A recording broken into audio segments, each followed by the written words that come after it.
Volume 2. Chapter 101, The Most Frightening One. Chapter 101, The Most Frightening One. The young lady's lively voice caused a dead silence within the tent. Everyone's gaze was dully focused on the smiling young lady in green beside Xiao Yan. They had yet to recover from the shock delivered by Xiao Yan when they were struck by one with a far greater surprise, ruthlessly pressing down on their heads. 6-star Dou Qi, 16 years old. This kind of potential seems to have exceeded that of the S-class. This talent was even greater than that which in the academy. Watching the silent tent, Xiao Yan bitterly smiled and shook his head. The information that Xun Er had reported was also beyond his expectations. He had originally predicted that Xun Er's strength would be around that of a 5-star Dou Qi. He had never expected that this girl would be so terrifying. Her potential had actually exceeded the S-class, even he was slightly shocked at this kind of bizarre training speed.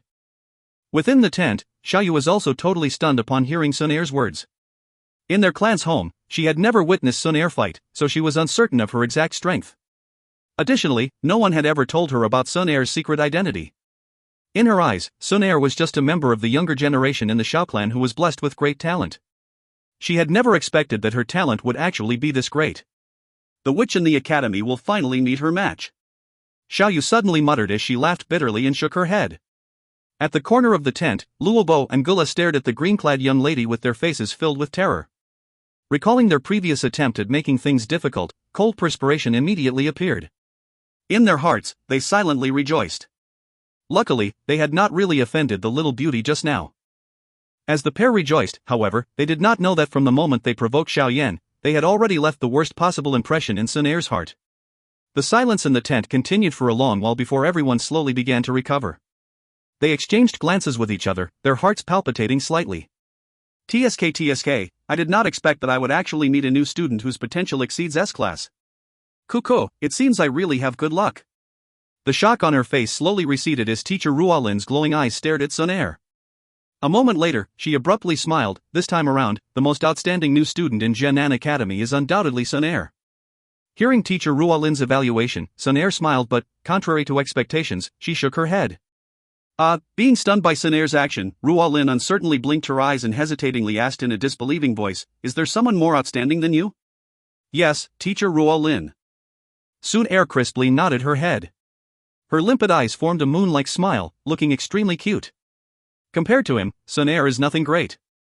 Teacher Ruolin's eyebrows twitched without leaving any trace. A 16-year-old 6-star Dou Qi. This was actually nothing in that person's eyes? Teacher Ruolin shook her head. Although deep within her heart she did not believe this. She still asked, somewhat curious, who is he? Besides Xun Er, Xiao Yan felt uneasy as he heard her words. Sure enough, after teacher Ruolin posed her question, Xun Er quietly tilted her beautiful face, her eyes filled with mischief as she stared at Xiao Yan. All the gazes in the tent followed Xun Er's line of sight, finally landing on Xiao Yan, who helplessly gave up. Seeing the person who Xun Er's gaze had pointed out, teacher Ruolin was stunned for a moment as she immediately said, "Xun Er, Xiao Yan's talent is indeed extraordinary. An A-class potential would put him amongst the top 100 of the new students in the academy. But, this is still weaker than yours." Correct. Xun Er Jr., his talent may be quite good, but when compared to you, he still has a long way to go. At one corner, Luobu sunnily laughed. In reality, Luobu was not the only one with this line of thought. Within the entire tent, other than 2 or 3 people, the rest were all suspiciously looking at Xiao Yan. After all, an A-class potential was indeed very strong, but Xun Er's potential, which exceeded that of an S-class, was outrageously stronger. When comparing the two, there was a large gap that was difficult to bridge. Xun Er blankly stared at Luobu, who was full of smiles but did not bother answering him. Her coldness caused Luobu, who had wanted to have a closer relationship, to feel embarrassed. Seeing the manner with which Xun Er stared at Xiao Yan, teacher Ruolin pressed her eyebrows together. Her thoughtful gaze shifted to the helpless-looking Xiao Yan and gently said, "Unless, Xiao Yan was concealing something? Hey, what are they trying to do? Don't tell me it is really as teacher has said and Xiao Yan was still concealing something?" Watching the situation in the tent, the female students beside Xiao Yu asked curiously. Xiao Yu did not reply. She narrowed her eyebrows while the expression on her face changed. At Xun Er's reminder, she had suddenly remembered that Xiao Yan seemed to have a 3-year gap in his training. During that 3 years, due to some strange reason, his strength not only did not rise, it actually got weaker and weaker.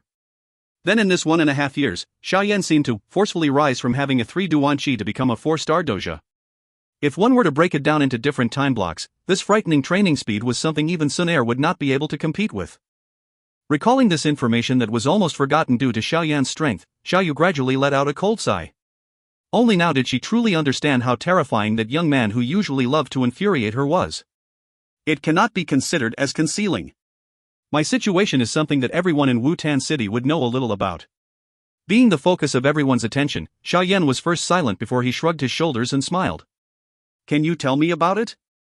Allowing the academy to have a clear idea of every student's potential will allow the academy to better help them. There is no harm done. Lightly putting down her pen, teacher Ruolin touched her cheeks and with a smile, watched the tall handsome young man. Her gentle voice made it difficult for any man to refuse her. Allow me to tell it. Xiao Yan Ge does not like to bring up the past.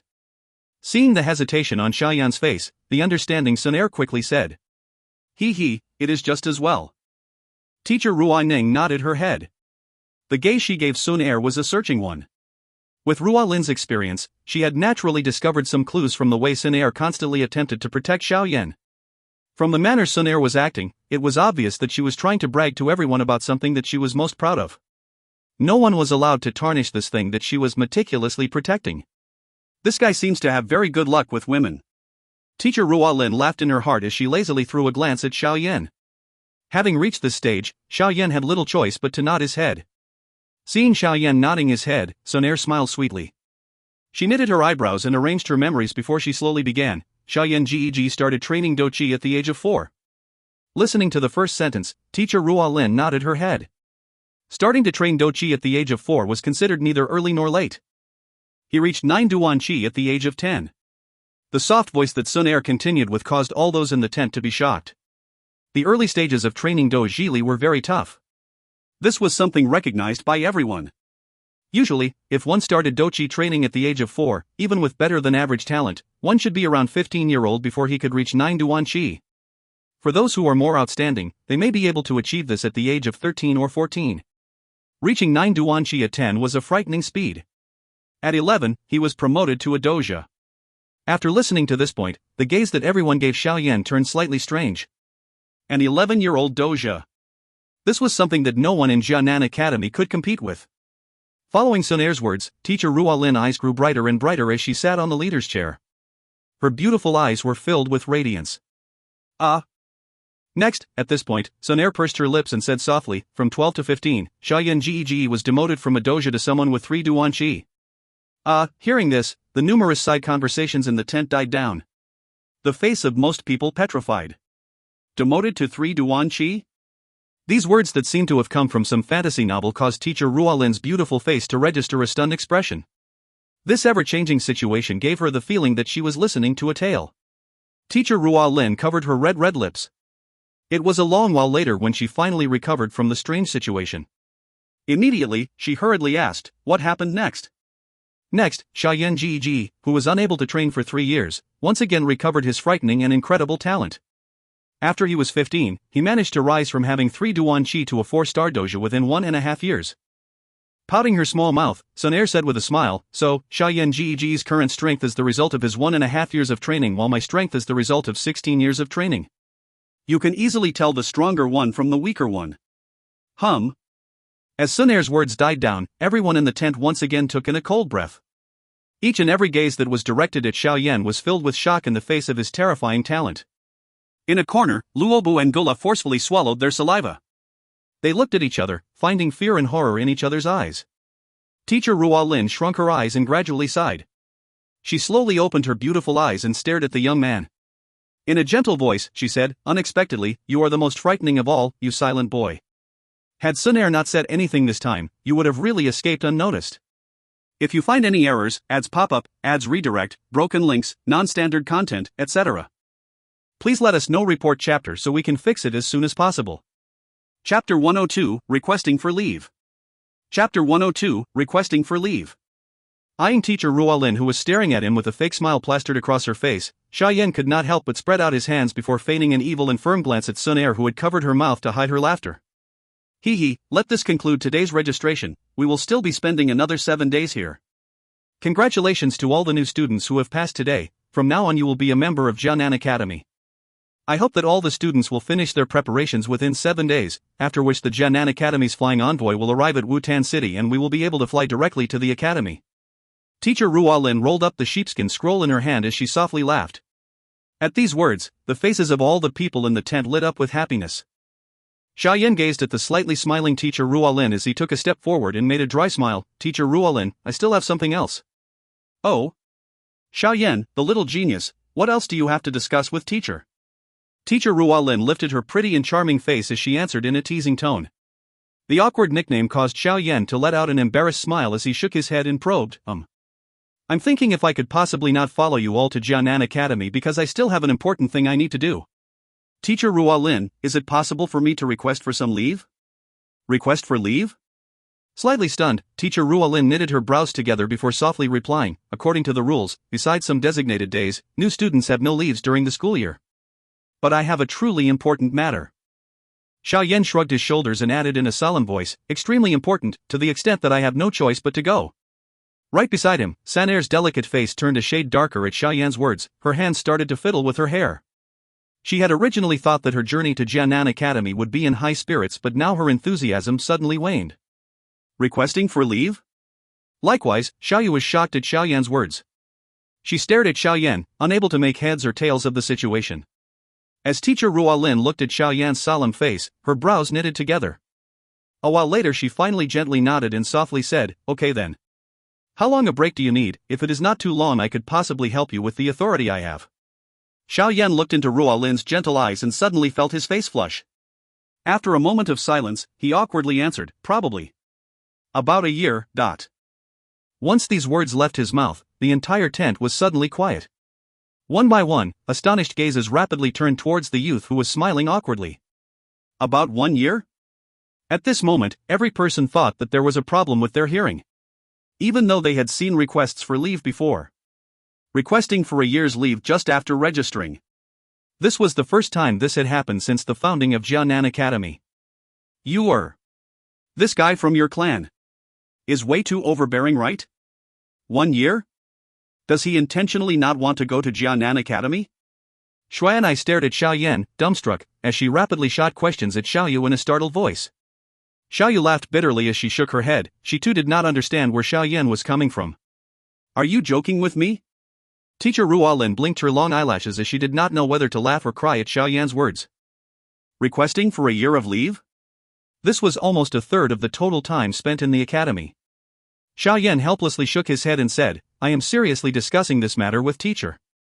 With her black brows tightly knitted together, Teacher Ruolin looked at Xiao Yan's face. Even though there was a look of helplessness on it, she could not find even a tiny shred of that he was joking. Teacher Ruolin sighed as she shook her head before softly saying, this leave is too long, I do not have the authority to approve it. You should just forego it. Judging by your potential, you will definitely get the best kind of training from the academy. Why would you waste your time by taking leave instead?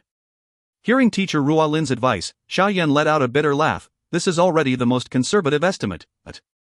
Teacher Ruolin's empty hand massaged her bright and clean forehead. As she had anticipated, this little bastard had already brought her such a difficult headache, inducing problems even before officially becoming her student. Looks like he had the potential to become a pain in the A** student. The leave is too long. Once again shaking her head, Ruolin sighed. Her words already held implications that she would reject it. If I am unable to take a year of leave, I think that I will have to withdraw. If I have a chance next year, I will once again participate in Jianan Academy's enrollment. Xiao Yan pursed his lips and said grudgingly in a soft voice. Withdraw? Hearing these words from Xiao Yan, a disturbance started in the tent. To one side, Xiaoyu stamped her feet in worry. Seeing that Xiao Yan was using withdrawing as a threat, there was finally a slight change in Teacher Ruolin's gentle expression. She hated to part with a talented student that she had just recruited. After staring closely at that stubborn youngster, a moment later, her gentle voice said, Xiao Yan, can you not make this hard for teacher?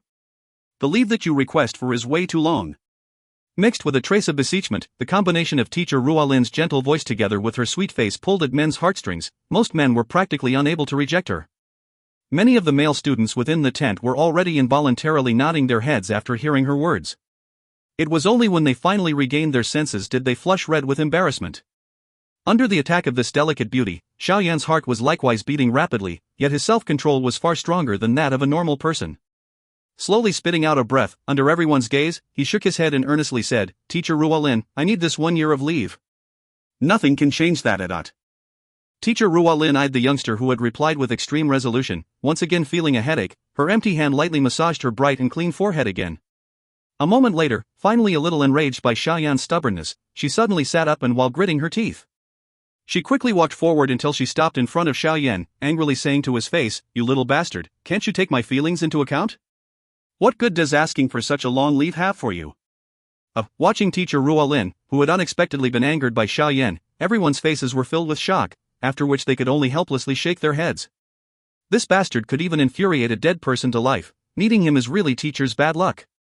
Xiao Yu recalled the times when she had been angered by Xiao Yan until she stamped her feet in fury. As a fellow victim, she empathized with Teacher Ruolin's feelings. As Xiao Yan looked at Teacher Ruolin, who was right in front of him, her pretty face twisted with anger, he could only laugh awkwardly. He definitely had some anger-inducing skills to be able to cause the gentle-natured teacher to lose herself to this extent, yet, he would go to any lengths to obtain the leave today. Deeply breathing in the flowery fragrance from Teacher Ruolin's body while stoically glancing at the other party's exquisite and ample figure, Xiao Yan forcefully suppressed the excitement in his heart. With an unwavering gaze, he said, Teacher, I have my own difficulties, please approve of my request, else I can only withdraw from the enrollment. You dare! Ruolin had gone through great difficulty to find what can be rated as a demon-level student. How could she so easily let him go? Her almond eyes immediately widened as she shouted out. Xiao Yan shrugged his shoulders, declining to comment. As Ruolin looked toward Xiao Yan's couldn't-care-less appearance, she realized that she had somewhat lost her self-control. Her charming face slightly blushed as she took a step back. A long silence later, her beautiful eyes slightly slanted as she said in a dull voice, Do you really plan to request for a year of leave regardless of anything? As Xiao Yan saw how Teacher Ruolin's suddenly calm demeanor, his heart slightly tightened. Staring back into her beautiful eyes, he found a trace of danger in them. This sight of Teacher Ruolin caused Xiao Yu and others who had lived with her for over a year to have a sense of foreboding. The Teacher Ruolin at this instance was undoubtedly in a dangerous mode. Although Xiao Yan had already sensed the signs of danger, at this time, even if he were faced with a mountain of daggers and a sea of flames, he could only brace himself. Swallowing a mouthful of saliva, he immediately gave a dry smile and nodded his head. At Xiao Yan's nod, Teacher Ruolin slowly sighed. Heavily nodding her head, Teacher Ruolin's thin fingers combed through her fine black hair as she coolly said, All right then, requesting for leave is not impossible. Hearing these words, Xiao Yan was not a least bit excited, rather he knew that there was a catch. As Teacher Ruolin eyed the calm and collected Xiao Yan, her eyebrows arced up in amazement. Evidently, Xiao Yan's self-control had by far exceeded her expectations. Lethargically glancing at Xiao Yan, Teacher Ruolin suddenly sent him a tender smile, but her soft and gentle voice caused everyone else to look to Xiao Yan in pity. If you can survive 20 rounds with teacher, the problems that will come up with your year of leave will be settled by teacher. At these words from Teacher Ruolin, Shui and I and the other female students sighed on behalf of Xiao Yan. Shortly after, they looked towards Xiao Yu, who was trying hard to force a smile with sympathy and consoled. Don't be too sad. This arrogant bastard. Xiao Yu gritted her teeth as she fiercely stamped the ground. However, within her eyes, a trace of worry could be seen. What now? Do you still want to request for leave? Teacher Ruolin tenderly said while she smiled and gazed towards Xiao Yan. Xiao Yan's lips split open as he scratched his head. In his pitch-black eyes, a trace of ridicule could almost be seen. Appearing to mutter to himself for a long while, Xiao Yan finally firmly nodded his head under everyone's gazes. Of course. At these words, the smile on Teacher Ruolin's turned even more beautiful and soul-wrenching while also more dangerous. If you find any errors, ads pop up, ads redirect, broken links, non-standard content, etc., please let us know. Report chapter so we can fix it as soon as possible. Chapter 103, First Fight with a Didosher. Chapter 103, First Fight with a Didosher.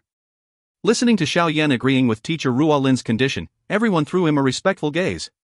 Although Xiao Yan was extremely gifted, the huge gap between him and Teacher Ruolin was very difficult to overcome.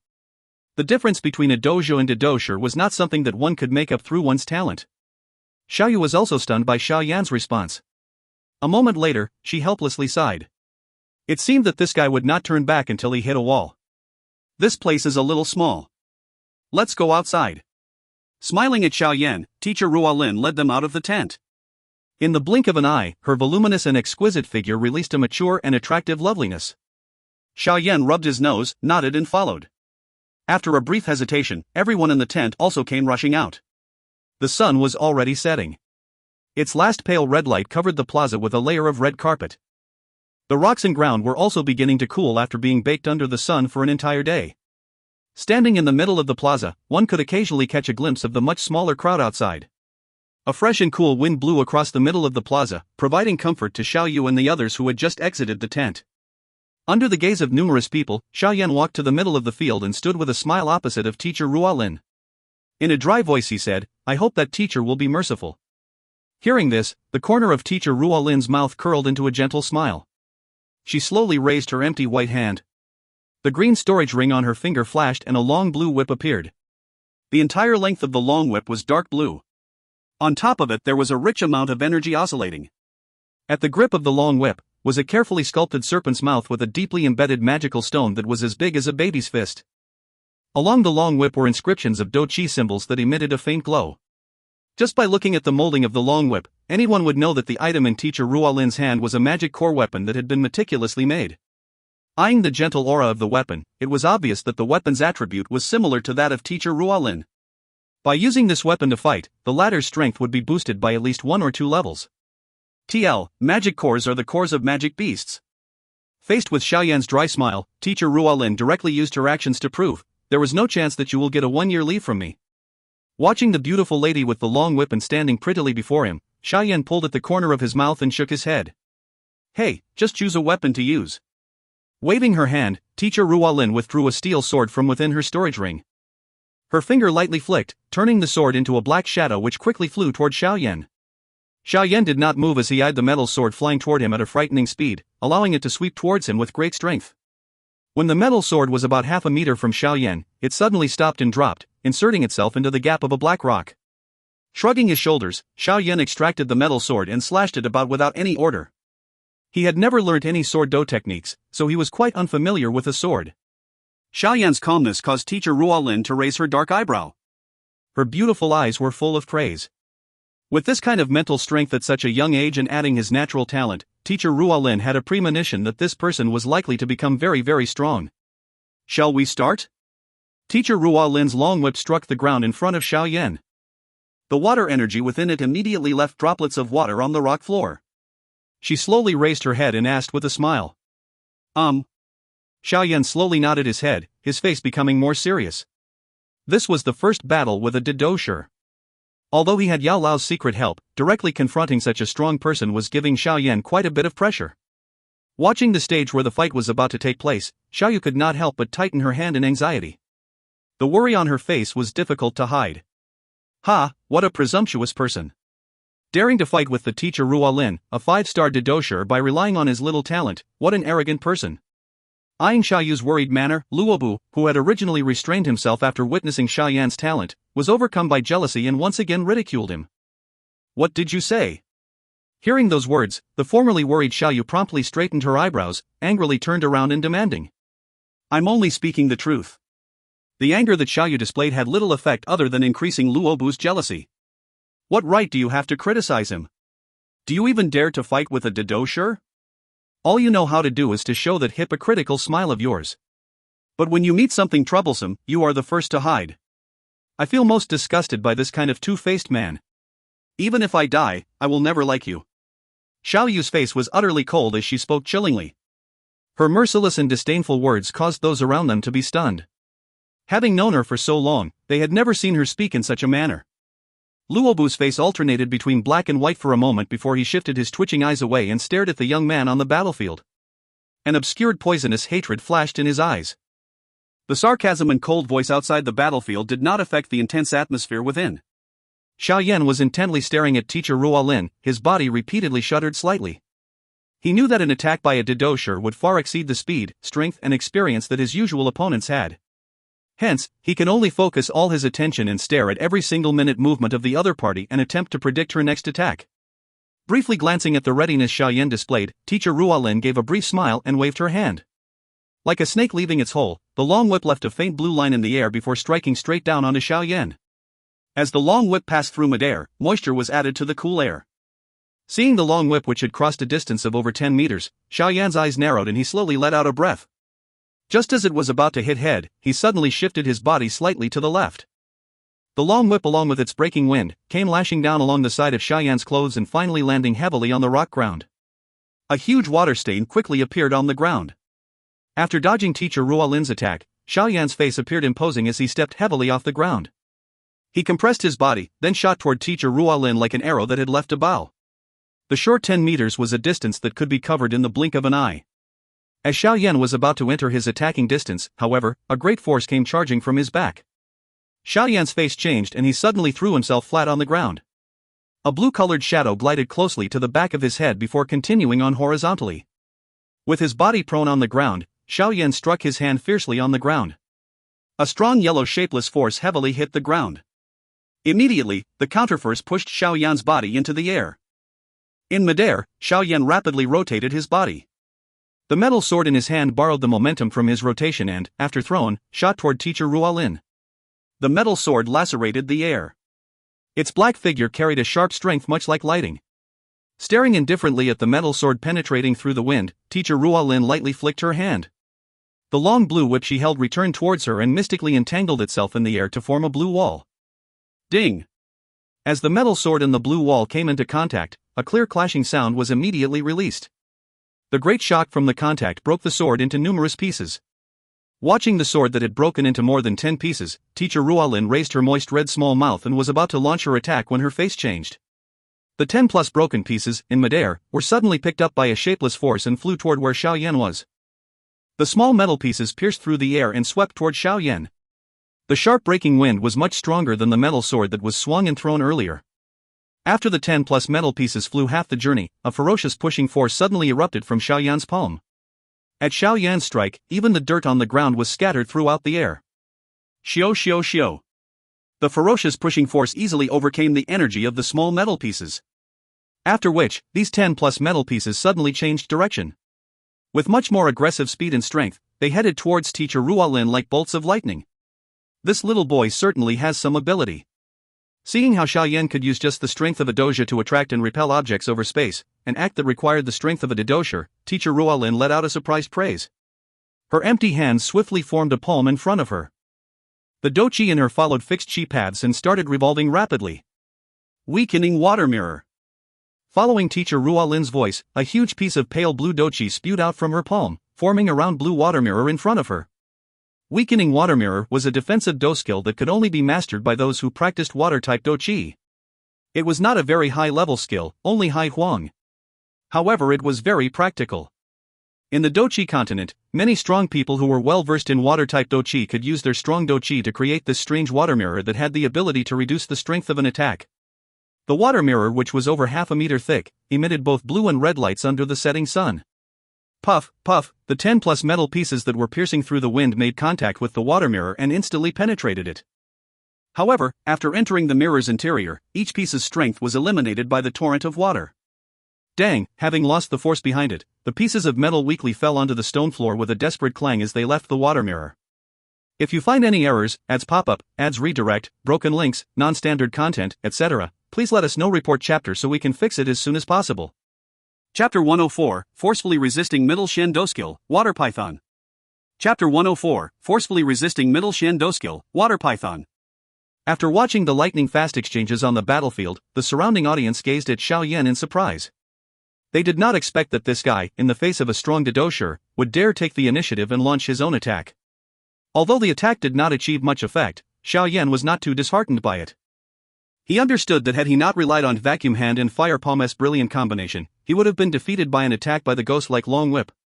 As Xiao Yan did not have a leveraging point in midair, his body began to quickly descend. When his body was about 2 or 3 meters from the ground, however, the blue Long Whip nestled up on the ground suddenly stood up like a venomous serpent and twirled towards Xiao Yan. Curling up his palm, Xiao Yan aimed at the ground and sucked, allowing his descending body to suddenly land on the ground. Once again, Xiao Yan borrowed the strength of Vacuum Palm to escape unharmed. Just as Xiao Yan's feet touched the ground, he forcefully stepped off it and once again rushed forward. Finally, he was able to reach the attack range where he was at his best. Xiao Yan was not good at using any weapons, preferring to use his body to fight. In the instance of a close-range attack, the fist, head, elbow, leg, every part of the body could be turned into a lethal weapon. As long as he had sufficient speed, he could release a storm-like rapid attack in an extremely short time. As he approached Teacher Ruolin, Xiao Yan's face became impassive. His fist, elbow and leg swiftly and ferociously struck, but each time, his attack was easily deflected. Heart-breaking palm. Rock-splitting kick. Heavy elbow strike. Finally getting a chance to launch rapid attacks after much effort, Xiao Yan displayed nearly all of the Dou techniques that he had learnt. However, he gained nothing from these attacks. According to Xiao Yan's perception, the teacher Ruolin in front of him seemed to have covered her body with a layer of cream-like film. Each time he landed an attack on her body, his body part would strangely slide aside, his efforts seemingly fruitless. During another attack, Xiao Yan's gaze happened to coincide with teacher Ruolin's eyes. His entire body shook slightly as he discovered a mocking gaze in those pair of eyes. Raising his alertness, Xiao Yan's legs were about to move when he suddenly realized that there was a sticky force on his leg, pasting it to the ground and preventing him from moving. The sudden unexpected change caused Xiao Yan's eyes to narrow. Lifting his eyes, he caught a glimpse of teacher Ruolin's half-smiling face. With his body unable to move, he tightened his fist instead. Using all of the Dou Qi remaining in him, he aimed at teacher Ruolin and threw a heavy punch. Octane blast. Following the explosive scream in Xiao Yan's heart, the veins on his fist jumped up. A pale yellow Dou Qi encompassed his fist. Finally, the fist carried a sharp breaking wind as it murderously struck at teacher Ruolin. The sudden strengthening of Xiao Yan's attack caused surprise to flash across teacher Ruolin's eyes. She rotated her hand, generating a compact water energy cyclone on her palm before making contact with Xiao Yan's fist. Bang! A thunder-like sound exploded on the empty plaza, causing the audience to repeatedly throw sidelong glances at one another. The fist and the palm were in contact for a brief moment before teacher Ruolin took a few steps back. Her face was full of smiles as she said, "It seems that you will not be getting your leave." Only after his body violently shook a couple of times did the white-faced Xiao Yan manage to dissipate the shock from the exchange. He lowered his head and glanced at his legs, only to realize that he had unknowingly stepped into a water trap created by the long blue whip. No wonder she did not retaliate when I was attacking. She was trying to lure me to step into the trap that she had set. Thinking back to the previous scene, Xiao Yan finally understood teacher Ruolin's motive. She was trying to think of a method to counter the lightning-like dodging speed he was so proud of. This woman is no lightweight. Xiao Yan used all his strength and attempted to lift his leg. However, with Xiao Yan's current strength, how could he escape a trap that a Dou had meticulously set up? Ha, Xiao Yan. Everything will be over. This is the last round. With a smile at Xiao Yan's irregular expression, teacher Ruolin laughed. She extended a white hand and compelled the blue long whip to coil around her arm. Teacher Ruolin's palm tightly held the huge serpent's mouth at the whip's handle. Then she lifted her lips and suddenly spewed a strong ferocious dark blue Dou Qi into the long whip. The enormous blue-colored energy continuously churned in the sky, much like a water fountain. After a second, the churning energy had agglomerated into a giant water serpent about 3 to 4 meters long. The water serpent faced the sky and let out a soundless roar. Large drops of water dripped from its body, drenching the entire field. After the roar, the water snake, under the control of teacher Ruolin, displayed a frightening power as it pounced on the immobile Xiao Yan in an overwhelming manner. Eyeing the giant water serpent rotating in midair, all those who were watching let out a surprised cry. Middle Shin Do skill, water python? Oh god, teacher Ruolin even used this technique? It seems that Xiao Yan is in for some pain. Shuai exclaimed in surprise as she shook her head. She immediately threw a sympathetic gaze at the immobile Xiao Yan. Teacher is trying to show this guy who's the boss. With his unruly character, even teacher Ruolin would have difficulty disciplining him in the future, unless of course, he is given a good fright. Xiao Yu helplessly sighed. At a glance, she could see teacher Ruolin's intention. Although teacher Ruolin had used a middle Shin technique, Xiao Yu was not too worried. She knew that teacher Ruolin would not really harm Xiao Yan. Otherwise, given her strength, her water python technique would not have so little power. Back at the academy, Xiao Yu was fortunate to have witnessed teacher Ruolin use water python with her full strength. The water serpent produced by the Dou Qi was 7 or 8 meters long, far exceeding what this smaller version. Coldly watching as Xiao Yan fell into deep trouble, the corner of Luo Bu's mouth lifted in a gloating icy grin. In his heart, he viciously cursed Xiao Yan to meet his end under teacher Ruolin's attack. On the battlefield, the giant water serpent dived down onto Xiao Yan. The enormous wind pressure tightly pressed Xiao Yan's clothes to his body. The tremendous force from above him caused Xiao Yan to helplessly sigh. The strength of a Dou was indeed frightening. The current Ruolin had not even used half of her strength while he had already exhausted himself.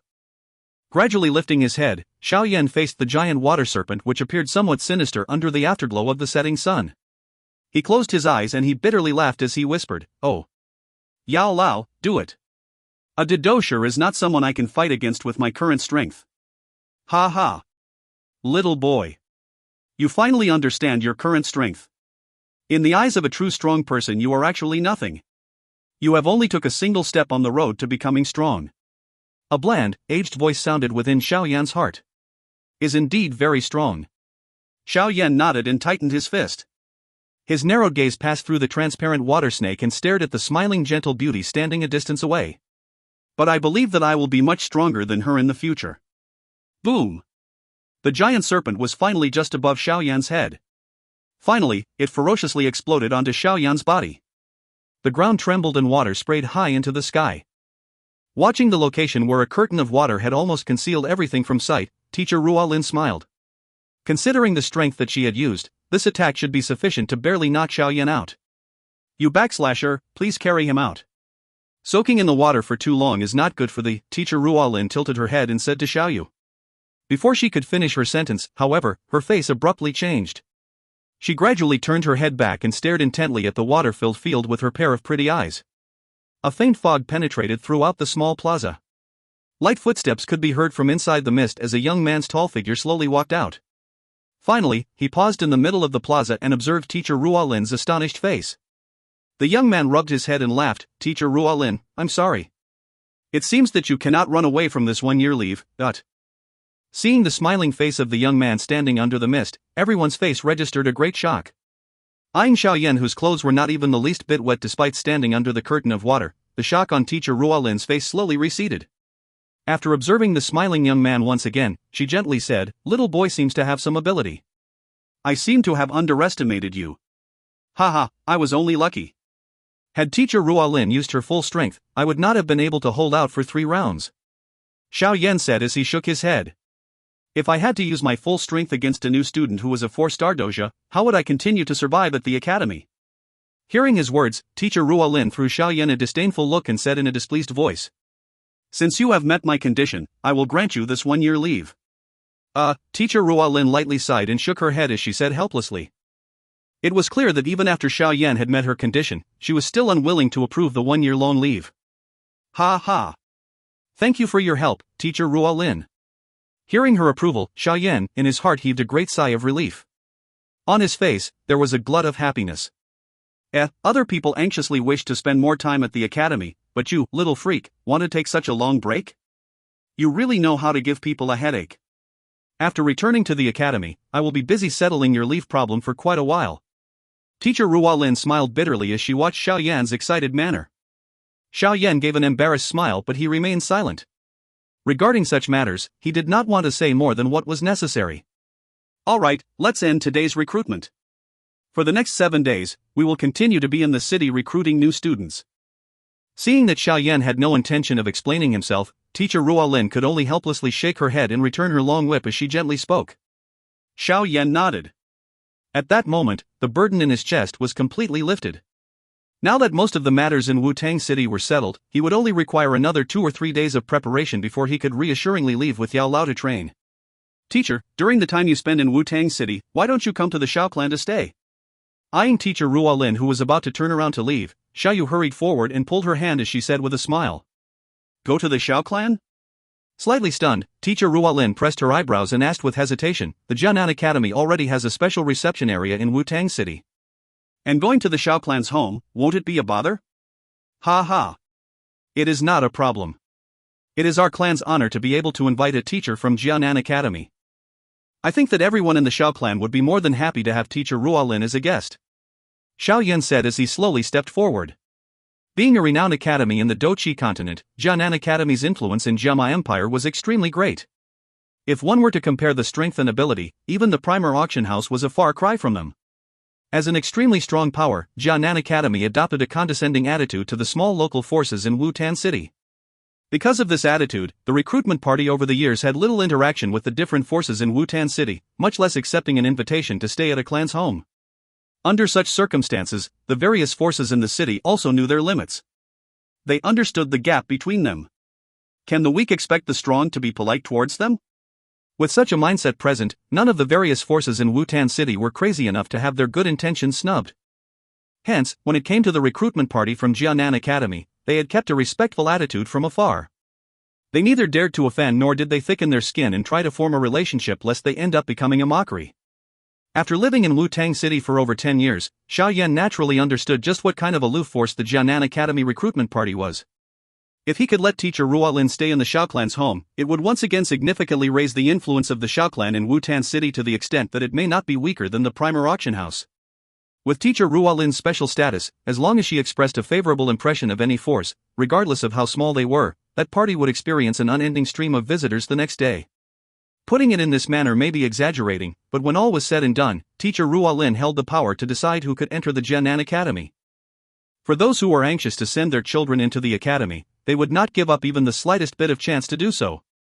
Thus, as long as teacher Ruolin accepted Xiao Yu's invitation and stayed at the Xiao clan's home, every force in Wu-Tang City would express more goodwill towards the Xiao clan for this very reason. After having raked in huge profits from the sale of healing medicine some time ago, having teacher Ruolin show her favor towards the Xiao clan would beautifully conclude any problems caused during the Xiao clan's recent rapid expansion. Just by temporarily staying for a couple of days would give the Xiao clan have numerous advantages. It was of little wonder why Xiao Yan would recommend it. Listening to Xiao Yu's invitation, teacher Ruolin pressed her small moist red mouth together. With her experience, she would naturally understand what kind of influence her status had within Wu-Tang City. Based on common sense, the recruitment teachers in the previous years would usually ignore these invitations from forces in the city. However, now that Xiao Yan had personally given an invitation, teacher Ruolin found it difficult to reject him. Faced with this person who was known as the student with the most monstrous potential in the last 100 years of Jianan Academy, she would not carelessly ignore his words. Otherwise, if this little guy decided to get angry and run away, she would have a very difficult time finding another student who was as outstanding as him. Teacher Ruolin pressed her eyebrows together and muttered to herself for a moment before she finally nodded and said with a smile, "All right. I'll be in the care of the Xiao clan for the next few days." Seeing teacher Ruolin nodding her head and agreeing, Xiao Yu immediately lifted her smiling face and hugged the former's soft and gentle waist. "Luobu, you should return with Gula and the others to the reception area. Tomorrow, we will be continuing here. Take note. Do not cause any trouble." Patting Xiao Yu's head dotingly, teacher Ruolin tilted her head towards Luobu and ordered. With a dry face, Luobu nodded his head, staring at the back of a group of girls who were laughing with loveliness and playfully fighting with one another as they gradually moved further away. Luobu could only helplessly shake his head. Without an invitation from Xiao Yu, none of them had the face to forcefully follow. Thus, the group of male students could only downheartedly pack up without the company of any beauties before weakly walking towards the exterior of the plaza. If you find any errors, ads pop up, ads redirect, broken links, non-standard content, etc., please let us know. Report chapter so we can fix it as soon as possible. Chapter 105, Before Leaving. Chapter 105, Before Leaving. Upon hearing the news that the instructor responsible for Jianan Academy's student recruitment had arrived, Xiao Zhan and the three elders, who were having a discussion in the meeting room, were all stunned. A moment later, they stood up with their faces full of happiness. After exchanging a glance with each other, they immediately hurried out of the hall towards the clan's front door and invited the group of pretty girls into the clan. Under Xiao Yan's introduction, the two parties began to get to know one another. Once Xiao Zhan found out that instructor Ruolin and group had the intention of staying over, he agreed without any hesitation and immediately ordered people to prepare the empty rooms in the backyard. His decisive move left a favorable impression on instructor Ruolin and her students. With the addition of a group of beautiful and gifted students from Jianan Academy, the atmosphere of the clan became much more lively. Many young male clan members congregated around, their eyes continuously sweeping over the group of beautiful girls. At the same time, they threw envious glances at Xiao Yan, who was surrounded by the girls who were unceasingly questioning him. Nightfall slowly descended upon them, and as the host, the Xiao clan provided the best lodging. After dinner, Xiao Yan found an excuse to quietly return to his room after seeing that both parties were having quite a few friendly conversations. He laid his tired body on the soft bed. The battle with instructor Ruolin today, in spite of Yao Lao's help towards the end, had exhausted him. The morning sunlight came shining through the window, lighting up the entire room. On his bed, the young man, with a pair of hazy eyes, sat up. After staring blankly for a moment, Xiao Yan finally got down from his bed as he yawned and washed his face in a simple manner. "Yao Lao. When are we leaving?" After drying his face, Xiao Yan randomly asked. "Let's go out to prepare some things later. Freshwater, food, a tent, insect repellent, low-grade medicinal ingredients, healing medicine and medicine to recover one's energy are all essential things needed for your training. After all, we may be spending a long period of time living deep in the mountains." The transparent Yao Lao appeared next to the table and lightly said, "Haha, I look forward to it." Xiao Yan smiled as he quickly pulled clothes over his body. Seeing Xiao Yan's eager manner, Yao Lao raised his eyebrows and said softly, "Since you were born, you have not experienced any life and death battles. A person's potential can only burst out when his life is threatened. With the kind of tepid training that you do, you will never be able to become someone truly strong. You do not lack talent, what you lack is the experience of real battles."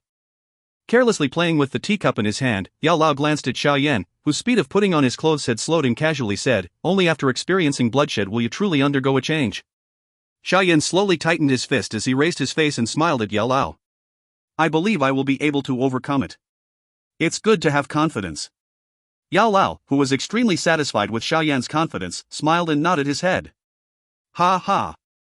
But, teacher, the D-class Dou technique that you mentioned the last time, when are you going to teach me?" Xiao Yan laughed as he stepped forward and asked. He had been looking forward to the D-class Dou technique for a long time. TL, Huangxian Di Tian. Glancing at the smiling Xiao Yan, a teasing expression appeared on Yao Lao's face. "Relax. Since I have said that I will teach you, I will not go back on my words.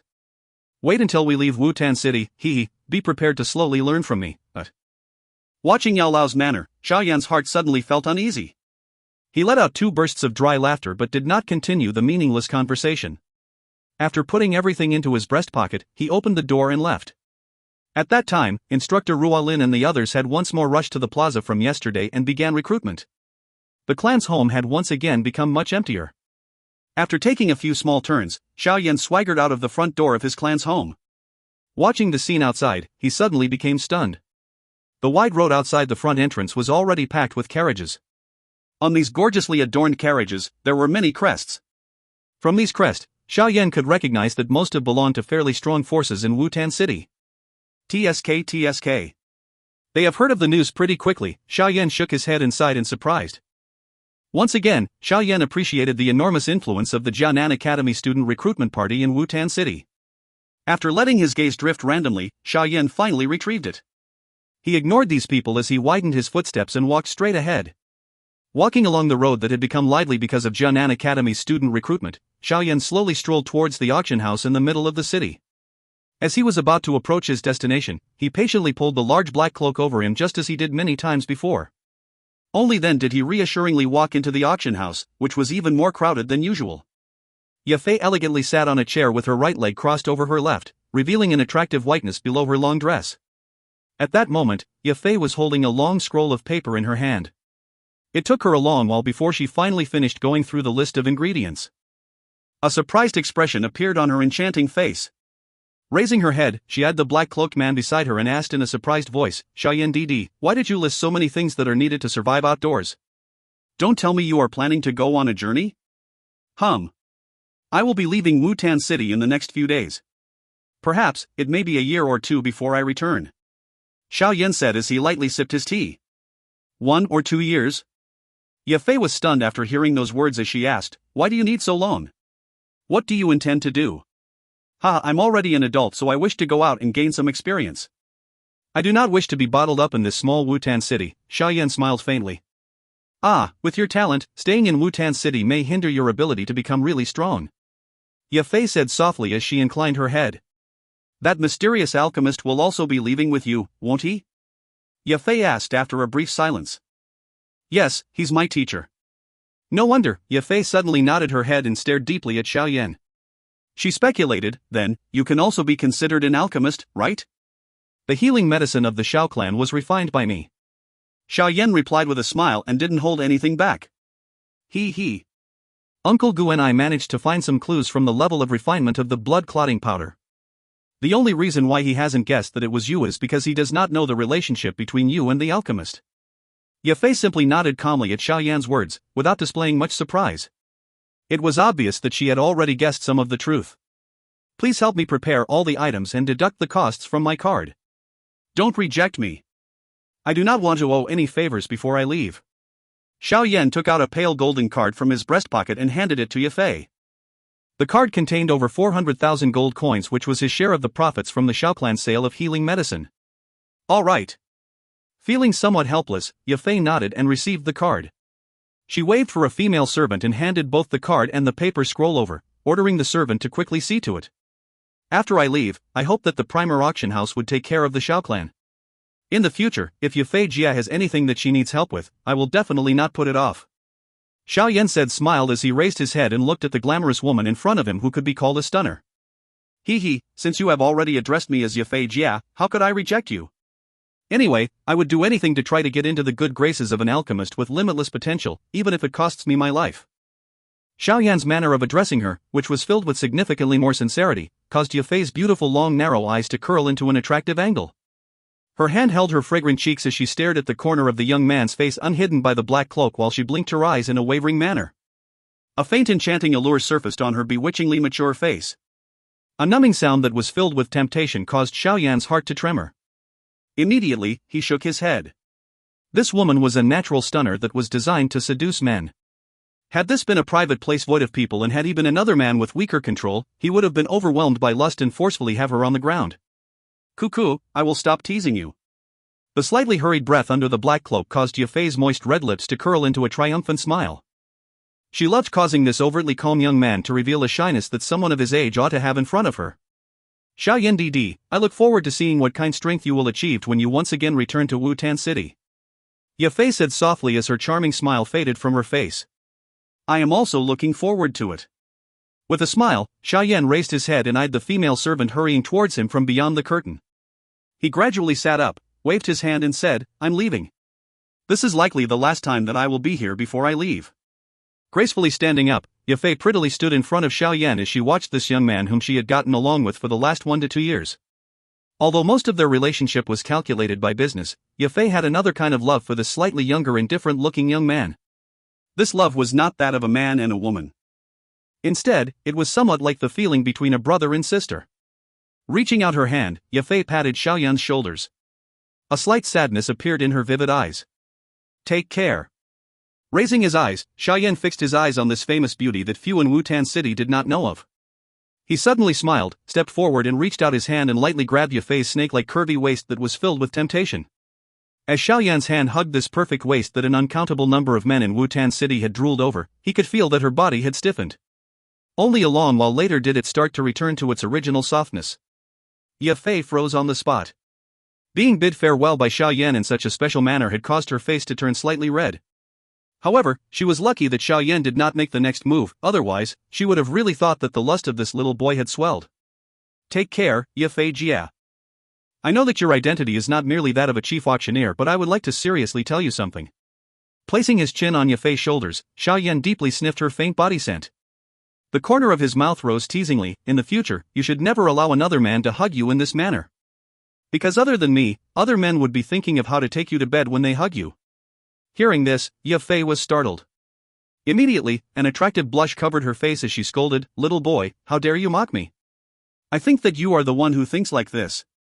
Haha, heartily letting out 2 laughs, Xiao Yan ceased clinging on the softness in his hands and withdrew his hands without the slightest reluctance. After waving at Yafei, he turned and headed out. Goodbye, Yafei Jia. See you in a year's time. Softly laughing, Xiao Yan walked to the door where the female servant, who was totally shocked at witnessing Xiao Yan's intimate acts with Yafei, stood. Smiling, he picked up his golden card and 2 small storage rings from the silver plate. After saying his thanks, he walked out of the auction house without a backward glance. Only after seeing Xiao Yan's back gradually disappearing around a corner did the redness on Yafei's face gradually disappear. She stroked the spot on her waist which Xiao Yan had held, feeling a faint lingering warmness, an unusual feeling that caused the strength in Yafei's legs to falter. A boy that's a lot's his desires. But, I really anticipate the day of your return. I really don't want to lose such a good business partner. Also, I am really curious to see just how high you will have gotten when you return. If you find any errors, ads pop up, ads redirect, broken links, non-standard content, etc. Please let us know. Report chapter so we can fix it as soon as possible. Chapter 106, Departure. Chapter 106, Departure. Xiao Yan walked out of the auction house to stand at the crowded crossroads of the street. He gazed upon the city he had known for more than 10 years for a long while before letting out a lonely sigh. As he tightly clenched his fist, as if to boost his morale, he softly said to himself, the outside world will definitely be more exciting. Xiao Yan smiled as he threw off the last bit of depression in his heart and walking forward step by step, he disappeared into the crowd. After preparing all the supplies, Xiao Yan decided to relax and quietly enjoyed a peaceful routine for the remaining 2 days. Understanding Xiao Yan's mood, Yao Lao did not say anything to disturb him and allowed Xiao Yan to plan his days. The perceptive Xun Er was able to sense something from the tranquilness of Xiao Yan during these 2 days, thus the little lass accompanied him whenever she had time. Her lively eyes were filled with reluctance and yearning. Faced with this tag along, Xiao Yan felt somewhat helpless. The only thing he could do was softly console Xun Er when they were alone together, which improved her mood by a bit. As Xiao Yan walked on a small path in the clan, he lazily stretched his back. Today was the day that he would leave. In fact, he had just seen his father to inform him about his plans. Although Xiao Zhan was extremely reluctant at the news of Xiao Yan leaving, he clearly knew that Xiao Yan could not be confined to the tiny Wutan city, and given his talent, only in the endless skies of the outside world would he be able to soar to his heart's content. When an eagle chick grows up, it will soar in the skies. Yener, in the future, if you have a chance to, you can go to the Stone Desert City just outside of the Gemma Empire to look around. Your first and second elder brothers have already established themselves there. In these past few years, they founded a mercenary group called Desert Steel, which has become a considerable force in that area. As Xiao Yan thought back to what his father had told him in the study, a small smile appeared on his face. After going through the coming-of-age ceremony, his 2 brothers left home to experience the world, and at that time, father was not the clan leader. In the recent years, probably due to the fact that it was a long journey back or because they were busy with their mercenary group, they seldom returned to Wutan City. Yet Xiao Yan still remembered the brotherly ties they had when they were younger. Xiao Yan. The gentle and soft voice of a woman caused Xiao Yan to stop mid-step as he was making a turn on the path. Lifting his head to look at the beautiful lady by the roadside, he could not help but smile and ask, "Instructor Ruolin, shouldn't you be at the enrollment tent?" "I came back to take some things. Currently, Xun Er is taking over for me." With a light smile, Instructor Ruolin slowly stepped forward as her gaze swept over Xiao Yan before softly inquiring, "Planning to leave?" "Yeah." Xiao Yan rubbed his nose as he nodded. "Have you informed you /Er and Sun /Er? It's alright.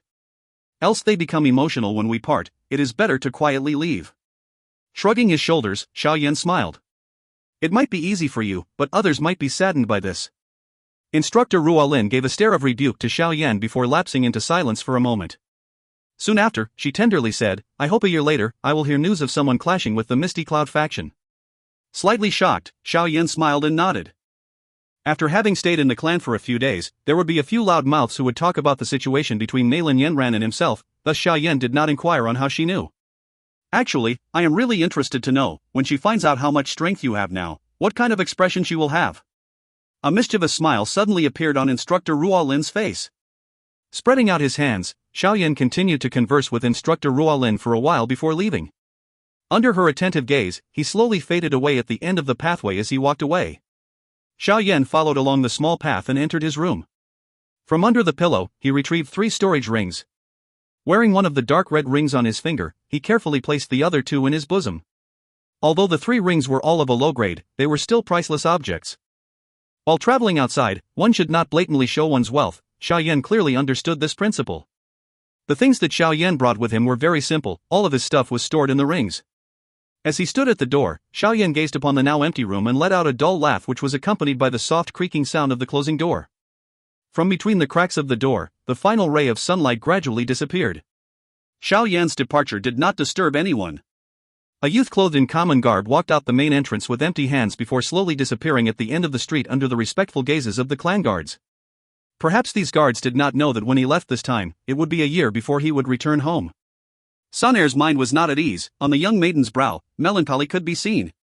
Anyone could tell from her distracted eyes that her heart was not in it today. "Junior Xun Er, have some water." A gentle male voice sounded out beside Xun Er. A handsome young man was currently smiling as he held a cup of fresh water in his hands. Her train of thoughts derailed, Xun Er lifted her head to gaze upon the handsome young man beside her. This young man was the strongest among the current enrollment team, even Luobu was much weaker than him. Furthermore, this person did not have the phony smiling expression of Luobu which could be easily seen through. When Xun Er chatted with the other female students, she found that many of the girls in the team had a favorable impression of this young man who was not only strong but also dashing and gentle. However, although the young lad's smile was gentle and inoffensive, it could not catch much of Xun Er's attention. She glanced at him before dully shaking her head. "No need." "Thank you." Xun Er's cold attitude did not cause any change in the young man's expression. He shrugged his shoulders as if he did not mind at all and kept the cup of water as he lightly smiled and said, "In today's enrollment test, if it were not for Junior Xun Er's help, I'm afraid we would be swamped with work. Sorry for the trouble. Instructor Ruolin asked me to come and help out." Xun Er shook her head and turned as she gazed at the young lad who looked like he had more to say before softly asking, "Senior, could I have some time by myself?" "Hee, sorry. I often talk too much. Sorry for disturbing you." The young man's smile turned slightly sluggish. Soon after, he smiled as he nodded before turning to walk towards the tent. Hey, Lin Nan, what happened? Do you have feelings for her?" As he neared the tent, a happy and teasing voice was suddenly heard. Pausing his step, the young man who had been named as Lin Nan shot a glance towards the smiling expression on Luobu. Relaxing, he leaned on a nearby tent pole and took a sip from the cup in his hands. His gaze slightly slanted as he gazed at the slender young girl under the rays of the sun. Passion danced within those eyes as he remarked, "It is very rare to see such a high-class girl. There are no girls within the academy that can compare to her. Yet she is not interested in you." Luobu bantered and smiled. "Interest needs to be nurtured, there is still time. What is the rush?" Lin Nan lightly smiled and said, "She has a good relationship with the guy called Xiao Yan." Luobu appeared to carelessly let that comment out, but he shot a glance toward the young maiden in the distance at the same time. The swaying cup of water went slightly sluggish as Lin Nan's brows tightly wrinkled together. Did that guy really survive 20 rounds with Instructor Ruolin? It is indeed true. That day you were out testing with a few others, so you did not get to see, but the rest of us personally witnessed Instructor Ruolin use Water Serpent. But that guy still managed to resist it," Luobu said in a deep tone. As he remembered the fight that day, a flash of shock could not help but arc across his face. Lin Nan tightened his grip and drained all the water in the cup in one gulp. His lips curled as he said, "Even if it is true, I will not give up because of that. That guy's talent for training is indeed very great, however if we compare how to fawn over women, he is far from my level. Hey, in addition he is going to leave Xun Er for a year. In this year, I have a lot of time to cause the feelings Xun Er has for him to falter." At this point, Lin Nan was a tad proud of himself. As an experienced player, he was confident he knew how to capture a young maiden's heart. Xun Er. At this moment, outside the plaza, Instructor Ruolin suddenly ran in before finally stopping before the young maiden. Gasping a few breaths, she softly said, "He left." Xun Er's tiny hand slightly trembled as she momentarily lapsed into silence before slightly inclining her head. "Xun Er, don't be sad. This separation is not forever." Instructor Ruolin sighed and consoled as she looked at the now silent Xun Er. "Okay." Lightly nodding her head, Xun Er suddenly stood up and under the puzzled gaze of Instructor Ruolin, she walked towards the duo outside the tent, Lin Nan and Luobu. The young maiden slowly walked over, finally stopping right in front of the duo. Not a trace of anger could be seen on her delicate face while her lively eyes stared at Lin Nan, and she softly said, "Senior, would you accompany Xun Er for a spar?" Lin Nan fell into a daze after hearing Xun Er's request. It was long while later before he smiled and said, "Naturally I would not reject such a request from Junior Xun Er. During the bout I will suppress my power to your level." Xun Er blinked her long eyelashes and without a word she went straight into the tent, a calm expression on her face. "Hey, you should be careful, her strength is that of a 6-star doja," Luobu reminded as he watched the young lady enter the tent. "I have already advanced to 7 stars 2 months ago." With a light laugh, Lin Nan gazed at the tent, a smile on his face as he said, "Looks like this is a good start. Most girls are weak in the heart at this kind of time." The corners of Lin Nan's mouth slightly lifted as he brushed his clothes before entering the tent under the envious gaze of Luobu. Standing outside the tent, Luobu waited for a few minutes before the tent flap was opened and the young lady slowly threaded out with a look of apathy on her face. Seeing that it was Xun Er who came out first, Luobu could not help but be shocked. Yet when he saw the look on the young lady's face he did not dare to open his mouth to inquire. The young lady stood outside the tent and lifted her refined face to gaze upon the setting sun. At this time the youth had probably left the city long ago, right? Xun Er's dainty hand sifted through the black hair across her forehead. A moment later, she looked over and said softly to Luobu, "In the future, whoever speaks badly about Xiao Yan Gege will be killed by me." Caught by that pair of lively and moving eyes, Luobu could not bring himself to smile, rather all he could do was feel a chill emerge from within his heart. Withdrawing her gaze, Xun Er slowly walked out of the plaza. Instructor Ruolin and Luobu waited for Xun Er to leave before rushing to open the tent, only to both be shocked. Within the tent, Lin Nan lay withered on the floor, his originally handsome face was beaten black and blue. On the floor next to his body, 10 bloodied teeth were scattered about, an extremely brutal sight. If you find any errors, ads pop up, ads redirect, broken links, non-standard content, etc., please let us know. Report chapter so we can fix it as soon as possible. Chapter 107, Misty Cloud Faction. Chapter 107, Misty Cloud Faction. The Misty Cloud faction was one of the top forces in the Jiama Empire. Its headquarters was built on top of a majestic mountain, located only slightly over 5 kilometers from the capital of the Jiama Empire. The mountain, because of the faction's name, became known as the Misty Cloud Mountain. Misty Cloud Mountain was a most precipitous place. 3 of its sides were cliffs and there was only one road that led to the mountain's summit, a dangerous place which was easy to defend, but hard to lay siege to. Moreover, the faction's disciples tightly patrolled the mountain, making the entire mountain a small fortress. The Jiama Empire installed a garrison manned by 50,000 horsemen, located just 1 kilometer from the foot of the Misty Cloud Mountain in the name of defending the capital. However, everyone could see that this was a move by the leader of the empire to guard against this ferocious tiger that was close to the capital. The mountain summit at the back of Misty Cloud Mountain was shouldered by cloud and fog, appearing much like paradise. On a black rock jutting from the edge of the mountain cliff, a white-clad young lady meditated. She was training with her eyes closed, breathing in and out in a perfect cycle. In the time between each cycle, the thick energy in the surrounding air would release a pale green air steam, which would spiral around the lady's body before being continuously absorbed into the body, undergoing refinement, storage. After the final tread of green airflow was absorbed into the lady's body, she slowly opened her eyes with an arc of green flashing across it. Her shoulder-length black hair was lifted by the wind and floated in the air. Nalan Sr., Mr. Nalan Su has arrived at the Misty Cloud faction. He says he wishes to see you. Seeing that the young lady had finally left her training mode, a female servant, who had been waiting for a long time, hurriedly but respectfully asked, "Father? Why is he here?" Having heard the servant, the lady, as she gracefully rose, furrowed her brow and shook her head with suspicion. As she stood at the cliff's edge, the wind brushed past, pressing her clothes against her exquisite and lovely form, presenting her in the form of a goddess. After lazily sweeping her gaze towards the seemingly bottomless space below the cliff, the lady's hand lightly brushed her moon-white dress before she spun around and left the training ground that was specially reserved for her. Nearby, in a spacious and bright large hall, a somewhat gloomy-looking middle-aged man was sipping at his teacup. His other hand was steadily knocking on the table's surface in an irritated manner. Nalan Su was extremely fidgety and on edge after his father, Nalan Jia, had almost used a pole to beat him up to the Misty Cloud faction. He did not expect that the year in which he led troops to garrison at the western side of the empire, his audacious daughter would dare to privately end the engagement that his father had arranged. There was no one in the Nalan clan who did not know that Nalan Jia was extremely concerned about his reputation. Nalan Yenron's actions would undoubtedly cause others to say that the Nalan family had no honor. All the more, because she refused to be united through marriage in Xiao clan and Xiao Yan's weakness. This kind of gossip had caused Nalan Jia to fly into a daily rage at home. Was it not for the fact that he was paralyzed, he would have dragged his dying body and climbed the Misty Cloud Mountain himself. Truthfully, regarding the marriage between the Nalan clan and the Xiao clan, Nalan Su was also not that supportive either. After all, the Xiao Yan then was almost like the spokesperson for the label cripple. Having him allow his daughter, with her great beauty and talent, to marry a useless person was something that he was unwilling to do. However, the past is in the past.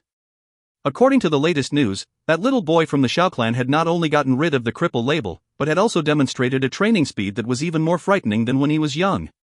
The potential that Xiao Yan was currently displaying was something that could capture Nalan Su's attention.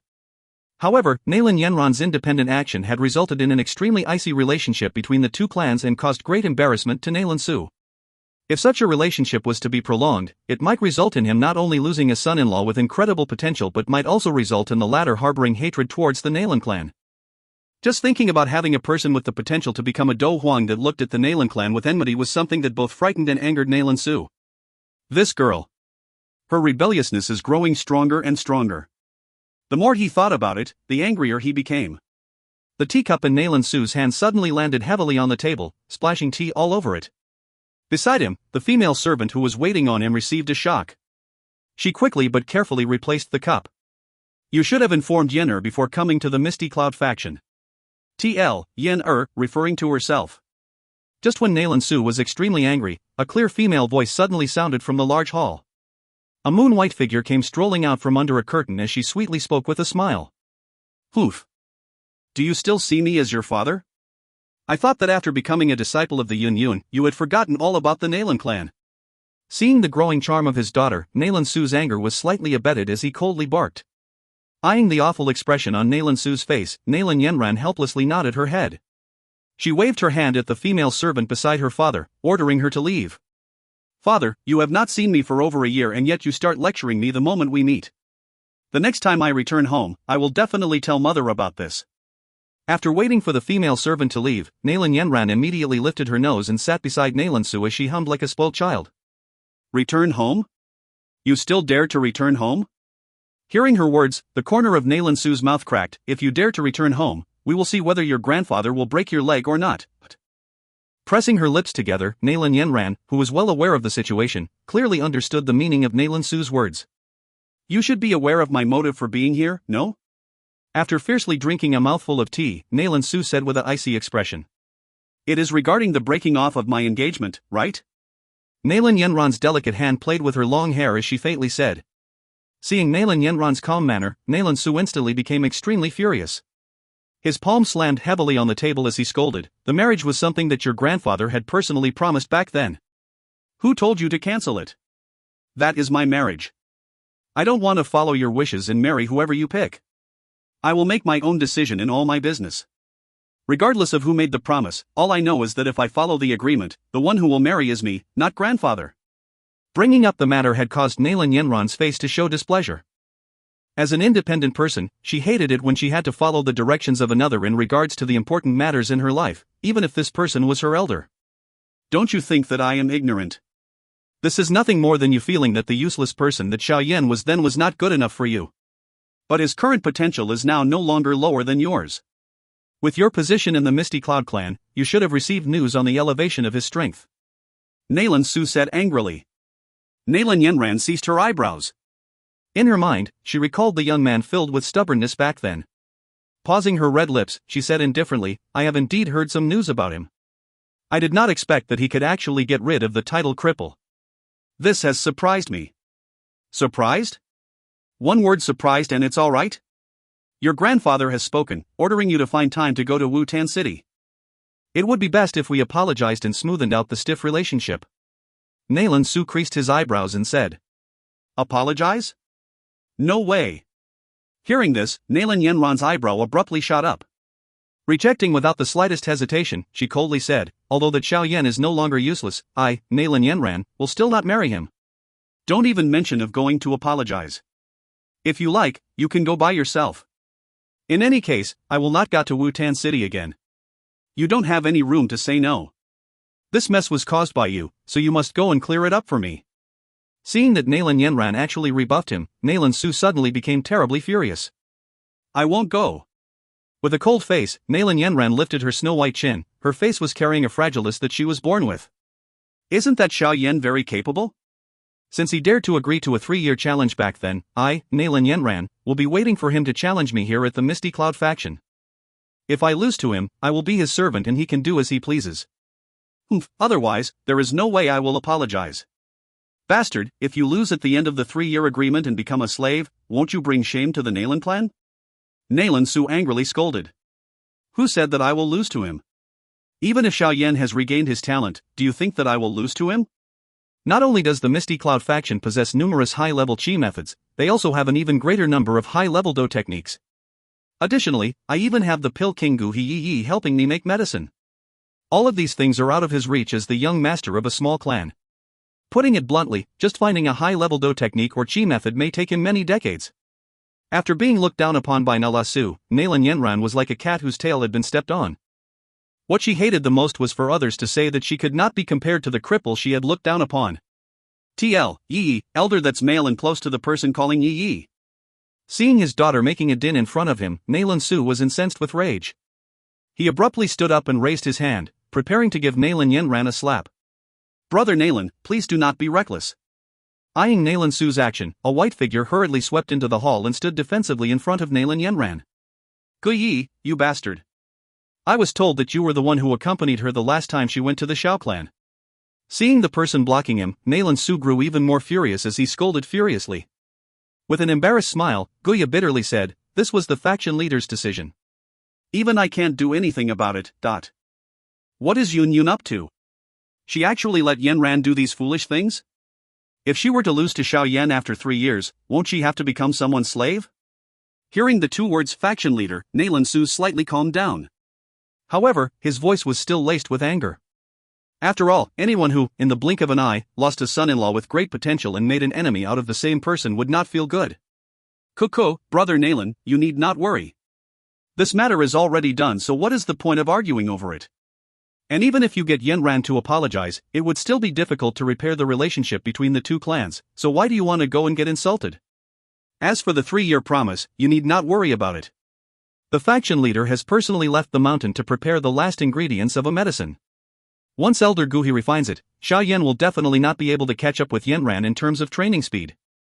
As long as Yanran is merciful in the battle of the 3-year promise, his anger should rub off. Guya said with a smile. What kind of medicine has this kind of effect? Nalan Su asked with a frown.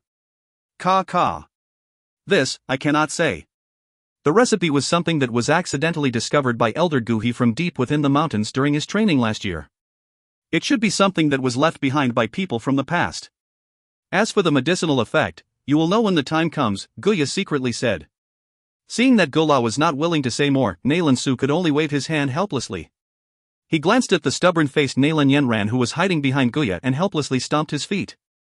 He irritably said, Forget it, I can't be bothered by you. If you get defeated and become a servant, you better not tell anyone you are from the Nalan clan. I can't afford to lose that much face. After completing his sentence, he furiously exited the hall. Observing the figure which had vanished from his sight, Guya finally sighed in relief. Turning around, he saw the similar helpless look on Nalan Yanran and once again let out another sigh as he said, I really did not expect. That little boy from the Xiao clan has really gotten up. So what? Nalan Yanran, who was sitting on a chair, said unconcerned. Yanran, you. Are you confident that you can beat him at the 3-year promised battle? After a brief hesitation, Guya asked. Uncle Guyi, why is it that even you think I cannot compare with that CRI, him? Hearing his words, Nalan Yanran instantly became sour as she said. Shaking his head and laughing bitterly. Guya sighed, I keep having a feeling that there's something strange about that guy. Pursing her lips together, the hand that Nalan Yanran used to lift her teacup clenched. Her eyes stared at the pale green tea as she told coldly spoke in her heart, I don't believe that you can really climb over my head. There's still 1.5 years left. Let's see how high you can climb from a 3-star doja. I, Nalan Yanran, will be waiting for you at the Misty Cloud faction. Come to the promised challenge if you have the strength. If you find any errors, ads pop up, ads redirect, broken links, non-standard content, etc., please let us know. Report chapter so we can fix it as soon as possible. Chapter 108, Octane Blast's Hidden Force. Chapter 108, Octane Blast's Hidden Force. A lonely crescent moon hung in the pitch-black night as its faint, cool light blanketed the vast land. Within the pitch-dark forest, a weak bonfire danced gracefully, bringing threads of warm light to the quiet and dark night. Beside the bonfire, a young man was leaning against a tree trunk and absent-mindedly prodded the fire with the fire poker in his hand. Including today, it has already been 5 days since Xiao Yan left Wutan City. Most of the initial freshness had faded along his lonely journey. A faint feeling of homesickness instead began to slowly climb into the young man's heart. After randomly placing another piece of firewood into the flame, causing it to once again burn brightly, Xiao Yan rested his chin on his palm and lazily said, Teacher, where exactly are we going? The Magic Beast Mountain Range, an aged voice said from within the ring on his finger. I thought that we could also enter the Magic Beast Mountain Range from near Wutan City. Why do we have to travel so far? We are on the eastern side of the Magic Beast Mountain Range. By passing straight through here, we can reach Tagar Desert. That is the final destination for our training. Yao Lao said. Passing straight through the Magic Beast Mountain Range? The corner of Xiao Yan's mouth opened as he laughed dryly. My current strength will only allow me handle some of the younger magic beasts. At the very most, I can only roam around its edge. Isn't it impossible to cut through the mountain range? Only by being in a dangerous place can one's talent truly erupt. Yao Lao said indifferently, I plan to help you advance to a doshur within the Magic Beast Mountain Range. Then I have to stay in the Magic Beast Mountain Range throughout my training period? Hearing the proclamation, Xiao Yan's face immediately turned bitter. I estimate that it will take a year. For the remaining half a year, you need to go and train in the Tagar Desert. Tagar Desert? Xiao Yan shook his head as he muttered to himself. Forget it. In any case, he had Yao Lao by his side to protect him. His teacher would not actually let him be eaten by a magic beast, right? Rubbing his palm against his chin, Xiao Yan licked his lips and asked with a smile, Teacher, what about the D-tier Do technique? You little rascal. Don't you feel irritated bringing it up a couple of times every day? Listening to Xiao Yan repeating the same question, Yao Lao felt something between a smile and tears. He helplessly shook his head and became silent. Finally, he said, after going into the Magic Beast Mountain Range, I will teach you the D-tier Do technique. There are far too many eyes outside. If someone were to accidentally see it, there might be some trouble. Hearing that it would be delayed by another few days, Xiao Yan despondently nodded his head. Look at your good-for-nothing manners. Don't you understand the meaning of biting off more than you can chew? Your vacuum hand and fire palm have indeed been trained till they have reached perfection, but your octane blast has barely even scratched the surface. Seeing the despondent Xiao Yan, Yao Lao could not help but reprove him. Just scratching the surface? How can that be? The last time against Jiao Liao, I used octane blast and broke his arm. Hearing Yao Lao's reprimand, Xiao Yan muttered with dissatisfaction.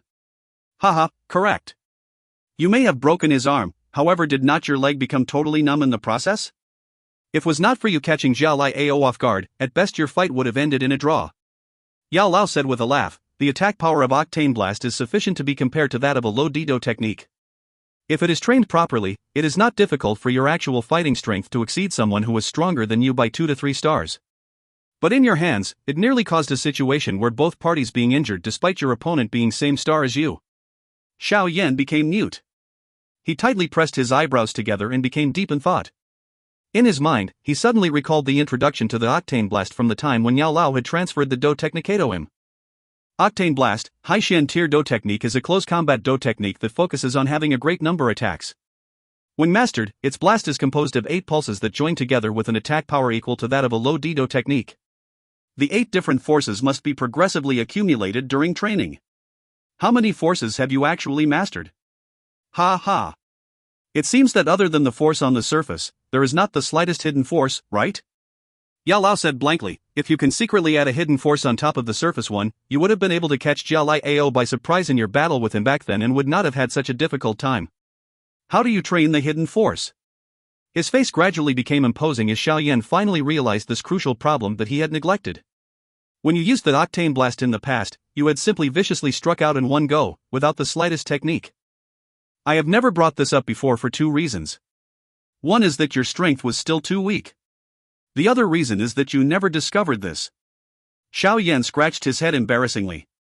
He had never really considered the hidden force problem. This was because with just the surface strength, octane blast had an incredibly strong explosive force that was extremely satisfactory to him. Close your eyes and reach deep into your spirit. Yao Lao ordered quietly, causing Xiao Yan to quickly cross his legs and adopt the training posture. Beside the bonfire, the young man slowly closed his eyes and the surroundings once again became quiet. There was only the soft crackling sound of the firewood and the low ringing sound of the insects. After the silence had continued for a long time, Xiao Yan, who had closed his eyes, suddenly opened them. He frowned slightly as he deliberated the exchange he had with Yao Lao in his heart. After a long silence, Xiao Yan slowly relaxed his eyebrows. He slightly nodded and tightened his fist, where a pale yellow Dou Qi gathered. A brief stillness later, his fist smashed heavily onto a huge tree trunk as he cried softly. Octane blast. Bang! A thud sound followed. On the spot where his fist had smashed into, a small hole was created along with a few crack lines spreading out from it. Bang! Not long after the previous noise died out, another lower muffled boom sounded from within the tree trunk. The force that accompanied the second muffled sound was directly transferred deep into the tree trunk. A moment later, it suddenly exploded from within. The huge tree trunk, upon being damaged by this hidden force, became shaky, seemingly about to fall. What? What a strong hidden force! Watching the seemingly multiplied destructive force, Xiao Yan became totally stunned. Although this hidden force consumed a third of his Dou Qi, its effect was obviously much greater than the consumed Dou Qi. An octane blast with the hidden force is truly worthy of being described as being a match for a D-tier technique. Xiao Yan sighed with shock as he slowly withdrew his fist. Not bad, being able to release the hidden force on your first try. However, it is obviously not smooth and it took too long for the hidden force to explode. During this time, if your opponent has keen senses, he would be able to eliminate this hidden force before it explodes. Yao Lao sung a praise before speaking in a manner that suggested that there were small imperfections. Haha, it's alright. This is only the first time. As long as I have more practice, I believe I will be able to control the time when the hidden force explodes. Xiao Yan quickly threw a few fast punches. His success with the hidden force today had increased Xiao Yan's combat ability significantly. At the same time, it gave Xiao Yan confidence and joy. Nodding his head, Yao Lao hesitated for a moment before saying, although Flame Mantra does have the strange ability of evolving, this Qi method starting level is far too low. The Dou Qi within your body could only provide enough support for you to use the hidden force a few times. If you were to fight with others in the future, you must kill within one strike. This octane blast is meant to be a swift thunder-like killing Dou technique. Ah. Xiao Yan nodded seriously. He clearly understood his weakness, which was having low stamina or Dou Qi. Should he be unable to defeat his opponent before his Dou Qi was exhausted, the one who would lose would be him. It looks like I need to think of ways to speed up your Dou Qi training. Once we enter the Magic Beast Mountain range, I will guide you to search for some rare medicinal plants that are needed for refining medicine. At this time, you require medicinal help on top of relying on your talent. Yao Lao said deeply. Xiao Yan smiled. He abruptly raised his eyebrows and said that Nalan Yenran might also be using this method of training. Ha, so what? In all of the Jiama Empire, that Guhi's alchemy skills are considered the best. However, in my eyes, he's nothing. Competing with me in alchemy skills? In this entire Dou Qi continent, you cannot even find 5 who can. Yao Lao said blandly, the bland voice hid in arrogance and disdain. Xiao Yan rubbed his nose, feeling slightly curious about Yao Lao's background. Oh right. Carry this thing. From now on, you are not allowed to put it down, even when you sleep. Yao Lao was silent for a moment before a huge black item suddenly shot out from the old ring and crushed heavily onto the ground, sweeping up a pile of dust. Xiao Yan blankly stared at the pitch-black item that was as tall as him. Cold perspiration appeared on his forehead as he swallowed his saliva and said, what is this for? This is made of a black meteoric metal and is likely the only one in the entire continent. Not only is it very tough to break, it is also extremely heavy. Most importantly, it has a strange effect of suppressing one's Dou Qi. If you can get used to being under its suppression, when you remove it in future battles, your strength after removing it will shock everyone. Yao Lao said with a smile as he gave a belated explanation.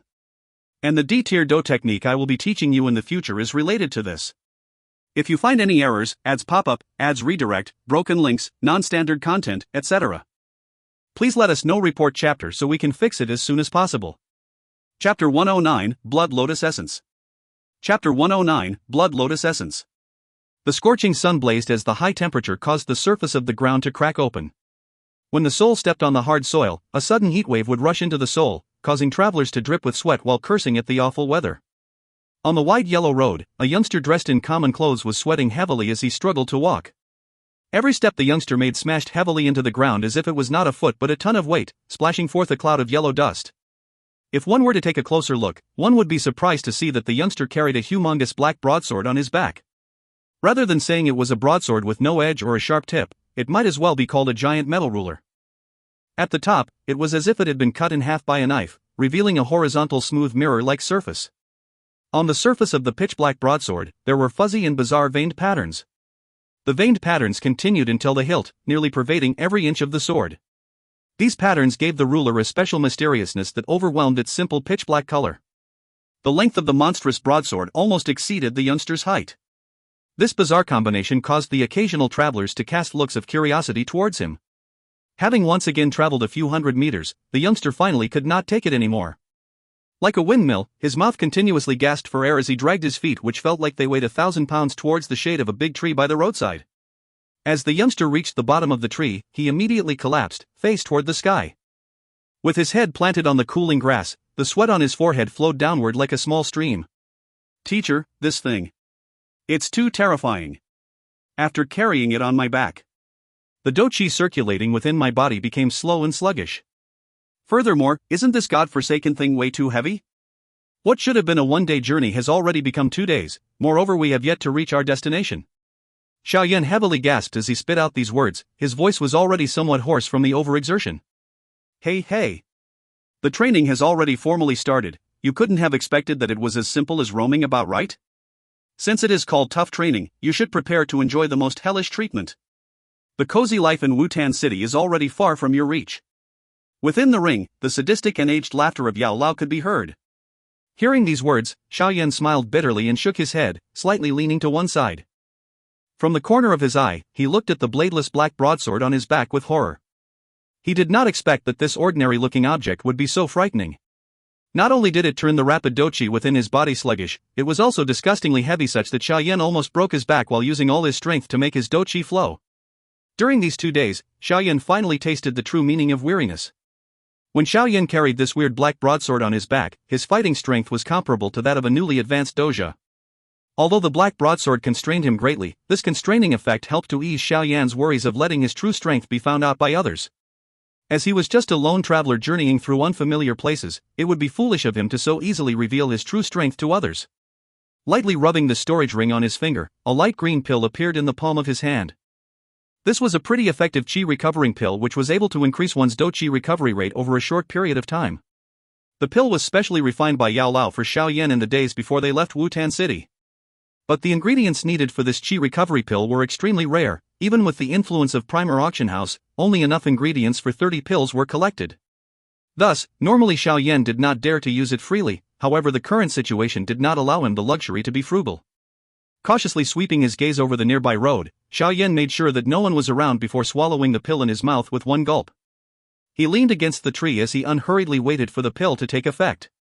Although it is said that it is best to enter the training state to bring out the highest effect from the pill after consuming it, in his current situation, Xiao Yan clearly was not in the best environment to train. The crowds that continuously passed by on the road would break his thoughts from entering into a training state. Slowly closing his eyes, the extremely fatigued Xiao Yan was able to distinctly feel his battered muscles greedily absorb the meek essence emitted from the pill. When the last drop of essence had been absorbed, Xiao Yan felt as if the cells of his muscles were invigorated with power and faintly stronger than before. Although the tough training had only started a mere 2 days ago, Xiao Yan had absolute confidence in defeating a 6-star doja if he were to remove the heavy sword from his back. It seems like there is some effect? Xiao Yan muttered to himself as he used his hand to touch his face. The corners of his mouth abruptly broke into a grin as he lazily extended an arm, feeling full of vigor. It was as if he was remade anew from the inside out. Propping his body up from the ground, Xiao Yan patted the burdensome and strange huge sword with mixed feelings of love and hate before once again taking a heavy step to continue his journey to the now near destination. Before the sky gradually darkened, Xiao Yan finally arrived at a small town which was close to the Magic Beast mountain range. The small town was known as Qingshan Town, but because it was close to the Magic Beast mountain range, it was also known as Magic Beast Town. The majority of the people within this small town were naturally the mercenaries who spent their days feeding their blades with blood. These mercenaries would form troops that walked hand in hand on the streets, splattering their spittle about while brazenly discussing about the women in the town, where to find the strongest liquor and which area had the most fierce magic beasts.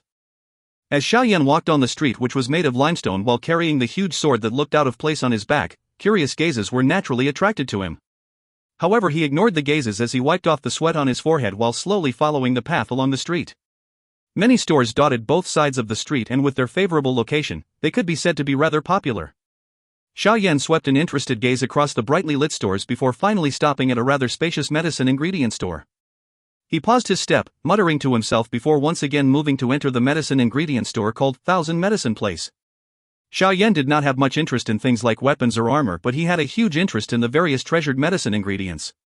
As long as he could find a precious medicine ingredient, Yao Lao would be able to refine it into various power-boosting pills. Pills were the most practical for survival while traveling in the extremely dangerous Magic Beast mountain range. Walking into the spacious store, Xiao Yan realized that it was brightly lit by moonlight stones hanging on the walls. Currently, there was a rather high volume of traffic in the store, causing the shop assistants to be extremely busy. Thus, there was no one to welcome Xiao Yan when he entered. Even though no one welcomed him, Xiao Yan was quietly happy. His gaze slowly swept across the transparent display counters until arriving on a small jade case, slightly dazed at what he found. Healing medication? Could there be an alchemist here? Xiao Yan muttered in astonishment as he stared blankly at the written description under the small jade bottle. Shaking his head, Xiao Yan's gaze continued to move on, but when he had seen all of the things in the display counters, he disappointedly shook his head. Although there were some middle-grade medicine ingredients, they were not much use to Xiao Yan now. Just as Xiao Yan prepared to leave empty-handed, his randomly wandering gaze suddenly stopped. Xiao Yan's gaze pierced through the transparent display case to unwaveringly stare at a light yellow object in a corner. A long time passed before he licked his lips and nonchalantly walked towards the object, tilting his head to once again size up the light yellow object. Cough. Could I trouble you to help me take out this object? Little by little withdrawing his greedy and excited gaze, Xiao Yan lifted his head towards a male shop assistant and said with a smile. Having been called, the young shop assistant cast a glance towards the plainly dressed Xiao Yan before glancing at the item he requested for. After discovering that it was the most lowly graded yellow lotus essence, the young shop assistant curled his lip with impatience. With a rigid face, he retrieved the item from the display case. Yellow lotus essence, low-level medicine ingredient, 100 gold. Not caring about the shop assistant's discriminating attitude, Xiao Yan sneered in his heart. He received what was thought to be the most lowly graded yellow lotus essence and stealthily drew his fingernail gently across the surface of the yellow lotus essence. A tiny bit of dark blood red color was revealed from the somewhat yellow surface. As he gazed at the virtually hidden dark red color, the corners of Xiao Yan's eyes slightly twitched. Shortly after, trying not to reveal his intentions, he rubbed his nose while deeply inhaling the bizarre scent of blood on his finger. Immediately, an extraordinary splendor jumped up in the depths of his eyes.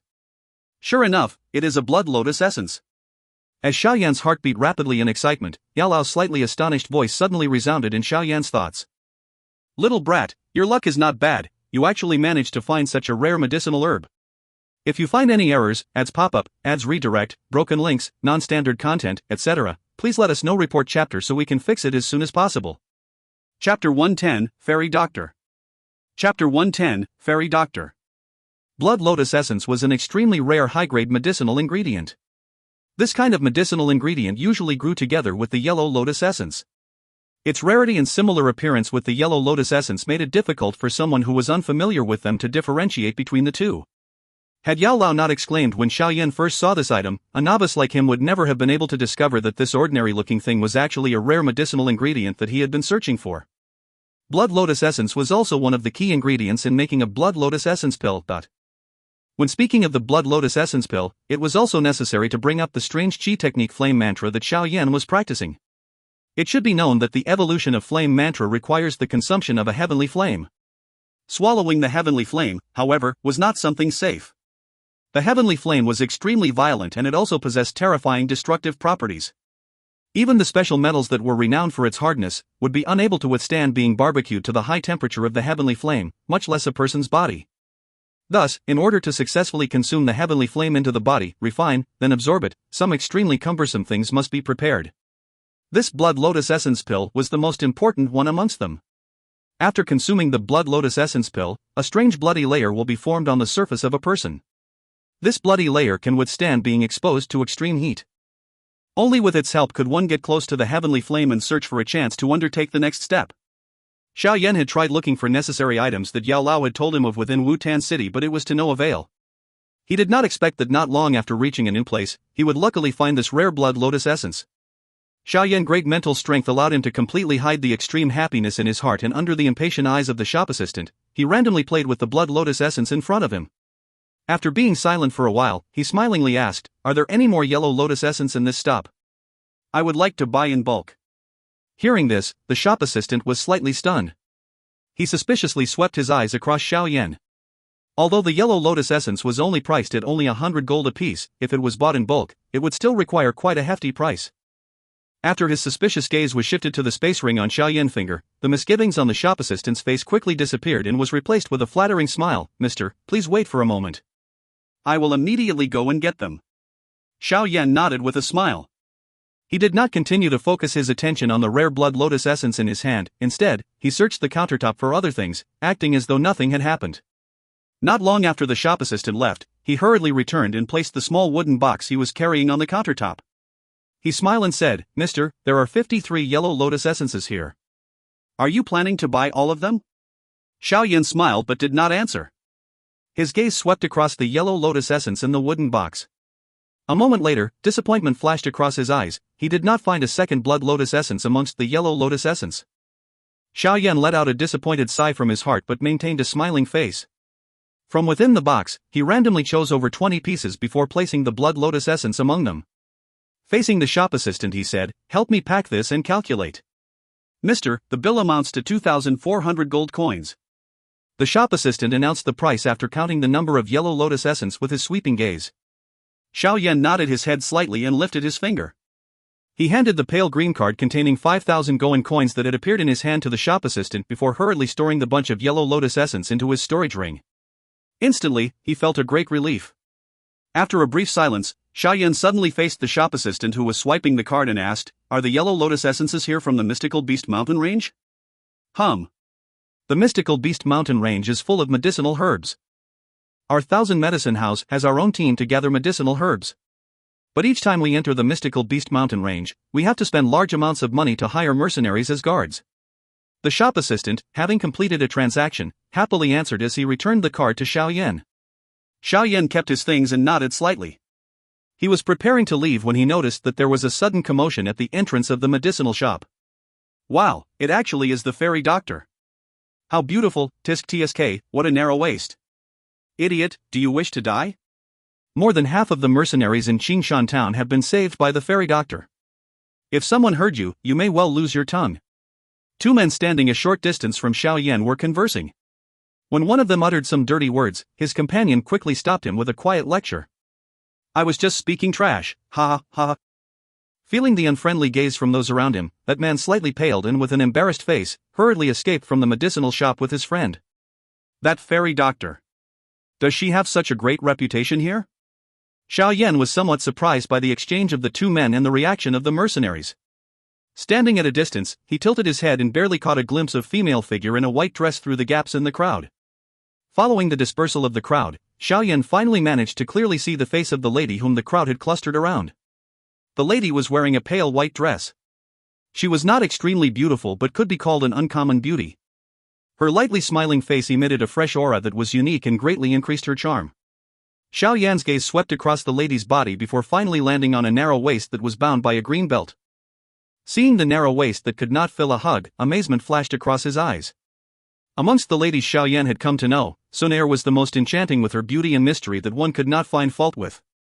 Ye Fei was a stunning, enchanting temptress and Xiao Yu had her long sexy legs which Xiao Yan's eyes could not help but stare at each time he saw them. The woman in white that was in front of him, on the other hand, was the one with the narrowest and most delicate waist. Xiao Yan smacked his lips, feeling amazed. Beside him, the shop assistant laughed in a low voice. The fairy doctor is a physician that was specially hired by our 1000 medicine house. There are many people all over Qingshan town who like her. If the fairy doctor accompanied us when we go to the mystical beast mountain range to gather medicinal herbs, the mercenaries would all lower their wages to the minimum and at times, even fight amongst themselves for the available positions. A physician? Hearing this, Xiao Yan was momentarily stunned and immediately asked, isn't she an alchemist? A physician could be considered as a kind of alchemist but they are much inferior when compared to the latter. After all, they cannot really refine any medicine. All they can do is to use a normal fire to mix the various medicinal ingredients together and achieve a healing effect. If compared with the medicine refined by an alchemist, such medicine is of a much lower grade. Thus all physicians desire to become an alchemist, but many fail to do so even after spending their entire life trying. The main problem lies both with their elemental affinity and the lack of guidance. After seeing the extent to which she was welcomed in the healing medicine on the countertop, Xiao Yan had initially thought she was an alchemist. If it was so easy to become an alchemist, the occupation would not have been so rare and precious. The shop assistant said helplessly. Xiao Yan shrugged his shoulders, too lazy to continue his inquiry. He stared at the lady in the white dress who had sat down in her seat and attended to her injured patients. He touched his chin and admitted to himself that the kind smile the fairy doctor displayed when she was treating the wounded was extremely touching. No wonder these usually fierce mercenaries acted like docile little sheep in front of her. After standing at the same spot and taking another look at the beautiful picture-like scene before him, Xiao Yan walked out of this 1000 medicine house. He walked on the street for a while before glancing at the darkening sky and randomly found an inn at the end of the street. He rented a room and went.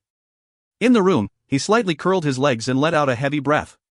Tightly grabbing the hilt of the heavy sword on his back with his palms, he lifted it off his back with a low groan and carefully leaned it against the side of the bed.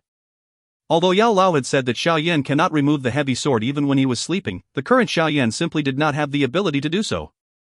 Hence, Yao Lao had allowed him to temporarily remove it while he was sleeping. Immediately after the strange heavy sword left his body, Xiao Yan could feel that the Dou Qi in his body, like a river of water, swiftly and violently flow within his body. Xiao Yan slowly let out a breath. All the pores on his body had suddenly opened up. The comfortable feeling caused Xiao Yan to joyfully let out a cry. This feeling of suddenly becoming strong was simply too satisfying. Twisting his sore shoulders, Xiao Yan removed the huge bunch of yellow lotus essence that he had just bought. From within, he picked out the blood lotus essence and carefully placed it into a white jade box that he had retrieved from the storage ring. As for the remaining low-grade yellow lotus essence, Xiao Yan simply dumped them at random into the storage ring. Phew, now that the blood lotus essence is finally in my hand, all that I'm missing is the ice fire spirit grass and a 4th rank ice attribute monster core before I can refine the blood lotus pill. Patting the jade box in his hand, Xiao Yan wiped his mouth and sighed, it looks like I will be busy in the future. Just finding the medicinal ingredients for the blood lotus pill has already given me such a big headache. Alas, successfully consuming the heavenly flame will not be an easy task. Xiao Yan sighed and shook his head. His sore body finally lay on the bed and he was overcome by his sleepiness. If you find any errors, ads pop up, ads redirect, broken links, non-standard content, etc., please let us know. Report chapter so we can fix it as soon as possible. Chapter 111, Joining a Team. Chapter 111, Joining a Team. The night quietly slipped by. When the sky began to brighten the next morning, the sleeping Xiao Yan opened his eyes punctually. During this period of living in the wild, he managed to accurately tune his internal clock. After a night of deep sleep, the exhaustion that originated from deep within his body had completely vanished and was replaced by a great vigor. From his bed, he sat up and crossed his legs, adopting the training pose before he once again closed his eyes. The early morning hours were the best time to train his Dou Qi. Moreover, Dou Qi training was like rowing a boat against the flow. If one did not advance, one would fall behind. Only by persevering could one truly succeed. Following the increasingly steady breathing of Xiao Yan, the calm air around him suddenly acted like a wave as it began to oscillate, emitting a continuous stream of Dou Qi. After the previous day's intense training, Xiao Yan's skin was like a sponge. As long as any part of his skin came into contact with the Dou Qi around him, his numerous pores would rush to open and greedily swallow the continuous stream of Dou Qi. While his pores were greedily swallowing the Dou Qi, most of the Dou Qi around Xiao Yan was being sucked into his body through his breath. Then, they passed through a few specially selected Qi paths predetermined by the Qi method. It was subsequently refined and slowly deposited by Xiao Yan into a small, ever-suspending, cyclone within him. The Dou Qi training continued for over an hour. Only when the room was completely lit by the sunlight passing through the window did Xiao Yan finally stop and break his stance. A mouthful of slightly feculent breath was slowly released. Xiao Yan's black eyes gradually opened and a pale yellow light flashed within them before subsequently disappearing into the deepest part of his eyes. At this rate, I might be able to become a 5-star dojo in half a year's time. Unexpectedly, this tough training is so effective. Xiao Yan stretched lazily and upon hearing the bone-cracking sound from within his body, a smile appeared on Xiao Yan's face. Today, I will be entering the Magic Beast mountain range. After jumping off the bed, Xiao Yan briefly washed his face in his room before walking back to the bedside and helplessly staring at the strange black broadsword. Bending his legs slightly, Xiao Yan let out a deep breath. His arms bent slightly and like an eagle claw, firmly grabbed the sword's hilt. His feet stepped heavily on the ground as he called in a low voice, "Rise!" With Xiao Yan's Dou Qi revolving around them, the strength of his arms was sufficient to chop down a large tree. When this kind of strength was used on the huge sword, however, it was barely enough to slowly lift it off the ground. Xiao Yan bent his back forward, his face was already red and his breath was becoming ragged. With another low cry, the huge sword was finally thrown onto his back, instantly causing his body to sink towards the ground. Luckily, Xiao Yan was prepared. He clenched his teeth and a moment later, his body slowly straightened. "Damn it, it's too scary," Xiao Yan bitterly said as he wiped the cold perspiration from his forehead. After patting his palm on the huge black sword, Xiao Yan once again opened his stride and headed out of his room. After adapting for a few days, he no longer caused the ground to tremor each time he took a step while carrying the huge sword on his back. Within the Magic Beast mountain range, the magic beasts roamed, filling the place with danger. Walking alone within it would easily attract an attack from these magic beasts. Therefore, other than those who were very strong, most mercenaries formed groups before entering the Magic Beast mountain range. With Xiao Yan's current strength, he could at the very most handle a rank 1 magic beast. Therefore, he did not have the ability to run around within the Magic Beast mountain range by himself. Of course, this was only true if he excluded Yao Lao interfering to help him. However, Yao Lao had said on the first day of his hard training that during this training period, unless Xiao Yan's life was really threatened, he would not intervene to resolve any trouble. In other words, in the days ahead, even if Xiao Yan had Yao Lao as a trump card, he could not carelessly use it. All the trouble he faced must be resolved by himself first. Although Xiao Yan was frustrated with this, he could only helplessly accept it. He knew that Yao Lao's action came from a fear of Xiao Yan losing his alertness and sense of danger under the former's protection. A baby eagle who always hides under the shadow of his mother's wing will never learn what it is to truly be free. It is only through danger will one's potential burst and take to the skies. Yao Lao did not want Xiao Yan to become a baby eagle who only knew how to hide behind another's back. Hence, he had to let Xiao Yan understand his current position. After walking to the end of the street, Xiao Yan arrived at the other exit out of the town. This exit led to the Magic Beast mountain range. At the exit of the town, there were many mercenaries who had gathered. There were voices crying out one after another, continuously calling out to those solo mercenaries who wished to enter the Magic Beast mountain range. The mercenaries in the small town were divided into 3 categories. The first category were mercenary companies with strict rules. There were only 3 such groups within the Qingshan town and they had around 100 members each. Most of their members had at least the strength of a doju, and the leader of each of the three groups was a strong doshi. It could be said that these groups were among the strongest forces in Qingshan town. The second type of category was comprised of mercenary teams that were formed at the last minute. These kind of teams would be disbanded after completing a mission. Their trust in each other as well as their ability to cooperate could not be compared to the formal mercenary company. The third type of mercenary was comprised of the solo mercenaries. These people often had some hidden trump cards.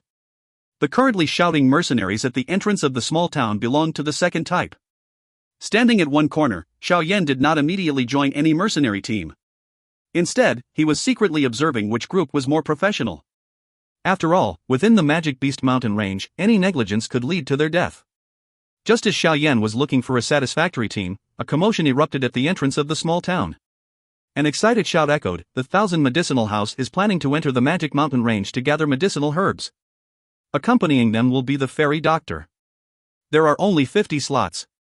For those who are a 2-star dojo and above, please hurry." But the loud cry had caused the noisy entrance into the small town to become quiet. A moment later, everyone turned to face each other. The mercenaries who thought that they met the requirements immediately rushed towards the middle-aged man from the Thousand Medicinal House. Blankly staring at the sudden raving mercenaries, Xiao Yan blinked his eyes. After a moment of silence, he also rushed forward and joined the crowd. With so many people entering the Magic Beast Mountain range as a group, a normal magic beast would definitely not dare to simply attack them, thus increasing their chances of surviving. As long as he could find a secluded and safe training spot during the journey, he could easily and reassuringly leave the team. What he had heard from the shop assistant in the Thousand Medicine House yesterday was indeed true. The fairy doctor name was more effective than anything in Qingshan town. The 50 slots had caused people to fight over it. However, Xiao Yan managed to use his small body to squeeze through the gaps of the crowd and get to the front. There is still one more position. The middle-aged man smiled to the squeezing crowd as he waved the goat skill scroll in his hand. "Me," a young man said with a somewhat tender voice. He was slightly out of breath as he walked towards the middle-aged man. "Ha?" Eyeing the young man in front of him who was only 17 or 18, the middle-aged man froze. He immediately smiled and said, "Little boy, our criteria is a 2-star. Doji." The middle-aged man emphasized the last 4 words. Obviously, he did not believe that this young man in his teens had achieved this requirement. Where has this child come from? To create trouble when his beard was not even grown. "Move aside, little body. Don't waste all of our time." Seeing that the last spot was snatched away by a young man, the surrounding mercenaries immediately scolded. Xiao Yan ignored these rantings as he took 2 steps forward. He stood in line with a tree which was 2 arms thick. His fist suddenly tightened and a pale yellow Dou Qi formed a layer over it like a curtain of light. Then, with a low cry, Xiao Yan ruthlessly smashed his fist against the tree trunk, unleashing the ferocious force on his hand. Ka-cha! Following the clear noise, the thick and strong tree fell onto the ground in front of everyone's eyes, lifting the dust from the ground. "Is this enough?"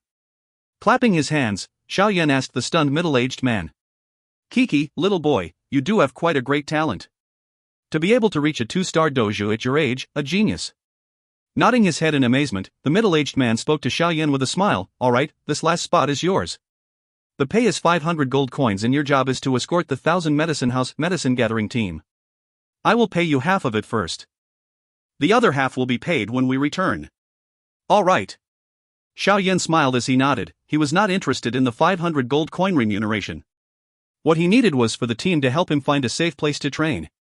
After seeing that the last spot was taken by this unknown little boy, the surrounding mercenaries immediately began to disperse. As they left, however, they did not forget to throw Xiao Yan a curious gaze. The great talent needed to become a 2-star dojo at 17 or 18 was something that was a rare sight within Qingshan town. If you find any errors, ads pop up, ads redirect, broken links, non-standard content, etc., please let us know. Report chapter so we can fix it as soon as possible. Chapter 112, Entering the Magic Beast Mountain Range. Chapter 112, Entering the Magic Beast Mountain Range. A huge group of people were walking through the quiet forest. There were numerous pairs of alert eyes that continued to scan the dark hidden spots of the surrounding forest while hands tightly gripped the weapons at various waists, ready to handle any sudden occurrences. As veteran mercenaries that had survived the Magic Beast Mountain range for many years, even though many of them were cooperating with each other for the first time, they were still able to maintain a basic understanding with each other. When they briefly exchanged glances, they could recognize the signs of both safety and danger from the other party's eyes. The huge black sword's heaviness and its strange ability to suppress Dou Qi caused Xiao Yan to have difficulty traveling. Each time his feet landed on the ground, it would sink into the soft soil. After traveling for a short distance in this manner, he had begun to pant and sweat. Xiao Yan wiped the perspiration from his face and turned around to stare at the heavily guarded Thousand Medicine House medicinal herb gathering team. After randomly sweeping his gaze over the team, his gaze finally landed on the lady in white at the center, who appeared to be like a moon being crowned by the stars. At that moment, the fragile beauty who was known as the fairy doctor had coincidentally straightened her back as she lightly wiped away the beads of perspiration that had gathered on her forehead. Her light gasps for air, together with her pretty face, formed a picture of tender loveliness. Witnessing the fairy doctor presenting such an image, some of the surrounding mercenaries gained a reckless motivation to carry her straight to their destination. However, they knew that even if they wished to carry her, the fairy doctor would decline their offer with a smile. When everyone's gaze had gathered onto the fairy doctor, a slightly handsome young man who was full of smiles moved away from the group of mercenaries. He lowered his head and said something to the fairy doctor. After a brief conversation, the fairy doctor simply smiled and shook her head before continuing the journey on foot. Despite being rejected by the fairy doctor, the young man did not show the slightest bit of anger on his face. Instead, he let out a faint smile, waved his hand as he called out, "Members of the Wolf Head Company, we are now about to enter the Magic Beast Mountain Range. Don't screw up." "Yes, young master." Upon hearing the young man's call, dozens of huge men surrounding him immediately responded in unison. The disciplined tone attracted numerous sidelong glances. Even the fairy doctor glanced backwards. Being extremely satisfied with the response, the young man slightly smiled and hastened his footsteps to catch up with the fairy doctor.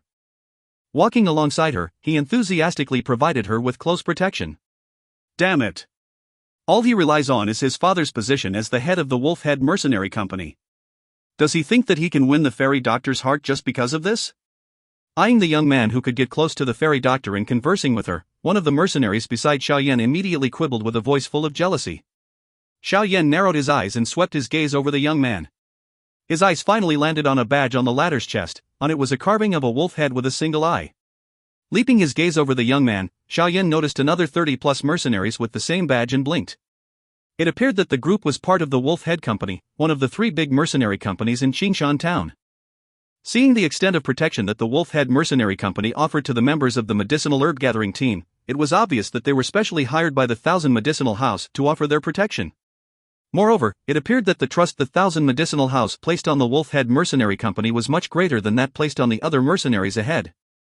Otherwise, the Medicinal House would not have let them be their personal bodyguards. Xiao Yan slowly withdrew his gaze. He was not interested in the young man and the fairy doctor. Thus, he simply shook his head and with his heavy footsteps, once again stepped towards the Magic Beast Mountain Range. Everything was quiet outside of the Magic Beast Mountain Range. However, not long after the company entered the Magic Beast Mountain Range, a small-scale attack by the Magic Beasts was cruelly played out before Xiao Yan's eyes. The attackers were 3 first-ranked Magic Beasts known as Scarlet Ice Snake. These Magic Beasts frequently appeared at the edge of the Magic Beast Mountain Range and possessed the ice attribute. Within them was an ice poison. If one was not treated within half a day of being poisoned, this poison would freeze the blood within the victim's body and result in death. The 3-rank 1 Magic Beast Scarlet Ice Snake hung on 3 branches. With lightning-like speed, they took the mercenaries by surprise, swiftly and easily poisoning 3 of their members. Instantly, the 3 members' faces turned an icy pale. Their legs and hands became cold as they collapsed. Realizing that they were being attacked, everyone immediately angrily struck back. A moment later, the 3-rank 1 Magic Beasts were unsurprisingly killed by the group of mercenaries. Upon finding no monster cores within their corpses, the mercenaries could only let out a slightly regretful sigh. In the wild, it was common to suffer serious injuries and be unrewarded after killing the Magic Beast. Thus, they did not hold much hope of finding anything. After the Scarlet Ice Snakes were killed, the 3 mercenaries who were inflicted with the ice poison were quickly transported to the back where the medical herb gathering team was gathered in order for the fairy doctor to personally remove the poison from their bodies. With the encounter from the Scarlet Ice Snake's attack, the mercenary group became even more careful. Nevertheless, it was impossible to totally avoid the Magic Beasts in the Magic Beast Mountain Range, which was densely populated by the Magic Beasts. During the next half a kilometer that the group covered, they were attacked by 3 waves of Magic Beasts. Luckily, the large number of mercenaries outnumbered the Magic Beasts and they managed to repel the 3 attacks at the expense of more mercenaries suffering light injuries. Being part of the scouting company at the front, Xiao Yan could not avoid participating in one of the battles. However, in a direct confrontation with a first-ranked Magic Beast, he paid the price of a numbed hand. Seeing the cunning magic beast fleeing after Xiao Yan's futile attack, Xiao Yao clenched his teeth angrily. If it was not for his Dou Qi being suppressed by the huge sword, he would definitely have killed that magic beast. Even though he allowed the magic beast to escape, the strength that Xiao Yan displayed had resulted in the surrounding mercenaries looking at him with admiration. Little brother, you are quite strong, to actually be able to hold your ground against a snake-tail leopard that is known for its strength. TSK, being so strong at such a young age. I can't imagine how strong he'll be in the future. Haha, this guy should be the youngest 2-star dojo in this group, right? Looking at his strength, it seems that it's really true. The surrounding mercenaries' cheers caused a small commotion within the group. When the gaze of the mercenaries fell on the young man with the huge sword, their questioning glint was replaced with something else in their eyes. In this circle, where one's strength determined one's status, as long as one exhibited a strength that surprised others, one would attain their respect. This was a simple and direct rule. Xiao Yan simply smiled at these cheers. Within his smile, there was neither arrogance nor satisfaction. He simply followed the group and silently continued to advance towards the medicinal herb picking site. Everyone! We are already close to the herb picking site. After walking for so long, everyone must be tired. Please take a short rest. After traveling some distance more, a gentle and crisp female voice suddenly called out from within the quiet group. The advancing footsteps slowly came to a stop as the entire group ceased advancing at the same time. Turning around, they faced the innocently smiling young lady and obediently nodded their heads. After a quick discussion, over 10 mercenaries were scattered towards the surrounding areas to act as lookouts. The remaining people simply sat down and started recovering the strength they had consumed during the journey. Sitting on the ground, Xiao Yan slowly released his breath. He lifted his finger, prompting a strength-recovering pill to appear in his hand. He swept his gaze across his surroundings, then raised his head and yawned. His palm covered his mouth as he did so, transferring the pill into his mouth. He then quickly swallowed the pill without leaving any sign of him having done so. Once the pill was in his body, its effects swiftly spread all over his body. Xiao Yan leaned against a tree and closed his eyes, allowing the medicinal effect to quickly replace the depleted Dou Qi in his body. With the help of the strength-recovering pill, Xiao Yan managed to quickly return to his peak form.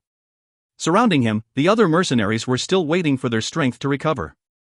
After whispering in his heart about how good it was to have the pill, Xiao Yan stood up. He whispered to the surrounding mercenaries about going to relieve himself before slowly heading towards the densely forested area by the side. Within the densely forested area, the light had significantly dimmed. However, this place had been scouted by the other mercenaries beforehand, so Xiao Yan was not concerned about being suddenly attacked by a magic beast. His gaze swept across his surroundings, searching for a suitable training spot. Following Xiao Yan's surveillance of his surroundings, he began moving deeper into the densely forested region. After walking for a distance, the dim surroundings suddenly brightened. He lifted his head and discovered that he had exited the small densely forested area. In front of him was a precipitous cliff. The bottom of the cliff was filled with lush greenery, providing a beautiful scenery. Xiao Yan's gaze swept across the top of the cliff before suddenly halting. He rubbed his nose as he headed towards the cliff edge where a type of vegetation with blooming white flowers stood. This particular vegetation had pale white flowers. Among these booming pale white flowers, a crimson fruit was stealthily hidden while emitting a faint medicinal smell. After scanning the vegetation carefully, Xiao Yan raised his eyebrows in surprise. After which, he lowered his body and extended his hand to the plant, intending to pluck it. Just as his hand came into contact with the vegetation, a jade-white hand suddenly stretched out from the other side of the cliff, targeting the same plant only to grab onto Xiao Yan's hand instead. After the jade-like hand came into contact with Xiao Yan's hand, it idled briefly before being withdrawn in a lightning-fast manner. A moment later, a pretty face appeared from the other side of the cliff and appeared before the dumbfounded face of the squatting young man with a flustered one. If you find any errors, ads pop-up, ads redirect, broken links, non-standard content, etc., please let us know. Report chapter so we can fix it as soon as possible. Chapter 113, Cave. Chapter 113, Cave. Staring at the pretty face that had abruptly appeared from the bottom of the cliff, Xiao Yan was shocked.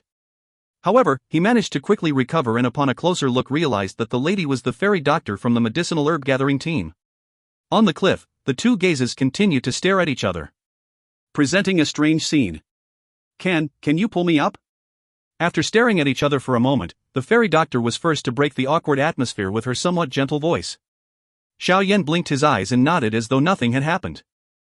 He grabbed the small hand that the fairy doctor had extended and with a little strength, pulled her from below the cliff. Her fragile body presented a beautiful curve in midair as she lightly leaped onto the cliff's edge. Thank you. Once her feet landed on the ground, the fairy doctor whispered her thanks as she swiftly released Xiao Yan's hand. She covertly glanced at the edge of the cliff as her fine fingers touched the black hair on her forehead. Her gaze then swept over Xiao Yan as she said softly, You are one of the mercenaries hired by the Thousand Medicine House, aren't you? Yes. Xiao Yan briefly relished the softness that was in his hands before nodding his head with a smile. After which, he shifted his gaze toward the endless green mountain that lay beyond the cliff. Although this lady was not extremely beautiful, her gentle and soft demeanor was more than sufficient to sway one's heart. Had this encounter been at a different time, Xiao Yan would have teased her. However, he did not have such an interest during his intense training session. After hearing Xiao Yan's answer and seeing that he had no intention of leaving, the fairy doctor pressed her eyebrows together and allowed her eyes to roam. Finally, she pointed at the white-colored plant by the cliff and asked with a smile, It seems that you had intended to pick this medicinal grass, do you know what it is? Hearing this, Xiao Yan rubbed his nose and smiled, This should be white orchard fruit. A middle-grade medicinal herb which usually only grows by the edge of a cliff. There are quite a lot of them. Unfortunately, they are the favorite food of a bird-type mystical beast, so they would usually be eaten once they grow and can be considered as one of the rarer ingredients among the middle-grade medicinal plants. If this matured white orchard fruit were to be sold at a medicinal shop, it should be worth around 4,000 gold coins. Seeing how the young man was able to reveal so much about the white orchid flower before him, a glint appeared in the fairy doctor's eyes. In a surprised voice, she said, Have you learned how to differentiate the different medicinal plants? I have touched the surface. Xiao Yan said vaguely as he shrugged his shoulders. After being with Yao Lao for such a long time, Xiao Yan had not only learned how to refine medicine but to differentiate the different types of medicinal ingredients too.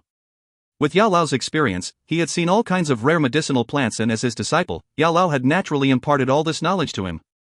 It can be said that the white orchard fruit is fair game for anyone who found it, but since you were the first to find it, I shall not snatch it from you. After giving Xiao Yan a smile, the fairy doctor crouched down and carefully picked the crimson fruit from the bunch of flowers before handing it over to Xiao Yan. Seeing the fairy doctor's action, Xiao Yan touched his head and nodded indifferently. The white orchard fruit may be something rare and precious to others, but it was something that Xiao Yan could do without. However, since the fairy doctor did not want it, it did not hurt to keep it. All right. The group is probably well rested by now. Let us hurry back. After seeing Xiao Yan accept the white orchard fruit, the fairy doctor hurriedly said with a suspicious happiness. Holding the cold white orchid flower in his hand, Xiao Yan observed the impatience of the fairy doctor and frowned. His eyes narrowed as he felt that the fairy doctor now appeared a little out of the ordinary. Why is she rushing to leave? A suspicion flashed across his heart as Xiao Yan placed the white orchard fruit into his breast pocket. Acting as though nothing was amiss, Xiao Yan randomly asked, Why did you go beyond the cliff? Once Xiao Yan's question left his mouth, the fairy doctor suddenly froze. A panicked expression appeared on her face for a fraction of a second before being quickly hidden. Nothing, some medicinal plants grow on the cliff wall, so I was just going down to take a look. Oh, Xiao Yan nodded his head. With this reason, the fairy doctor had removed some of the suspicion in him. After all, there were indeed some medicinal plants that grew along the cliff wall. No, there seems to be something below the cliff. Just as Xiao Yan was about to turn around, Yao Lao's voice suddenly appeared in his heart. With narrowed eyes, Xiao Yan involuntarily stepped forward. The precipitous cliff wall entered his sight. On the cliff wall, there was only broken rocks, strange branches that were randomly growing in some bone-like object. Xiao Yan's eyes slowly swept across the cliff wall. A moment later, he paused at a spot that was covered by the distorted branches that grew from it. The strange wooden branches that were on the cliff wall were arranged in a clever manner, but with Yao Lao's reminder, Xiao Yan realized that something was amiss. With the help of the sunlight, Xiao Yan's narrowed eyes could barely make out a pitch-black empty hole under the cover of the branches. There is indeed something amiss. Watching that particular spot on the cliff wall, Xiao Yan whispered in his heart. Suddenly, Xiao Yan's face changed. His feet staggered as his body retreated. He yelled, What are you doing? As Xiao Yan stepped backwards, white powder was suddenly scattered all over and quickly covered the retreating Xiao Yan. The white powder surrounded Xiao Yan for a long while before it was slowly scattered by the wind, revealing an unconscious Xiao Yan on the ground. Eyeing the unconscious Xiao Yan, the fairy doctor dusted the powder from her hands. She bit her lips and sighed, I told you to leave, but you didn't listen to me. Now you know. Shaking her head, the fairy doctor slowly walked towards the fainted Xiao Yan and lowered her body. She took out a rope, grabbed Xiao Yan's hand and prepared to restrain it. Just as the fairy doctor was about to restrain Xiao Yan, something unexpected occurred. Xiao Yan, who was supposed to be unconscious, suddenly opened his eyes and rotated his palms. Catching the fairy doctor off guard, Xiao Yan reached out and grabbed her. I didn't expect that you would actually be using such things. If it was not for my preparation, I would really have been drugged by you. The sudden change shocked her, but it did not slow the fairy doctor's reaction. After her hand was captured by Xiao Yan, she threw a violent kick at him. Seeing that the fairy doctor relentless, Xiao Yan let out a cold laugh. Mirroring her, he kicked out his right leg and heavily knocked the fairy doctor's small feet aside. Immediately, pain filled her gentle pretty face. Despite succeeding in one strike, Xiao Yan did not stop. Like a ribbon, his left leg held down both of the fairy doctor's legs. Following that, both of them fell onto the ground, with Xiao Yan pressing down tightly on the fairy doctor. The softness from beneath him caused Xiao Yan's head to tremble. Secretly, he let out a pleased cry. Lowering his head, he stared at the red-faced fairy doctor and raised his lips as he shook his lower body like a hooligan. Immediately, the two bodies became closer to each other. "Let me go!" The male scent above her caused the fairy doctor to feel a little giddy as she clenched her teeth and seethed. "Why did you attack me?" Her moist red lips trembled as the fairy doctor coldly smiled. "Because I dislike you." "Do you believe that I would take you here and now?" Lowering his head such that they could almost feel each other's breathing, Xiao Yan coldly smiled. "If you have the confidence to handle the 100+ mercenaries outside, you can try," the fairy doctor said. "The breasts aren't full enough, the butt doesn't stick out, I am not really interested." Xiao Yan teasingly smiled before his face slowly turned colder. "What is below the cliff?" "I don't know what you are talking about." The fairy doctor's face changed slightly as she pressed her eyebrows together and said, "Quickly let me go or else I will scream. If the others see you doing this to me, you can forget about walking out of this magic beast mountain range alive. Why don't you shout? If you want to let more people know about the secret below, you can shout till your voice becomes hoarse." Xiao Yan's emotionless voice quickly caused the fairy doctor to give up on her intention to shout. "What do you plan to do?" The fairy doctor took in a deep breath and seethed. "What is there below? If you don't answer me truthfully, I don't mind tying you up and hiding you here before going down to take a look for myself." Hearing Xiao Yan's threat, the fairy doctor's face appeared to panic. Although she was slightly older than Xiao Yan, her mental strength and shrewdness was nowhere near Xiao Yan's. "I heard that there is a magic beast known as a co-ape in the magic beast mountain range. This kind of magic beast has an interest in human woman." With the corner of his mouth rising teasingly, Xiao Yan lowered his head and with his lips touching the fairy doctor's ears, he whispered into it. "You bastard!" The fairy doctor's face turned white as she obviously suffered a great shock. She had also heard of this horrible magic beast's name. "Let me up. I will tell you what is at the below." Under Xiao Yan's threat, this fairy doctor who could not hold out any longer, helplessly gave up. With a smile, Xiao Yan pushed himself up before helping the fairy doctor do the same. As a precaution, he forcefully held on to her wrist and ignored her embarrassed and angry expression. Both of them headed to the edge of the cliff and stared simultaneously at the strange spot on the cliff wall.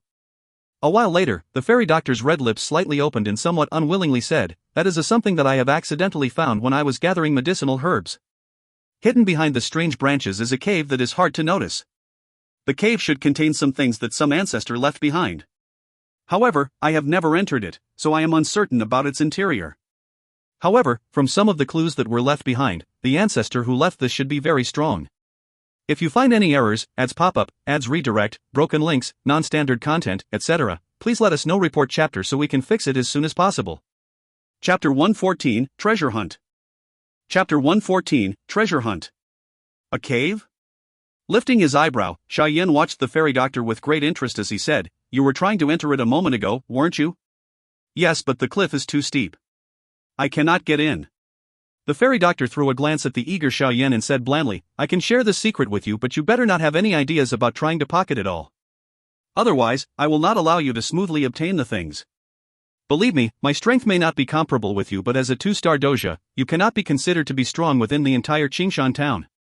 Seeing the seriousness on the fairy doctor's face, Xiao Yan smiled, touched his nose and teased, "Originally, I had intended to knock you out and go down myself.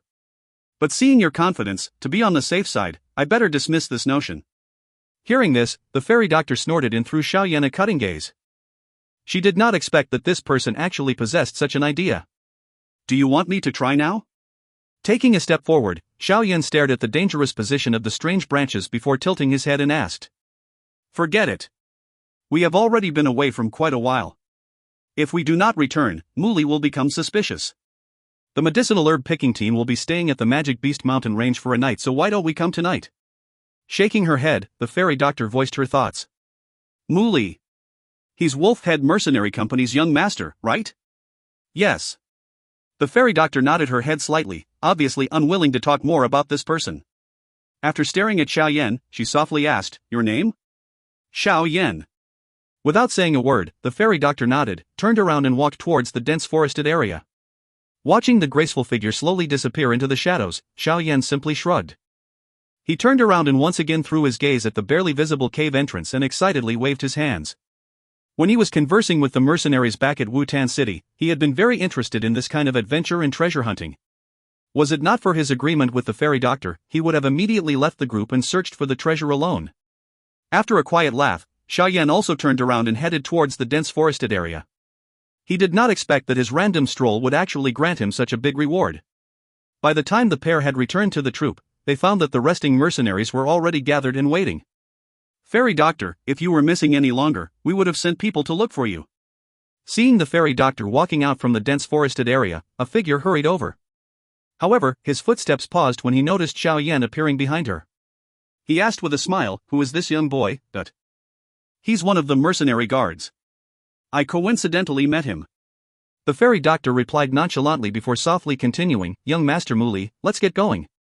There's still some distance to cover before we arrive at our destination." "Coo. All right."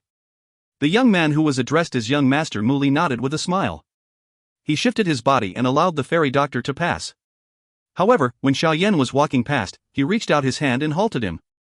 Pressing his eyebrows together, Xiao Yan tilted his head to eye the handsome-looking young company master and asked with a smile, "Is something the matter, young Master Muli?" He, I've no ill intention. You should be that young two-star doja, right? I've heard from my subordinates that your talent is great." With a smile, Muli slowly asked. "I am merely lucky." Glancing at the seemingly warm smile on Muli's face, Xiao Yan replied indifferently. "Do you have an interest in joining the Wolf Head Mercenary Company? Our mercenary company will give an outstanding talent like you preferential treatment. After all, one's life is always in danger in this magic beast mountain range. It would be good if someone were to take care of you." Muli laughed, his 10 fingers crossing over each other. Listening to Muli's obvious attempt to recruit him, Xiao Yan rubbed his nose and shook his head. He replied, "Sorry. I'm a wild and lazy person. If I were to join your company, I might end up giving you quite a lot of trouble and disappoint you." "Coo, it doesn't matter. Little brother, if you were to change your mind in the future, you can come find me anytime. The honored positions of the Wolf Head Mercenary Company will always be open to those who are strong." Hearing Xiao Yan's rejection, Muli smiled and waved his hand in a manner that showed his lack of concern. With an apologetic face, Xiao Yan sidestepped Muli and hurried back into the skirmishers unit at the front. Watching Xiao Yan hurriedly join the group, Muli's eyes narrowed. In the depth of his eyes, a faint coldness could be seen. Evidently, Xiao Yan's rejection had aroused some anger within him. "Little boy. I hope that you will not disrupt my plans. Otherwise, I don't care about your future achievements and will have you stay in this magic beast mountain range forever." Muli clenched his fist. Not only did his voice not contain the warmth earlier, it was actually filled with an evil chill. After the mercenaries had a brief rest, they once again continued the journey. The route they took this time around was much quieter than the one earlier. Along the way, they were met with magic beast attacks twice, but neither caused too much of a disturbance. The group finally arrived at their destination just as the sky was gradually becoming darker. It was a sunken basin that was covered with numerous medicinal plants. There were many different types of medicinal plants growing within the sunken basin. The medicinal aroma floated in the air, which upon being inhaled, would immediately give one a refreshed feeling. "Everyone, let's set up camp here. Please be careful not to damage any of the surrounding medicinal herbs." The fairy doctor turned around and gently smiled to everyone as she wiped the perspiration from her forehead. Hearing the fairy doctor words, the surrounding mercenaries immediately gave a loud response and began enthusiastically setting up their tents. Watching how just a sentence from the fairy doctor had motivated the mercenaries to work hard, Xiao Yan secretly whistled in his heart. It seemed that the position this lady held in their hearts was much higher than what he had expected. Shaking his head, Xiao Yan gave another glance at the fairy doctor who had begun instructing the medicinal herb gathering team on the unearthing of the medicinal plants before freely roaming around. For some unknown reason, the sunken basin had a much richer and purer energy than compared to the outside. This had provided the necessary condition for many different medicinal plants to grow. The basin was extremely wide and its internal terrain was something that even the 1000 Medicine House had yet to fully explore. The current position that Xiao Yan and the others were occupying was only the exterior lane of the huge basin. Xiao Yan explored the edges, but he did not find any medicinal ingredient that he required. He disappointedly shook his head and glanced into the pitch-black interior. After a brief silence, he finally chose to obediently return. With his current strength, there was danger in every part of the Magic Beast mountain range. When he had returned to the campsite, numerous white tents were already set up and the mercenaries were busying themselves with dinner. The first thing he noticed when he entered the camp was the fairy doctor standing gracefully at the middle. By her side was Muli, who was following her closely. During the time that Xiao Yan watched the pair, the fairy doctor and Muli diverted their gaze to him, seemingly having sensed his eyes. The three gazes clashed, but the emotions within them were entirely different. With a smile on his face, Xiao Yan nodded to the two before turning around and heading to the interior of one of the tents. Watching Xiao Yan's back disappearing, Muli faced the fairy doctor and with a grin said, "Brother Xiao Yan seems to have great training potential and is likely to have significant achievements in the future." "Maybe." The fairy doctor smiled faintly, neither denying nor agreeing. "I will go and check on the medicinal ingredients. As for the order in the camp, I will need to trouble you, young Master Muli." The fairy doctor smiled to Muli, and upon seeing the latter nod his head, she headed to a large tent in the middle of the camp. Muli stared at the fairy doctor's elegant back until she disappeared from his sight. Finally, he unwillingly turned his gaze away, clenched his fist and lifted the corner of his mouth to form a strange smile. The sun slowly descended behind the mountain and darkness encompassed the forest. The shadows of the leaves and branches intermingled and formed images of shadowy fierce beasts. Following the darkening sky, the camp had also become quieter. Other than the mercenaries keeping watch, only the soft crackling of the firewood under the flame could be heard. Under the quiet darkness, a tent suddenly moved slightly. A dark graceful shadow secretly exited and quietly escaped into the dark forest through a gap between the guards. Not long after the black figure had left, another shadow exited from another tent and closely followed the former. The occasional wolf howl escaped from the dense forest, causing the mercenaries to shudder. The two shadows a distance apart continued to walk briskly, steadily increasing their distance from the camp. In the darkness, Xiao Yan lifted his head and with the help from the faint moonlight, stared at the graceful figure ahead of him. He chased after it, a faint smile on his face. The treasure hunt is about to begin. The lingering uneasiness in the darkness was dissipated by the excitement of the young man. If you find any errors, ads pop up, ads redirect, broken links, non-standard content, etc., please let us know. Report chapter so we can fix it as soon as possible.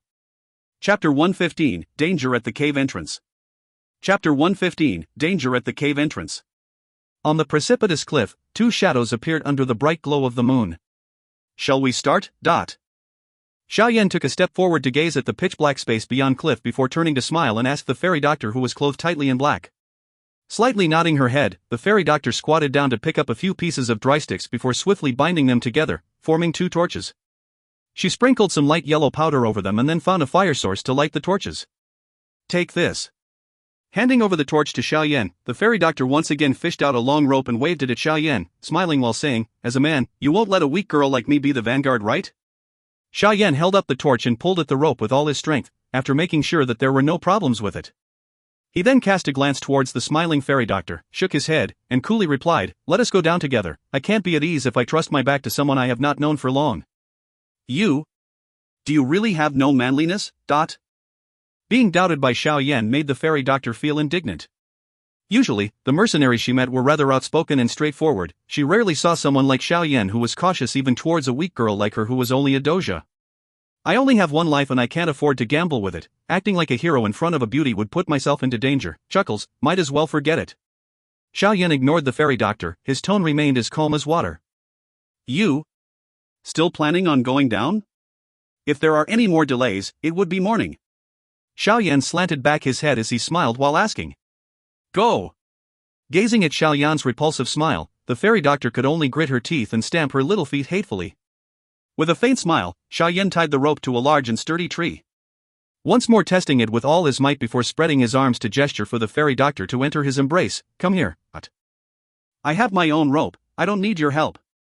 When she saw Xiao Yan's action, the fairy doctor abruptly stumbled back a few steps, her charming face flushing with shades of bashfulness and anger as she exclaimed, "All right then. You can go solo, but I'd like to remind you that no one can guarantee that there will be no poisonous snakes, scorpions, or mice under the cliff tonight." Xiao Yan nonchalantly smiled and said as he shrugged his shoulders, "You bastard. You will definitely die a horrible death." A black shadow ferociously threw itself at Xiao Yan, and the latter, extending out his palm, grabbed it with his hand. Taking a look, he discovered that it was the bundle of rope that was originally in the fairy doctor's hands. "If you dare to try any funny business, I will definitely poison you to death." In the wake of the fairy doctor's threat, a fragrant breeze blew towards Xiao Yan. Shortly, a soft and tender body crashed into his embrace. The soft and tender body that crashed into his embrace felt like it also crashed into the bottom of his heart, causing his heart to tremble uncontrollably. Sighing deeply, Xiao Yan pushed down the stirring fire in his heart. Xiao Yan reached out with his arm to wrap around the slim waist he had once praised as the highest quality. With both arms tightly drawing the soft and slender waist towards himself, Xiao Yan momentarily lost his wits. "Are you still not leaving?" Just as Xiao Yan was enjoying the lovely softness and flexibility, the fairy doctor's indignant voice suddenly flared up in his ear. "Sorry." Xiao Yan laughed, however, his words contained no trace of apology. Once again tightly drawing the beauty towards himself, the tip of his foot lightly tapped off the edge of the cliff. The duo directly plunged into the pitch-black darkness that was under the cliff. The violent gusts of wind assaulted their ears, stretching their clothes against their respective skins. Xiao Yan's left hand held onto the fairy doctor while the rope bound around his right hand abruptly pulled taut, causing their rapidly dropping bodies to slowly become suspended in mid-air. After a long sigh, Xiao Yan turned his head to look down at the fairy doctor, who was hugging him tightly, which caused him to let out a mocking smile. His gaze turned over the pitch-black surroundings, softly asking, "Can you tell where the position of the cave is?" As she heard Xiao Yan asking about serious matters, the fairy doctor finally eased the tenseness that had come about from the bungee jumping. Her gaze swept all around as she muttered to herself before pointing towards one part of the darkness and softly saying, "It should be there." Xiao Yan gazed towards the direction the fairy doctor was pointing at, lightly nodding his head, and reminded her in a low voice, "Hold tight." At these words, the fairy doctor somewhat hesitated. However, when Xiao Yan stepped off the cliff wall with the tip of his foot and their figures once again fiercely flung away, she hurriedly grabbed onto Xiao Yan's waist in alarm, burying her face into his embrace. The tips of Xiao Yan's foot continued to move along the cliff wall, and with the help of the pulling force from the rope, the distance between the duo and the cave lessened. "Throw the torch over." Once again shortening the distance, Xiao Yan said in a low voice as he tilted his chin towards the dark spot in the distance. "Oh." The charming face slightly nodded in understanding as the fairy doctor aimed at the dark spot and flung the torch in her hand towards it. The torch was flung against the walls of the cliff as sparks splashed in all directions. Borrowing these meager lights, Xiao Yan managed to vaguely spot the hidden cave in the distance. Phew! Seeing that they had almost arrived at their destination, Xiao Yan heaved a sigh of relief. Then the hairs all over his body suddenly stood up as a warning flashed across his mind. The tip of his foot pushed heavily off the cliff walls as Xiao Yan's figure shot outwards. The faint sound of breaking through the air sounded across the night sky. Xiao Yan borrowed the light of the fire which had yet to go out to identify the thing which had made a sneak attack. Cliff snake. Xiao Yan's complexion darkened as he shouted out this name, and his facial expression suddenly turned somewhat ugly. Cliff snakes, as their name implied, were snake-type magic beasts which lived within rocky cliffs and was around rank 1 in terms of strength. This kind of magic beast utilizes its long, wing-like body to soar in the sky like a falcon. Furthermore, since this magic beast has a rock attribute, its body is hard as rock, and thus normal weapons would hardly be able to do any damage to it. On an ordinary day, even if Xiao Yan met a cliff snake alone, he would be in a tangle with victory uncertain. Yet now, because he was in mid-air while holding on to the fairy doctor, he could not possibly try to fight it. Thus laid the reason why Xiao Yan's complexion was ugly. Cliff snake? What do we do now? Having heard Xiao Yan's cry of alarm, the fairy doctor's delicate body trembled as she hastily asked. She had also heard of information about this magic beast. Xiao Yan squinted at the yellow cliff snake which spiraled in the air while glaring coldly at them with its triangular eyes. He muttered to himself for a moment before an idea suddenly came, and he asked in a low voice, "Do you still have the powder that can cause people to lose consciousness?" At this words, the fairy doctor's jet black eyes spun short after she nodded before fishing a bag of powder from her bosom and handing it over to Xiao Yan, and said, "This is all that's left, use it sparingly." Xiao Yan took the bag and poured everything into his hand before gripping tightly. He stared at the cliff snake which was about to start attacking. With another hiss, the cliff snake's narrow wings flapped.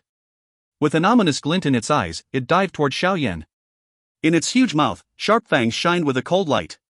Coldly gazing at the cliff snake which drew ever closer, Xiao Yan's gripped his fist tighter and tighter. "Quickly attack it, idiot!" In his embrace, seeing that Xiao Yan had yet to make a move, the fairy doctor hurriedly urged him.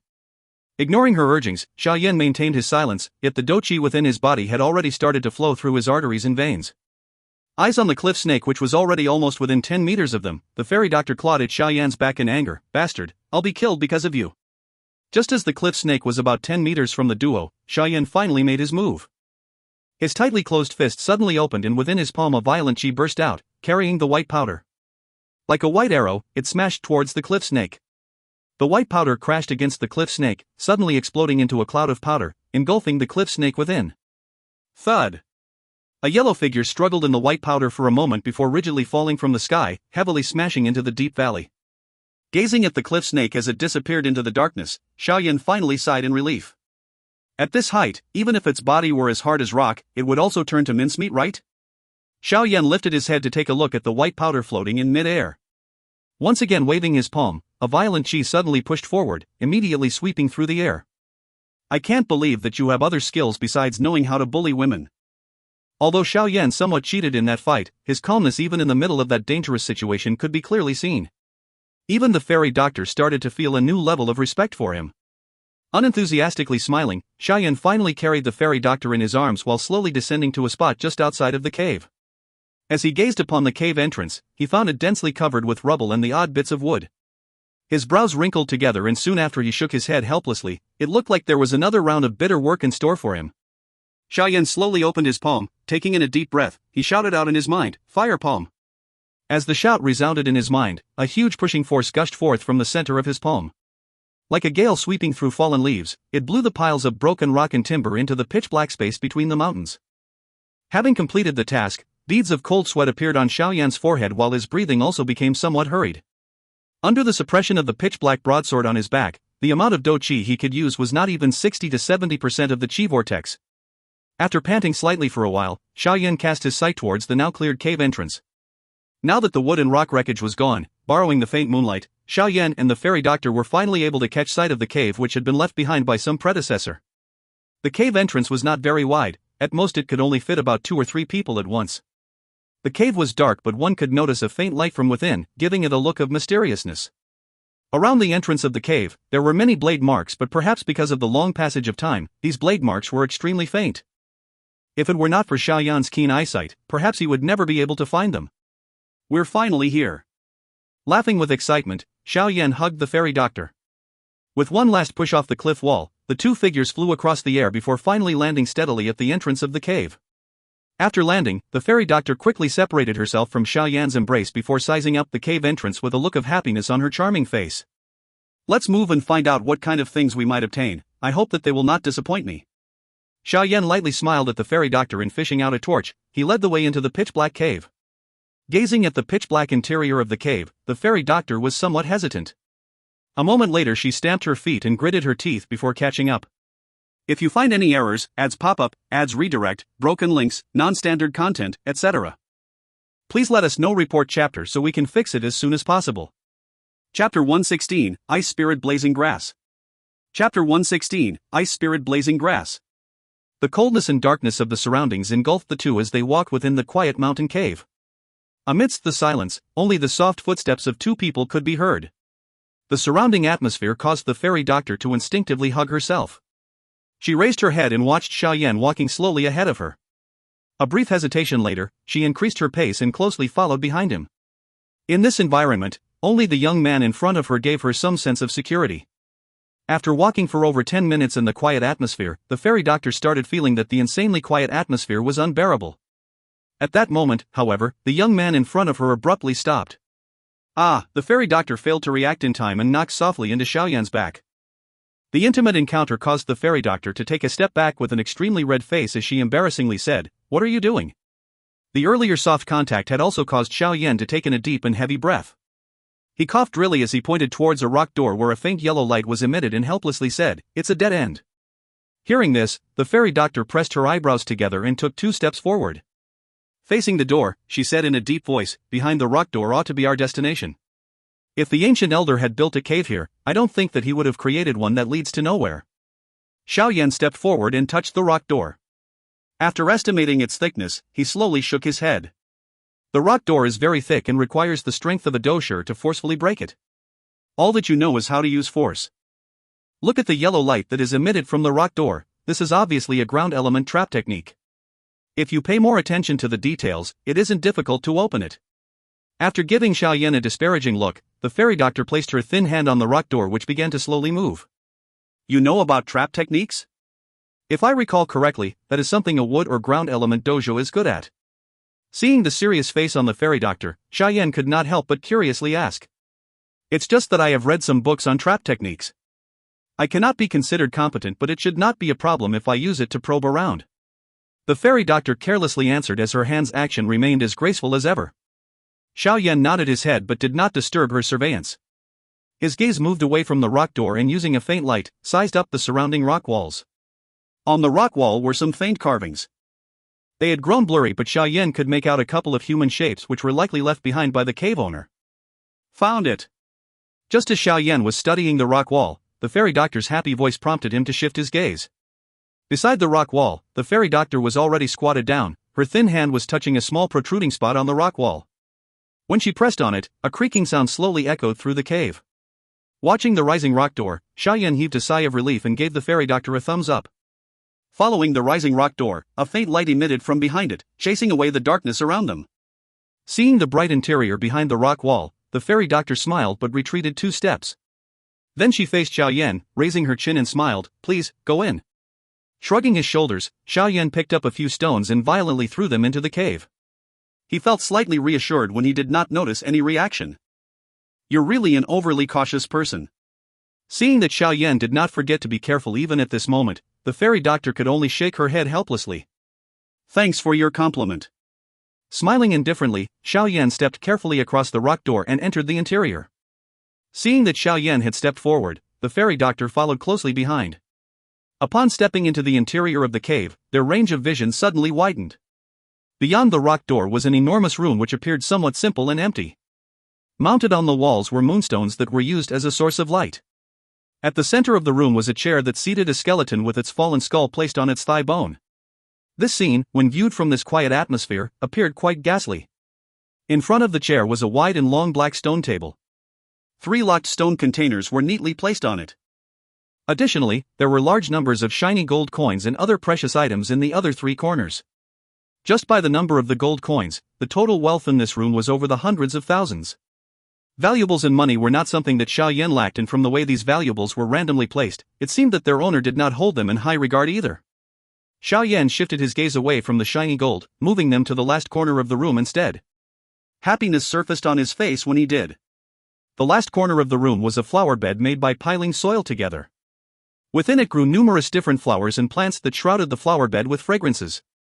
While staring at these plants, Xiao Yan and the fairy doctor hurried forward in unison. An ordinary person may not recognize these plants, but they knew very well that these seemingly ordinary plants was worth more than the piles of gold in the room. Purple blue leaf, white spirit ginseng fruit, snow lotus seed. The fairy doctor blankly stared at the small flower bed. One by one, the names of rare and expensive medical ingredients secretly leaped from her red moist mouth. Ice spirit blazing grass. As he swept his gaze across the flower bed, Xiao Yan suddenly pulled back his gaze and stared intently at the middle of the flower bed where a red and white grass grew. The leaves of this grass were separated into 2 colors. Its stem, which was white, was also covered with droplets of what appeared to be icy crystals, while its reddish tips were like a ball of burning flame. The 2 opposing colors and elements had miraculously grown on the plant. A faint mist surrounded this plant, giving it an appearance of floating amongst the clouds. This strange grass was named Ice Spirit Blazing Grass, an exceedingly rare ingredient that was also a necessary ingredient for the Blood Lotus pill. Xiao Yan excitedly stared at the medicinal grass as an agitated expression appeared on his face. 2 of the medicinal ingredients that he had found no news despite having searched the entire Wu-Tan city for 6 months had ended up in his hands not long after beginning his travels. This unexpected gain was something that filled Xiao Yan's heart with happiness. Do you also recognize this? Eyeing at how Xiao Yan was excitedly staring at the Ice Spirit Blazing Grass, the fairy doctor asked with a surprised voice. This is something I need. Xiao Yan nodded his head before tilting to gaze at the fairy doctor. What an unlikable person. Choosing the most valuable one straight off the bat.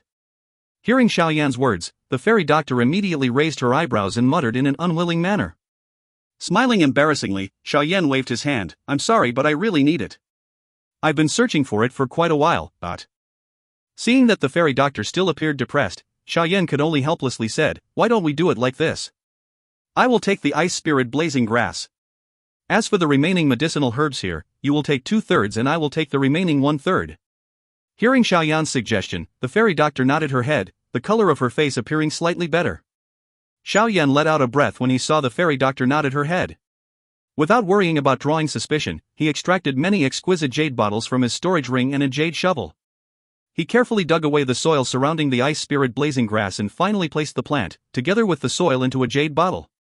Who? Xiao Yan quickly stored the jade bottle into his storage ring before opening the corner of his mouth and smiling. After which, he handed the jade shovel to the fairy doctor, indicating for her to dig out the medicinal plants. The fairy doctor's eyes followed the ice spirit blazing grass as Xiao Yan stored it into his storage ring before unwillingly withdrawing her gaze. For someone like her who loved medicine, obtaining one exceedingly rare medicinal plant would make her far happier than obtaining hundreds of thousands of money or pieces of jewelry. The fairy doctor sighed, feeling very vexed inside. Had this guy not accidentally discovered the secret on the cliff, all of this would have belonged to her. But now, alas, recalling this caused her to feel an urge to cry, but her tears was not forthcoming. You should just go and die, bastard. After cursing, the fairy doctor received the shovel from Xiao Yan and began to carefully dig out the precious medicinal plants from the flower bed before placing them into the jade bottles. After eyeing the fairy doctor digging out the medicinal plants, Xiao Yan's gaze once again roamed throughout the room, but he spotted nothing of interest. Finally, he returned his gaze back to the 3 stone containers placed in the middle of the room. Xiao Yan slowly walked towards the front of the stone table and touched the metal lock. He felt some warmth as his skin made contact, causing him to frown. For it to be able to retain warmth over such a long time, the lock was definitely not made of an ordinary metal. It would be pointless to try to forcefully break it. Where's the key? Xiao Yan muttered to himself as he scanned around. His eyes soon fell onto the skeleton seated behind the stone table. When he lowered his gaze, his eyes brightened as he found 3 black keys hanging from its hand. Rubbing his hands, Xiao Yan stepped forward and stared at the skeleton. Disgust filled his heart as he slowly unclenched his fist before carefully grabbing the keys and pulled lightly. Crack, due to the years that had passed, the small force managed to break the skeleton's arm, causing it to fall. Seeing the broken skeleton hand, Xiao Yan smiled awkwardly before bowing to the remaining skeleton. After which, Xiao Yan bent to pick up the broken arm, intending to replace it. Xiao Yan's hand wrapped around the skeleton arm when his eyebrows suddenly rose. He could feel that the weight of this bone was a little unnatural. From the corner of his eyes, Xiao peeked at the fairy doctor, who was carefully digging up the medicinal plants before returning to the skeleton bone in his hand. His eyes observed the broken portion at the top only to discover that there was a small scroll hidden within the gap of the bone. Eyeing the stealthily hidden scroll, Xiao Yan swallowed his saliva as his finger involuntarily reached inwards and swiftly pulled it out before throwing it into his storage ring. Only after the scroll was in his storage ring did Xiao Yan sigh in relief. He swept the dust from the skeleton arm before placing it back on its original position. Xiao Yan grinned, flung the keys in his hands and slowly headed to the 3 stone containers on the stone table. If you find any errors, ads pop-up, ads redirect, broken links, non-standard content, etc., please let us know. Report chapter so we can fix it as soon as possible. Chapter 117, Flying Dou Technique, Eagle Wing. Chapter 117, Flying Dou Technique, Eagle Wing. Xiao Yan carried the keys to the boxes and once again, he touched the warm metal lock. Tilting his head and glancing at the fairy doctor who had finished digging out all the medicinal plants, he smiled and said, "Hurry over here. I don't want to be accused of trying to pocket everything when I open these boxes. At least you have some sort of conscience." The fairy doctor raised her nose, carried the 10+ bottles in her chest and placed them on the stone table. Finally, she unwillingly selected 6 bottles and handed them to Xiao Yan. "Hey, these are yours." But Xiao Yan received them with a smile, took a brief glance and stored them into his storage ring. The ice spirit blazing grass was already in his hands, so the other valuable medicinal plants were not very important to Xiao Yan.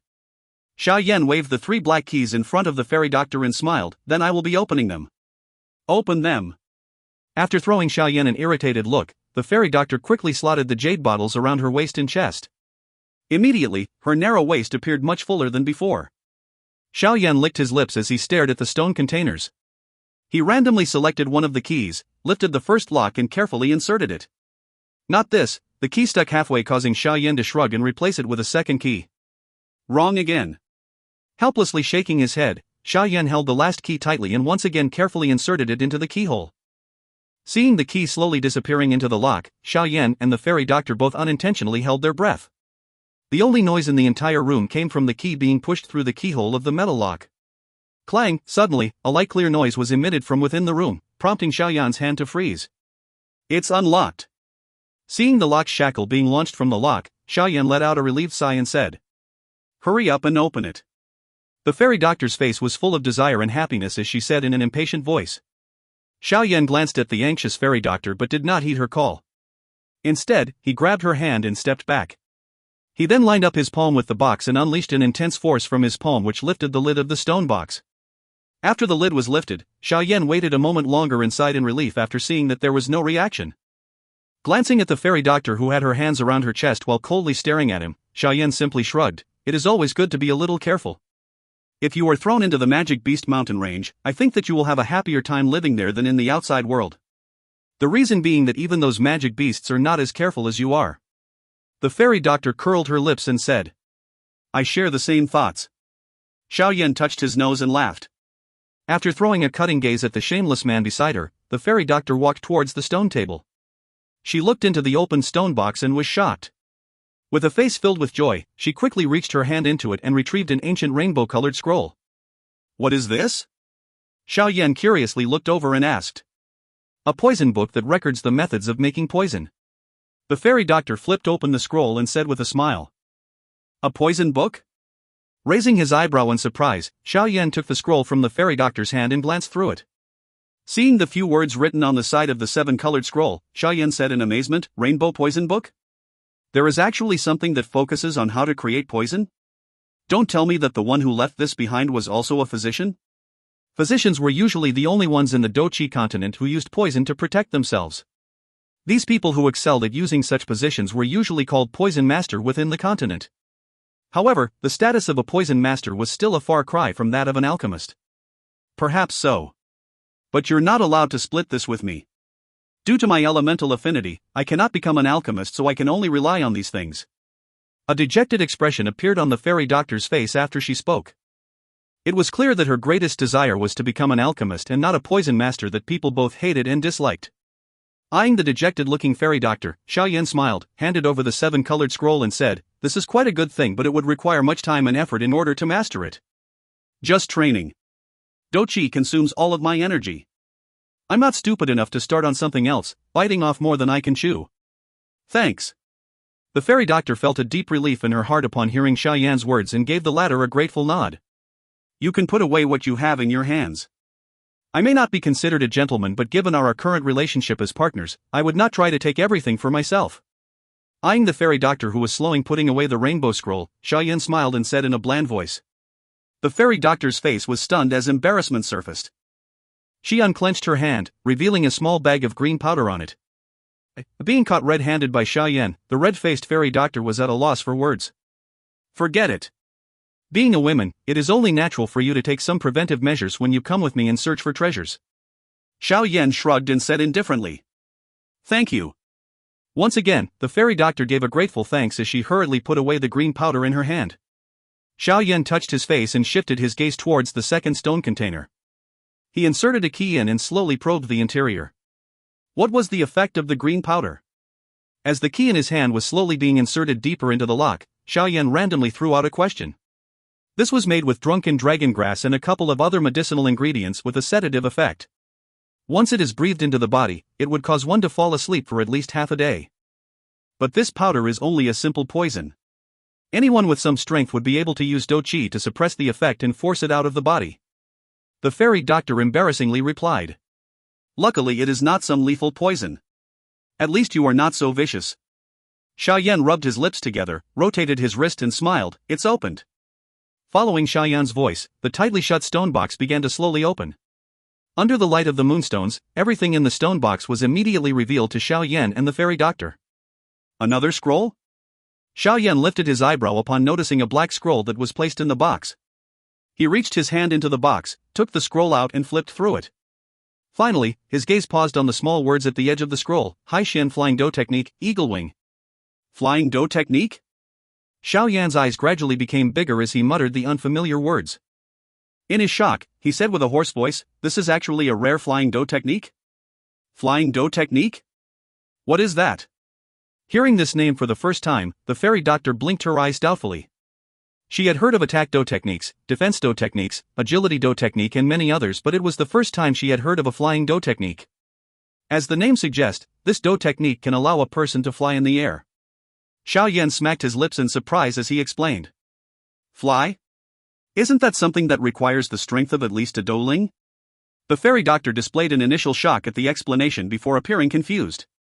In the Dou Qi continent, only with the strength of a Douling can one leave the ground and fly for a short distance.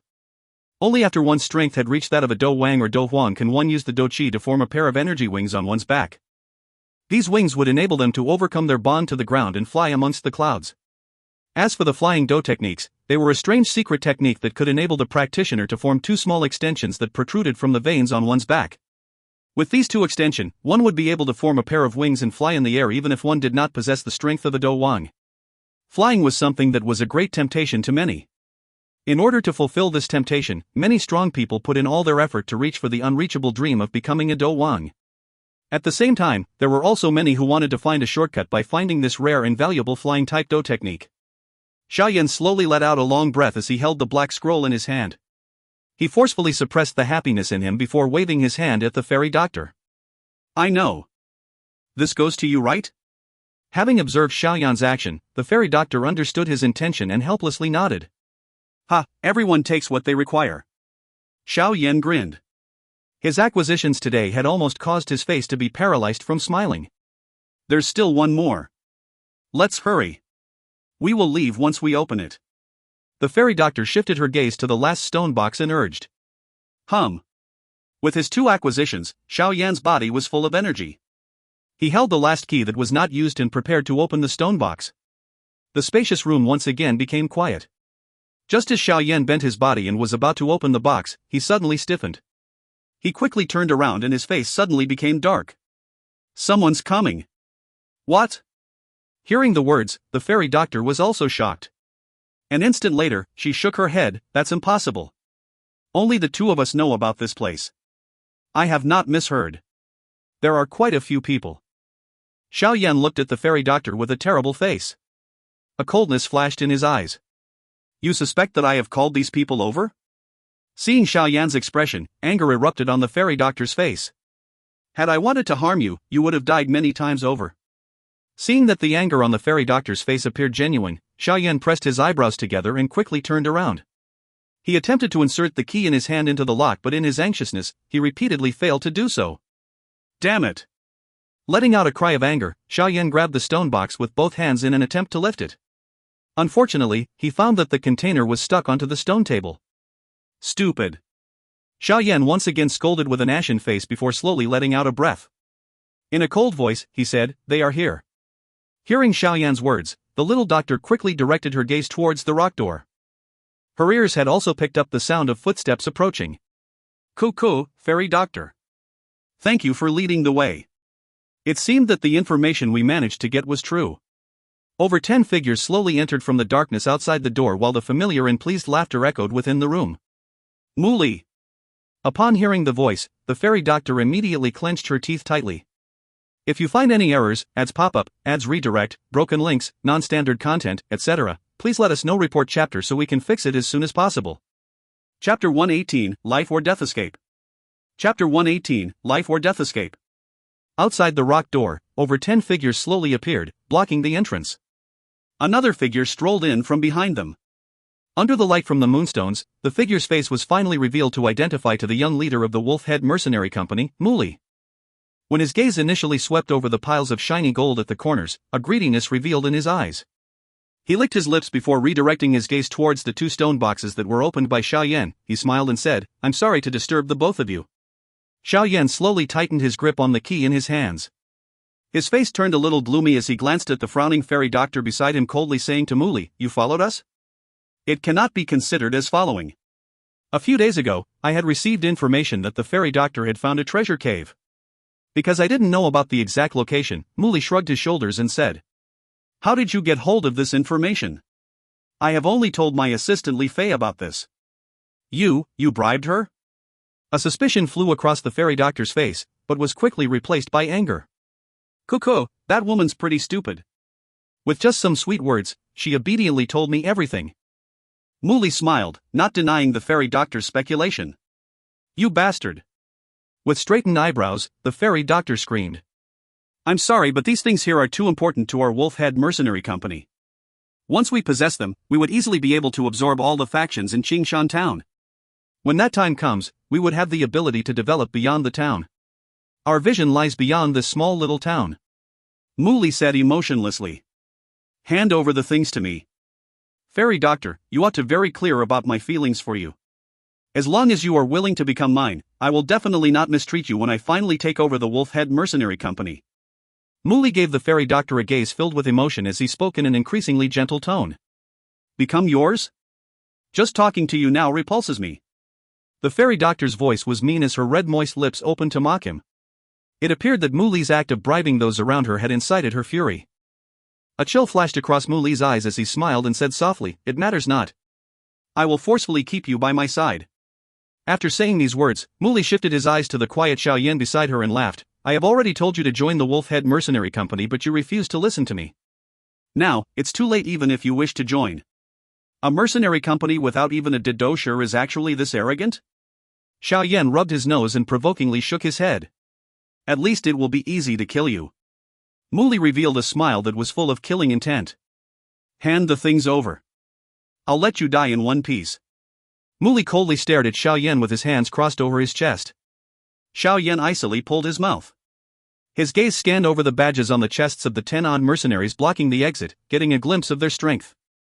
These mercenaries all possessed the strength of a 4 or 5-star doja while Muli was a 6-star doja. After weighing the opponent's lineup in his heart, Xiao Yan's heart sunk. At his current state, he could at the very most handle a 4-star doja. If he removed the black heavy sword from his back, he should be able to hold his ground against a 6-star doja. However, there were currently over 10 significantly strong mercenaries by the rock door. Under normal circumstances, if they attacked him as a group, Xiao Yan would very likely be killed with his current strength. "Teacher?" Xiao Yan shouted for Yao Lao in his heart but received no response. He could only smile bitterly.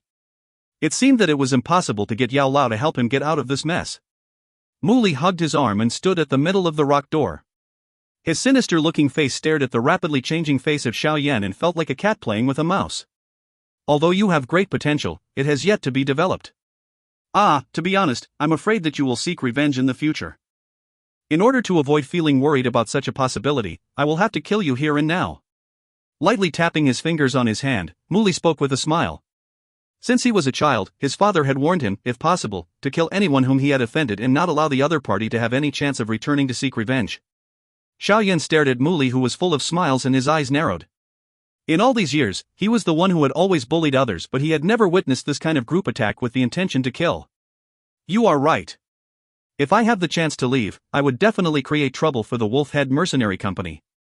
The corner of his mouth rose coldly as Xiao Yan spoke. "It's admirable that you are able to put on a strong front in such a situation. But you have only strengthened my intention to kill you." Muli smiled as a killing intent flashed in his eyes. Xiao Yan lifted his eyelids, revealing a similar killing intent in his eyes. Just as Xiao Yan was considering how to escape, his hand that was behind him suddenly moved as something was shoved onto it. Narrowing his eyes, Xiao Yan clenched his hand without anyone noticing as the corner of his eye randomly glanced at the Fairy Doctor who was closely standing beside him. "This is the sedative from earlier." The Fairy Doctor's red lips moved slightly, emitting a faint voice into Xiao Yan's ear.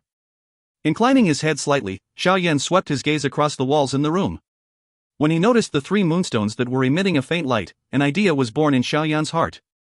"Keep close to me," Xiao Yan instructed with a serious expression. The Fairy Doctor nodded her head obediently. At this moment, all her hope of escaping had been placed on Xiao Yan.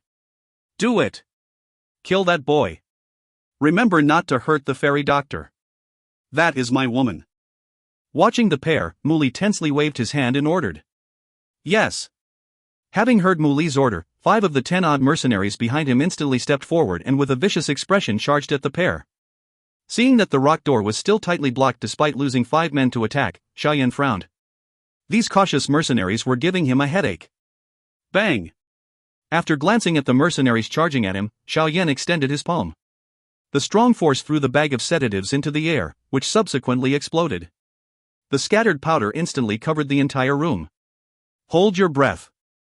Those at the door are not allowed to move. I want the door blocked. Ma Si, attack them." Seeing the scattered medicinal powder, Muli's face changed as he quickly barked his orders. Muli's orders caused the disturbance amongst the mercenaries to quickly calm down. The 5 mercenaries in the room took out their weapons from their waist and charged at Xiao Yan and the fairy doctor with fierce eyes. Grabbing the fairy doctor with one hand, Xiao Yan withdrew further into the room. He then abruptly curled his hand, promptly sucking the moonstone on the wall towards him. The moonstone was detached from the wall and flew into Xiao Yan's hand. Xiao Yan rotated his hand and the moonstone was stored into the ring. Having lost one of its light sources, the entire room became darker. After storing one of the moonstones, Xiao Yan's face was serious as he shifted his gaze. His right hand sucked the remaining 2 moonstones, which were also quickly deposited into the storage ring. When the last moonstone was stored into the storage ring, the entire room became pitch black. At the moment when darkness descended, Xiao Yan pulled the fairy doctor's arm, spun around, and shot off in the direction of the exit that he recalled from his memory. Don't panic. Take out your fire sparks. Those at the door, do not move, and those in the room do not come over. Remember, kill whoever that dares come towards the door. The sudden darkness caused Mu Li's face to turn dark. However, he was impressively smart and made the right decision in a matter of seconds. With a leader around, the Wolfhead Mercenary Company also calmed down. The mercenaries who had brought fire sparks quickly took them out. However, just as they were about to light them, a rushing wind swept across these mercenaries. This was followed by a palm carrying a ferocious force which smashed heavily onto their chest. Immediately, the few mercenaries who were unable to react in time let out a muffled cry and fell heavily onto the ground. He's coming. He's at the rock door. Quick, stop him. The mercenaries who were attacked withstood their agony and shouted. Hearing his subordinates yell, Mu Li's face once again darkened. He took a few hurried steps back and coincidentally ended up at the edge of the rock door, completely blocking the only path out. Bang! A strong and ferocious force shot from their front. Had the few 5-star dojo at the rock door not reacted in time, they would have been blown aside by it. While that had not happened, these few figures were forced to stagger backwards a few steps nevertheless. During the time the few figures were unsteady, 2 rushing winds secretly escaped from the gap within them. By the time these figures had recovered, it was far too late to stop the pair, and they could only shout at Mu Li, who was standing at the rear. Young company leader. They are headed towards you. Mu Li narrowed his eyes and spread both legs, blocking the narrow tunnel with his body. He held his hand tightly together and a light green Dou Qi gradually flowed. Under the influence of the Dou Qi, his hands started to turn into the color of wood. I want to see how you as a 2-star doshas push me back in a direct confrontation. With cold laughter, Mu Li pulled out a night luminescent pearl and threw it forward. The faint light only had a radius of about 2 or 3 feet but was more than sufficient in this narrow tunnel. Not long after he threw the night luminescent pearl forward, 2 figures stepped over it at great speed. With the light from the pearl, Mu Li could see a blurry image of the killing intent on the Xiao Yan's face. Get back! Seeing Xiao Yan rushing towards him like a moth to a fire, Mu Li laughed with a chilly voice. His wood-like fist that was surrounded by a green light, ruthlessly and furiously struck toward Xiao Yan while carrying an aggressive force. Lo Shin Do technique, strength of the woods. The Dou Qi headed towards him caused Xiao Yan's face to shiver. He raised his eyes and could clearly see the sinister look in Mu Li's eyes. Damn it, dot. Xiao Yan scolded in his heart as he took in a breath. His hands then reached for the huge black sword on his back and lifted it with a cry. Rotating his wrist, he stored the sword into the storage ring. With the disappearance of the huge sword, Xiao Yan's speed exploded in the blink of an eye. The slow-moving Dou Qi in him sudden gushed through his veins like a rising tide. This was the first time Xiao Yan's Dou Qi erupted after having been suppressed. He tightened his fist and numerous veins began to vibrate. A frightening force was quickly being gathered. Feeling the surging Dou Qi in his body, an intense urge to fight appeared on Xiao Yan's delicate and handsome face. His eyes chillily glanced at Mu Li, who was within reach. The Dou Qi within him began to follow the Qi paths predetermined by the Dou technique and began to spin in an uncontrolled manner. Octane blast! A shout echoed within his heart, almost caused the sleeves on Xiao Yan's arms to tighten. The originally soft cloth had transformed into something as hard as metal. The empty space under the sleeves contained an intense force as Xiao Yan pulled his fist back before throwing it forward with an explosive force. Bang! The 2 fists met under the narrow cave and the muffled, thunder-like sound reverberated throughout the tunnel for a long time. Seeing that Xiao Yan was of equal strength as him, Mu Li's face changed. He did not expect that Xiao Yan's strength had increased by a few levels in the blink of an eye. I've stopped him. Hurry, kill him at any cost. A cold and sinister roar vibrated from Mu Li's throat. The strength that Xiao Yan was currently displaying had caused this extremely scheming young company leader to become anxious. Even at such a young age, this person was able to fight equally with himself, a 6-star Dou Qi. It was difficult to imagine just how strong he would be in a few years' time. If Xiao Yan was allowed to escape, the Wolf-Head Mercenary Company would potentially face the possibility of destruction. Just thinking of being taken revenge on with that overwhelming strength caused Mu Li's killing intent to surge. Hearing Mu Li shout, the corner of Xiao Yan's mouth was raised mockingly. He moved his lips, explode. Bang! Another muted explosion sounded. However, this explosion came from within Mu Li's body. Sput! The sudden force that exploded in his body caused Li Mu's faces to turn white in an instant. His whole body shook before finally violently coughing up a mouthful of blood. Go! After striking Mu Li down, Xiao Yan forcefully resisted the urge to kill him.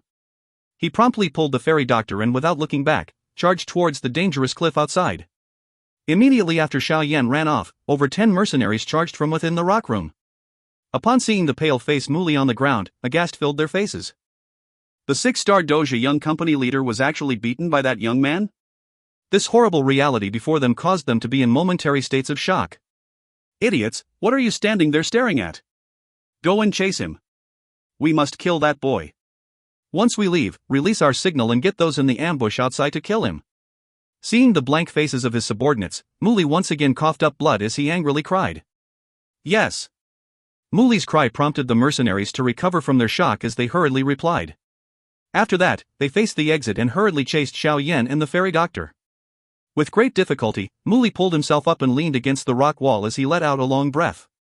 A sinister look appeared in his eyes. Clenching his fist tightly and punching against the rock, he said deeply, "Little bastard. You better not let me catch you. Otherwise, I will have you suffer a fate worse than death." Xiao Yan expressionlessly pulled the fairy doctor along as he continued to charge towards the exit. The fist that he hid in his sleeves was covered with fresh blood. This was the first time he had used the hidden force in Octane Blast against an opponent after learning about it. The result was good beyond his expectation. However, his direct confrontation with Mu Li had also injured him slightly. Given Mu Li's scheming mind, he would have placed more Wolf-Head Mercenary Company mercenaries on the top of the cliff. With a ragged breath, the fairy doctor reminded. Only by climbing up the cliff do we have the chance to lose ourselves in the forest and escape. Otherwise, death awaits us. Xiao Yan answered gloomily. After we exit the tunnel, don't climb the cliffs. If they cut our rope, we would fall to our deaths. Do you have another plan to escape if we don't climb up? Or do you intend to wait for the others to come out and kill us? Xiao Yan frowned and said without stopping his footsteps. The fairy doctor bit her red lips as if she had decided on something. Then she opened her mouth and said, "I can bring you away with me." Xiao Yan's heart thumped and he became quiet. Don't be so wishy-washy. I won't harm you after you have helped me. Seeing Xiao Yan's hesitation, the fairy doctor could guess what this ever-careful guy was thinking and could only helplessly scold him. Slowly releasing his breath, Xiao Yan slightly nodded. Seeing Xiao Yan's agreement, the fairy doctor took out a short bamboo flute from her chest pocket and placed it on her mouth. When she lightly blew, a somewhat strange sound was emitted from the bamboo flute, passed through the tunnel and circled towards sky. What are you doing? Watching the small exit ahead which was emitting a faint light, Xiao Yan could not contain his curiosity and asked. I'm calling my partner. Waving the bamboo flute in her hand, the fairy doctor smiled, a first-ranked blue eagle. A flying magic beast? Hearing her words, Xiao Yan felt a little suspicious. When he saw the fairy doctor nodded, joy floated onto his face. They were saved. Unfortunately, there was still one more stone box that was left unopened. The fairy doctor closely followed Xiao Yan as she said regretfully. Forget it. Don't be too greedy. If we have the chance in the future, we will take it back. A chilly expression appeared on his face. Haha, I was originally worried about the days of tough training ahead. Unexpectedly, these guys have provided some entertainment. Alright, Wolf-Head Mercenary Company, during the time that I will spend in the Magic Beast Mountain Range, I will play with you. As he ran along the tunnel, the light from the exit became increasingly bright. A moment later, their surroundings suddenly brightened, the bright, silvery moon and the scattered stars appeared in their sight. After appearing at the exit, Xiao Yan quickly pulled on the fairy doctor and leaned against the rock wall. His gaze stealthily scanned the top of the cliff and found many figures on it carrying torches and patrolling the area.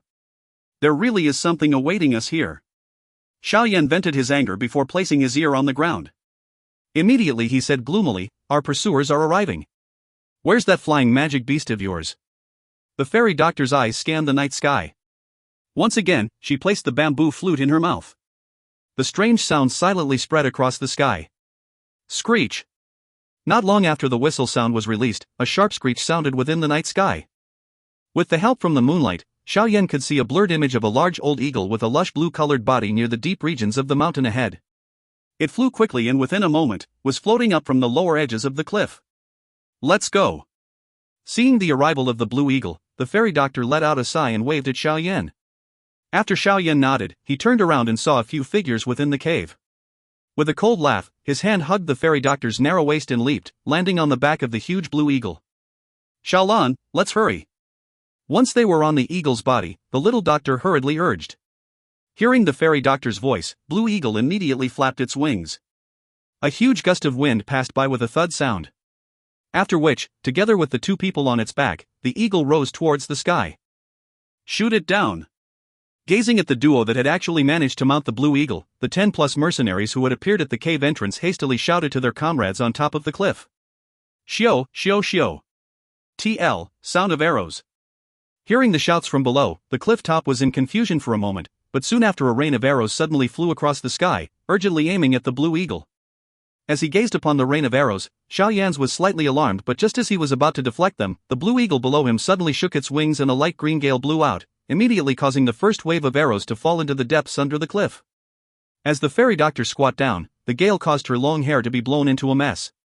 With her lily-white hands gently stroking the Blue Eagle's body, she smiled at Xiao Yan and said, "We are now safe." Phew, heavily sighing, Xiao Yan weakly sat atop the Blue Eagle's body. Looking down to gaze upon the rapidly receding forest, he felt goosebumps all over his body. This was the first time that he had flown so high. Xiao Yan wiped away the cold sweat on his forehead as he felt his whole body go soft. The highly intense battle from before had left him extremely weary. Seated atop the Blue Eagle, Xiao Yan looked down at the cave, staring intensely at Muli, who was currently being supported by another mercenary at the entrance of the cave. The two gazes met in the night skies, each of them smiling sinisterly, not bothering to hide the killing intent they had for each other. As the Blue Eagle gradually flew away, Xiao Yan withdrew his death stare and turning his head to look at the fairy doctor, he asked, "Where do you plan to go?" As her fingers tidied the few strands of fine hair on her forehead, the wind that blew directly at them caused the fairy doctor's clothes to outline her figure, revealing the splendid curves that had been hidden before. "I am returning to the medicine collection group," the fairy doctor smugly said. "You're still going back?" That Muli could also be returning.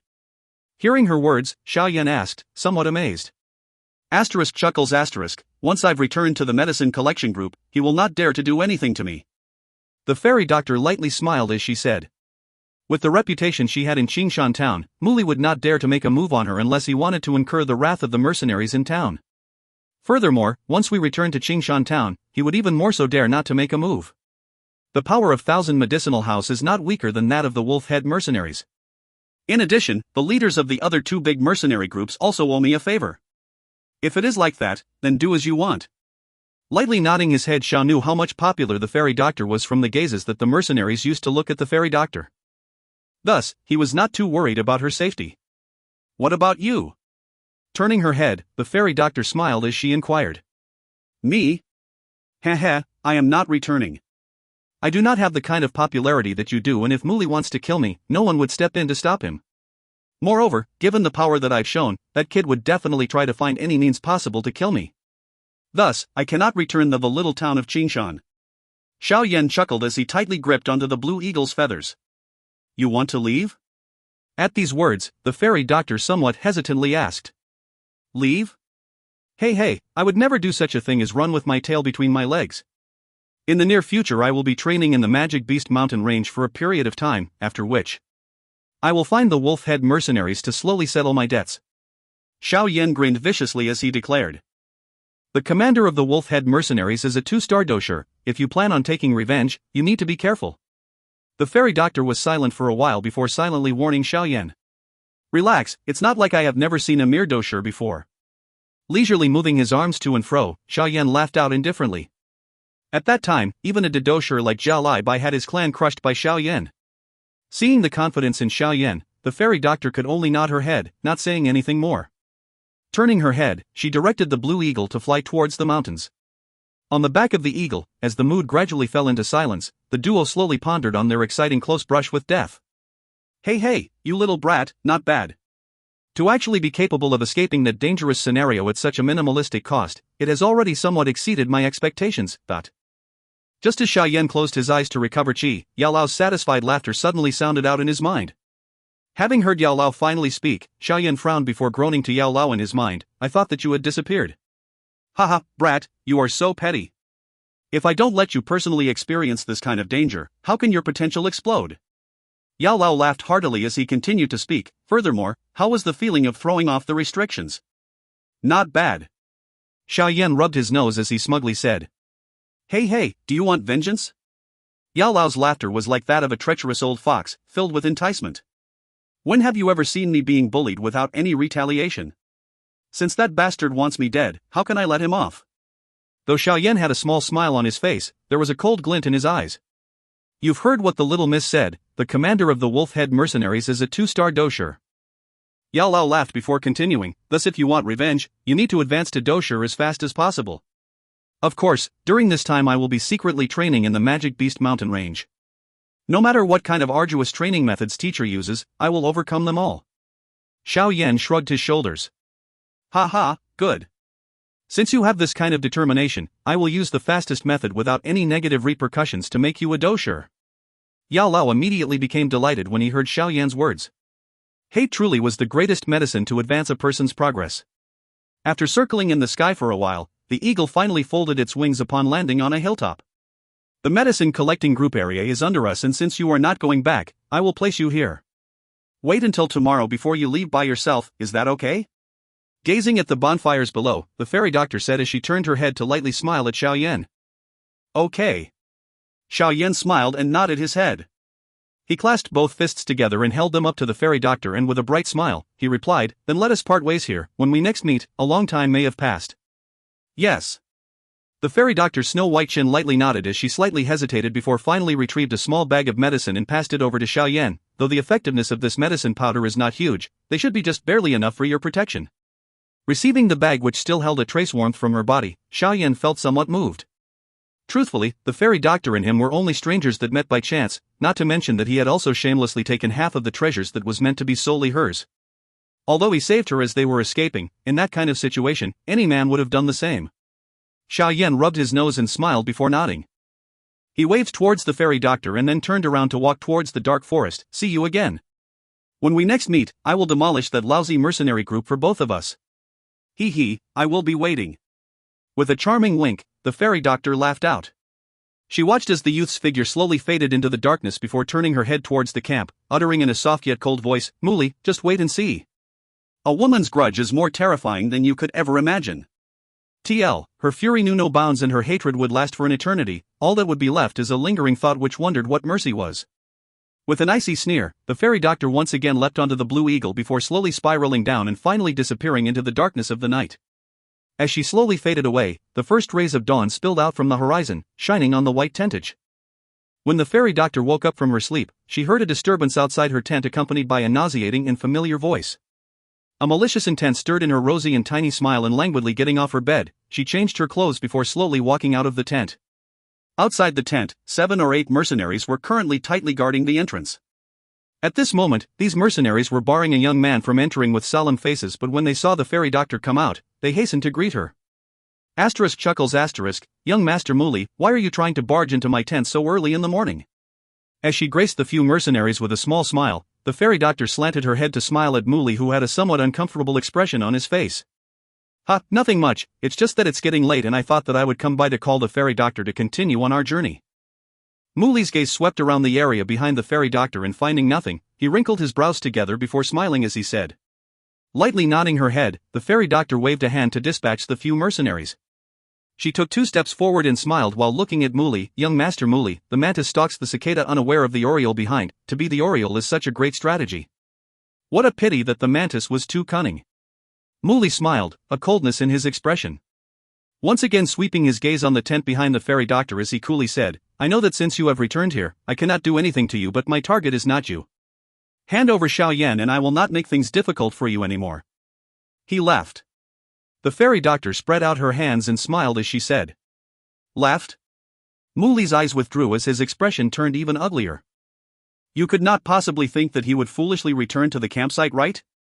With a sneer, the fairy doctor gazed at the surrounding mercenaries who had already woken up. These mercenaries were her protectors. As long as they were here, Muli would not dare to make a move on her. Wretch! Muli swore, deeply taking in a breath. He cursed, since he entered the Magic Beast mountain range, he will meet an even swifter end. The fairy doctor ignored his curse while the corners of her ruddy and small mouth slightly raised upwards, her beautiful eyes full of ridicule.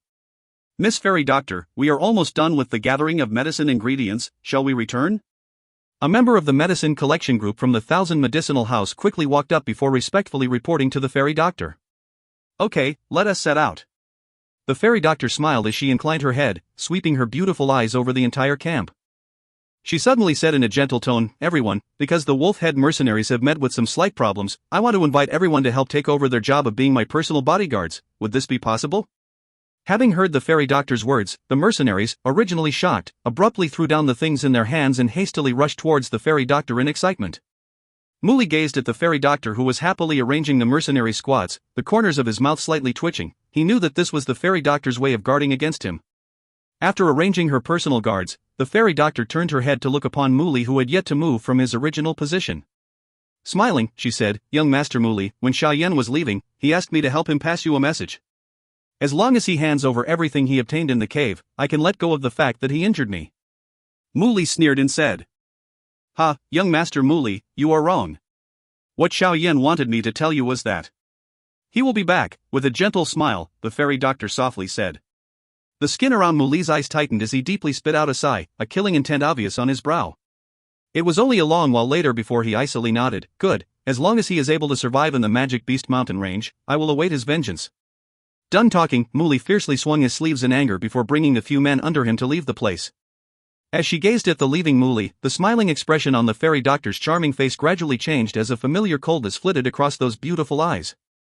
She used her fingers to sweep away the fine black hair across her forehead before suddenly lifting her head to look upon the tall mountain peaks behind her. As the rays of dawn shone down onto the mountain peak, the proudly standing figure of a youth seemed visible.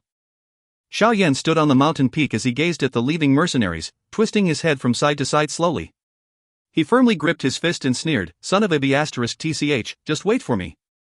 This young master will remember everything that happened last night, and when we next meet, I will make sure to doubly repay you. Deeply breathing in the fresh and cool morning air, Xiao Yan suddenly turned around and, carrying the black broadsword, he walked towards the dense forest without looking back. He knew that the true hardships had only just begun. In the fresh and clean air of the forest, Xiao Yan was on his stomach while hiding in the grass. The dried leaves atop his body allowed him to be safely hidden. Making great efforts to suppress his breathing to the lowest extent, his breath seemed to completely vanish. His body as still as a rock while his eyes penetrated the grass and stared unwaveringly at the giant red wolf which was slowly walking towards his direction. Today was already the second day since Xiao Yan separated from the fairy doctor. During these 2 days, he continued to travel towards the center of the Magic Beast mountain range. According to his speed, he should now be at the middle portion of the Magic Beast mountain range. During these 2 days, Xiao Yan met more than 10 attacks from magic beasts, of which he achieved 2 victories.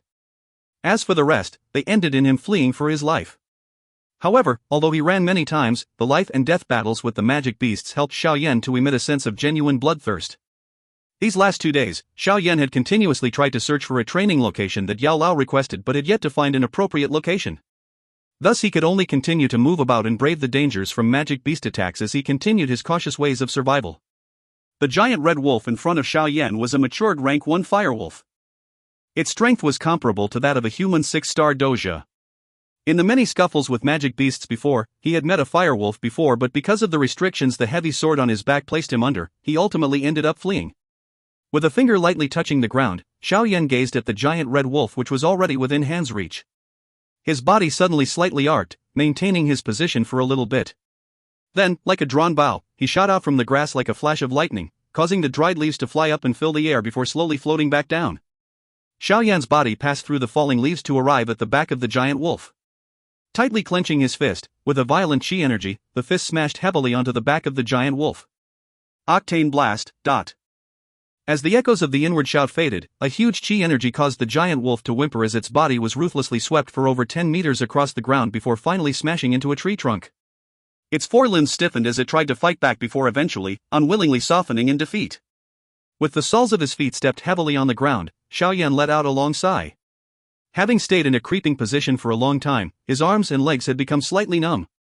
Twisting his head about, he quickly walked up and drawing the small dagger from his waist, he cut the giant wolf's head open. Suddenly, a tiny red crystal appeared before his eyes. Oh, magic core?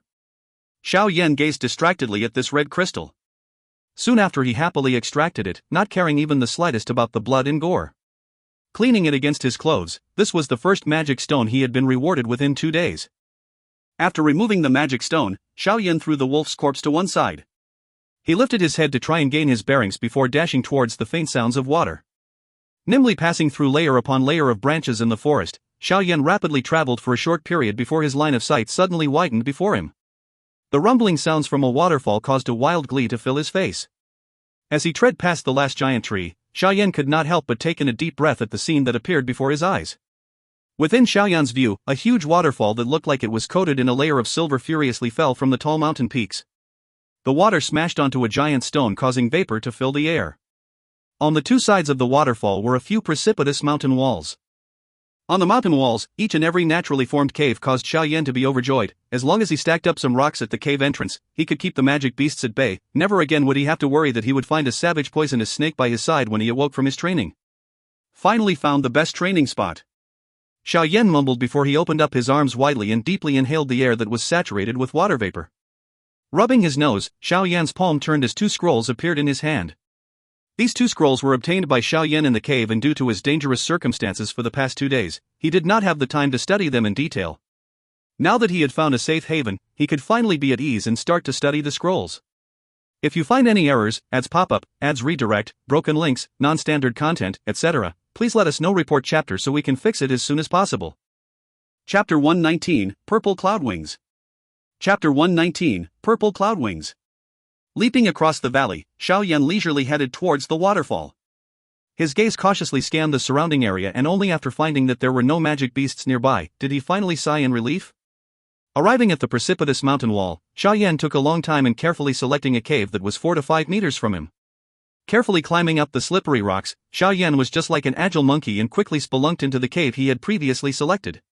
It was somewhat cool within the cave and not too small, clearly more than enough for Xiao Yan to live here by himself. Attentively sweeping his gaze over the floor inside the cave, Xiao Yan found no signs that a magical beast had ever been in the cave. With that, he finally felt reassured. He gave the cave a quick cleaning before removing some camping supplies from his storage ring and building a soft and dry bed. After setting up the essential items, Xiao Yan used a big rock to block the cave entrance such that only one person could pass through at a time. Since he would be spending many days here, safety concerns were of paramount importance.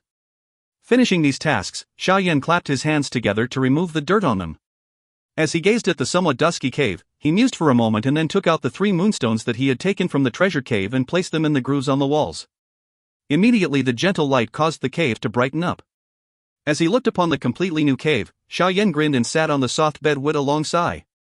Soon after, he crossed his legs and formed a training seal with both hands, slowly recovering the Dou Qi he had used up and the mental plus physical fatigue from the 2 days of continuous and hurried journeying. As Xiao Yan fell into silence, his breathing gradually steadied and a perfect cycle of his inhalation and exhalation was formed. Every time the breathing cycle alternated, faint threads of energy took shape in the air around Xiao Yan's body and followed Xiao Yan's breathing to flow into his body. And after his qi pads refined the energy, it was stored into the qi vortex in his lower abdomen. As he silently trained, Xiao Yan's thoughts sunk into his body. With the amazing inner view, he was able to distinctly see the Dou Qi that was flowing in his body.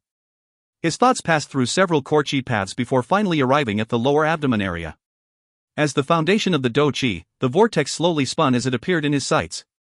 Once again viewing this miraculous qi vortex, Xiao Yan felt slightly gratified.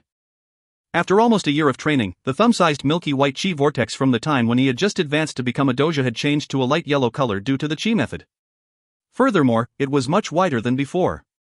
Xiao Yan could clearly feel that the concentration of Dou Qi in the qi vortex was more than 10 times stronger than it originally was. Gazing at the light yellow Dou Qi that continuously flowed from the qi paths into the qi vortex, Xiao Yan faintly smiled as his thoughts slowly withdrew from the inside of his body. Only when the Dou Qi within his body had completely recovered did Xiao Yan open his eyes. Lazily twisting his body, Xiao Yan's body once again felt refreshed. Tightly clenching his fist, Xiao Yan could sense that because of the recent bitter trainings, his current strength was slowly improving from its current state of a 5-star doja towards that of a 6-star one. Perhaps in another month or two, he would be able to enter the 6-star level. And when that time comes, if he removed the restrictions of the heavy sword and together with a few types of Shin-level Dou techniques, it was possible for him to contend against an 8-star doja. Of course, this was only if the classes of the Dou techniques that the 8-star doja was proficient in were below that of Xiao Yan's. After all, Xiao Yan's Qi method was that of the lowest level of Huan. This was his only weakness. After recuperating his energy to normal levels, Xiao Yan flipped his palm and a black scroll appeared in his hand. This was the Hai Xian flying Dou techniques. Soaring through the skies was every person's dream, and with regards to the thought of freely flying through the skies, Xiao Yan was likewise extraordinarily interested. Flying was the best way to escape. If they did not have the little fairy doctor's blue eagle that night, the difficulty of the duo escaping from the heavily surrounded cliff would have risen sharply. On the Dou Qi continent, turning Dou Qi into wings was a right that only strong practitioners who were Dou Wang and above could have. For the rest, they could only gaze into the sky and sigh. Yet Xiao Yan had by chance obtained the rare flying Dou techniques which could enable him to break away from the restrictions others had. Grasping the scroll with both hands, Xiao Yan licked his lips and untied the string that bound the scroll before slowly unfolding it.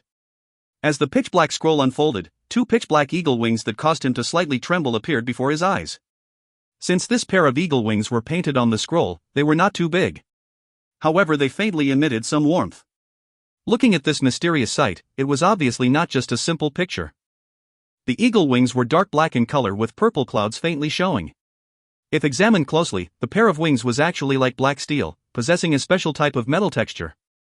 The feathers on the eagle wings emitted a soft warmth, and when Xiao Yan lightly blew on it, his expression could not help but become slightly alarmed. Under the light breeze, the feathers on the eagle wings unexpectedly swished up as if they were real. It was an extremely miraculous sight. As his gaze swept across the eagle wings, Xiao Yan's eyes suddenly stopped at a line of words to one side, and blinking his eyes, he softly recited the words out loud. Purple Cloud Black Fire Eagle, a rank 5 flying type magic beast. According to legends, it possesses the bloodline from phoenixes of ancient times. Its flying speed is the fastest among all of the flying type magic beasts.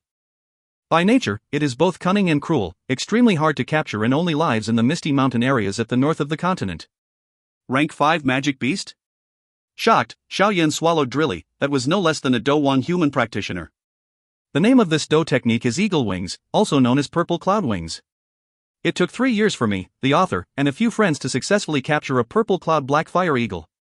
Then, using a secret method to obtain both wings, we finally managing to create this scroll that allows one to learn a flying Dou technique. Towards the end of my life, I made this Dou technique using Dou Qi. Remember this, it can only be learned by one person. What an audacious person, to actually dare to capture a Dou Wang level flying magic beast. Xiao Yan clicked his tongue twice as he exclaimed in surprise, somewhat curious at exactly what level of strength the person who had left behind these things was. As his gaze moved away from the small words, Xiao Yan carefully stretched out a palm and lightly touched the pair of slightly violet, pitch-black eagle wings. Why does this feel? As if it was the genuine article? The feel of feathers on his palm caused Xiao Yan to be greatly amazed. Once again gently caressed it with his palm when his expression suddenly changed. In a flash, he withdrew his hand and appalled, he hoarsely said, "There is a soul in these eagle wings?" Xiao Yan's spiritual perception was extremely outstanding, and when he was touching the eagle wings, he could distinctly sense that a brutal and berserk soul was hidden within the eagle wings. Eh? There is indeed a hidden soul, but it is a soul which lacks a conscience. An aged and astonished voice suddenly sounded out from the ring on Xiao Yan's finger. No conscience? Dazed, Xiao Yan skeptically asked. I think that this was caused by the secret method used to make a flying type Dou technique in the past. Oh, removing the flying type magic beast's soul and wings from the beast before finally fusing them together. Of course, this kind of fusion needs to be paired with a unique and secret method, only then can a true Dou techniques be made. No wonder flying Dou techniques are no longer passed down now. The process of making the Dou techniques requires you to know such an eccentric thing. Yao Lao voiced out his thoughts as he laughed in a dull tone. Then, there should be no negative effects from learning this thing, right? Xiao Yan asked somewhat apprehensively. The soul that you felt just now should belong to that purple cloud eagle, and after being worn down for so many years, all that's left of its intelligence is the instincts of a wild beast. As long as one guards himself when using the scroll, there should be no problems. Yao Lao laughed as he advised Xiao Yan. Only after hearing Yao Lao's words did Xiao Yan sigh in relief. He was indeed somewhat afraid that he would be controlled by the soul of the purple cloud eagle if he practiced the techniques. After all, the intelligence of a rank 5 magic beast was not lower than that of a human's. Once again casting his gaze onto the black eagle wings on the scroll, Xiao Yan read through the instructions on the practice procedures a few times. Eyebrows slightly creasing, he softly said, "The scroll says that when practicing the technique, the soul of the purple cloud eagle within the wings will possibly attack the person who is practicing. If he is able to endure the attack of the soul, then he will be able to continue practicing. If not, that person should give up on practicing this technique. Phew, looks like if I plan on practicing this flying Dou technique, there will be some danger." Xiao Yan spit out a breath before helplessly sighing. Naturally, to obtain something, one must pay the price. Yao Lao said in a serious tone as he smiled and continued, "Given the strength of your soul, you don't need to worry too much about being attacked by the soul of the purple cloud eagle. Although it was once rank 5, it is now just a damaged soul which cannot do much." At these words, Xiao Yan slightly inclined his head. Soon after, he gritted his teeth and finally made his resolution while slowly stretching forth his palms. Both palms moved onto the scroll and lightly pressed on the soft wings. Xiao Yan took a deep breath and unhurriedly closed his eyes. Shortly after Xiao Yan laid his palms on the wings, from within the eagle wings, the tyrannical eagle soul suddenly roared out with a piercing chirp that caused souls to tremble. The chirp penetrated through the scroll and followed the path through Xiao Yan's palms, and like a drill, it desperately hammered at his mind. This was the first time Xiao Yan had experienced an attack by a soul. His body suddenly trembled as his complexion turned several shades whiter. "Concentrate, shield your mind, let it attack." From within the ring, Yao Lao shouted out. Gritting his teeth as he nodded, Xiao Yan's spiritual perception formed itself into a few layers of protection around his mind, allowing him to finally be able to resist the piercing attack on his soul. As if it could see that the chirp of the soul had no effect, the soul of the purple cloud eagle lapsed into silence for a moment before a brutal presence abruptly forced its way through the scroll, burrowing straight into the depths of Xiao Yan's thoughts. "Steady your thoughts, do not let it control your emotion. Or else you will be reduced to a beast that only knows how to kill." Yao Lao's heavy voice sounded out at this appropriate moment. Once again deeply sighing, Xiao Yan tightly guarded his thoughts, not daring to let that brutal presence invade to even the slightest degree. This exchange between souls continued for over 10 minutes before the purple cloud eagle slowly withdrew in defeat. Though Xiao Yan's strength was far from being able to match up to a grade 5 magic beast, after being suppressed for countless years, currently, there was already no difference between this purple cloud eagle and a crippled wild beast. When the wild beast-like brutal presence finally withdrew from the tides of his thoughts, Xiao Yan's aching body immediately collapsed. His pale face looked extremely tired. This kind of soul clashing was much more draining than a clash of physical bodies. "Is this considered a success?" Xiao Yan asked as he wiped the sweat from his brow. "Yes, you now possess the qualifications to practice this technique." Xiao Yan felt gratified at these words. Laughing, he once again placed both palms on the eagle wings. This time, he did not receive an soul attack, and pursing his lips, the Dou Qi within Xiao Yan's body followed the instructions on the scroll as it slowly started to flow. A moment later, the Dou Qi and Xiao Yan flowed into his arms and gradually entered into his palms. When the Dou Qi appeared at the center of the palm, the eagle wings on the black scroll suddenly lit up, violet and black. They shined brighter and brighter before finally turning into 2 rays of tiny purplish black light as they entered into Xiao Yan's palm. After the 2 rays of tiny, purplish black light entered into Xiao Yan's body, they followed the chi paths and flowed until they reached the chi paths in Xiao Yan's back before they abruptly stopped and turned around to unexpectedly force their way through to carve 2 tiny new paths. These 2 new chi paths grew from the main chi paths, and only when they reached out to create an exit at the back of the body did they slowly stop their growth. On the outside world, Xiao Yan was still distracted by the disappearance of the eagle wings. Suddenly he let out an intense scream while sweat started pouring down his forehead as he gripped both fists tightly together. Heavily gasping, he hissed, cursing, "What is this damn thing doing?" His body curled up as he lay on the bed. Xiao Yan bit his lip, causing a stream of blood to flow out of his mouth. After enduring for a moment longer, Xiao Yan could finally no longer take the pain of his chi paths tearing themselves apart, and thus he lost consciousness. If you find any errors, ads pop up, ads redirect, broken links, non-standard content, etc., please let us know. Report chapter so we can fix it as soon as possible. Chapter 120, Purifying Demonic Lotus Flame. Chapter 120, Purifying Demonic Lotus Flame. When Xiao Yan regained consciousness, he felt a faint pain all over his body, much like being pricked all over by needles. He stroked the storage ring on his finger and withdrew a small jade bottle. Tilting the bottle, he dripped a few drops of pink liquid into his mouth. After consuming the pink liquid with numbing properties, Xiao Yan felt the prickling pain all over his body slowly disappear. He sat up and picked up the black scroll, only to realize that all the words and the drawing of the eagle wings had disappeared. Xiao Yan stared at the empty scroll and blinked his eyes in confusion. Suddenly, he stripped and took out a piece of crystal mirror from the storage ring and, with the help of the reflected light, he noticed that a pair of palm-sized black eagle wing tattoos had unknowingly appeared on his back. "Are these the purple cloud eagle wings?" Xiao Yan mumbled to himself in a somewhat uncertain voice. The Dou Qi in his body flowed towards the 2 Qi paths that had been forcefully created and into the tattoo on his back. Upon receiving the transmitted Dou Qi, the pitch-black tattoo immediately emitted a faint purple light. Finally, it transformed into a solid pair of wings. The size of the black eagle wings also expanded from palm size to about half a foot in length. Xiao Yan curiously looked at the pair of eagle wings with purple lines as he thought of moving them. A small lifting force was created under his body, but it was far too small to lift him off the ground.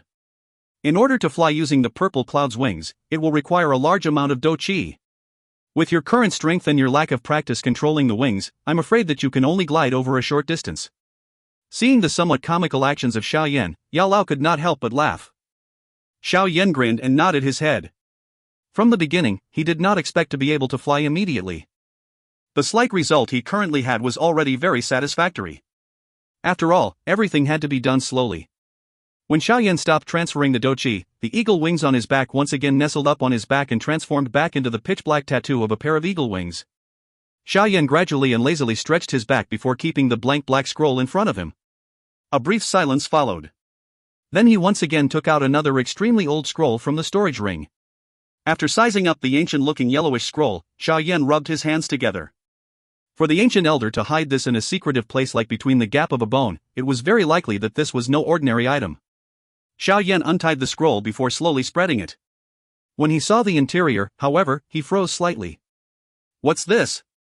Before his eyes was a parchment made of an unknown material which was slightly yellowed. On it, there was many lines that appeared to be drawn without any form or order.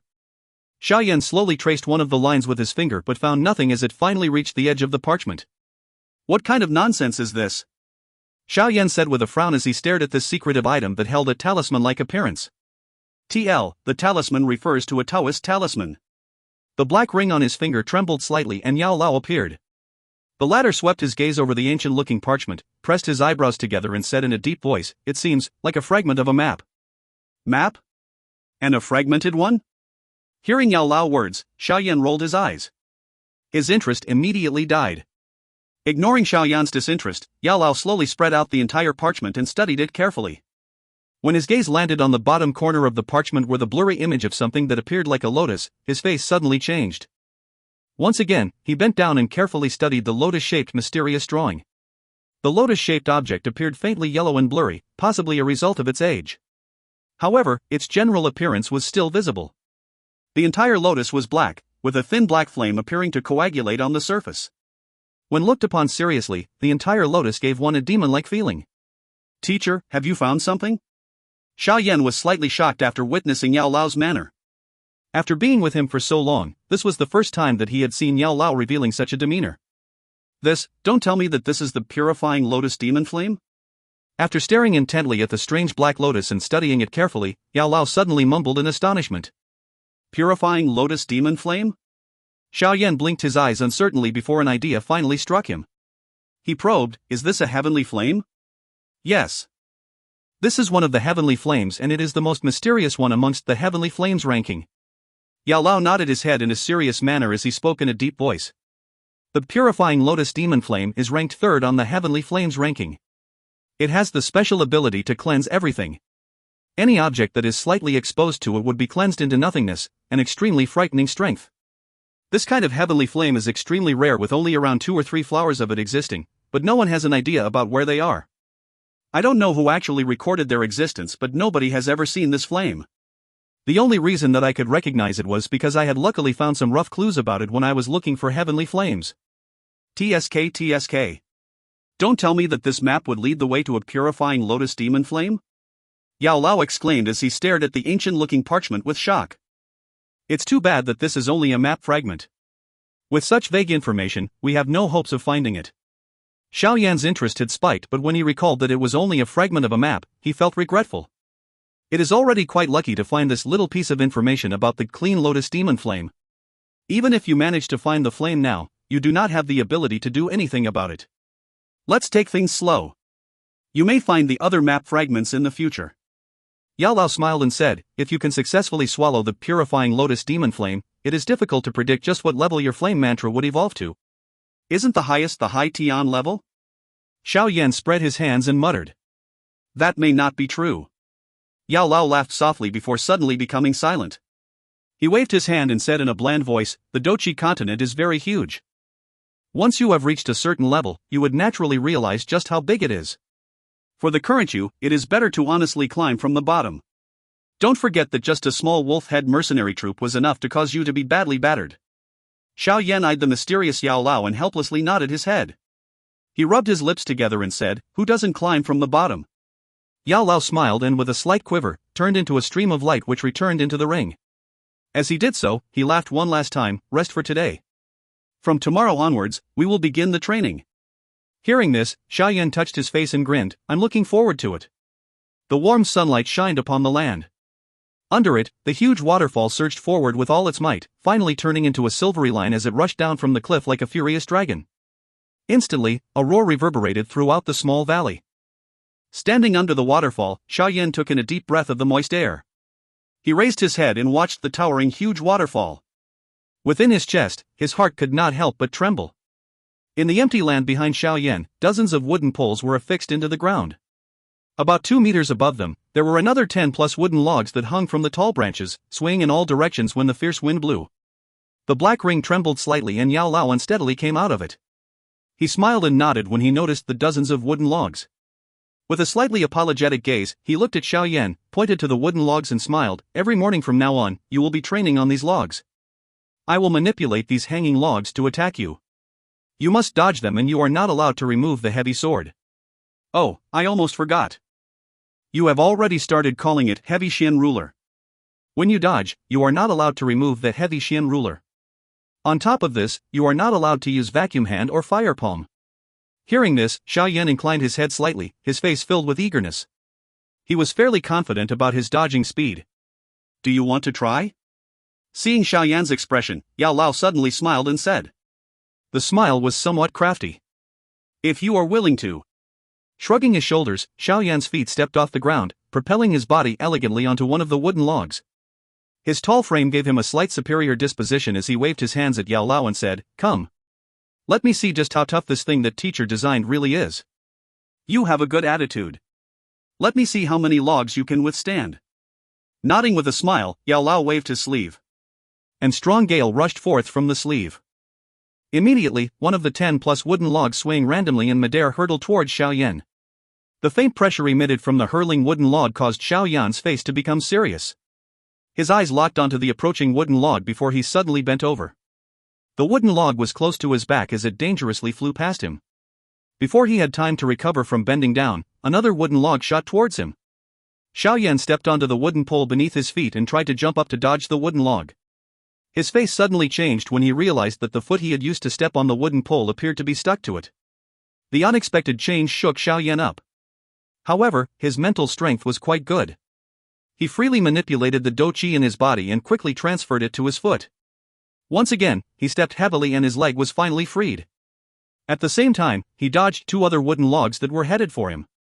Although Xiao Yan managed to dodge the attack, his legs were stuck to a wooden pole when the 5th wooden log came hurtling towards him. Finally, it ruthlessly knocked him off the wooden pole.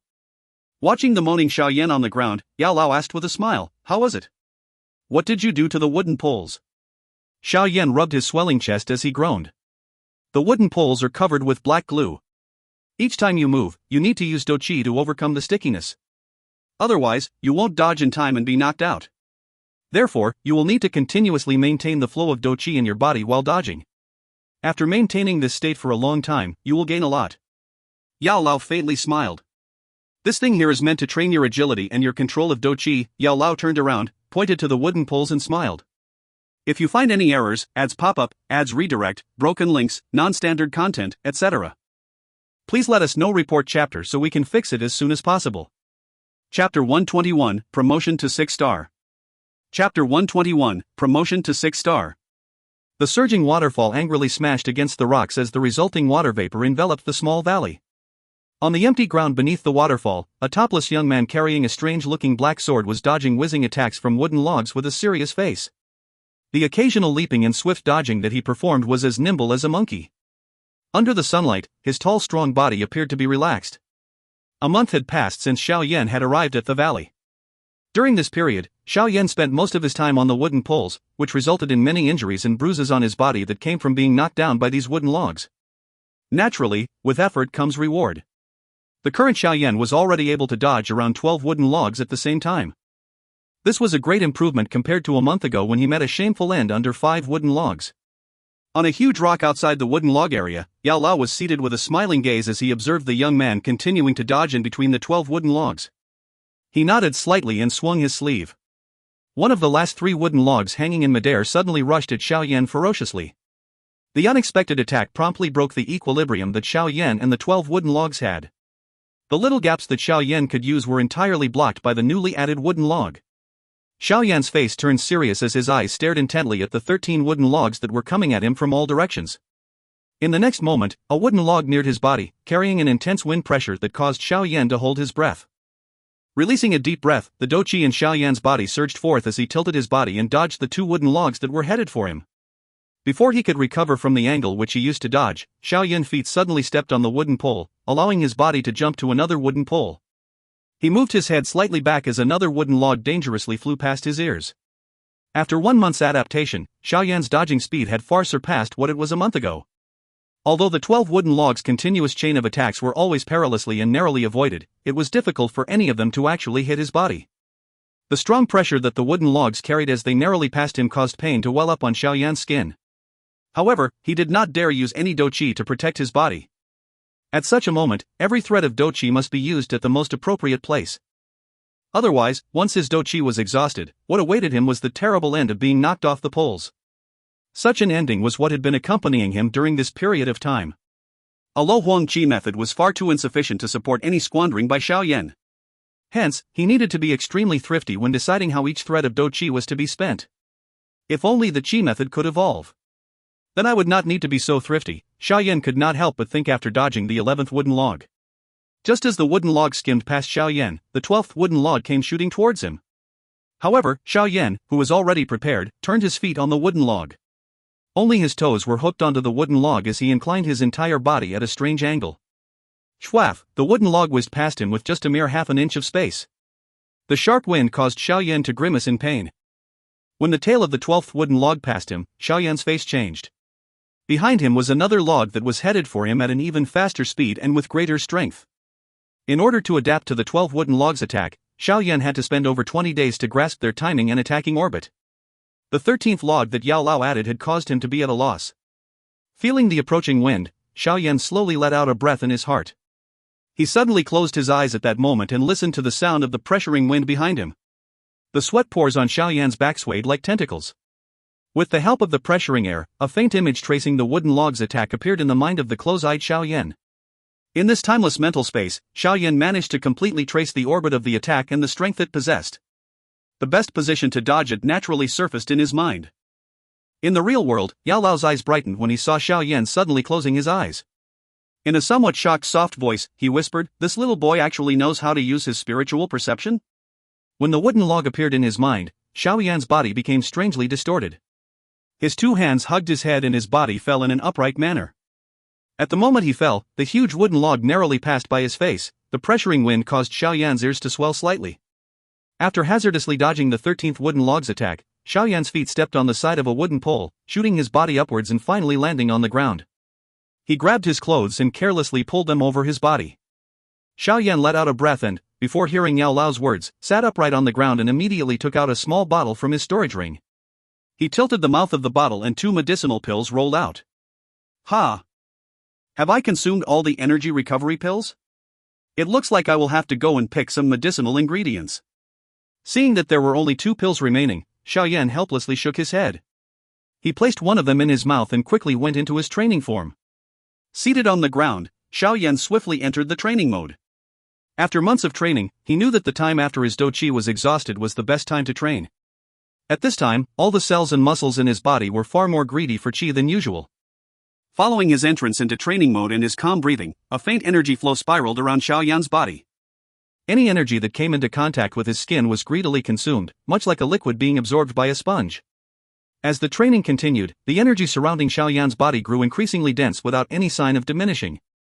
Yao Lao tapped his finger on the rock as he calculated Xiao Yan's training time. His eyebrows suddenly jumped. The time Xiao Yan took for training was slightly longer than usual. According to Yao Lao's calculations, the Dou Qi storage space in Xiao Yan should be approximately full. However, he noticed that Xiao Yan still showed no sign of stopping. Don't tell me, he is about to break through and become a 6-star doja? Yao Lao paused his tapping motion and softly spoke with a smile, not bad. My baseline was 1.5 months to reach a 6-star doja. But it appears that this boy managed to save half a month. It looks like the fight in the forest a while ago had benefited him significantly. Staring intently at Xiao Yan, who had his eyes closed, the sharp-eyed Yao Lao found something amiss. He frowned. He is a little forceful in his breakthrough. It looks like a little external help is needed. After being silent for a while, Yao Lao lifted his finger and a wisp of air shot from his finger. It hit Xiao Yan's head and instantly knocked him out of his training state. With his training disrupted, Xiao Yan immediately opened his eyes and glared angrily at Yao Lao.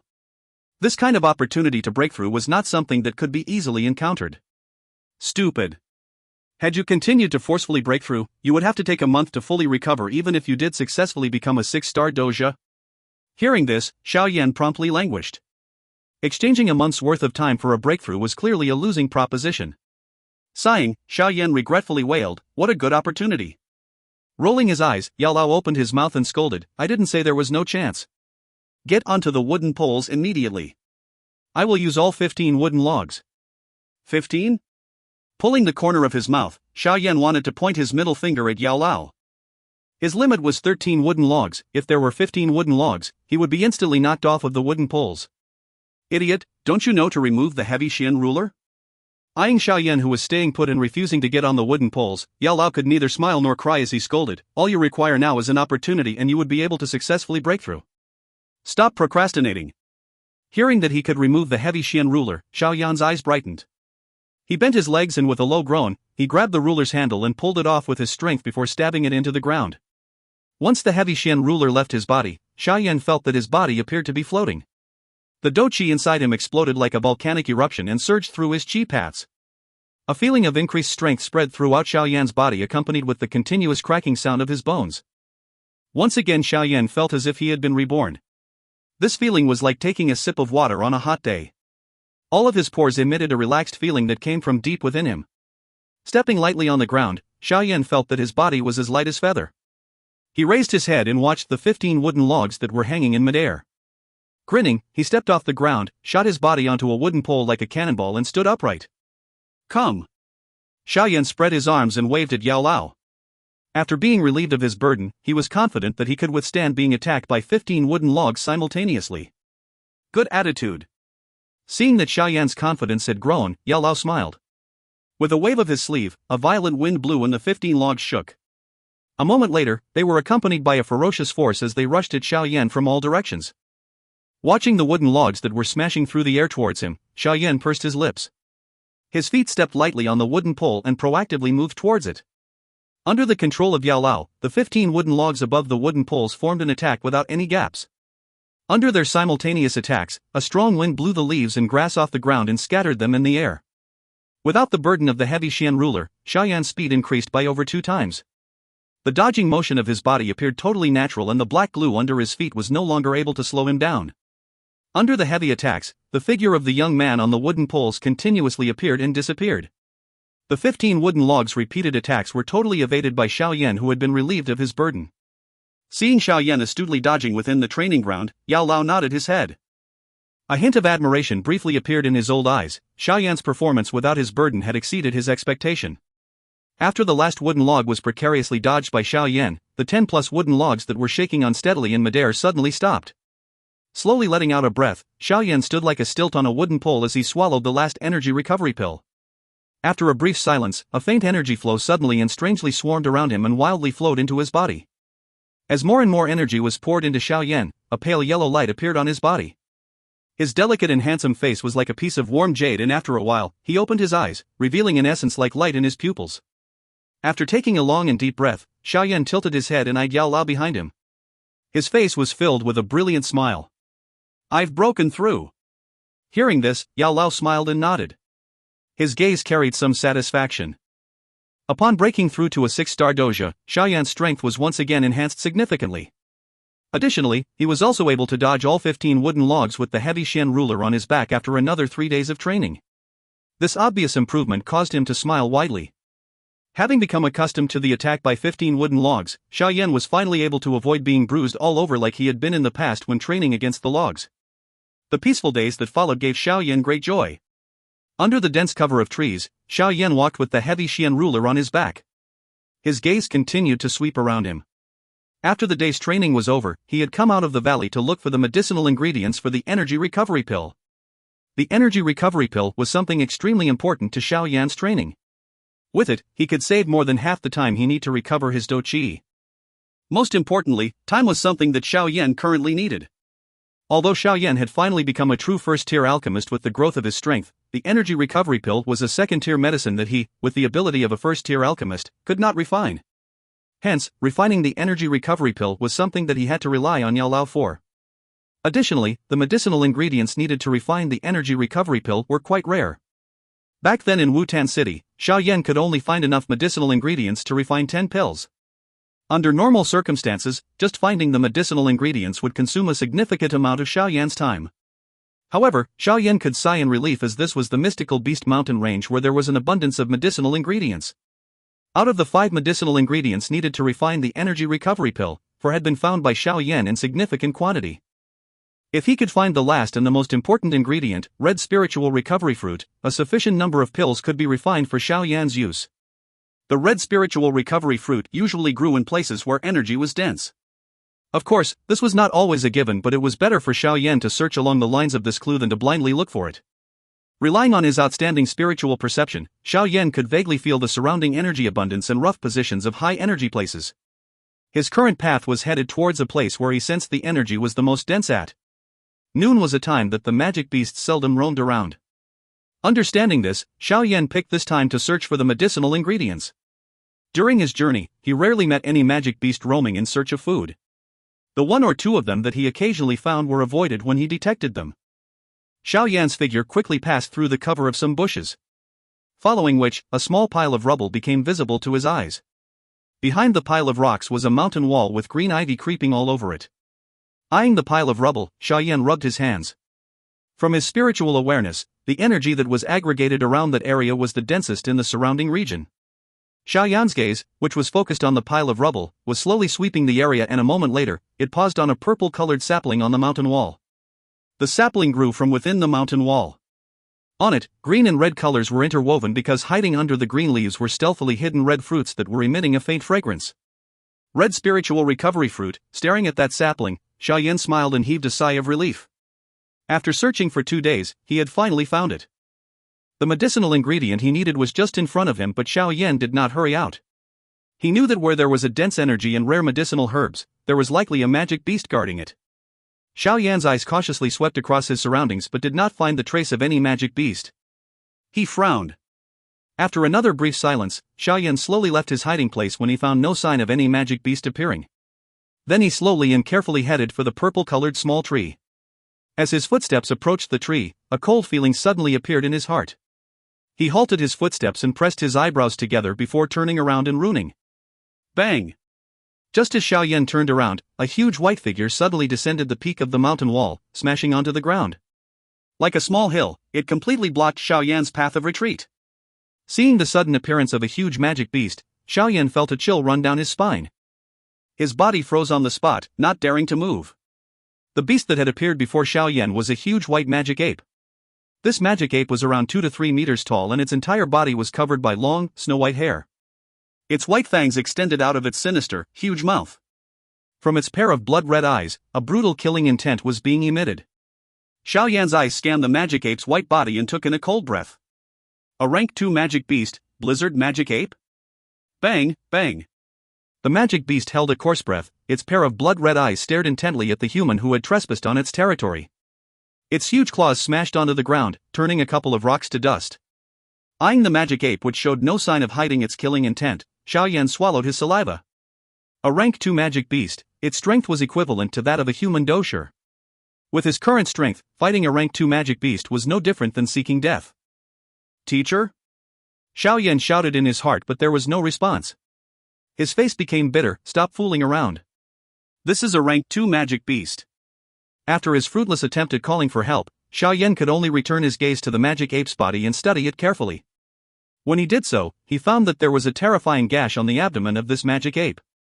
The gash nearly ripped apart the magic ape's abdomen, and when it moved its body, fresh blood came pouring out of the wound, which painted the surrounding white hair scarlet. From the appearance of the terrifying wound, it was likely caused by the claws of some savage magic beast. A wounded magic beast was usually crazy, and the unlucky Xiao Yan happened to coincidentally trespass upon the territory of this severely wounded magic beast. Xiao Yan's eyes narrowed as he stared intently at the frightening wound where fresh blood continued to flow. An idea struck him. Although he was not able to defeat a rank 2 magic beast under normal circumstances, the current situation seemed to be in his favor. Damn it! It's you who started this. After scolding hatefully, Xiao Yan took off the heavy shin ruler from his back and fiercely stabbed it into the ground. The circumstances did not allow him to hold back. Xiao Yan's action appeared to be nothing but a challenge to the angry magic ape. Immediately, this magic ape pounded its claws on its hard chest, emitting a clanging sound. The magic beast's charging towards Xiao Yan, its red eyes staring at the latter. On the beast's huge claws, a white-colored energy was swiftly being gathered. Almost instantly, the surrounding air turned cold. Stepping lightly off the ground, Xiao Yan softly cried, "Purple cloud wings, activate." Following his voice, a pair of black eagle wings that were 2 to 3 meters long suddenly shot out of Xiao Yan's back. The wings flapped, and with the help of the lift created, Xiao Yan quickly flew over 10 meters above the ground. Roar! The magic ape roared violently as the cold, white energy formed into a ball. It was released from the magic ape's palm and shot towards Xiao Yan. A month of agility training had endowed Xiao Yan with a monkey-like nimbleness. He strangely moved aside and easily avoided the magic ape's attack. After evading the attack, Xiao Yan curled his palm and aimed at the sinister-looking wound on the magic ape's abdomen and softly growled in a cold voice, "Vacuum hand." Following his words, a ferocious suction force was emitted from his palm. Even the broken rocks on the ground were pulled by the suction force and shot at Xiao Yan. Roar! The ferocious suction force pulled on the magic ape until its body was tilted sideways. When it finally stabilized its body, however, a huge pain erupted from its abdomen.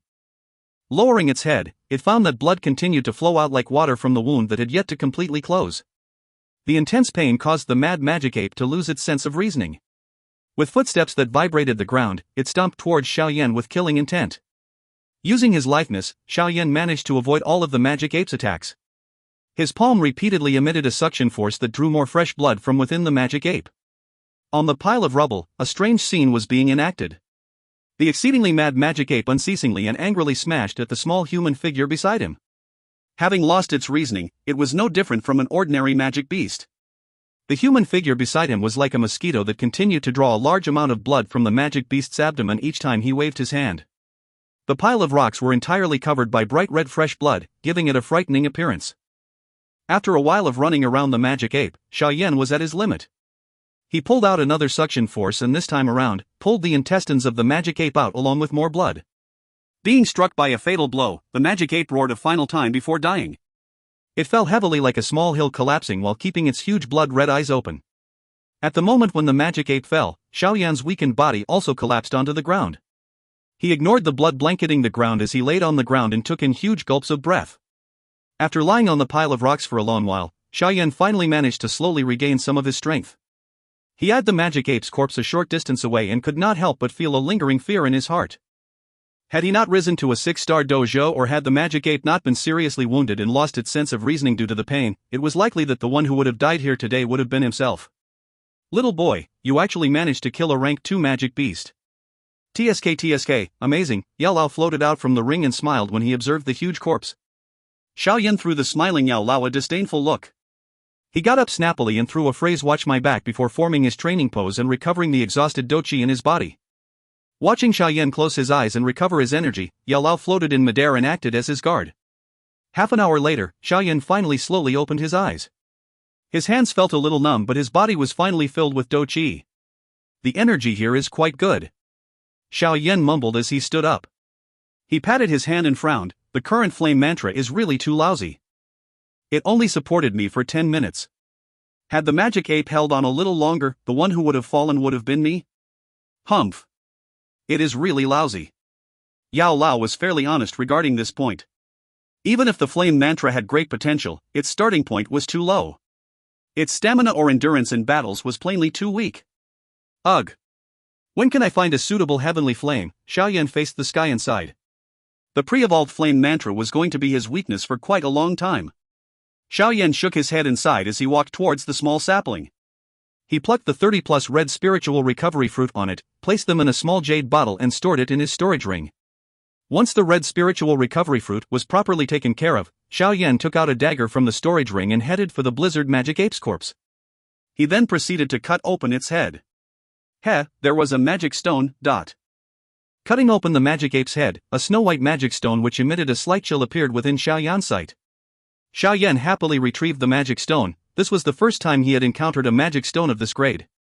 Somewhat excitedly flinging it about, he grasped it in his hand while the faint chill caused him to shiver slightly. At once, he made haste to carefully store it in the storage ring. Let's go. Xiao Yan packed up his things and waved his finger as Yao Lao shot back into the ring.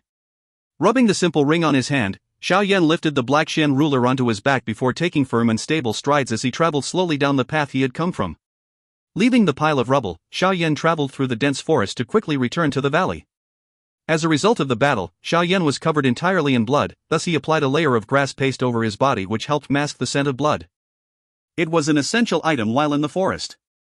Once again stealthily journeying a length of distance, Xiao Yan's footsteps abruptly stopped. He could sense faint voices coming from somewhere to his left.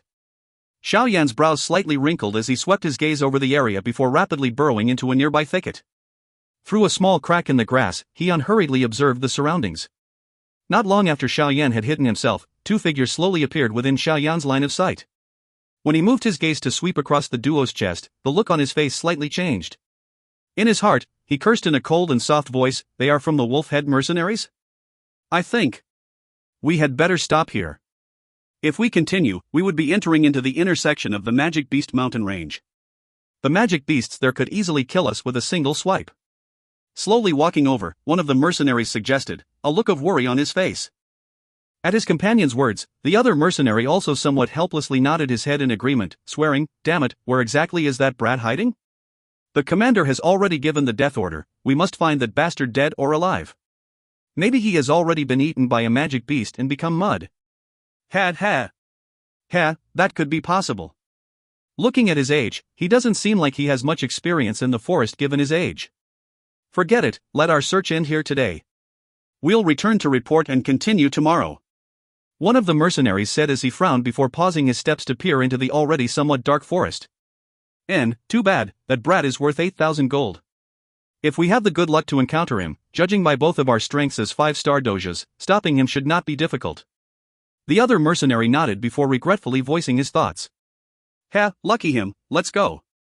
The mercenary smiled as he nodded. However, just as he turned around, his complexion abruptly changed. Turning back like lightning, a fierce chi heading right for his head greeted him. This sudden attack caused the mercenary to extend out a fist out of reflex to clash heavily with the incoming fist. However, the strength in the chi attack had wildly exceeded his expectations. After making contact, the mercenary's face turned a deathly pale, his chest felt blocked as he violently spit out a mouthful of blood while his body was flung away through the air. Kill him. In the split second before he was sent flying, the mercenary hastily shouted at his companion who had been thrown into a daze by the sudden turn of events. However, before his shout faded, to his horror, he found that his body which was flying backwards was suddenly pulled forward by a strong sucking force. In midair, a figure flashed forward. As the figure met the mercenary's body, an elbow ferociously smashed into the mercenary's throat. Immediately an ominous snapping sound echoed about the empty forest. Bang, still in the air, the mercenary's limp body fell downwards, heavily crashing onto the ground and causing a cloud of dust to splash up. Between the start of the sudden attack and the mercenary's demise, only a short 7 or 8 seconds had passed.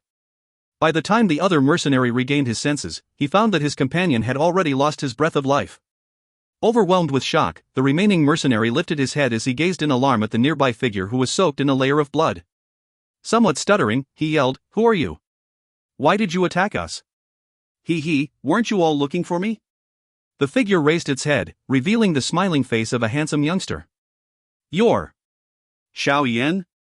The mercenary's pupils shrunk and after shouting the name, he suddenly turned and ran.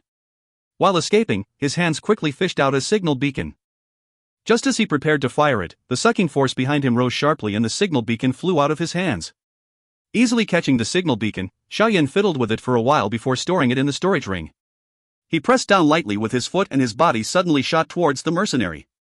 Looking at Xiao Yan's fierce approach, panic flashed across the mercenary's face. With a choking sound, he drew the sword at his waist before viciously hacking at Xiao Yan in anger. Xiao Yan's body slightly leaned to one side, easily dodging the mercenary's attacks. In a flash, Xiao Yan's left leg ferociously kicked out, immediately landing on the lower abdomen of the mercenary. Receiving a heavy blow to his lower abdomen, the mercenary groaned as a line of blood sprouted from the corner of his mouth.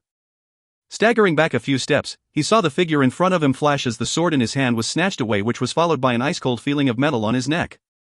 "If you make another move, I will cut open your neck." The soft devilish voice slowly sounded in the mercenary's ear, causing him to freeze up stiffly on the spot. If you kill me, the wolf-head mercenaries will never let you go." A layer of cold sweat appeared on the mercenary's forehead as he threatened in a rough voice. Let me go? All of you have never intended let me go, right?" Sneering as he laughed, Xiao Yan emotionlessly continued, "Answer a few questions for me." "Will you let me go after I answer?" "You do not have the right to choices." All smiles, Xiao Yan pushed the sword slightly closer. "If you don't believe me, I can make tens of cuts on your body before throwing you into a flesh-eating ant's nest?"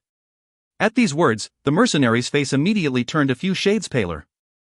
His legs continuously trembled, regretting that he thought the youth who looked like he was in his teens wouldn't be malicious. "What do you want to ask? Did Muli obtain anything from the stone case in the cave? He seems to lack the key, right?" Xiao Yan smiled savagely as he inquired. Commander Muli moved both the stone case and the stone table back. "As for what was contained within, I do not have the authority to know." Eyeing the mercenary who seemed to be telling the truth, Xiao Yan's brows slightly creased. "How much is the bounty the wolf-head mercenaries placed on me?" "Goo." The mercenary swallowed before nodding his head with some difficulty. "Since the young commander returned, the commander has issued a statement that whoever reports any traces of you to the wolf-head mercenaries will be given a high reward." I can't believe that they are actually so deathly persistent." Lightly chuckling, Xiao Yan had a cold murderous intent in his face. "One last question, did anything happen to the little fairy doctor?" "Nothing. After returning to Qingshan town, the little fairy doctor has not left the Thousand Medicinal House. The commander and the rest dare not make a move." Eyes turning, the mercenary stealthily slipped a dagger out of his sleeve. "Oh," slightly nodding his head, Xiao Yan raised his brows. An unsympathetic smile suddenly appeared on his face. "Looks like you also know that I never intended to let you go back alive. So, you can go and die." An ominous glint flashed in the mercenary's eyes as the dagger in his hand suddenly thrust towards Xiao Yan's chest. With an icy smile, Xiao Yan floated backwards, the sword in his hand pulled away as a trace of blood appeared on the blade. Looking at the lightly twitching body of the fallen mercenary, Xiao Yan let loose a cold sneer. He had never planned to let this person return to make a report, which would lead to a huge troop being dispatched to the areas around here. TCH. Looks like the commander of the wolf-head mercenaries is also a very vicious and thorough person. No wonder he fathered a son like Muli. With a somewhat gloomy and cold smile, Xiao Yan carefully cleaned up any traces of the fight before dragging the two bodies some distance away to throw them into an abyss. "Teacher, looks like we need to tighten our training schedule. In just a month, they've managed to come so far. Perhaps in a few more days, they will be able to find the place," Xiao Yan said as his mouth twitched. Casting a glance at the endless abyss, Xiao Yan clapped his hands together as if to wipe off the grime from the bodies on his hands. Indeed, the schedule needs to be tightened." From the ring, Yao Lao's faint voice emerged. Xiao Yan blinked as he laughed while clicking his fingers together.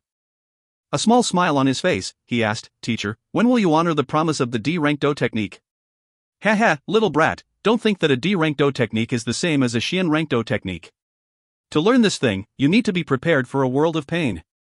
Yao Lao maliciously laughed. "Have I not already gone through a lot of hardship?" Feeling his face, Xiao Yan lightly smiled and then turned to travel towards the valley. "I look forward to the so-called D-rank Dou technique. Exactly how strong will it be? If you find any errors, ads pop up, ads redirect, broken links, non-standard content, etc., please let us know. Report chapter so we can fix it as soon as possible." Chapter 122, D-Class Dou Technique, Flame-Splitting Tsunami. Chapter 122, D-Class Dou Technique, Flame-Splitting Tsunami. A couple of people were seated within the heavy atmosphere of the hall. Amongst them was the one who had many conflicts with Xiao Yan, Muli. On the leader's seat in the hall sat a middle-aged man with a slightly gloomy face. His finger lightly tapped on the tabletop.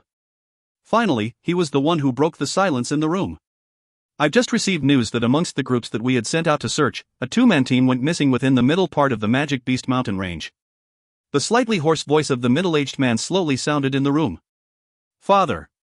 Could they have met with an attack by a magic beast? Muli smiled carelessly as he replied. Being killed by a magic beast was very common in the mystical Beast Mountain range. Hearing Muli's address, this middle-aged man could only be concluded to be the leader of the Wolf-Head Mercenary Company, Dou Qi. If they had met with a magic beast attack, there should have been some traces of such a fight. However, the mercenaries that we sent to reinforce them found no traces of a fight after searching the region that the pair was in charge of. If we eliminate the possibility of them falling from a cliff, a mistake that only a novice mercenary would make, I think that they may have been attacked by another person. Those missing traces of battle may have been the doing of that person. Dou Qi emotionlessly said as he shook his head. Are you suspecting that this is the doing of Xiao Yan? Upon hearing Dou Qi's reasoning, Muli stilled. He quickly shook his head and said, I've exchanged blows with that guy. With his strength, to be able to kill 2 5-star doja before they even have the chance to raise a signal, it seems impossible. I don't care if it's him or not. Tomorrow, we will send more people to carefully search the place. Dou Qi said in a deep voice. The inborn snake-like cautiousness in him did not allow the slightest chance to pass by him. TL, joke on his name, she means snake. Ah, just as well, Muli waved his hand and nodded his head indifferently. Have you managed to open the stone box that you carried back from the cave? After scanning his surroundings, Dou Qi suddenly asked. The key to the stone box is in Xiao Yan's hand. I've hired the best locksmith in the entire Qingshan town, but from the looks of it, we can't expect much. Muli said with a frown. If we cannot open the lock, then we'll try to use force to open the box. To be able to carelessly put aside over 700,000 gold coins and some rare medicinal herbs, this ancient person was likely quite strong. The things that he left behind should also not be anything common. Dou Qi tightened his fist as greed flashed across his eyes. Yes. Muli nodded his head and licked his lips. In a low voice, he asked, Father, what do you intend to do about the little fairy doctor? Do you know what she obtained from the cave? Seeing Muli helplessly shaking his head, Dou Qi's eyes narrowed. He waved his hands and said in a deep voice, we will not touch her for now. Her reputation in Qingshan town is too good. If we make any rash moves, we may arouse the displeasure of the independent mercenaries. Are we just going to allow her to peacefully stay at the 1,000 medicinal house? Ha ha. It is naturally impossible for her to have any peaceful days. Tomorrow, get someone to spread a rumor. Just say that the little fairy doctor had obtained a relic of some strong person and that this relic was most likely a Xian rank Qi method. Dou Qi laughed in a cold and evil manner. That little fairy doctor may be skilled in the art of healing, but she's too weak. Not everyone in this world is kind. There will always be some greedy people who would think of ways to obtain the relic from the little fairy doctor. As for how to handle such people, we will let her have a headache over it. This is a good plan. If even the 1,000 medicinal house becomes interested in this relic, then the little fairy doctor would lose her safe haven. When that time comes, it would be exceedingly easy to catch her. The corner of Muli's lip curled upwards with pleasure as he laughed.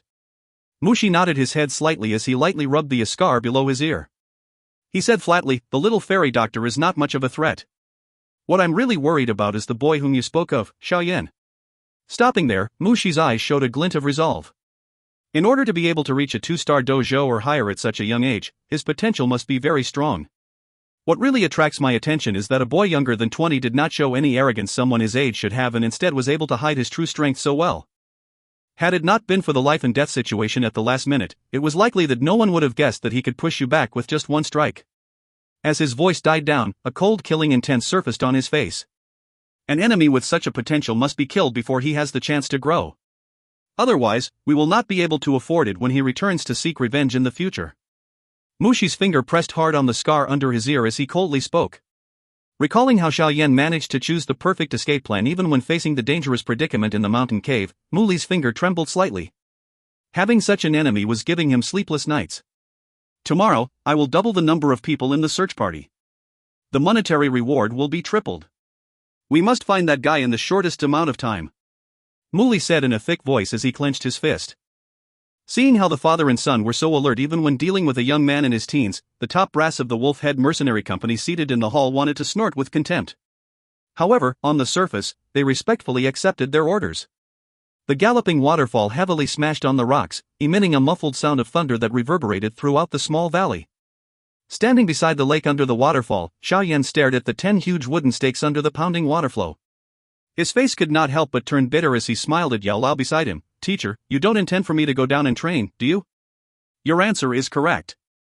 With a smile, Yao Lao said, I've already told you before not to imagine a D-rank Dou technique as being the same as a Xian rank Dou technique and that anyone can learn it. If you wish to learn something of this level, you need to achieve certain essential requirements. Hand me the heavy Xian ruler. Reaching out his hand, Yao Lao lifted the strange-looking black-colored, heavy ruler from Xiao Yan's back. The extremely heavy ruler on Xiao Yan's back only caused Yao Lao's hand to sink slightly upon receiving it. Yao Lao swung the large black ruler easily and asked with a smile, have you seen a real D-rank Dou technique? Do you want to see one? Hearing this, Xiao Yan's eyes abruptly brightened. He nodded his head like a chicken feeding on rice. With a faint smile, Yao Lao held the heavy Xian ruler as his body slowly ascended into the air, stopping only when his body was above the middle of the lake.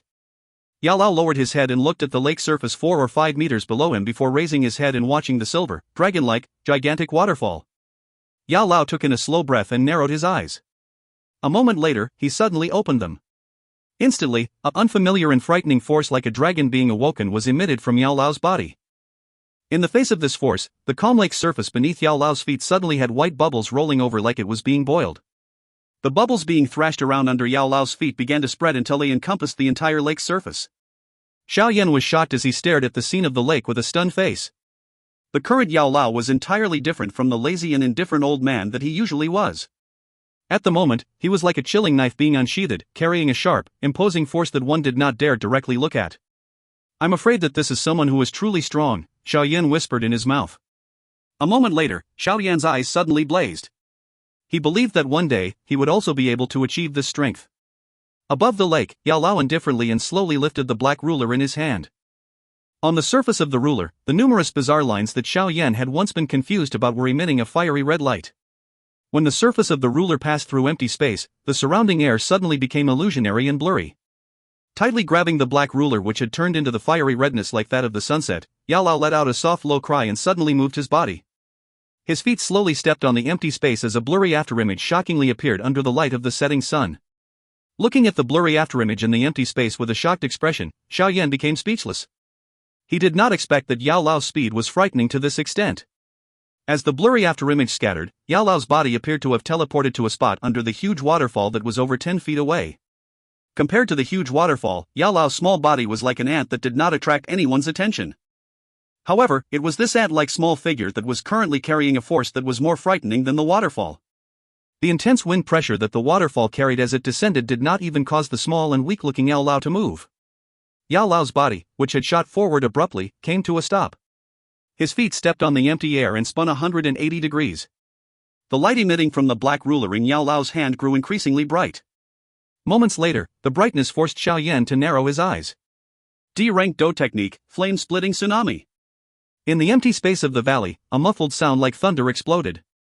This was quickly followed by an extremely turbulent heat wave that was scattered throughout the entire valley. Bang! Numerous water pillars suddenly sprung from the surface of the wide lake, revealing a spectacular sight. Between the water pillars, an enormous red light suddenly flashed. At the spots where the red light passed through, the water pillars immediately disappeared and were replaced by a cloud of mist. Bang! The red light was like a shocked goose that shot across the lake's surface like lightning, creating a tsunami that was over 10 meters tall. Finally, it smashed heavily into the galloping waterfall. Bang! Bang! Bang! A deafening, explosive sound of thunder continued to reverberate through the valley as countless rocks broke and fell from the cliff wall. Xiao Yan covered his ears and widened his mouth at the noise that was created by the attack. A moment later, he swallowed his saliva with difficulty and shifted his gaze to the place where the waterfall was. However, a thick fog blocked his sight. A ferocious wind blew from the surface of the lake, scattering the fog in the valley. The huge waterfall behind the mist was also slowly revealed. Xiao Yan's eyes widened as he stared at the waterfall that had appeared. He was dull for a moment before slowly taking in a breath of cold air. At that moment, the tremendous water flow of the waterfall was actually cut off, exposing the huge rocky gully behind. It was over 100 feet long and 30 feet wide. On the edge of the gully, countless small crack lines covered the entire rocky wall, appearing like an ivy. The water stream of the waterfall was cut off for over 20 seconds before it began to gradually flow down, covering the huge scars on the rock surface. This is the strength of a D-rank Dou technique? Xiao Yan rubbed his chest, feeling a little flustered and suffocated. Descending from the sky, Yao Lao lightly placed a finger on the stunned Xiao Yan. Flame-splitting tsunami, low D-Dou skill. When mastery is achieved, cutting mountains and breaking waves can be easily accomplished. Even though it was a simple description, it still gave Xiao Yan much happiness. Stabbing the heavy Xian ruler into the ground, Yao Lao wiped his hands against each other and raised his chin at the 10 huge wooden logs under the waterfall. He smiled. From today onwards, you will need to withstand the flow of the waterfall as you train. Once you are able to hold your ground on the 10th log and cut against the water flow for 300 times, you will have achieved the first step in using the flame-splitting tsunami. But you need to remember that with your strength, you can at most use the flame-splitting tsunami once. If you try to forcefully use it a second time, you will receive a serious internal injury and may affect your future potential. Thus, do not carelessly use it unless it is a very crucial moment. Yao Lao's voice grew severe towards the end of his speech. Xiao Yan nodded his head as he followed Yao Lao's gaze and stared at the bottom of the waterfall. The loud, banging noises emitted from the water crashing against the enormous rocks made him shiver as he let out a hollow laugh. With such a strong force, if one were to enter without the protection of one's Dou Qi, one would instantly be knocked unconscious, no? Maybe. Yao Lao spread out his hands and extended one to Xiao Yan with a smile. When you are training, you must have the heavy Xian ruler with you. When you want to use the flame-splitting tsunami in the future, you will have to rely on it. Without it, this D-rank Dou technique would only have around 30% of its strength. Additionally, please hand over all the energy recovery pill you have with you. This training does not require it. You will have to rely on yourself to recover your Dou Qi. Yao Lao took the pills directly from Xiao Yan's storage ring as he smiled. Seeing that Yao Lao had confiscated all of his reserve stock, Xiao Yan could only helplessly twitch the corner of his mouth. He turned around and eyed the huge wooden log under the waterfall before clenching his teeth. What kind of misery have I not overcome? Do you think I would be overwhelmed by this difficulty? For the D-rank Dou technique, I will fight. Clenching his teeth and letting out an angry cry, Xiao Yan stripped his clothes and jumped onto a huge rock. With a threatening gesture, he leapt to the first wooden log. Bang! As Xiao Yan landed on the wooden log, a huge force from the waterfall ruthlessly knocked onto his body before he could call upon his Dou Qi to protect his body. He felt a sharp pain on his back before the ferocious force showed no sign of restraint as it knocked him off the wooden log and into the lake. Xiao Yan's head surfaced from the lake and vomited the water that went into his stomach. He shouted angrily, "I'm going to drag it out with you today." After he shouted, Xiao Yan climbed out the lake and once again jumped onto the huge rock before furiously rushing onto the wooden log. Bang! Damn your grandmother! Bang! Damn it! Bang! Seated on a huge rock by the lakeside, Yao Lao watched the young man use his stubborn strength to repeatedly challenge the waterfall. He smiled faintly as a pleased look appeared in his eyes. If you find any errors, ads pop up, ads redirect, broken links, non-standard content, etc., please let us know. Report chapter so we can fix it as soon as possible. Chapter 123, Start of Vengeance. Chapter 123, Start of Vengeance. Da! The sound from the gigantic waterfall resounded across the valley, day after day, year after year. The water vapor made the ravine feel as if it were completely isolated from the sweltering world outside. As the waterfall surged, it looked similar to a silver dragon. Under the waterfall, a youngster with a bare torso was clenching his jaw while firmly holding onto the large heavy Xian ruler in his hands. Continuously hacking at the torrential current before him, every chop of the black ruler sent water flashing forth in the air. Xiao Yan's legs were like the roots of a plant, tenaciously gluing themselves to the wooden stake. On the surface of Xiao Yan's body, a light yellow Dou Qi was faintly discernible, and every time water flowed onto his body, a light mist would soar upwards. For the heavy ruler to chop into the streaming water, a monumental amount of strength was needed. Thus, having already endured a period of time on the wooden stake, every swing of the heavy ruler caused the muscles on the arms of Xiao Yan to emit waves of acute pain. With gritted teeth, Xiao Yan's heel gradually weakened, and finally, in the middle of a chop, a banging sound was heard as the fierce flow of water finally struck him, who had already reached his limit off the wooden stake and into the lake below. Pooh! Xiao Yan's head emerged from the surface of the lake as he spit out a mouthful of lake water. He shook his dizzy head before forcing his almost numb body to swim towards the shore. After reaching the lakeside, his body fell weakly onto the ice-cold rocks while his aching muscles caused him to not want to budge even a fraction. Here, eat some of this. A savory baked fish was passed over and waved in front of Xiao Yan. Opening his eyes, Xiao Yan deeply breathed in the aroma as a goo-goo sound erupted from his stomach. Moving his body with great difficulty, he leaned against a giant rock before receiving the baked fish and gorging himself on the food. As he gazed at the scene of Xiao Yan wolfing down his food, Yao Lao laughed before turning his gaze to sweep across the 10 wooden stakes under the waterfall. Smiling, he remarked, "Really, not bad. In just 5 days, you've actually managed to endure for such a long time on the 3rd wooden stake." With a mouth almost bursting with food, Xiao Yan could only ambiguously mumble out, Recently, mercenaries have appeared more and more frequently around this place. Seated next to Xiao Yan, Yao Lao seemed to offhandedly remark. Slightly shocked, Xiao Yan's eyes slowly narrowed. Forcefully swallowing the food in his mouth, he sneered and said, "Looks like the wolf-head mercenaries have finally become aware of something. According to their speed, I'm afraid it will be 1 month at most before they find this valley. Looks like we need to once again increase the pace." Rubbing his chin, Xiao Yao smugly smiled. "How do we increase it?" Yao Lao's words caused Xiao Yan to blink his eyes, unconvinced. His current training speed was already considered to be high. Would it be possible to increase it further? "It can indeed be faster, but you will suffer if you use this thing," Yao Lao honestly replied. "Have I not suffered a lot over this period of time?" Xiao Yan rebutted as he rolled his eyes while his mouth twitched. "Hee, that's true," all smiles as he inclined his head. Yao Lao took out Xiao Yan's storage ring before leisurely removing over 10 clear jade bottles from within. The jade bottles were filled with a type of red liquid that were as viscous as fresh blood. "What is this?" Curiously staring at this unfamiliar thing, Xiao Yan asked. "Burning blood." Yao Lao picked up a jade bottle and lightly shook it. Slightly smiling, he continued, "This was made by me using 23 different types of fire attribute medicine ingredients and the blood from 3 types of rank 2 fire attribute magic beasts. If we want to judge its quality, it could be likened to a tier 4 pill." "4th tier?" Xiao Yan raised his eyebrows. This was the first time he had personally seen a pill of this level. "What is the effect of this thing?" "This burning blood is only effective for a person who has a fire attribute Dou Qi. To a person with water attribute Dou Qi, it is undoubtedly a poison. When it is spread onto the body, it can increase the consumption of Dou Qi within the body, and at the same time, it will also speed up the recovery of Dou Qi. Through this repeating process, your strength will gradually increase." Yao Lao smiled, a crafty look in his eyes. "Don't be happy just yet. I have mentioned that if you want to use it to increase your training pace, you need to partake in a great suffering." "What suffering?" Seeing Yao Lao's expression, Xiao Yan also felt somewhat nervous as he cautiously inquired. "Give me your hand." A smile on his face, Yao Lao pulled Xiao Yan's arm over before slightly tilting the jade bottle to let a drop of red liquid drop onto Xiao Yan's arm. Hiss. As the red liquid touched Xiao Yan's skin, Xiao Yan was first dazed before he fiercely sucked in a breath of cool air. His forehead was densely covered in cold sweat, his teeth were stuck together as his arms continuously trembled. In Xiao Yan's mind, the drop of red liquid on his arm was like a ball of flame. It continuously released a scorching temperature.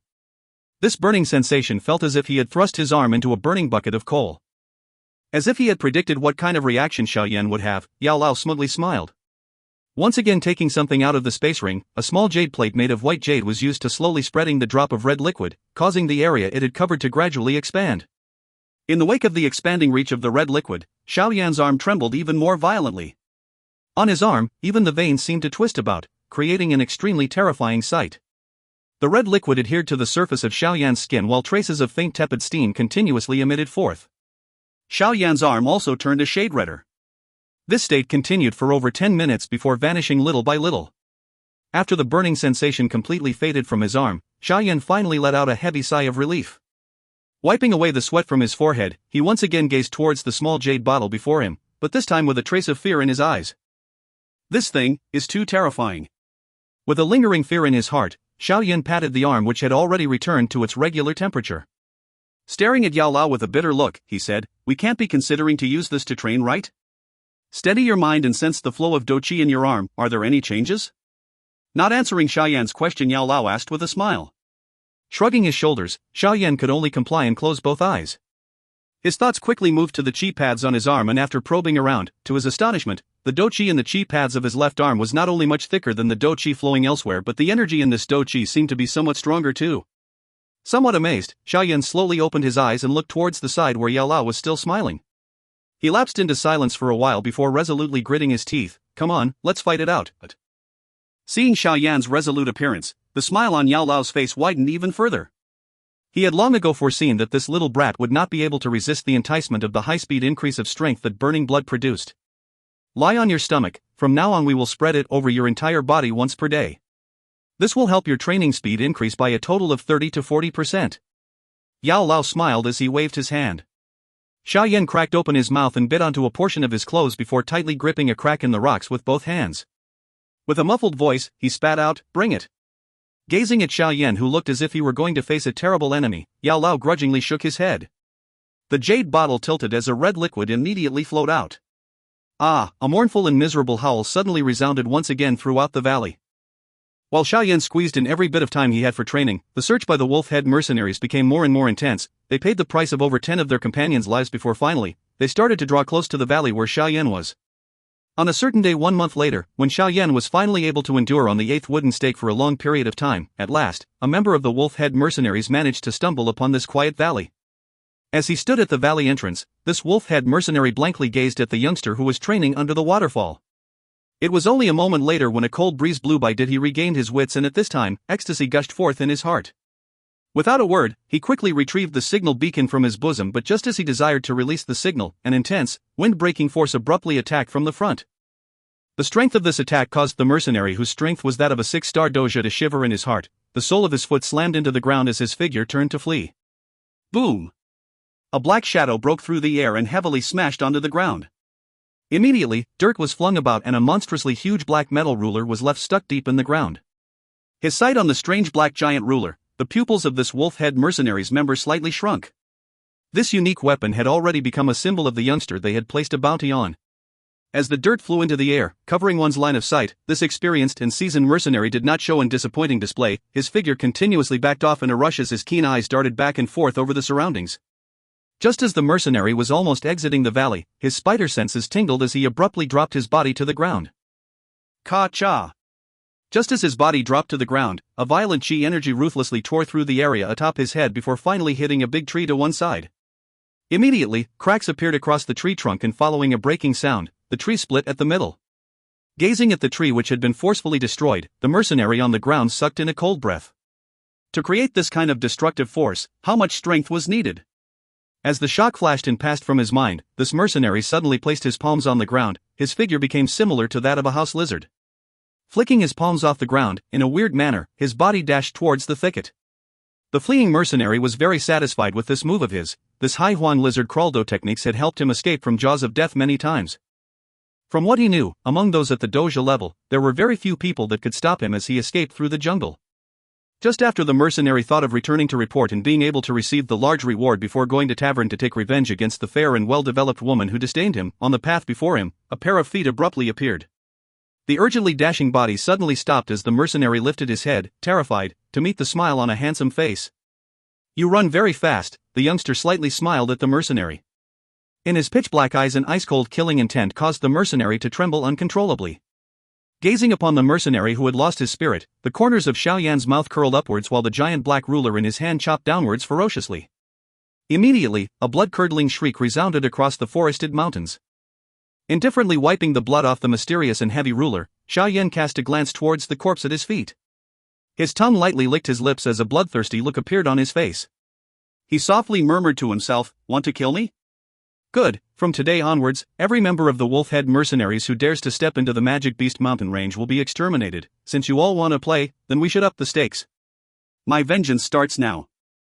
If you find any errors, ads pop up, ads redirect, broken links, non-standard content, etc., please let us know. Report chapter so we can fix it as soon as possible." Chapter 124, Massacre. Chapter 124, Massacre. The dense forest was quiet and serene. Occasionally, a few smaller beasts would leap across the forest ground, startling the birds resting in the trees. The serene atmosphere lasted for a short while before it was suddenly disrupted by a terrible-looking figure that frightened away all the birds in the trees. Ignoring the disruption he had just caused, the distressful-looking shadow scurried away. Occasionally, his terrified face would sweep a glance towards his back as though there was an ancient ferocious beast that was chasing after him. After running for some distance, this human figure who was wearing mercenary clothes lifted his head and stared at the light just a short distance away. An uncontrolled happiness surfaced on his face. Once he escaped this irritating dense forest, he would be able to call upon his companions to save him. When that time came, he would no longer need to fear the death god that was after his life. The mercenary's body suddenly charged forward. He jumped and fiercely stepped onto a tree branch. Instantly, his figure shot towards the light with an explosive force. With the bright light which was almost by his side, the uncontrolled happiness on the mercenary's face grew increasingly denser. However, a moment later, the happiness suddenly froze as the mercenary realized that a fierce suction had abruptly appeared. Not only did the suction forcefully halt his advance, it even pulled his body backwards. A startled look covered his face. Before the mercenary could shout, a black figure flashed past him. An enormous, breaking wind accompanied by the sound of muted thunder smashed heavily onto his chest. Bang! The deep muffled sound caused the mercenary to shut his eyes tightly as his chest sunk inwards. The enormous force caused the mercenary's body to fall from midair and crash painfully into the ground, scattering the soil. Along the damaged organs, fresh blood violently spurted all over the place. His enormous pair of eyes stared intently at the human figure standing on a tree branch above him. Gradually, the eyes became white and a moment later, the mercenary's breath was extinguished. Staring indifferently at the mercenary whose breath was extinguished, the young man who was carrying a large black ruler and standing on the tree branch slightly tightened his hands. In a soft voice, he whispered, "The 11th. Since you wish to take other people's head in exchange for money, you should be mentally prepared for others to kill you." The young man on the tree was Xiao Yan, who had left his training area. After leaving the training area, Xiao Yan had met over 10 mercenaries of the Wolf Head Mercenary Company who had come to search for him for the past 2 days. When dealing with these people who intended to use him to exchange for reward money, Xiao Yan did not show any mercy. During his journey, almost all the members of the Wolf Head Mercenary Company who were weaker than an 8-star doja were killed by him. With Xiao Yan's current strength, he could easily take the life of 7-star doja within 20 rounds should he remove the heavy Xian ruler.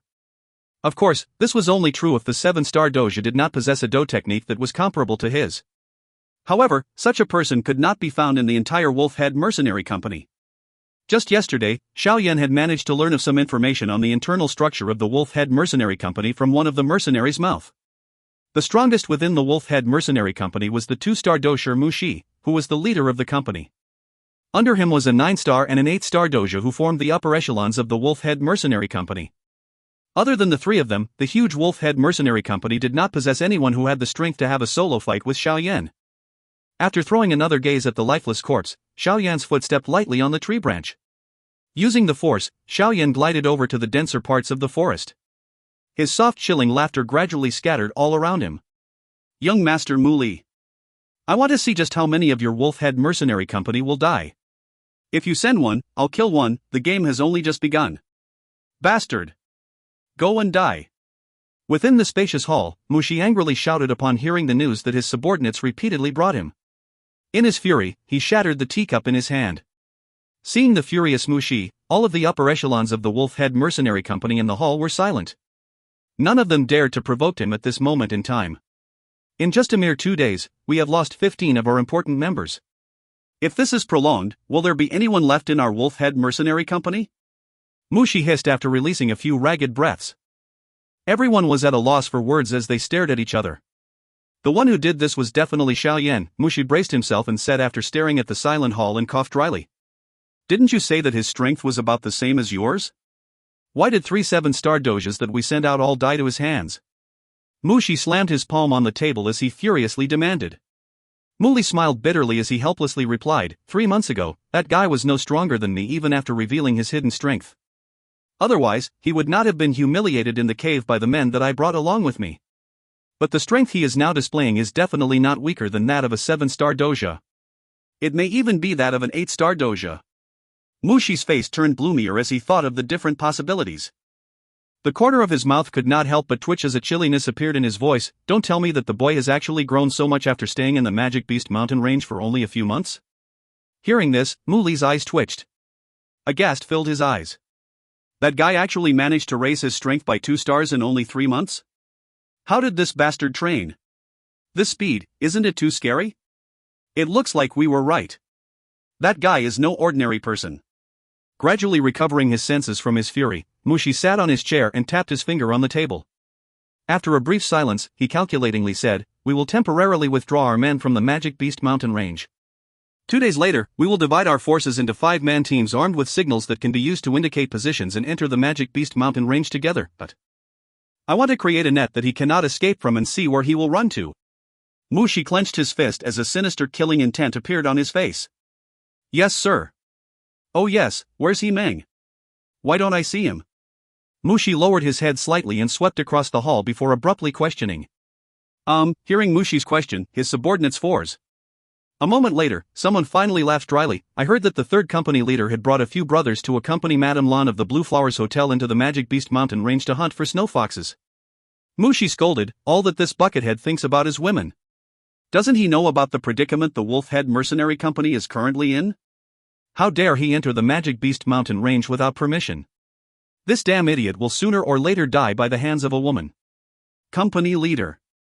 The third company leader is an 8-star Dou Qi. If he were to meet Xiao Yan, he might be able to kill him along the way. With that guy's mind, I would be satisfied if he could come back alive. Mu Shi coldly snorted. He immediately waved his hands fretfully. For some reason, he felt an uncomfortable feeling within him. He Meng was different from the other company members. Should he unfortunately die in Xiao Yan's hands, the Wolf-Head Mercenary Company would receive a severe blow. Get that guy to come and look for me once he returns. Leaving a sentence that was filled with thick anger, Mu Shi turned around and left the hall where murmurs had erupted. A large tent was set up in the forest under the moonlight along with a couple of pale yellow flames, appearing very prominent in the darkness of the night. Standing atop a tree and leaning against a branch, Xiao Yan lightly chewed on a piece green grass in his mouth. A faint bitter taste slowly spread throughout his mouth. Under the cover of the tree branches, Xiao Yan, who was standing atop a tree, had a clear view of the campsite under him. There were around 15 mercenaries in the campsite, with most of them having the strength of a 5-star Dou Qi. Within the tent at the center of the campsite was an 8-star Dou Qi. He was Xiao Yan's target. It was also said that he was the third company leader of the Wolf-Head Mercenary Company. With Xiao Yan's current strength, he had a good chance if he fought one-on-one against an 8-star Dou Qi. However, this was only the case in the absence of any assistance. From the looks of it, he needed to eliminate all the other mercenaries before he could kill that 8-star Dou Qi. Xiao Yan pressed his eyebrows together as he observed the heavily guarded campsite. He did not make any moves and instead, he quietly waited for an opportunity. A crescent moon hung high in the sky and the land was totally silent. After waiting for a while, a faint wind suddenly formed in the air and blew across the forest, causing the trees to rustle as it passed. A vague smile formed on Xiao Yan's face as he felt the wind blow. He flicked his finger lightly, prompting a bag of medicinal powder to appear in his hand. This medicinal powder was what the little fairy doctor had given him when they had parted. The drowsiness that this powder could cause was something that Xiao Yan needed. Xiao Yan smiled as he tossed the bag of powder around in his hand. He was about to take action when he noticed 2 guards from the tent were slowly heading towards him. Have I been discovered? With a frown, Xiao Yan shrunk his body into the shadows as he stared at the 2 guards who were closing in on him.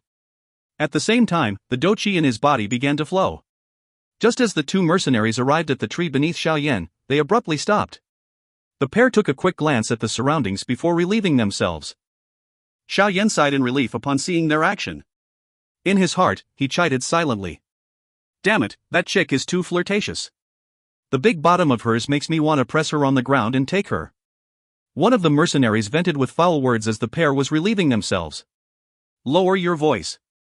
That chick is the third company leader's. If you dare do anything to her, the third company leader would throw you out to feed the wolves. The other mercenary carefully reminded. Piffed, she's soiled goods. I have even seen the second company leader take her last time, but it appears she dares not tell the third company leader about this. Ha ha. Forget it, just forget it. It is better not to go around saying nonsense. Otherwise, the one who suffers will be low-ranked soldiers like us. Let's go. After finishing, the mercenary on the left was the first to turn around. A black figure suddenly flashed in front of him. Before he had the time to react, a terrible pain erupted from his throat, following which, his consciousness became hazy. Let's go. The other mercenary initiated before turning around. When he saw that the space behind him was empty, he became stunned. He did not have the chance to speak when a coldness was felt on his throat. After which, everything became dark around him. Xiao Yan quietly carried the 2 corpses into the dense forest before climbing up to the top of the tree once again. He scanned the campsite below him and scattered the medicinal powder from his hand. Under the cover of the night, the medicinal powder was carried by the wind and secretly floated into the campsite. The mercenaries around the campsite slowly collapsed under the effect of the medicinal powder. In only a moment, the large campsite became totally quiet. Xiao Yan was silent for a moment as he stared at the quiet campsite. Finally, he jumped off the tree and walked into the campsite while wielding a sword that he had taken from one of the mercenaries. With the sword, Xiao Yan successfully passed through a few empty tents. A moment later, he came to the center of the campsite and stood outside the largest tent. Under the light of the fire in the tent, 2 bodies were tangled together. The corner of Xiao Yan's lips was coldly raised as he heard the groans of the 2 being emitted from the tent. If you find any errors, ads pop-up, ads redirect, broken links, non-standard content, etc., please let us know. Report chapter so we can fix it as soon as possible. Chapter 125, 8-star Dou Qi, He Meng. Chapter 125, 8-star Dou Qi, He Meng. Lowering his head and looking at the soft white woman below him, a lewd smile appeared on He Meng's face. His hands heavily kneaded the two soft breasts while exerting a slight force. The woman below him briefly arched up her waist like a female cat, letting loose a moaning sound of debauchery. Stimulated by this soft moan, He Meng used both arms to tightly hug the woman's waist. A brief moment later, both naked bodies stiffened. Raising his head, the intense pleasure caused He Meng to take a deep breath. His previously stiffened body also quietly softened at this moment. As He Meng's body was slightly shaking due to the pleasure, his sharp senses honed by long years of living at the knife's edge caused his whole body to tighten up again. A bolt of alarm shot across his heart. He grabbed the blanket beside him and threw it behind him. Chi la. A touch of bitter light easily sliced apart the bedding and a shadow rapidly shot into the tent. A bitter cold blade heartlessly shot towards He Meng's neck. This sudden assault caused He Meng's face to change drastically. His body awkwardly rolled on the bed and dangerously avoided the edge of the blade. Failing to hit its target, the blade of the sword slashed out horizontally without hesitation. A glint of cold light swept past the clump of fire within the tent and immediately continued to pursue to evading He Meng and drew a shallow line of blood from his chest. Ah! Looking at the black shadow that suddenly barged in, the woman on the bed screamed loudly in horror. With a flip of Xiao Yan's palm, a piece of charcoal was sucked into his hand. Without even looking back, Xiao Yan threw it behind him. Following this, a short sharp sound that made people feel despair rang out and the irritating screaming stopped. Who are you? Why do you want to assassinate me? Don't you know that I'm one of the 3 leaders of the Wolf Head Mercenary Company? Panicking, He Meng raged. That's precisely the reason I am here to kill you. The black shadow raised his head, revealing the clear features of his youth. You? Xiao Yan? Looking at the young face, He Meng was stunned. His view quickly shifted away from the youth to the massive ruler behind his back. Narrowing his eyes, he coldly spoke out. What an honor, to be able to be remembered by the 3rd company leader. Lightly smiling, Xiao Yan's palm slightly cupped before suddenly hitting the hilt of the long sword. It became a glint of cold steel, shooting forward like a lightning bolt towards He Meng. The speed of the sword was quite fast, and even though He Meng's reactions weren't slow, a wound was still left on his face. Licking the blood that flowed from his face, a strong killing intent rose in He Meng's eyes. Coldly laughing, you sure are truly courageous, to the point of daring to assassinate me alone. But this is fine as well, since I will do away with you right here. You are simply saving me the trouble of searching for you in the future. While speaking, He Meng lightly twisted his head and a light Dou Qi started to appear around his body. A clacking sound was emitted from between the bones of a pair of tightly clenched fists. Looking at He Meng, who entered his battle state, Xiao Yan helplessly shrugged. This guy's adaptability to danger far outstripped his expectations, causing his ambush plan to fail. However, the ambush came into being because of the fact that the lazy Xiao Yan wanted to save some energy. As this notion was completely dispelled, Xiao Yan didn't care about spending a little more effort. After all, after his hard months of training, Xiao Yan definitely needed to experience some battles to measure his improvement. Xiao Yan's body slightly twisted, causing his bones to create sounds that were not softer than He Meng's. Opening his palms slowly and then tightly closing them, a faded yellow Dou Qi began to appear from within his fists. Brat, deciding to treat me as your prey will be the stupidest decision of your life. He Meng's lips rose with a bloody smile and his feet fiercely stepped on the ground to rush towards Xiao Yan like a massive monster. Coldly looking at the beastly He Meng approaching, Xiao Yan's palms slowly stretched outwards. A moment after, they opened and he shouted, "Get lost!" Following Xiao Yan's shout, a fierce and wild strength emerged from his palms and knocked heavily onto He Meng's body. Bang! There was a muffled sound and the bloodthirsty look on He Meng's face grew stale. The statue that was rushing forward flew back fiercely and his feet that were tightly clutching the ground caused a deep trench in the ground for a few meters before he slowly stopped. You sure have some skills, brat. A heavy look of consideration appeared on He Meng's face. He slowly spat out a breath while his fist beat his chest. Slowly his skin that was originally old bronze in color, gradually became whiter. The Qi method that I trained in is in the rock attribute, which is known for its powerful defense. There is simply no way you can break through my defense by relying on your own power. While coldly laughing, He Meng's fists tightened. On his arms, a ghastly white color was beginning to appear. He Meng's feet once again stepping on the ground, but his current speed was drastically faster than his previous speed. The wind pressure brought about by this new fierce speed caused the tent to shake. Calmly facing the incoming fierce wind, Xiao Yan's body simply moved slightly sideways as a fist with an enormous force floated by his face. Xiao Yan's feet lightly slid across the ground as he appeared behind He Meng like a ghost. In return, his fist that held Dou Qi heavily smashed into He Meng's neck. Dang! The fist smashed on Yimeng's body, yet the only result was a clear sound similar to hitting a rock. Xiao Yan's brows slightly wrinkled before he quickly withdrew his fists and, lending upon his speed, used his elbows and knees to attack a moment later. Each hit would land on the same spot, and briefly inside the tent, there was the continuous sound of beating rocks. Get lost, what an annoying fly. I said earlier that based on your current strength, you are still unable to break my rock chi defense. Yimeng delightedly laughed. His right foot bore a fierce and intense strength while he kicked backwards. Meeting Yimeng's foot with two palms, the tyrannical power behind the kick caused Xiao Yan's body to fly backwards. Befitting the reputation of one of the most physical type Dou Qi, this strength is really strong. Xiao Yan was amazed. Flipping through the air, Xiao Yan steadily landed back on the ground and shook his slightly numb palms. Brat, with this little strength, you are deluded to oppose the Wolf-Head Mercenary Company. You are simply looking for death. Yimeng patted the dust from his back and smiled sinisterly. I don't have time to play with you. I'll just have to finish you off quickly so that you don't interrupt my pleasure.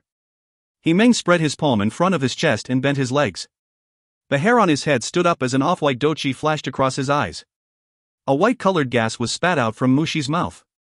At that moment, Xiao Yan noticed that Yimeng's limbs had suddenly become much stiff than before. The pale muscles on his naked arms continued to vibrate as a ferocious strength began to quickly form with them. It's over, brat. Feeling the gushing strength from within his body, Yimeng grinned at Xiao Yan. Those white teeth of his carried a whiff of fierceness. Staring at Yimeng, whose strength had suddenly rose significantly, Xiao Yan's face became serious as Dou Qi began gathering around his hand. After circulating the energy in his body, Yimeng entered his peak state. His feet stepped off the ground and his speed exploded to the point that it was comparable to Xiao Yan's. Xiao Yan's sight became momentarily blurry before Yimeng's sinister face suddenly appeared. His enormous fist carried the sound of incredible wind pressure as it viciously smashed towards Xiao Yan's head. The intense force above his head caused Xiao Yan's expression to change. An explosive force blasted from Xiao Yan's palm. With the aid of the repulsion created by the blast, Xiao Yan quickly retreated. Trying to escape? Seeing the hastily retreating Xiao Yan, Yimeng coldly laughed. He strided forward and caught up with Xiao Yan. He bent his body and, like a creeping leopard, pounced in towards Xiao Yan. Go and die. Grinning wickedly, Yimeng's fist once again furiously smashed downwards on Xiao Yan's head. Looking at this unavoidable situation, Xiao Yan's brow wrinkled tightly. The Dou Qi inside his body started rapidly flowing, then he raised both fists and intercepted the deathly blow. Bang! A deep but muffled sound exploded within the tent. The strong gust of wind created by the clashing of the two enormous forces shaved off a layer of dirt off the ground where the two men came into contact. You dare to directly confront my attack? Get lost! Seeing that Xiao Yan chose to take his attack on directly, a cruelness flashed across Yimeng's eyes. All of the Dou Qi in him flowed within his veins and exploded forth. The enormous force caused Xiao Yan's face to turn white as a weak groan escaped his throat. His footsteps quickly staggered backwards, stopping only when he reached the edge of the tent. I did not expect that you would be able to withstand a direct assault from me. You frequently train your body, don't you? Seeing that Xiao Yan appeared to have only received a slight injury, Yimeng could not help but say with shock. It should be noted that the hardship one must endure to train the body was something that simply training Dou Qi cannot be compared with. Eyeing Xiao Yan's tender body, it was difficult for Yimeng to imagine that the former was someone who trained his body. Looks like without removing the restrictions, defeating an 8-star dojo is still a little difficult. Rubbing his chest that was a little choked, Xiao Yan suddenly mumbled softly inside. Hearing Xiao Yan's mumbling, Yimeng's brow wrinkled and he started coldly sneering. Sighing while shaking his head, Xiao Yan, in front of Yimeng, slowly removed the heavy ruler from his back and threw it to a side. Bang! There was coincidentally a piece of hard rock where the heavy ruler landed, and without any surprise, this rock was ground to dust under the horrifying weight of the heavy ruler.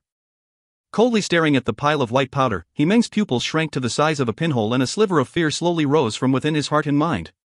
This little brat, he was fighting while carrying such a heavy weapon. Deeply breathing in the cold air, Yimeng looked at the youth again and there was an extra weight of consideration and shock in his eyes. Ignoring the changes in the other party's eyes, Xiao Yan comfortably stretched his body. The Dou Qi surging in his body made him feel as if he was full of energy. I apologize. I was just warming up. Raising his face, Xiao Yan had a hint of apology on his face before his body suddenly flashed forwards. The image in front of him flashed past, and while Yimeng was still unable to react, the youth's soft voice slowly reached his ears. This is the end, Wolf-Head Mercenary Company's third captain. If you find any errors, ads pop up, ads redirect, broken links, non-standard content, etc., Please let us know report chapter so we can fix it as soon as possible. Chapter 126, Kill. Chapter 126, Kill. Following a soft sound from behind him, an intense force suddenly appeared behind Himeng. Himeng's face changed when he felt the strength of this force. He stomped on the ground, letting out an angry cry as a white color began to quickly spread all over his naked back. Octane Blast. Xiao Yan coldly called in his heart as he suddenly tightened his fist. His smooth sleeves emitted some paper-like noises as it was shaken by the intense force. Xiao Yan's fist then violently shot forward. Within the short distance, the intense force that the fist carried emitted a sharp whistle of wind parting. The sharp noise of the wind breaking behind him caused Himeng's face to turn aghast. This seemingly frail boy had actually trained his physical strength to such an extent? Clang! A clear sound echoed throughout the tent. The sound, which lingered in the air for a while, was piercing to the ear. An expressionless Xiao Yan smashed his right fist onto Himeng's back with great force. The ferocious force that was emitted from his feet directly blasted a half-a-meter wide hole in the ground around his feet. Crack! A faint sound was accompanied by the appearance of many crack lines that gradually appeared and spread on Himeng's back. However, it was suppressed a moment later by the Dou Qi flowing in Himeng's body. I have already told you that you do not have the ability to break my defense. Himeng smiled thickly as he turned around. That may not be true, Xiao Yan smiled and withdrew his hand that was pressed on Himeng's back. The corner of his mouth lifted as he whispered, "Explode." Bang! A deep faint sound suddenly sounded from within Himeng's body, quickly hardening the smile on his face. A shocked expression soon replaced the smile. Arr! A mouthful of fresh blood originating from the damaged internal organs was violently thrown up. Himeng's rock-solid body subsequently fell feebly onto the ground. Watching the life being rapidly drained from the corpse, Xiao Yan simply wiped his hand indifferently, turned around and left. The morning sunlight spilled from the sky and passed through the cover of the canopy before its scattered remains shined upon the quiet campsite under the trees. Within the quiet campsite, some of the unconscious mercenaries suddenly opened their eyes in a confused manner. They slowly sat up and exchanged glances with one another. A little while later, an alertness abruptly appeared in the mercenaries who had just woken up. With great speed, they climbed to their feet and stared at the silent campsite. Finally, they grabbed their weapons and strode towards the tent located at the middle. Third Company Leader. A mercenary shouted as he stood outside the tent. There was no reply. Once again, the mercenaries waited in silence for another moment. An uneasiness finally crept into their hearts. With a large knife, one of the mercenaries stepped forward and slashed the drapes covering the tent apart. The drapes gradually fell, revealing the scene within to everyone.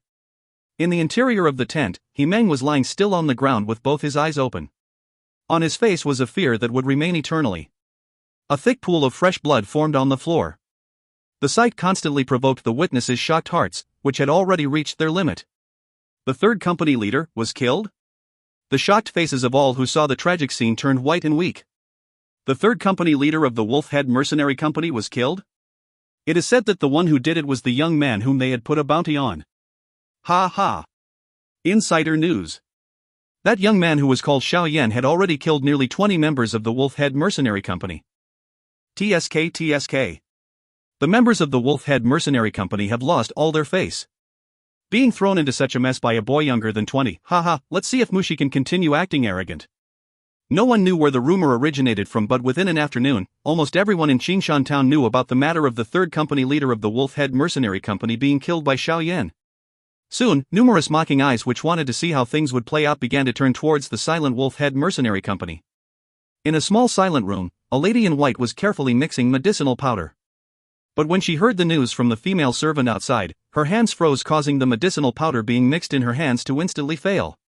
Gently shaking her head, the lady in white placed the small bottle on the table. Her bright eyes glanced around and a faint smile appeared on her beautiful face as she said in a low voice, "Xiao Yan, you have really started taking revenge."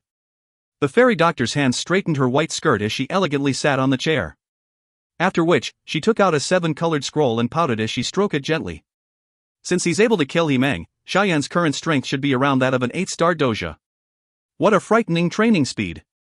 It was only a couple of months since we last met. Mr. Yao would like to see you. A gentle voice of a female servant sounded from outside the door. Hearing this notice, the fairy doctor's eyebrow straightened. Mr. Yao was the one in charge of the 1,000 medicinal house. In the last few days, this guy had frequently come to look for her after hearing some rumors from the Wolf Head Mercenary Company. As for his intention, it was obvious even without voicing it. Let him in.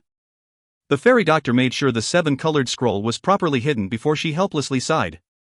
Since she was living under someone else's roof, she had to give the due respect to the owner. Have you been well recently, Miss Fairy Doctor? A short while after the female servant had conveyed the notice, a man in expensive clothes walked into the room with a smile as he greeted the fairy doctor. The fairy doctor lifted her eyes and watched the middle-aged man in front of her as she nodded her head. She stood up, turned around and bent down to pour 2 cups of tea on the table beside her. Seated on the chair, Mr. Yao looked at the beautiful angle the fairy doctor's figure presented before staring intently at her extremely narrow waist. An unknown light flashed across his eyes. At the moment when the fairy doctor turned around, Mr. Yao appropriately withdrew his disrespectful gaze. The fairy doctor lifted the teacup and lightly placed it on the table before moving her red lips and asked in a soft voice, "Is there a reason that you are looking for me, Mr. Yao?" Ha ha. Mr. Yao smiled. Using both hands, he held his teacup which had the remnants of heat left behind by the beautiful lady's hand. Without anyone noticing, he rubbed the teacup. He sipped tea and replied with a smile, "I assume that you have heard news about the person known as Xiao Yan?" The face of the fairy doctor was unaffected by the words and remained calm. "He was with you when you entered the cave to look for treasure, wasn't he?" A glint appeared in Mr. Yao's eyes as he suddenly asked. "Mr. Yao, I think you are mistaken." The fairy doctor shook her head and replied with a smile, "I was indeed together with Xiao Yan before, but that was because he had luckily helped me when I almost fell off a cliff while picking medicinal herbs. As for searching for treasure in a cave, I'm sorry, but we did not find any treasure. However, I've heard that the Wolf-Head Mercenary Company suddenly left us on the way back. It seems that they had found something. If Mr. Yao is interested in treasure, you can get the leaders of the 2 other large mercenary companies to go and look at the things that the Wolf-Head Mercenary Company brought back." The fairy doctor maintained her smile as she suggested. Hearing this, Mr. Yao's face changed. He instantly responded, "It was just a random question." He. "Since you are acquainted with Xiao Yan, you should invite him to our 1000 medicinal house if you see him again. Although the strength of the Wolf-Head Mercenary Company is large, our 1000 medicinal house would not lose to them. If there's an opportunity to, I will help you convey the message. It is just that I am barely acquainted with him, so Mr. Yao should not expect too much." The fairy doctor carelessly said. "All right. Then I will not disturb you. I'll go out and settle some work." Nodding with a smile, Mr. Yao made some small talk with the fairy doctor before getting up and bidding her goodbye. Watching the room's door gradually closing, the fairy doctor glanced at the teacup which Mr. Yao had drank from and mumbled, "It looks like he has not gotten rid of his intention. I hope that you will not do anything to disappoint me. I may not be very strong, but do you really think that you can simply drink the tea that I brew?" An image of a black-clothed young man flashed in her mind as the fairy doctor gently tapped the dark green teacup. Her red lips rose. "You are the first man who has undergone thick and thin with me. Please don't die in this small little Qingshan town." A lifeless corpse was placed in the middle of the hall that was shrouded by a gloomy atmosphere. The face of the corpse was that of the 3rd company leader who had died by Xiao Yan's hands. Everyone in the hall remained silent as they eyed He Meng's corpse. None of them dared to even emit the slightest sound because they could feel the chilly killing intent from the man seated in the leader's chair. "I want to tear that little bastard into 1,000 pieces." Mushi stared at the corpse with bloodied eyes as he clenched his teeth audibly, an explosive anger that was suppressed could be heard in his thick voice. Astonishment and fear flashed across Muli's narrow eyes as he eyed the cold corpse beside him. The boy whom he had chased all over the mountain a few months ago had actually grown to such an extent. As the 3rd strongest person in the Wolf-Head Mercenary Company, He Meng's strength was something that Muli was certain of. However, this strong person whom even he was afraid of, was killed by a young man who was not even 20. This dreamlike reality prompted a fear of the Xiao Yan to rise in Muli's heart and stoked his ferocious killing intent. This kind of enemy must be killed at all cost. Gradually raising his head, Muli exchanged glances with Mushi seated on the leader's chair. In the eyes of both the father and son, who possessed similar characters, was a mutual, strengthened killing intent. The fact that Xiao Yan could kill He Meng means that his strength is around that of an 8-star doja. Moreover, He Meng possesses a Hai Huang Rock Qi method and is familiar with 2 other Hai Huang Do techniques, which would place him amongst the stronger ones when compared with others of the same grade. However, he was still killed by Xiao Yan. It looks like this guy possesses Do techniques and Qi methods that are of a higher level. Mushi's voice was filled with an evil coldness. From tomorrow onwards, all the members who are 5-star doja or stronger will remove their wolf head badge and act as independent mercenaries. We will split into 5-man teams and enter the Magic Beast mountain range. If anyone finds any traces of Xiao Yan, immediately use the bamboo whistle to communicate. Mushi's face was cold and serious as he gave the order. Yes, sir. The people gathered under him replied in unison. I don't believe that little bastard will be able to escape from my hands. Mushi's hand slowly tightened as he coldly laughed. Little bastard, your impudent days are over. If you find any errors, ads pop up, ads redirect, broken links, non-standard content, etc., please let us know. Report chapter so we can fix it as soon as possible. Chapter 127, The Huge Encirclement. Chapter 127, The Huge Encirclement. Clear and cold moonlight slowly spilled from the heavens, covering the entire forest in a faint and mysterious net of silver. Hiss. On one of the mountaintops, a young man tightly gripped onto a branch so hard that veins surfaced all over his arm. His forehead was covered in cold sweat while he was biting tightly down on his sleeve. The bare back of the young man was lathered with a red liquid, while a somewhat illusionary-looking old man was currently using a jade plate to slowly spread the liquid. Every time his hand moved to spread the liquid, the young man's body jerked violently.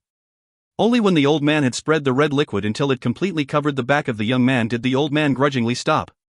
Lowering his head to gaze at the youth who was in so much pain that his face had cramped up, the old man cheerfully laughed and mocked, "Isn't it comfortable?" "Comfortable, my A***." A burning pain emitted from Xiao Yan's back, causing him to immediately curse out. He was already mentally scarred by the burning pain. Hee hee, Yao Lao chuckled as he looked down to gaze as the red liquid did its work on Xiao Yan's back before slightly nodding and then inquiring, "Well? Have you become aware of the threshold to the 7-star doja yet?" Hearing these words, Xiao Yan rolled his eyes, lips curling as he grudgingly answered, "It has only been a month since I've advanced to a 6-star doja. How is it be possible for me to continue and reach the threshold of 7 stars so quickly? The last 3 stars of every rank are the hardest to break through.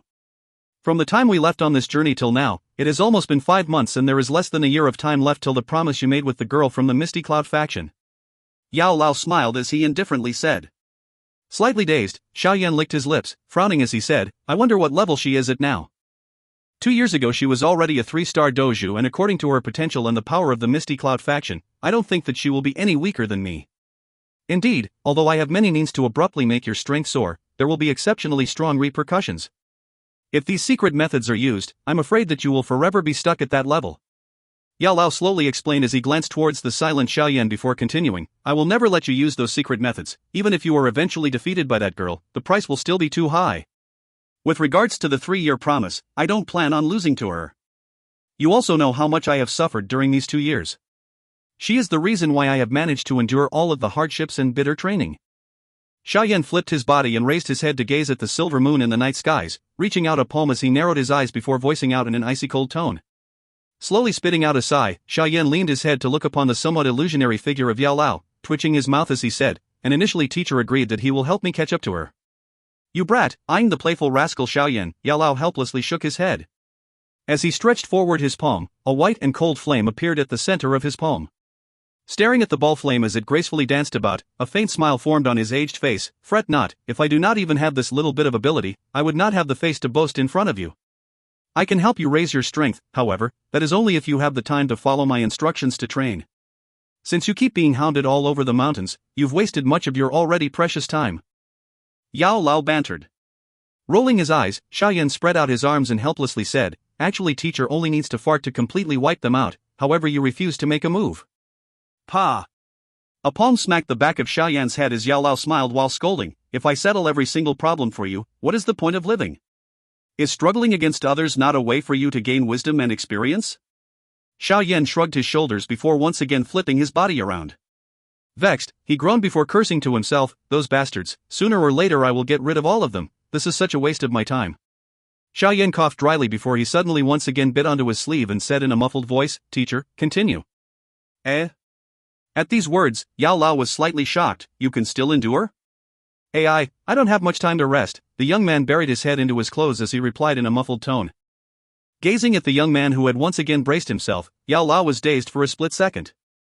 The stubborn temperament hidden deep within the very core of the youngster caused a gratified expression to surface on his face. With a small smile, he nodded and once again retrieved a bottle of burning blood from the storage ring before tilting it. Hiss.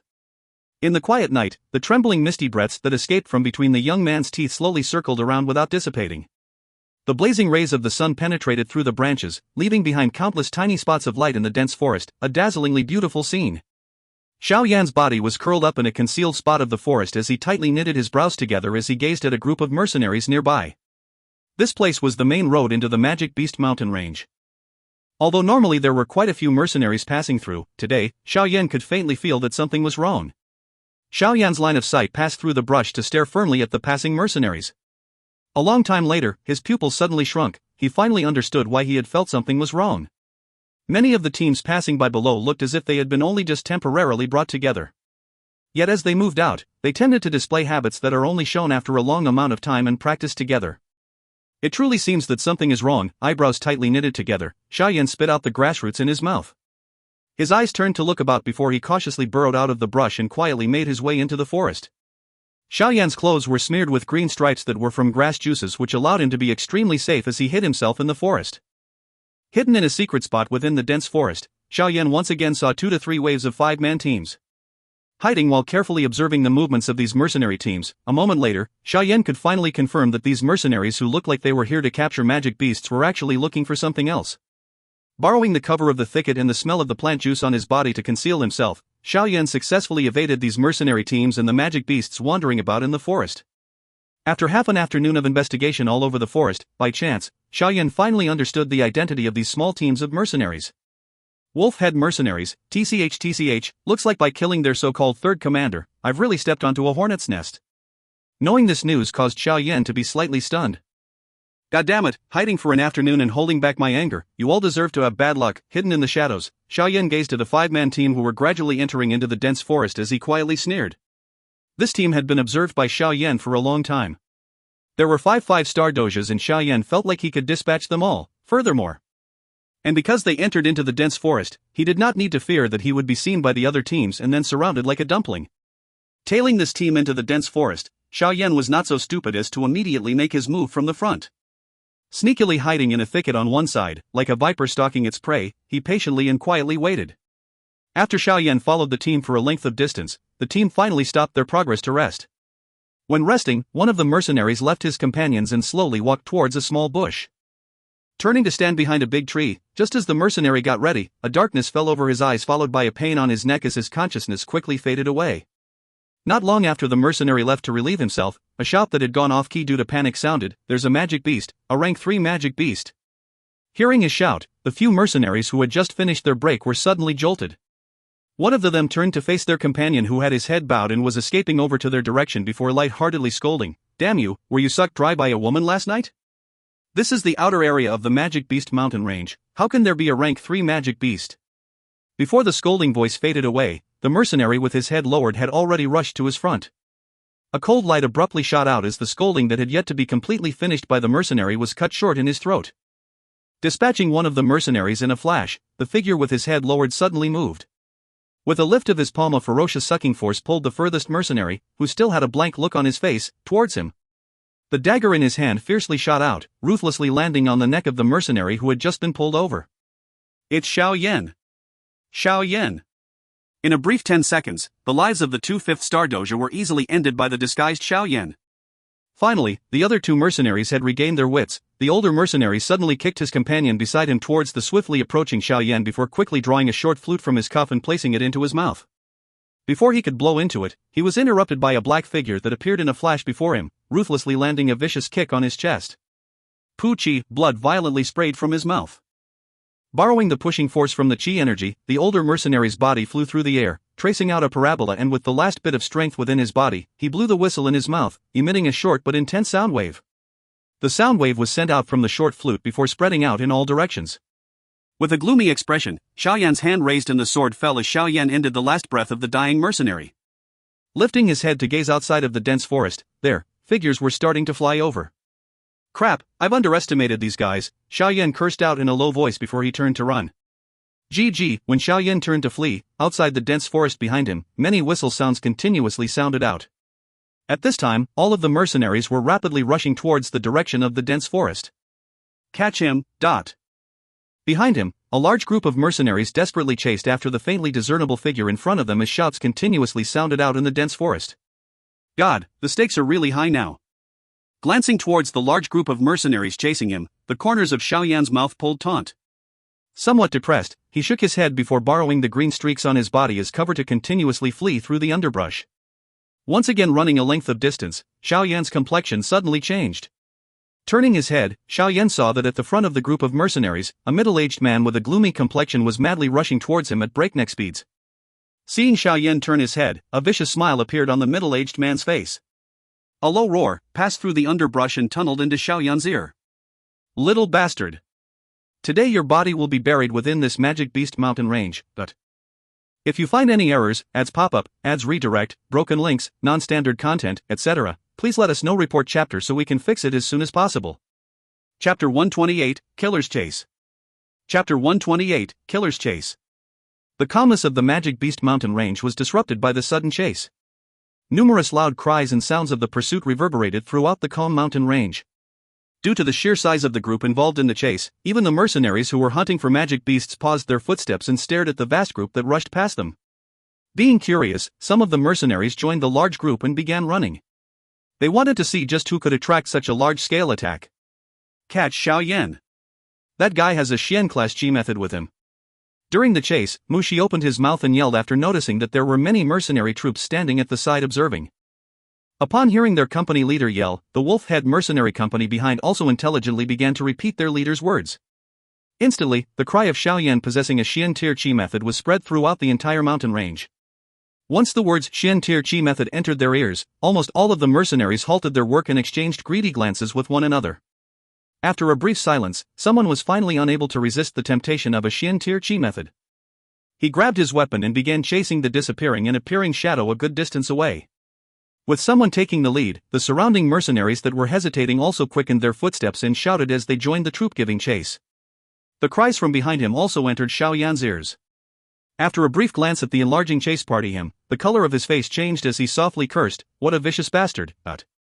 Xiao Yan fled through the dense forest with quick footsteps as he glanced at his surroundings. After which, he dashed towards the regions with the most frequent appearance of magic beasts. "Come at me. I want to see whether there are more of you or more magic beasts in the Magic Beast mountain range."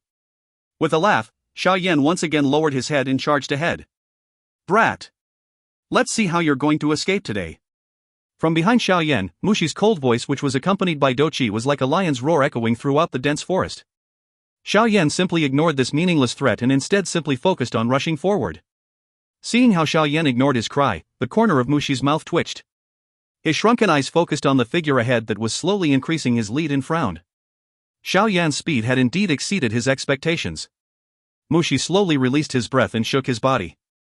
A faint green Dou Qi quickly covered his entire frame. A soft deep voice vibrated from his throat, Huang Dou technique, soaring wind steps. Following Mu Xi's voice, a large amount of green Dou Qi suddenly poured from his feet and wisps of wind formed beneath his 2 feet. When his feet stepped on the ground, Mu Xi's body suddenly shot forward. His speed was more than double what it had been. Damn it! The sound of the wind breaking that originated behind him caused Xiao Yan to hurriedly turn his head.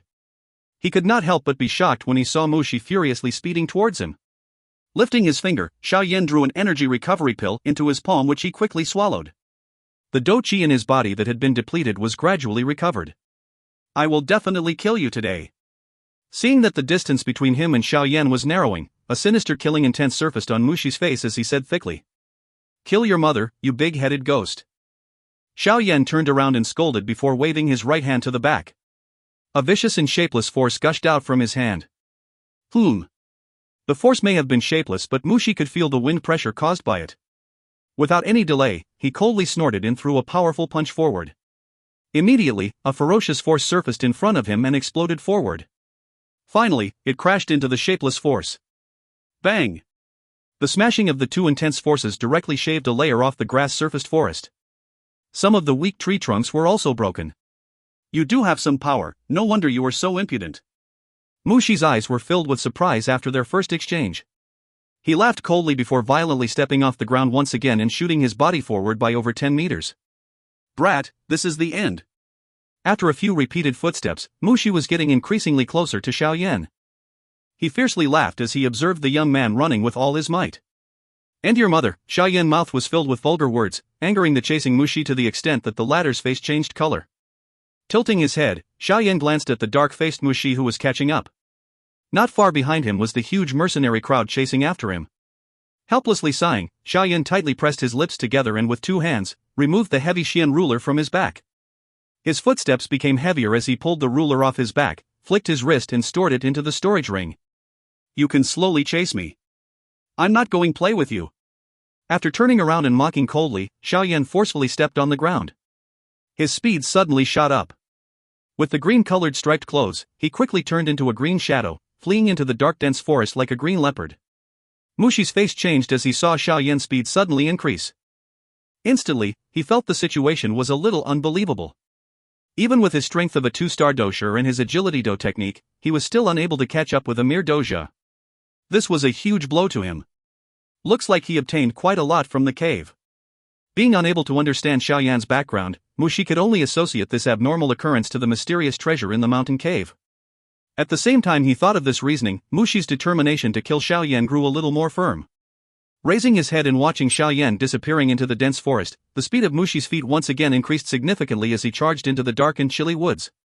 Just as he entered the woods, a force that was carrying a pungent wind shot towards him. The color of Mushi's face sank. He pulled out a scimitar from his waist, allowed his Dou Qi to agglomerate before furiously slashing at his front. Swash, the sound of a sharp edge cutting into meat was depressing and piercing to the ear. Squeak! A shrill sound escaped as the thing which Mushi's scimitar came into contact with was a rank 1 magic beast, bloodthirsty mouse. Mushi expressionlessly shook the bloodthirsty mouse off of his blade as he watched the shadow a good distance ahead running within the dense forest. He moved his feet and was about to give chase when another 10+ bloodthirsty mice pounced on him. Being halted by these bloodthirsty mice who were a little smaller than half the size of a person caused Mushi's face to become awful. These things may not be able to hurt him, but they would be able to slow down his chase. Just as Mushi felt a headache, the large crowd of mercenaries behind him caught up. When they saw that their company leader was being blocked by a group of bloodthirsty mice, they immediately drew their weapons and intercepted the group of 10+ bloodthirsty mice. Chase!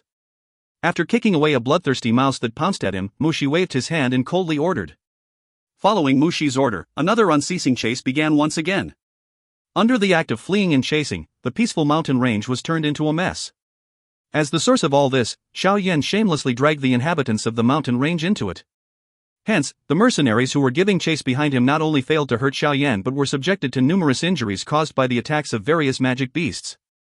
After the chase went on for nearly an entire afternoon, there were finally some mercenaries who could no longer endure this aimless chase and began to drop out from the crowd. As more mercenaries dropped out, the crowd giving chase began to shrink. At the end, there were only the Wolf Head Mercenary Company and some mercenaries who were overwhelmed by the desire for a Xian Qi method and continued to endure the chase. After striding with a somewhat numbed pair of legs as he ran for some distance, Xiao Yan raised his head and gazed at the unsteady crescent moon in the sky. He could not help but let out a bitter laugh. The perseverance of those people behind him went beyond his expectations. It seems like we are entering the inner region of the Magic Beast mountain range. This bastard. Isn't he afraid of meeting a high-level magic beast? Shaking his head despondently, Xiao Yan turned his head and glanced at the dense face of Mushi. He pulled at the corner of his lips and cursed, "Crazy fellow." Mushi's eyes were fixated on the black figure which was appearing and disappearing ahead of him. An anxiety was surfacing in his heart. If they continued to give chase, they would end up entering the inner regions of the Magic Beast mountain range. When that time came, that guy could randomly choose a direction and hide, but they would not be able to do so with so many people. Just as his heart was hesitating on whether he should withdraw, Mushi suddenly realized that the shadow which was running in front of him had came to an abrupt halt. He was momentarily stunned before an unrestrained happiness surfaced on his face. His feet took a step and his body sprung forward. When he closed in on the figure, Mushi realized that a short distance away was an abyss which was tens of meters wide. Beyond which was the inner region of the Magic Beast mountain range. Death Abyss, ha, Xiao Yan, the chase is over. Mushi said sinisterly as he gradually came to a stop a short distance from Xiao Yan. He waved his hand and the men behind him quickly formed a semicircle, surrounding Xiao Yan. Facing the abyss with an awful color on his face, Xiao Yan could only bitterly smile and shake his head. There were only two paths into the inner regions of the Magic Beast mountain range. Other than these two paths, the other places were surrounded by the abyss. He did not expect that his random fleeing would end up with him being stuck here. Xiao Yan, hand over what you have obtained from the cave. Mushi stepped forward and chillingly said. Should I really pass it to you? Xiao Yan's gaze swept across those independent mercenaries before suddenly smiling at Mushi. Upon hearing Xiao Yan's words, the expression of the surrounding mercenaries became unnatural. Many of them were independent mercenaries who had spent considerable effort giving chase.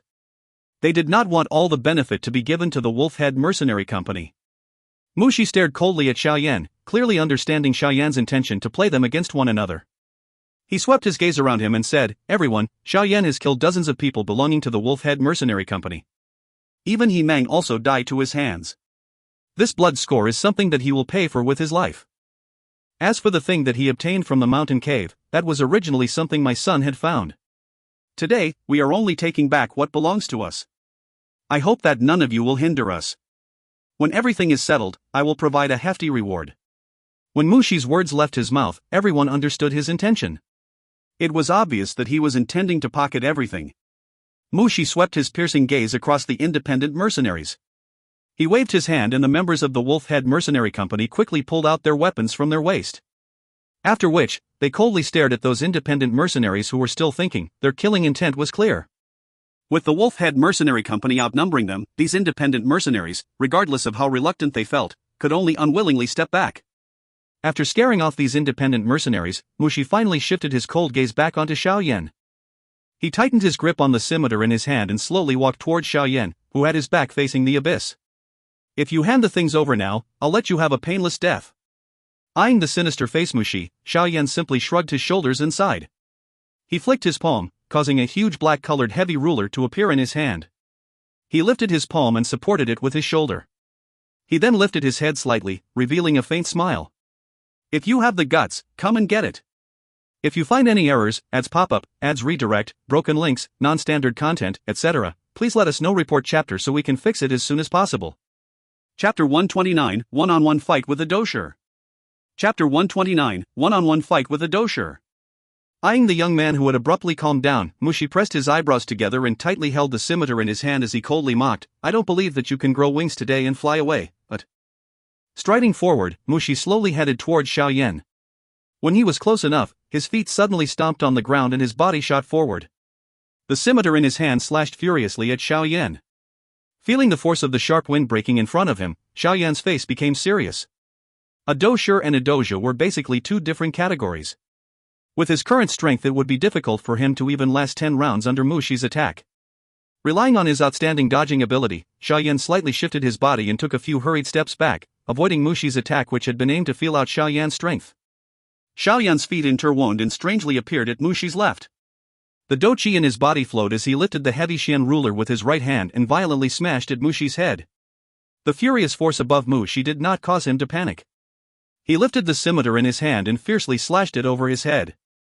Clang! The black ruler and the scimitar clashed, sending sparkles flying.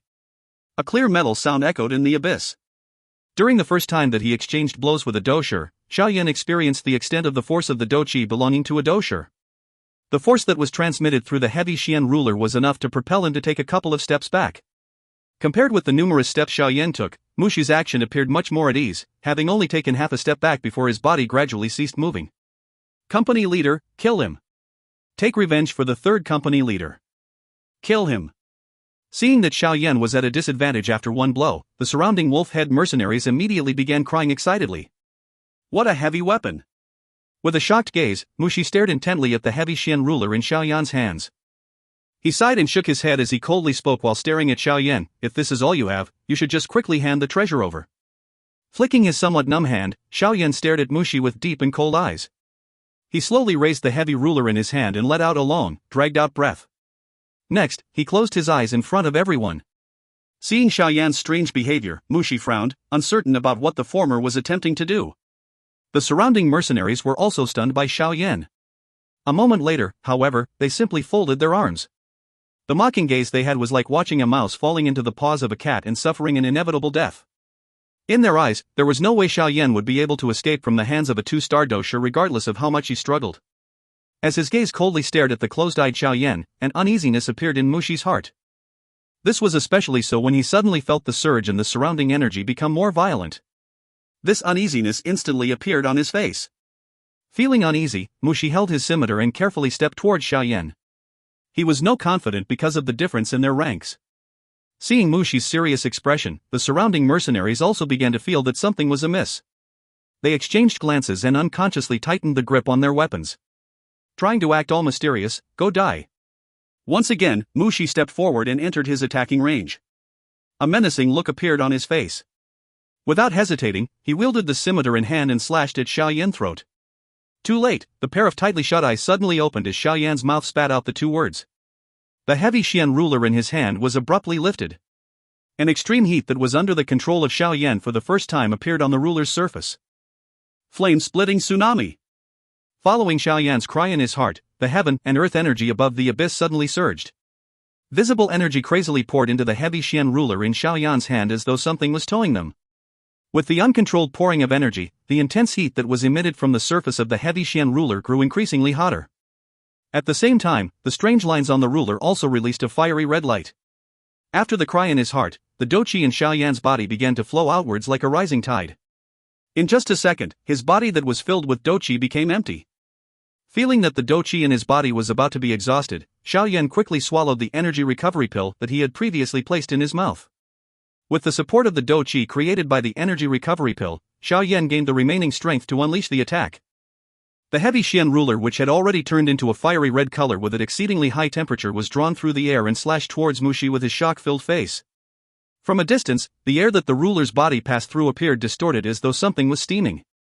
After Xiao Yan inputted the last thread of Dou Qi into the heavy Xian ruler, the tip of the ruler flashed. A 5-foot-long crescent red light was unleashed from the ruler like lightning. Accompanied by an incredibly high temperature, it ferociously hacked toward Mu Xi. A flashing red light appeared in Mu Xi's eyes. When the crescent red light was unleashed, Mu Xi's eyes had already narrowed to the size of a needlehead. Dou Qi condensing into a shape outside the body?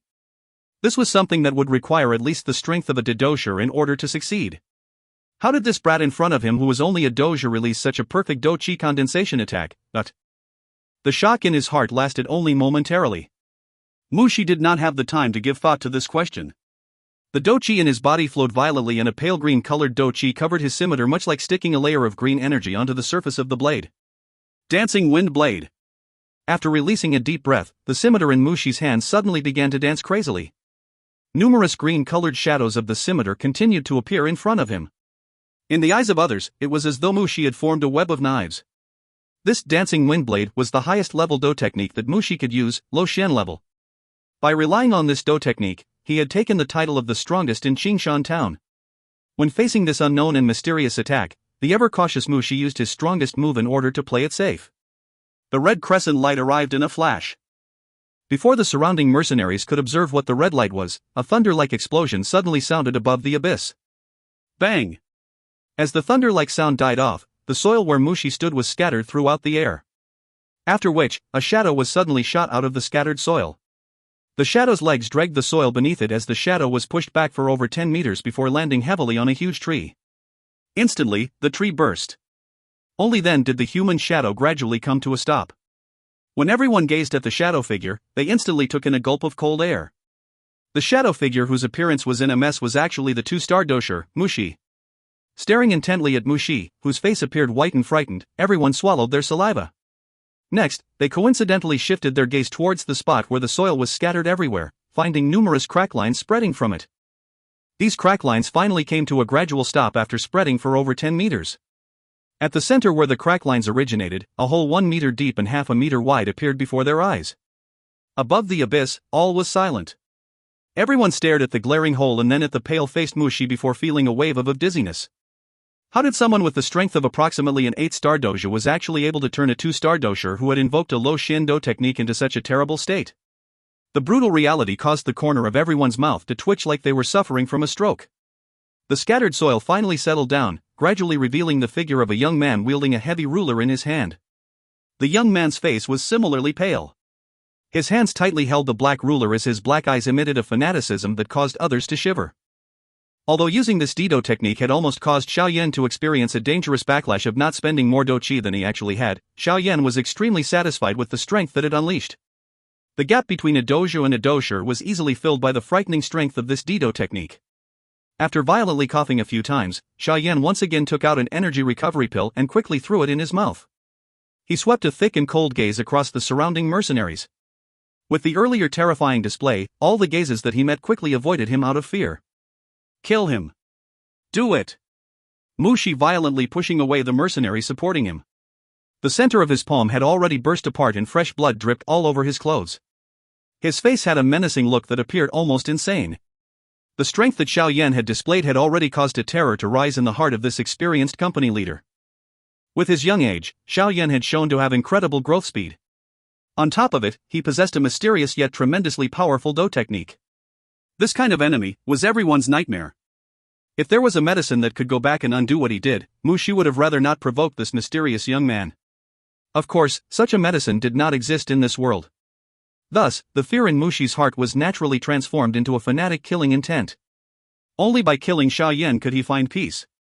At this moment, Mu Xi was even willing to abandon the treasure that Xiao Yan possessed. Kill him. He has exhausted all his energy. Mu Xi cried with all his strength.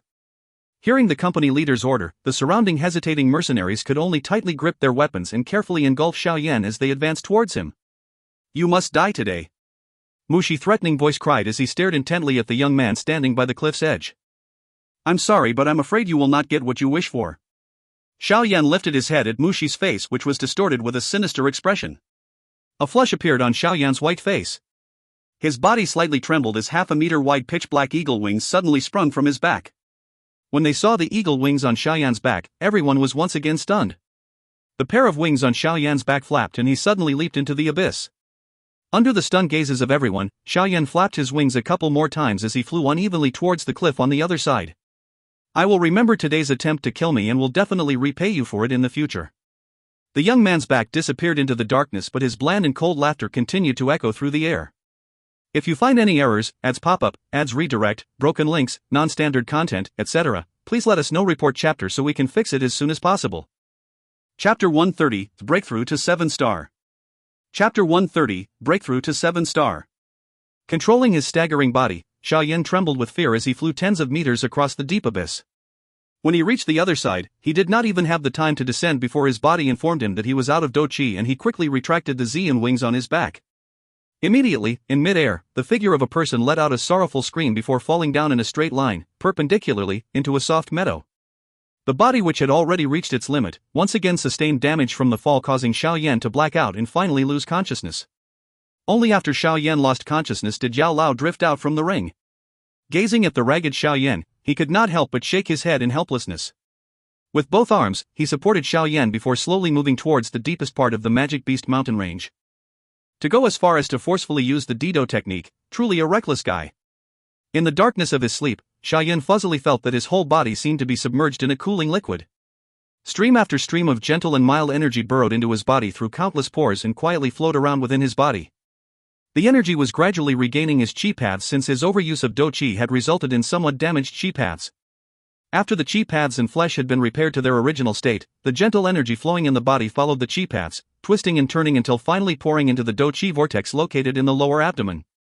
With the sudden new intake of energy, the originally sluggishly turning chi vortex suddenly spun faster as if it had been turbocharged. Following the acceleration of the chi vortex, the energy flowing in the chi paths quickly swarmed towards the chi vortex. Even after the chi vortex had sucked dry all of the energy in the chi paths, it did not stop its ravenous sucking. After rapidly revolving a few rounds, an even fiercer attraction force emitted from within the vortex. Immediately, more and more of the gentle energy in the strange liquid surrounding Xiao Yan's body was sucked into his body before being refined in the chi paths and poured into the gradually expanding chi vortex. This endless process of absorption continued in the unconscious Xiao Yan for an unknown amount of time. He could only vaguely guess how long it lasted. The energy from the outside became weaker and weaker, until finally it completely faded away. Only then did he finally break through the darkness of his consciousness and hazily open his eyes. What was first reflected in his eyes was a spacious cave. On the four walls of the cave, some moonlight stones were suspended for lighting. Slightly moving his numb body, he heard the hua-hua sounds of water. Tilting his head downwards to take a look, he found that his body was in a small pit made of stone. This pit had been filled with clear water, yet from the slight green tinge that lingered in the water, it was likely that this water was not from a natural water source.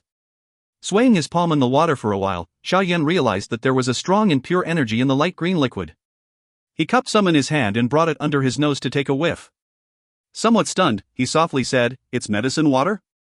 "It is indeed medicine water. It cost me at least 3 or 4 days to create such a small pool of soul-restoring liquid for you." An aged voice sounded from just outside the cave as Yao Lao's illusionary figure drifted in like a ghost. Coming to the side of the small stone pit, as Yao Lao inspected the current Xiao Yan. With a satisfied look appeared in his eyes, he said, "I had originally thought that you would take half a month of rest to recover." However, in just a mere 5 days, you have not only recovered completely but also managed to find a silver lining in this misfortune by touching the gate to a 7-star doja. Looking at your current state, perhaps with another few days of training, you should enter into the level of a 7-star doja. I've been out for 5 days? Yao Lao words caused Xiao Yan's eyes to open in shock as he exclaimed. Yeah. Yao Lao nodded as he glanced at Xiao Yan before frowning and reprimanding his student. You little brat, you could have obviously used Xian wings immediately to escape, yet you insisted on showing off by forcefully using the D-rank Dou technique. If it were not for my help in activating the Xian wings, I'm afraid you would not even have had the strength to escape. But with an awkward smile, Xiao Yan helplessly let out a bitter laugh before saying, alright, I admit that I really wanted to try out the D-rank Dou technique to see if it could defeat a dousher. That was why I took the risk and stayed. You call the thing you used a D-rank Dou technique? Don't shame the skill any further. Yao Lao's lips curled as he said while rolling his eyes at Xiao Yan. With an embarrassed smile, Xiao Yan did not dare to dispute any further.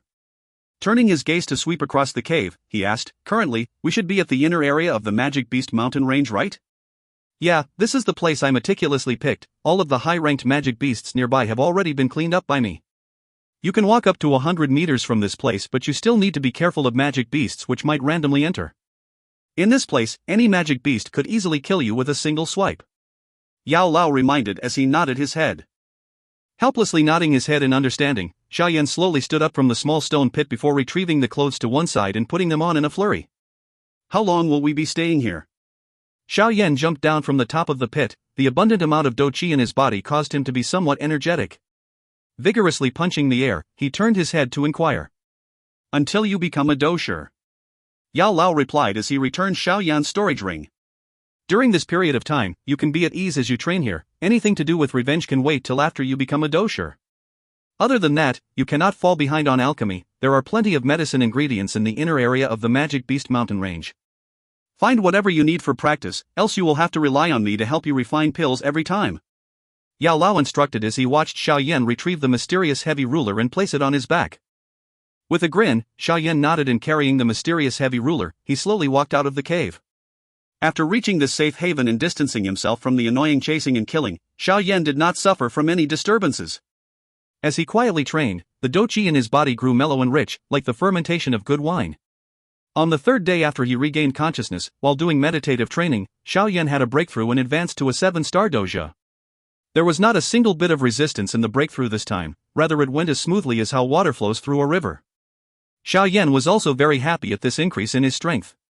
After making the breakthrough to a 7-star doja, Xiao Yan's training slowed down. It was extremely hard to make a breakthrough for the last 3 stars of every level. Thus for the last 2 stars, Xiao Yan could only wait for them to come naturally.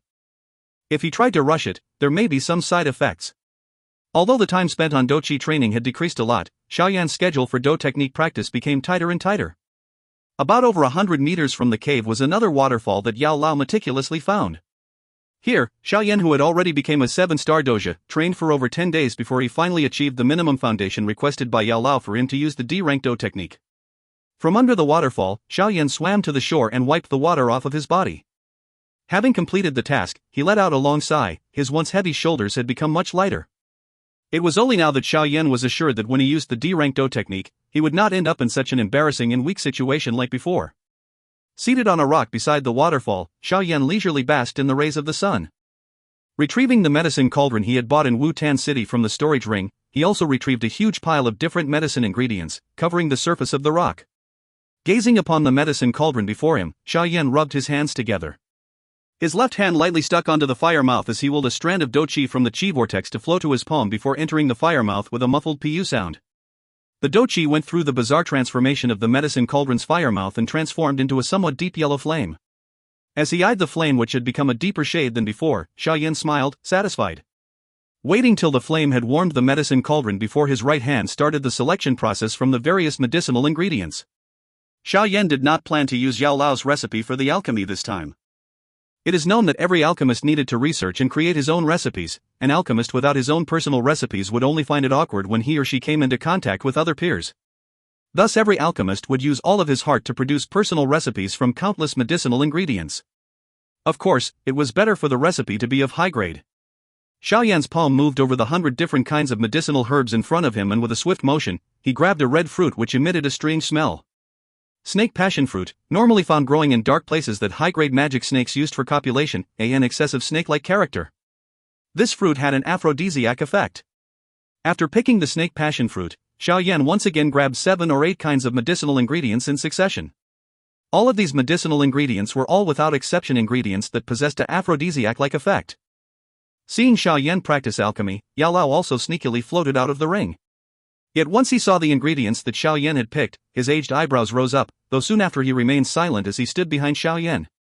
After selecting the medicinal ingredients, Xiao Yan threw the red-colored fruit into the medicine cauldron first. Controlling the flame. The water within the fruit was quickly roasted away. Immediately, the red fruit turned into a red-colored fine powder. With his complete attention on the inside of the medicine cauldron, Xiao Yan once again cast a stalk of pink-colored 7-leaf flower. This flower was known as desire flower. The fragrance that it emitted usually caused any magic beasts that were near it to toss and turn as they howled continuously. After refining the desire flower into fine powder, Xiao Yan immediately followed up by throwing the rest of the medicine materials in. Finally, the 7 or 8 different colored powders came together. Finally, mixing small ball of liquid refined from the desire flower with the whole pile of powder, everything was completely fused to become a pink-colored liquid. After using a high-temperature flame to boil out all the water from the pink liquid, a ball of pale white powder was left floating in the medicine cauldron. Gazing at the ball of white powder, Xiao Yan broke out in a grin. With a wave of his hand, he opened the lid on the cauldron and used his palm to suck all of the powder out of the cauldron and into the jade bottle in his hand. As Xiao Yan admired his first alchemy product, he somewhat hurriedly used his hand to dab a bit of the powder before using his tongue to taste it. Phew, haha, a success. When the powder entered his mouth, Xiao Yan's whole body felt slightly itchy and heated. Using his Dou Qi, he suppressed the itchy heat. The smiling expression on his face was filled with a rare perverseness. An aged cough from behind his back caused Xiao Yan's face to turn beet red. He rushed to hide the transparent bottle. Stop hiding it, it's just a bottle of aphrodisiac. The first recipe of many male alchemists is this kind of thing. Haha, men. Unexpectedly, Yao Lao did not reprimand him but instead made fun of Xiao Yan. Slightly stunned, Xiao Yan let out a sigh of relief. Turning his head to look at Yao Lao, he chuckled and asked, "Teacher, is it possible that you also made this kind of thing your first time?" These words caused Yao Lao's aged face to flush. Somewhat humiliated, he waved his sleeves about. "You think that I would be like you to do this kind of improper thing?" Gazing at Yao Lao's flustered look, everything clicked into place in Xiao Yan's mind. The corner of his mouth pulled upwards as he stood up. Just as he intended to organize everything, a violent energy wave and a thunderous lion's roar suddenly exploded in the sky. Hearing the ferocious lion's roar, Yao Lao's complexion slightly changed. His eyes turned to stare at the sky in the distance. There was the origin of the violent energy. With the aid of his keen eyesight, Yao Lao seemed to faintly catch a glimpse of a beautiful and graceful figure of a woman. That was the roar of a rank 6 amethyst-winged lion. What kind of person actually dares to disturb it? Rank 6 magic beast? Xiao Yan's pupils slightly shrank as he swallowed. That's comparable to a Do Huang-level human practitioner, who dares to tug on its whiskers. TL, aka, enrage it. If you find any errors, ads pop-up, ads redirect, broken links, non-standard content, etc., please let us know. Report chapter so we can fix it as soon as possible. Chapter 131, Mysterious Woman and the Rank 6 Magic Beast Amethyst-Winged Lion. Chapter 131, Mysterious Woman and the Rank 6 Magic Beast Amethyst-Winged Lion. From the blue sky above, the violent waves of energy continued to create repeated muffled thundering noises. Even though Xiao Yan was far from where the battle took place, his ears started to feel uncomfortable. Xiao Yan focused intently at the far skyline where green and red seemed to fill the air. The lazy white clouds were also no exception as they were dyed a shade of the two colors. Another thunderous roar blasted into Xiao Yan's ears, causing him to swallow hard. The pressure from the energy in the sky actually caused his legs to shiver. Is this a fight between the strong? Xiao Yan mumbled in his mouth. This was the first time that he had witnessed the terrifying power from a battle of this level. He felt that the him of the past was but a frog in a well. Only now did he finally understand that the records in the books that described one person handling 10,000 opponents were not simply legends.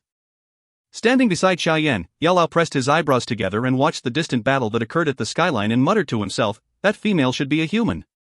Why did she run all the way to the Magic Beast mountain range and fight with the amethyst-winged lion?" "What? Do you feel shocked?" Yao Lao suddenly asked with a smile when he tilted his head and noticed the shivering Xiao Yan. Nodding his head with great difficulty, Xiao Yan smiled bitterly. "Only after witnessing their battle do I understand that the fights that I have been involved in were insignificant. Kuko, I've already said that the Dou Qi continent is very big. There are even a number of people stronger than a Dou Huang practitioner. You have the potential. When you finally step onto that level, you will naturally come to realize that this world is very exciting. Yao Lao laughed. Although the power that used created in these battle is very scary, I will not be overtly ambitious. The journey should be taken one step at a time. Xiao Yan smiled brilliantly. Hearing this, Yao Lao was momentarily stunned, but he quickly gave a pleased smile and nodded. Do you want to go over and have a look at their fight? Lifting his chin to the faraway fight, Yao Lao asked. They won't discover us, will they? Xiao Yan's initial joy was quickly overshadowed by his concern as he spoke. Aren't you looking down on me? Yao Lao waved his hand, transforming his body into a flowing light, and entered Xiao Yan's body. Immediately, a dense white energy warped around Xiao Yan. I'll be controlling your body during this period of time. Once he said this sentence, the Xiyun wings on Xiao Yan's back automatically extended outwards. The Xiyun wings this time around were not only over a meter long but had a purple-colored light flowing on its surface, appearing both vivid and mysterious. The dense white energy slowly encompassed the purple light of the wings, hiding the glaring bright light. Let's go. Today, I'll bring you to see what is called a truly strong person. Yao Lao smiled faintly as he flapped the Xiyun wings, slowly lifting Xiao Yan's body into the air. The pair of wings flapped again, sending Xiao Yan shooting at a low altitude towards the battleground. Seeing the blurry images of the trees retreating under him, Xiao Yan was so excited that his face appeared to be a little red. With the help of the Xiyun wings, Yao Lao's current speed was much faster than what it was back at Wutan City. The pleasure of flying at great speed gave Xiao Yan an impulse to face the sky and shout. Xiao Yan flew at an extreme speed along the canopy of the woods and after 10 minutes, finally closed in on the fight. The pressure that was transmitted from the overwhelming waves of energy caused Xiao Yan's heart to tremble despite being under the protection of Yao Lao. Xiao Yan finally came to a stop less than 100 meters away from the battle in the sky. Xiao Yan used the cover of the large forest and landed on top of an enormous tree. Here, Xiao Yan could clearly see the pair who were fighting in the sky. Watching from a close distance, Xiao Yan once again experienced the fierceness and toughness of a Dou Huang. In the blue sky above, the green and red color enveloped almost half of the entire skyline, giving birth to a spectacular picture. Xiao Yan's gaze first swept over the enormous magic beast in the sky. The magic beast had a gigantic body that was 7 or 8 meters long. The surface of its body was covered by a layer of purple-colored crystal, which reflected the sunlight and shone it in all directions. The magic beast's head was an ominous-looking lion's head with a pair of bloody red beast eyes that carried a strange glint of purplish light and a large mouth covered with fangs. At the top of the beast head was a fiery red helix-shaped horn with a cluster of purple-colored flame clustered around it. A pair of purple-colored wings grew from the back of the lion's body. When it flapped, numerous small clusters of flame were swept in all directions, much like a flamethrower. Its 4 rough and strong claws were similarly covered with a layer of purple crystal. Each time they stepped down, they would cause the empty air to shake, displaying a great strength that was difficult to imagine. The huge magic beast stood in the air while a shapeless pressure descended from the sky, causing Xiao Yan's spirit to tremble. Is this the legendary amethyst-winged lion? Xiao Yan mumbled softly as he obscurely watched the magic beast, which displayed both beauty and destruction. Xiao Yan shook his head due to the amazement he felt for the amethyst-winged lion. He then shifted his gaze onto the one who had challenged the amethyst-winged lion. A female? When Xiao Yan's gaze first swept across the well-proportioned and exquisite body, he was startled. He did not expect that the strong person who dared fight with the amethyst-winged lion was actually a woman. The lady in the sky was wearing a tight dress that covered her exquisite frame while wielding a strange-looking longsword that was emitting a green-colored light. Her black hair was held in place by a noble-looking phoenix accessory. The beautiful and moving face of hers was very calm, revealing not the slightest change even when faced with a magic beast that was extremely well known in the Dou Qi continent. On the mysterious woman's back was a pair of green-colored wings that appeared slightly illusionary. Those were likely formed from the amalgamation of her Dou Qi. The transformation of Dou Qi into wings was a symbol of those who were Dou Wang or stronger. The mysterious woman lightly stood in the sky. Her calm and beautiful face carried a gracefulness and nobility that the simple dress she wore could not hide. Human woman, why did you come and disturb my rest? The huge amethyst-winged lion in the sky suddenly roared using the human's language. Upon hearing that the magic beast spoke the human language, Xiao Yan was initially shocked but quickly realized something. After reaching this rank, the magic beasts had long achieved consciousness and possessed an intelligence that would not lose to a human. I wish to borrow your highness' purple spirit crystal. The mysterious woman parted her red lips as her beautiful eyes stared at the amethyst-winged lion. Her faint voice was clear and moving. Purple spirit crystal? I can only drop a small piece every 20 years. Who are you to ask for it? The amethyst-winged lion mockingly said. I can exchange for it with something that you need. The mysterious woman seemed also slightly afraid of this rank 6 magic beast that was well known for its fierceness. Thus she was not forceful when she spoke. Exchange? Ha, alright. It so happens that I am now on the body transformation stage. If you can get me a body transformation pill, I will give you a purple spirit crystal. What do you say? The amethyst-winged lion howled when it heard the woman's suggestion. To actually ask for so much. The body transformation pill is a rare pill that requires a tier 7 alchemist to successfully refine. Using it to exchange for a purple spirit crystal? Unless that woman is an idiot. Hearing the demand of the amethyst-winged lion, Yao Lao laughed with his old voice. Xiao Yan blinked his eyes. Having heard of this pill for the first time, he curiously asked, from its name, it seems like this body transformation pill is used to help the magic beast transform its body, right? Why? Is it very valuable? With the body transformation pill, a magic beast would be able to completely transform into the human shape. Once they achieve this transformation, their training speed would become comparable with that of a human. Do you think that this thing isn't valuable? Xiao Yan nodded his head speechlessly.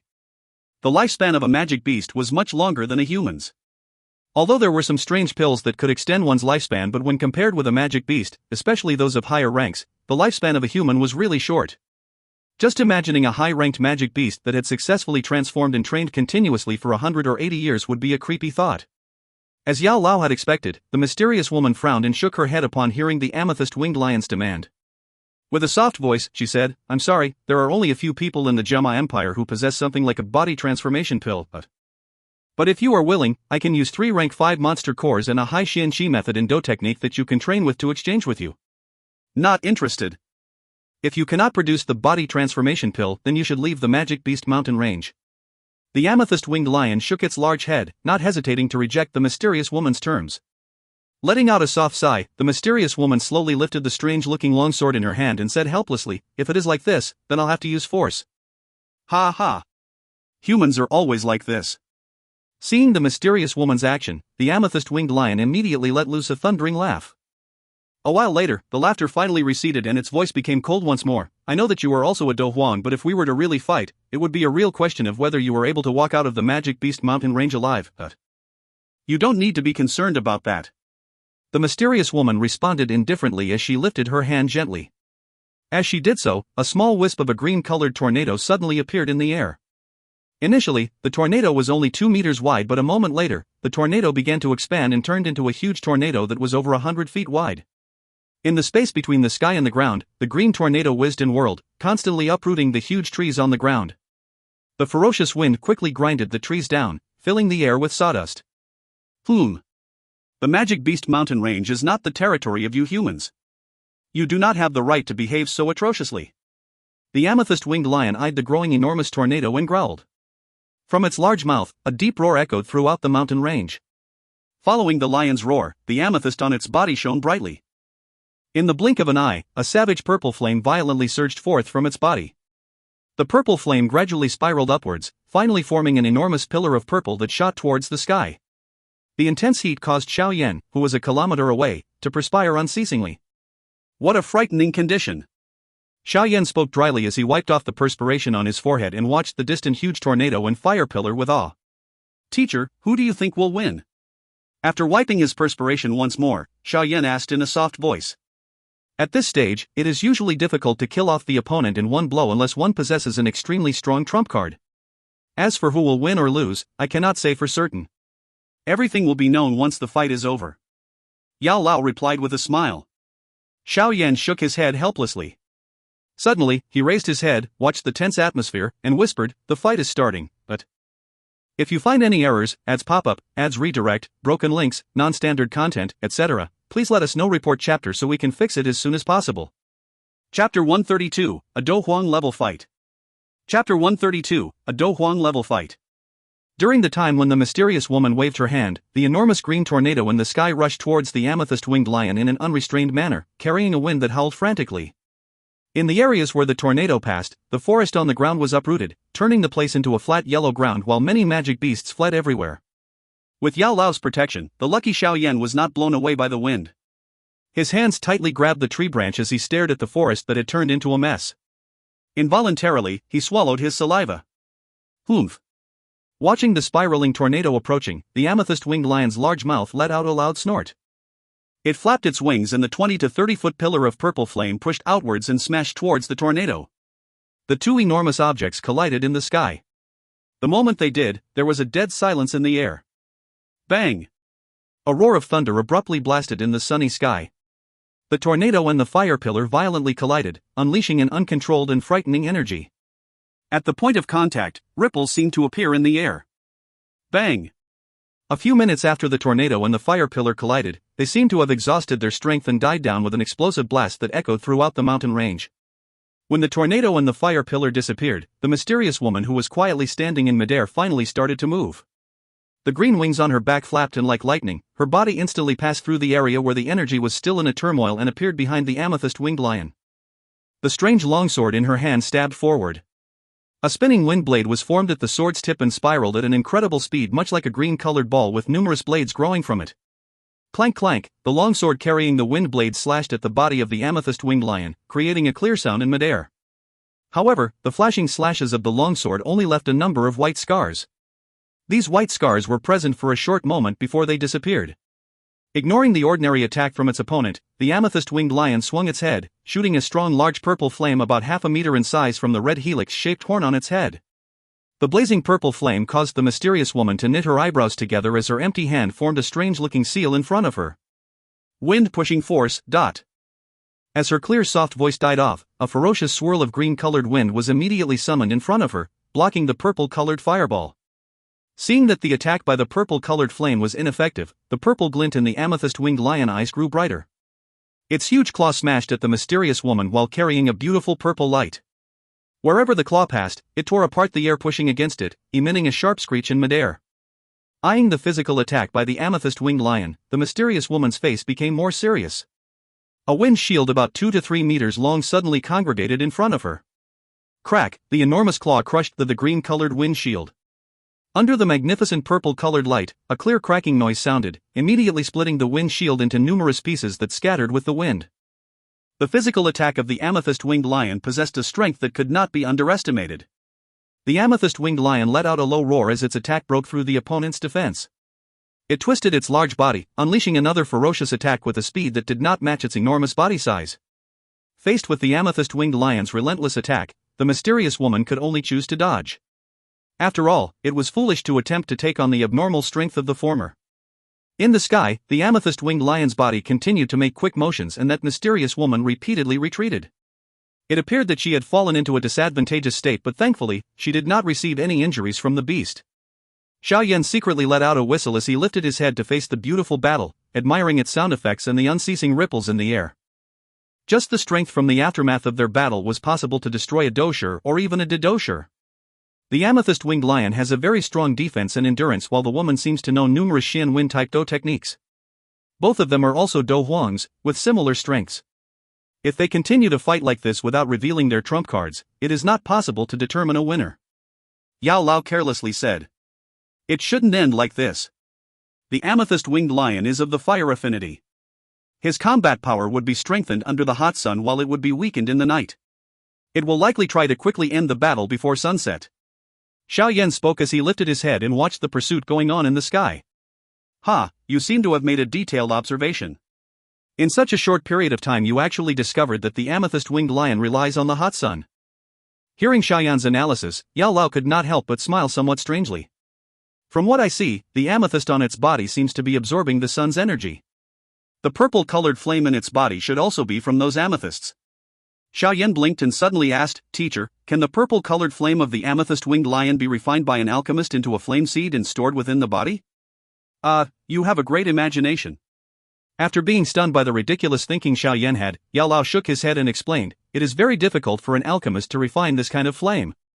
They are born from within a magic beast, so they are harder to tame as compared to a heavenly flame. Moreover, this kind of flame cannot be compared to a heavenly flame. It is only just slightly stronger than ordinary Dou Qi flame, so no one would bother to exhaust a large amount of effort to tame it. Xiao Yan nodded briefly and once again became silent. He lifted his head and continued watching the rare high-level fight. Due to the huge stir created by the fight between beast and human, many magic beasts were disturbed from their sleep. Thus, many different and unique magic beasts began appearing on the originally empty mountain range.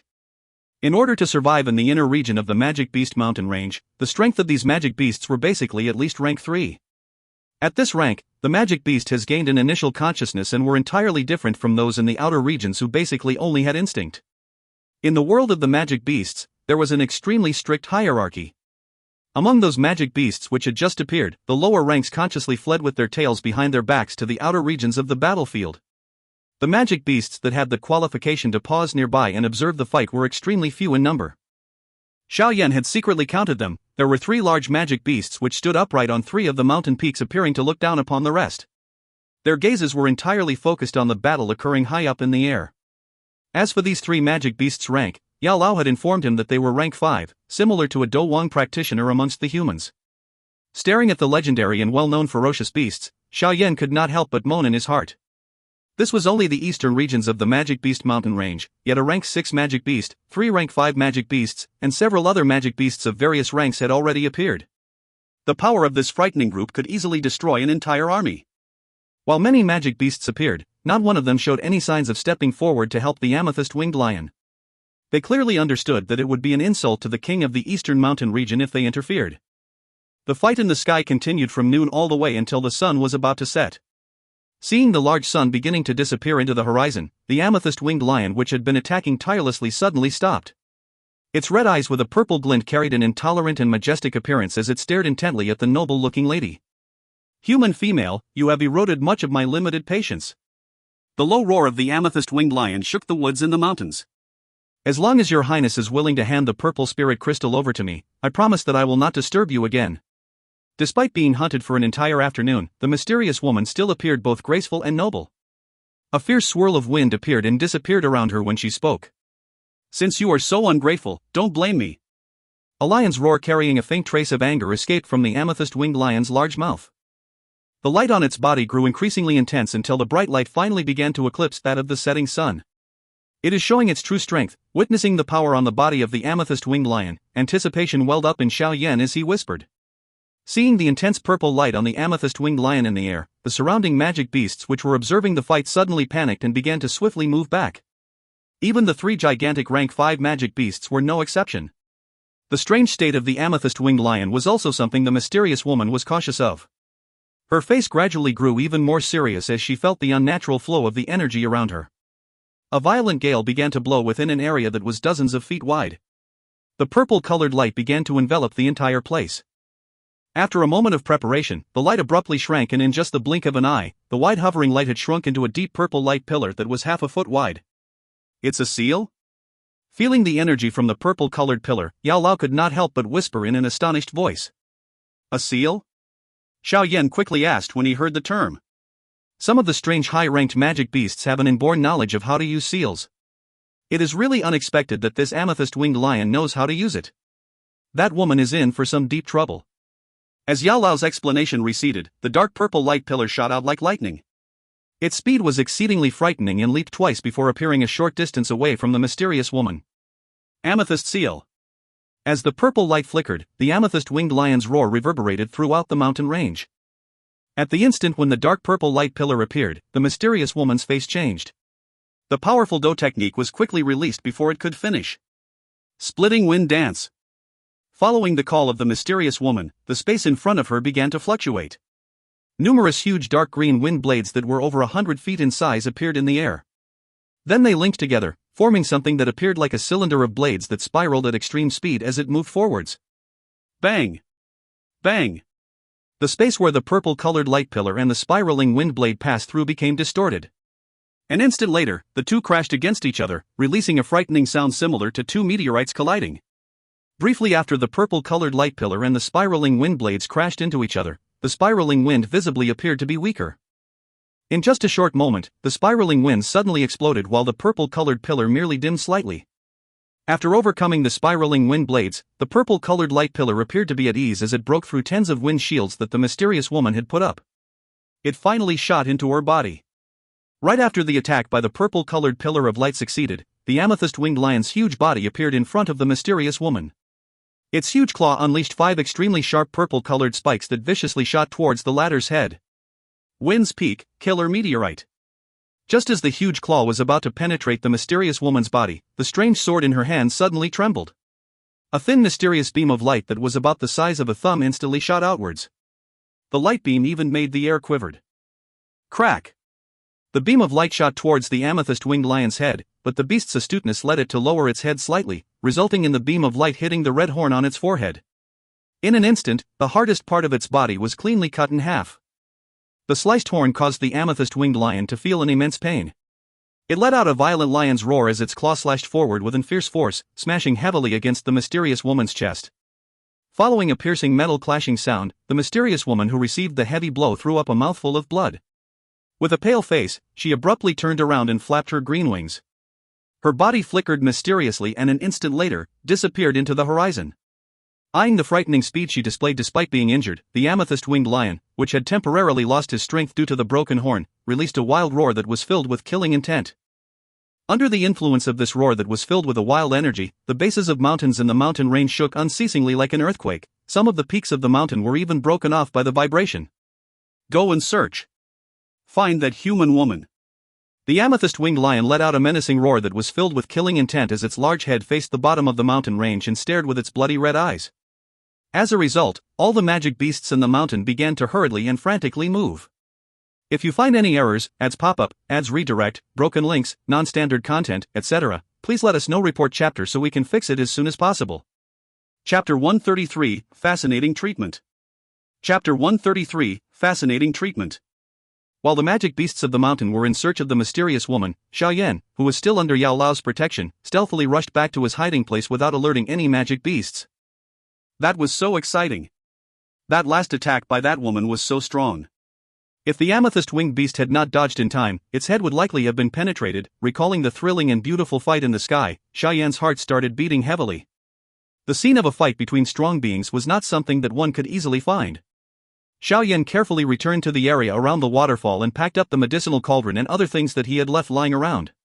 He was just about to return to the cave when his feet suddenly froze. Xiao Yan widened his eyes and did not blink as he stared at the river flowing under the waterfall. A simply dressed beautiful lady was floating on it. Her tightly closed eyes and pale face told people that she was quite badly injured. Gulp, Xiao Yan swallowed his saliva, recognizing the lady floating on the water. She was the strong Dou Huang who had battled with the amethyst-winged lion.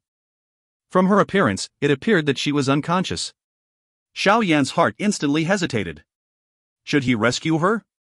Or should he not? If he rescued her, he may end up provoking the residents of this place, but if he did not, in her current state she would likely be unable to escape from the woeful fate of being shredded into pieces by the furious amethyst-winged lion. During the time when Xiao Yan's heart was hesitating, a couple of roars belonging to magic beasts came vibrating from the distant woods. Ugh, you have good luck. When he heard the magic beast roars, Xiao Yan clenched his teeth and hurriedly dashed into the water flow to carry the simply dressed woman, who was drenched, from the water. Xiao Yan placed his hands on her calves and the back of her head. The warm jade-like delicate and smooth feeling that he came into contact with felt wonderful. Xiao Yan bit the tip of his tongue and suppressed the fluttering feeling inside himself. He then carried the drenched body of the mysterious beauty and dashed in the direction of the cave entrance with all his might. The mad dash continued until he got within a 50-meter radius from the cave entrance. Only then did he heave a sigh of relief. Yao Lao had scattered a type of medicinal powder around this region. The medicinal powder was a great irritation to magic beasts, so there were seldom any who would break into this place. Hence, this could be considered a safe place. After carrying the woman and hurrying to cave, Xiao Yan gently placed her onto the stone platform. He sat down beside her and took a few deep breaths. During his rest, Xiao Yan finally found the time to observe the beautiful Dou Huang from a close distance. He carefully sized her up. An amazement gradually rose in his heart as he did so. Saying that the beauty appeared like a picture to describe her was not an exaggeration. What truly caused Xiao Yan to feel amazed was the gracefulness and nobility in her. Xiao Yan's gaze swept across her face, which appeared so fragile that a single breath could break it. He slowly shifted his eyes downwards and frowned slightly. On the chest area below her neck, 5 terrifying claw scars were oozing fresh blood, dyeing her clothes a bloody red. In her unconscious state, her eyebrows were slightly pressed together as a pained expression faintly appeared on her face. While her current manner did not match her demeanor, it was very lovely. She needs treatment. Rubbing his hands together, Xiao Yan retrieved over 10 jade bottles from his storage ring. He hesitated briefly before reaching out both of his hands to pull open the woman's dress. However, when his hand was about to make contact with her body, the mysterious woman's tightly closed eyes were abruptly opened. Those beautiful eyes carried a coldness and annoyance from her embarrassment as they stared intently at Xiao Yan. Are you awake? The woman's sudden act of opening her eyes caused to startle Xiao Yan to jump. He quickly took a few steps back and lifted the small jade bottle in his hand as he explained, "I was only intending to treat your wounds. I mean no harm. Of course, since you were unconscious, I was planning to apply the medicine for you, but now that you are awake, you can do it yourself." As Xiao Yan spoke, he carefully placed the jade bottle beside her and once again took a few steps back. After witnessing this woman's strength, Xiao Yan was a little afraid that she would suddenly turn mad and randomly kill him with a single slap. He'd be suffering an unjust death then. When she saw Xiao Yan step back, the mysterious woman finally let out a sigh of relief. The eyes she used to look at Xiao Yan were a little less cold. However, when she was about to apply the medicine herself, she realized that her entire body was in a numb state. After a brief struggle, the mysterious woman slowly closed her eyes. A moment later, she opened her eyes and grinded her teeth as she said, "That damn beast. I'm under his seal." Xiao Yan squatted in a corner of the cave and watched that paralyzed mysterious woman with an innocent face. However, he did not show any intentions of stepping forward and helping her. After struggling for a little longer, the mysterious woman could only helplessly cease her futile struggle. She tilted her head and her beautiful eyes glanced at Xiao Yan, who was squatting at a corner and drawing circles on the ground. She weighed him carefully and felt that this delicate and handsome young man meant no harm. Finally she whispered, "Help me apply the medicine." Her voice was sweet and pleasant to the ear, but within it had a nobleness that could not be hidden, a possible result of her status. "Me?" Xiao Yan lifted his head and stared at the mysterious woman. He blinked his eyes and muttered softly, "I can help you, but we must agree that after this, you will not do anything stupid like trying to dig out my eyes because I saw your body." Hearing Xiao Yan's words, the woman felt neither able to cry nor smile. She shook her head as she suddenly thought of how long it had been since someone dared to say something like this in front of her. "I'm not so unscrupulous. As long as you handle your hands and mouth properly, I will not repay your help by hurting you," the woman blandly said in a more relaxed voice. With her assurance, Xiao Yan finally walked towards her slowly. His eyes once again swept across that beautiful face. Letting out a dry cough, he extended his hand and gently pulled the chest portion of her dress slightly apart. After pulling apart the plain white dress, Xiao Yan found a pale blue metal inner vest under it. From the wave-like flowing light, it was obvious that this was no ordinary item. On the vest were 5 deep claw marks with faint treads of blood flowing from them. What a tough inner vest. If she did not have this to protect her body, that attack by the amethyst-winged lion would likely have torn her upper body apart. Xiao Yan sighed inwardly in amazement as he glanced at the pale blue-colored inner vest. That, the wound is under the inner vest. In order to apply the medicine to stop the blood, it seems I need to take the vest off. After eyeing the pale blue vest that was wrapped around the lovable body of the woman, Xiao Yan embarrassingly and bitterly told the slightly red-faced woman. When she heard Xiao Yan's words, the woman obviously trembled. She took in a deep breath and slowly closed her eyes. Her long eyelashes slightly quivered, but her voice was fairly calm. "Just remove it." "Thanks." Seeing how she was so decisive, Xiao Yan began to feel a little uneasy. He shook his head helplessly as he lifted the woman from the stone bed and helped her sit up with her back facing him. Watching the enchanting outlines of her curves from behind, Xiao Yan's hand quivered slightly as he slowly stripped her of her upper garment. As he was removing her clothes, Xiao Yan's finger would occasionally touch the skin of the woman. When this happened, he would feel her body suddenly tighten. The woman may be a legendary strong Dou Huang, but when it came to man and woman matters, it looked like she was not as indifferent to it as she had claimed.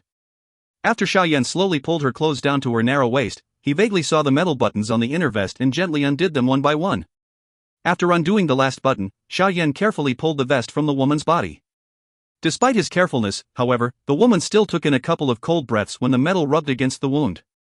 Once the inner vest was removed, the woman's upper body was almost nakedly displayed in front of Xiao Yan. Of course, this was only her back. As for the front, Xiao Yan did not have the courage to look. Exposing her naked upper body to a man she did not know caused the snow-white-skinned female with the strength of a Dou Huang to be gradually flooded by a pink layer. Her lovely body repeatedly shivered gently. "Manage your hands and eyes properly." At this time, the woman once again issued a warning. Xiao Yan bitterly smiled as he retrieved a large black robe from the storage ring and covered the woman's body with it. Only after this did he once again slowly turn her around and lay her on the stone bed. After turning around, Xiao Yan noticed that her face was flooded with a mesmerizing, embarrassing red. Her eyes, however, did not appear too cold when she looked at him. Obviously, Xiao Yan's act of covering her to reduce her embarrassment had won him a favorable impression. I am going to wash the wound, Xiao Yan reminded as he slowly pulled down the black robe. When the wound was completely exposed, he hurriedly stopped. At this height, he could already see a small portion of a snow-white peak and an enthralling deep cleavage that would cause men to go mad for. Xiao Yan retrieved some clean cloth from the storage ring and poured some pale green liquid on it. After which, he slowly swabbed the bloodstain around the wound. The mysterious woman's eyebrows continued to quiver slightly as Xiao Yan swabbed gently. The noble-looking phoenix hairpin on her head fell slightly, giving her appearance a lazier and less graceful feel to it. As the woman's beautiful eyes looked at the young man who was bending his head and seriously washing the wound, gratefulness appeared in her gaze. After washing the wound thoroughly, Xiao Yan poured some white-colored powder from a jade bottle on it. The effect from the powder caused the woman to knit her eyebrows together as a painful low moan sounded. Relax, it will be over soon. With a smile, Xiao Yan spread the powder evenly on the wound. He then retrieved a cloth to stop the bleeding from his storage ring and carefully wrapped it around her wound. Xiao Yan's gaze did not wander when he was bandaging her wound, but he still ended up seeing things that he should not have. It was fortunate that he managed to conceal what he saw quite well. Otherwise, the mysterious woman would likely have turned hostile. All right. The wound has been dealt with. What remains is your internal injuries, which you will have to rely on yourself to heal. The seal is also something that you will have to undo by yourself. Xiao Yan patted his hands, took a step back and said with a smile. Thank you. The woman who was quietly lying on the stone bed suddenly threw Xiao Yan a perfect smile. The smile could even be called peerless. If you find any errors, ads pop-up, ads redirect, broken links, non-standard content, etc., please let us know. Report chapter so we can fix it as soon as possible. Chapter 134, Cohabitation in the Cave. Chapter 134, Cohabitation in the Cave. On a small mountain peak, Xiao Yan laid on his belly as his gaze continuously swept across the surroundings. Because of the amethyst-winged lion, the magic beasts in the Magic Beast Mountain range were much more agitated than usual. Luckily, the medicine powders made by Yao Lao were very effective, although Magic Beast would occasionally appear. After they smelled the irritating smell, they all hurriedly left the area. Thus, during these 2 days, Xiao Yan and Yao Lao were never discovered. Hey, with that woman by your side, you will always have trouble. Do you plan to continue this way? Yao Lao floated out of the ring as he smiled and said. Haha, that is a Dou Huang level practitioner. If there's a chance to make her owe me a favor, it can be counted as a long-term investment. What is this bit of danger compared to that? Xiao Yan's palm slapped away the branches blocking his route as he chuckled. More like you're taking advantage of her weakest moment to, This way, you would have a Dou Huang bodyguard, allowing you to do whatever you want in the Jama Empire. Yao Lao disrespectfully let out a suggestive laugh as he teased. Rolling his eyes, Xiao Yan muttered, I'd love to, but if I did that, I'll be the first one to be killed when she recovers. Alright, Outwatch has ended, let's return. Once again surveying the now peaceful surroundings, Xiao Yan waved his hand, not bothering to argue with Yao Lao over this pointless topic. He leaped out from the pile of rocks before jumping down the small mountain peak, full of vigor. Returning Yao Lao into the ring, Xiao Yan jogged in. After a few minutes, he returned to the cool cave. After entering the cave, he saw that the mysterious woman who was originally lying on the stone bed was now resting her cheek on her palms as she sat idly on a slab of rock. As she saw Xiao Yan return, she could not help but faintly smile and say, You've returned. Xiao Yan smiled as he nodded in reply, carrying the mysterious heavy ruler. He walked closer and took out a few fat fish he had caught under the waterfall from the storage ring. He seated himself on the ground, lit a fire and casually asked, Are you better now? The mysterious woman slowly stood up, bringing waves of faint fragrance as she arrived at Xiao Yan's side. Slightly knitting her black brows, she lightly sighed, Flesh wounds are not a big problem, but the seal technique will need at least a few days to undo. Hide here for that period of time then, they should not be able to find this place. Skewering the fish on tree sticks, Xiao Yan placed them on a rack over the flame and then turned his head to gaze upon the mysterious woman beside him. Because the silk dress worn by the woman was already in tatters, she was currently wearing Xiao Yan's black gown. When others wore it, the black looked somewhat heavy on them, yet, on her body, the fine curves on her exquisite figure added a mysterious charm to it. As she moved with lotus steps, a section of her jade, snow-white calves were faintly discernible, a rather enchanting sight. Gracefully seating herself, the beautiful eyes of the mysterious woman stared at Xiao Yan as he continuously sprinkled seasoning on the fish, smiling while she said, You have guts. To dare to enter the inner area of the Magic Beast Mountain range with the strength of a doja. No choice, I was chased inside. Xiao Yan smiled, turning back his head to ask, "Right, what's your name?" "Yunji." The mysterious woman replied with a smile on her face and a twinkle in her eyes. "Yao Yan." From the jade bottle, Xiao Yan sprinkled some meticulously matched up seasoning as he casually answered. "Yunji?" He had never heard news of the Jiama Empire having a Dou Huang of that name. Thinking about it, it was likely that she was hiding her true identity. The woman who called herself Yunji did not bother check the validity of Xiao Yan words. Although her power was now sealed, a youngster who only had the strength of a doja was clearly of no danger to her. This brief conversation slowly ended on that note. Having lost their topic, the two sunk into a silent atmosphere until Xiao Yan offered the barbecue fish in his hand to Yunji while she lightly nodded her head gratefully. Tearing off a small piece of fish meat, Yunji's red lips slightly wiggled. The graceful posture in which she slowly ate caused Xiao Yan to feel inferior at his unmannered style of eating. "You are an alchemist?" Yunji's gaze swept over the small jade bottles to Xiao Yan's side, a sense of astonishment in her voice. Physician." Xiao Yan swallowed the food in his mouth, choosing to hide the fact that he was an alchemist. He did not feel that revealing his identity was a sensible idea. "Oh." Slightly inclining her head in understanding. The astonishment in Yunji's eyes gradually faded away. Although there wasn't much of a difference between how the two professions were named, between an alchemist and a physician, the difference in status was like heaven and earth. "I have a friend who is an alchemist. After I complete my mission here, if you're willing, I can introduce you to him in Jiama Empire." Yunji pursed her slightly oily red lips as she said that. At these words, Xiao Yan was slightly shocked, though soon after, he shook his head, inciting a stunned look from Yunji. "Thank you, but I think I should still forget about it, I already have a teacher." Hearing Xiao Yan unexpectedly declining her goodwill, astonishment flashed across Yunji's good-looking face. Her personal introduction was actually refused? This was the first time in so many years that she had encountered such a thing. At this time, Yunji only just managed to hold back the question on the tip of her tongue. "Do you even know who I am introducing you to?" However, this urge only flashed across her mind before dissipating. Given Yunji's self-control and dignity, naturally she would not ask this kind of question on the spot. Instead, she slowly nodded her head, somewhat bewildered. "Once your wounds are healed, do you still plan on fighting the amethyst winged lion?" As he tore off the last piece of fish meat, Xiao Yan carelessly inquired with a mouthful of food. I need to obtain the amethyst spirit crystal." Yunji let out a light sigh as she answered. Xiao Yan shook his head. Having watched the fight between her and the amethyst winged lion, he evidently thought that Yunji's chances of success were not high. "The difference between its strength and mine is not large, it's just that I did not expect that it actually knew the sealing technique. My previous loss was because I was unable to defend myself against that technique. In our next battle, my extreme wind, meteor kill will not necessarily lose to it." As she saw the look on Xiao Yan's face, Yunji's black eyebrows slightly knitted together as she explained, faintly unsatisfied. "That move is indeed very strong." Xiao Yan did not doubt the might of the light ray that had cut in half the hardest horns of the amethyst winged lion. Yet when clashing with the amethyst seal, Xiao Yan did not know who would come out on top. Having finished the barbecued fish in his hands, Xiao Yan stood up and stretched his back. He then called to Yunji before seating himself cross-legged on a stone slab to one side. His hands formed into a training seal and he gradually closed his eyes. As she gazed at the Xiao Yan who had started training, Yunji also stood up and proceeded to wash her now oily jade-like hands before coming to the front of Xiao Yan. Her clever eyes sized up the Xiao Yan as he was in the midst of training. A moment later, her black eyebrows wrinkled as she softly muttered, "How is it the lowest level of Huang Qi methods? This guy's teacher seems to be a super stingy person. Can it be that he does not know the meaning of good Qi method for a new practitioner?" Gently sighing as she shook her head, within Yunji's heart, though she had yet to meet Yao Lao, he had already been demoted to a teacher who ruins his students.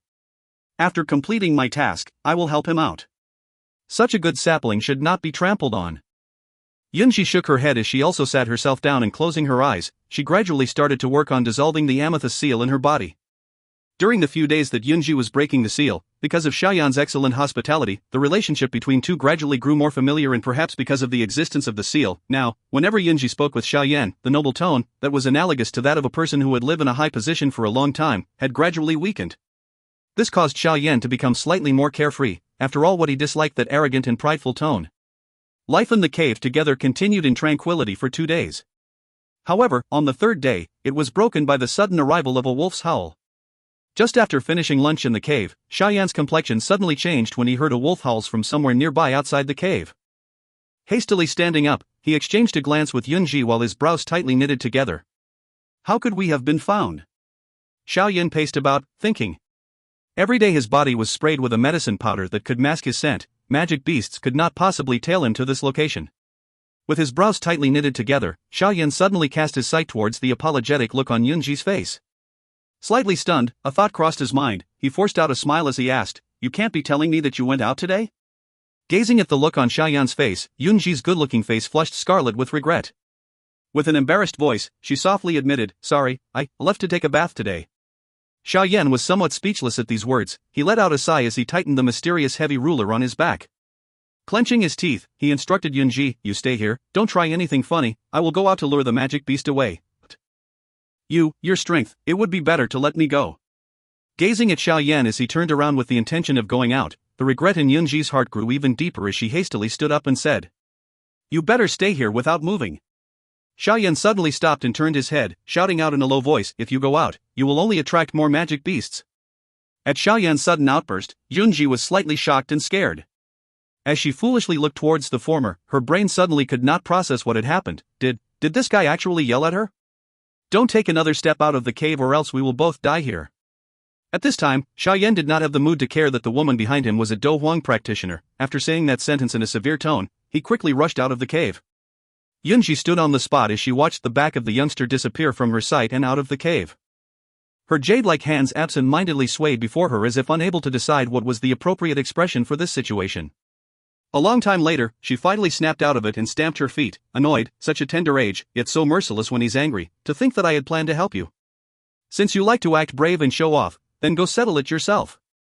Though she said these words, Yunji still took a few steps forward to gaze at the bright cave entrance, but remembering Xiao Yan's warning, she could not help but stop in her step, a trace of worry on her brow. Not long after Xiao Yan left, Yunji heard the wolf howls intensify, and soon, the wolf howls gradually grew further away, yet the youngster had still yet to return.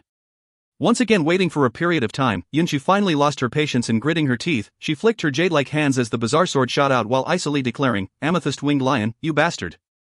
If anything happens to Xiao Yan, I will definitely make sure your entire mountain range is flipped over."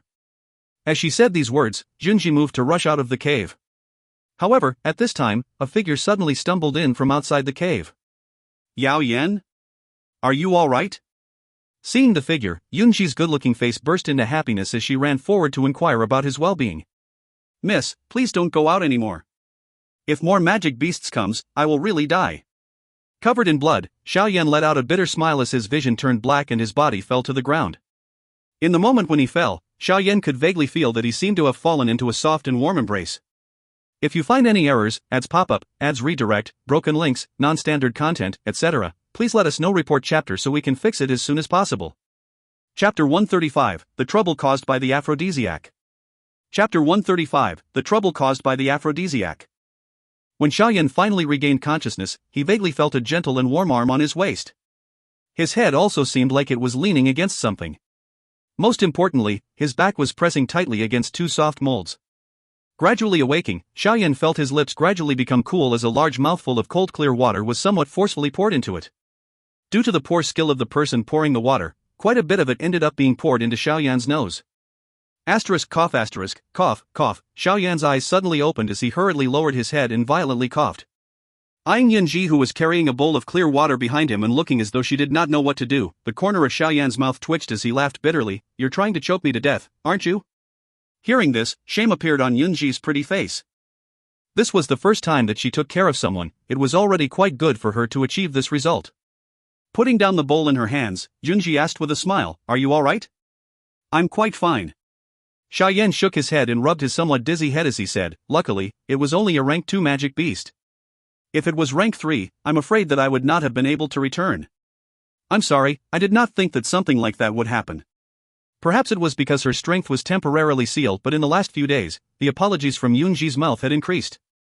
If this phenomenon was known to those who were acquainted with her, they may be so shocked that they would end up swallowing their own tongue.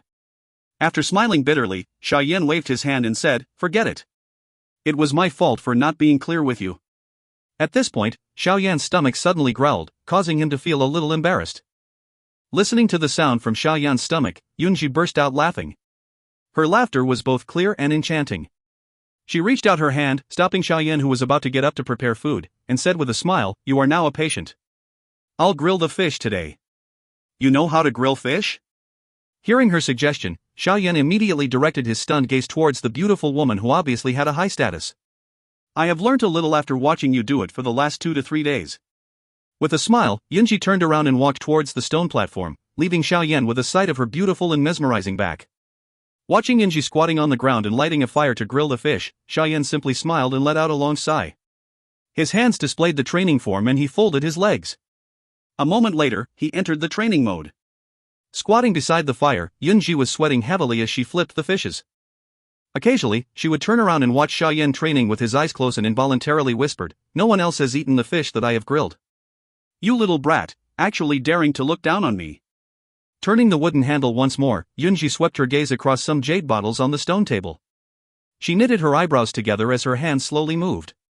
A moment later, she suddenly grabbed a jade bottle that was closest to the corner.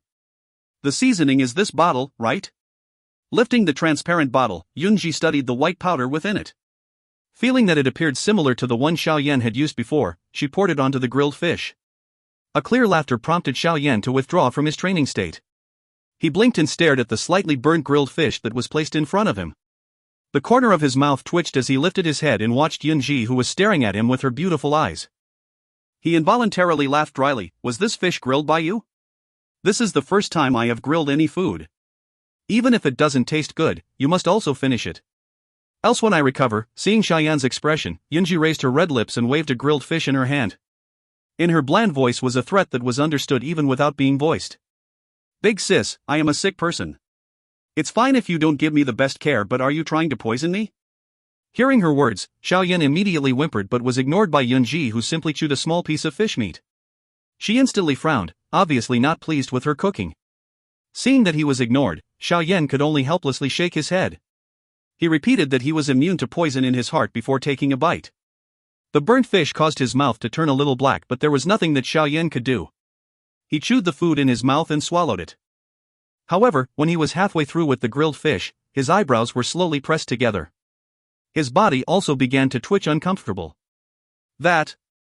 Xiao Yan, do you feel that something is amiss? Yunji, who was standing in front of Xiao Yan, suddenly asked softly. Her face had turned bright red. Xiao Yan finally raised his head when he heard the question. His heart jumped violently. In front of him, the slender Yunji's face was filled with an attractive redness. Her normally alert eyes had now turned hazy. When Xiao Yan's gaze moved downwards, he noticed that even Yunji's neck was covered with a layer of pink. Something is indeed amiss. Xiao Yan bitterly laughed as he realized that his body had abruptly become very hot. Moreover, this heat was on a rising trend. Taking in a deep breath, Xiao Yan eyed the panic that appeared on Yunji's face that was caused by this strange occurrence. Following that, he lowered his head and looked at the grilled fish in their hands. After musing for a moment, a thought struck him and he asked in a dry voice, Did you put anything on this? Take it out and let me have a look. Hearing Xiao Yan's words, Laoji similarly became aware that the root of the problem was the grilled fish in their hands. At once, she hurriedly grabbed the small jade bottle from the stone table and handed it to Xiao Yan. Xiao Yan swiftly received the small jade bottle and studied the pale white medicinal powder within it. His eyes suddenly convulsed, especially when his finger pinched a little of it and placed it in his mouth. The expression on his face became much more colorful. What is it? Is there a problem with the seasoning? Witnessing Xiao Yan's manner, Junji curiously asked. Who told you that this is the seasoning used to grill fish? Xiao Yan said, feeling a desire to cry, but no tears came forth. It looked similar to the one that you usually used. At that moment, Junji appeared to have understood that she had messed up again. A little embarrassment inevitable found its way into her voice. Letting out a long sigh, Xiao Yan realized that the nefarious heat rising in his lower abdomen was growing increasingly intense. Instantly, he shrunk his lower abdomen and with the help of Dou Qi, used all his might to contain the nefarious heat, preventing it from spreading. What is this thing? In front of him, Yunji was also beginning to feel that her body was growing increasingly hot, giving her an impulse to strip off her clothes. However, she was a person with the strength of a Dou Huang. Even with her strength being sealed, she still possessed the mental strength to forcefully suppress the heat in her as she hurriedly questioned. This is something that I had unintentionally created, an aphrodisiac. Xiao Yan replied with an even redder face. An aphrodisiac? Yunji's face became stagnant upon hearing the answer. A blushing red immediately appeared on her face as she stomped her feet and scolded, instead of learning proper things at such a young age, you actually refine such nonsense. I don't know what exactly that useless teacher of yours is teaching you. Faced with Yunji's anger caused by her embarrassment, Xiao Yan felt wronged. Big sis, I may have placed the thing there, but I did not tell you to use it as a seasoning. What should we do now? At the moment, Yunji felt completely helpless, without the power she had shown when she fought with the amethyst-winged lion. Use Dou Qi to suppress it. This is something that I randomly refined, so it should not be too potent. It should be alright if we suppress it. Once he gave his suggestion, Xiao Yan hurriedly closed his eyes and began circulating the Dou Qi in his body, focusing it on the rising desires in order to control it. Watching the closed-eyed Xiao Yan, Yunji also began to use her Dou Qi to suppress the heat. However, when she was circulating her Dou Qi, she abruptly realized that all of her Dou Qi was already sealed by the amethyst-winged lion. What did she have left to suppress the desire in her? Following the flame of desire in her heart, Yunji's bright eyes became increasingly hazy. The flame of desire was driving out her sense of reasoning. You can slowly try to suppress it. I cannot continue to stay here. I want to leave. A gust of wind blew into the cave, causing Yunji to become a little sober. Instantly, she clenched her silver teeth and ran towards the cave entrance. Xiao Yan, who was originally suppressing the flame of desire in him, was totally shocked when he heard Yunji's words. Things would become terrible if he let her leave. Magic beasts would come from all directions and block this place. Hurriedly opening his eyes, Xiao Yan jumped from the stone bed and frantically grabbed Yunji from behind. When Xiao Yan's hands touched the soft, narrow waist of hers, Yunji's body suddenly hardened. She reflexively turned around and threw a tight slap on Xiao Yan's face. In her poor condition, however, her hand that landed on Xiao Yan's face lacked any strength, causing it to appear more like an attempt at massaging a lover. Big sis, what if you lose your senses after running out? You should know that there are some magic beasts which are also interested in human woman. For example, the co-ape. Once the word co-ape entered her ear, Yunji's face became much paler. She had also heard of the lewd beast with this vile name. Just thinking of the possibility of being taken by this filthy being caused her to feel sick. Being neither able to leave nor stay further drove Yunji to be mad with anxiety. Her small mouth suddenly widened and bit down on Xiao Yan's shoulders. However, being this close to a male scent further caused the heat in her to suddenly increase and soar, much like a firewood meeting an intense flame. The small mouth that had bitten on Xiao Yan's shoulders loosened its grip. A small tongue stealthily slid out and lightly licked on the small wound. The cool and wet feeling from his shoulders caused Xiao Yan's body to tremble.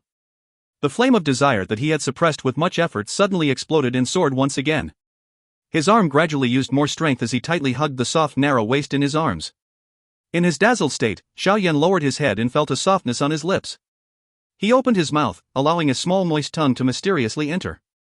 When two tongues unexpectedly intertwined, Xiao Yan's eyes suddenly widened. His body had suddenly solidified, much like being struck by lightning. At that moment, only one sentence lingered in his mind. I've lost my first kiss. If you find any errors, ads pop-up, ads redirect, broken links, non-standard content, etc., please let us know. Report chapter so we can fix it as soon as possible. Chapter 136, Cave of Youthful Passion. Chapter 136, Cave of Youthful Passion. The two tongues continue to be entangled in Xiao Yan's mouth while wave after wave of pleasure continued to invade Xiao Yan's heart. The strength used by his arm grew as if he was attempting to merge the woman in his arms into his body. Following the growth of the flame of desire in him, Xiao Yan was in a daze as one of his hands involuntarily climbed onto Yunji's narrow waist. It flowed slightly before passing through the black robe and touching the smooth and delicate warm jade-like skin. As their two bodies made such an intimate contact, both Xiao Yan and Yunji trembled slightly. With his breathing becoming ragged, Xiao Yan slowly shifted his hand upwards. A moment later, he actually grabbed her soft peaks.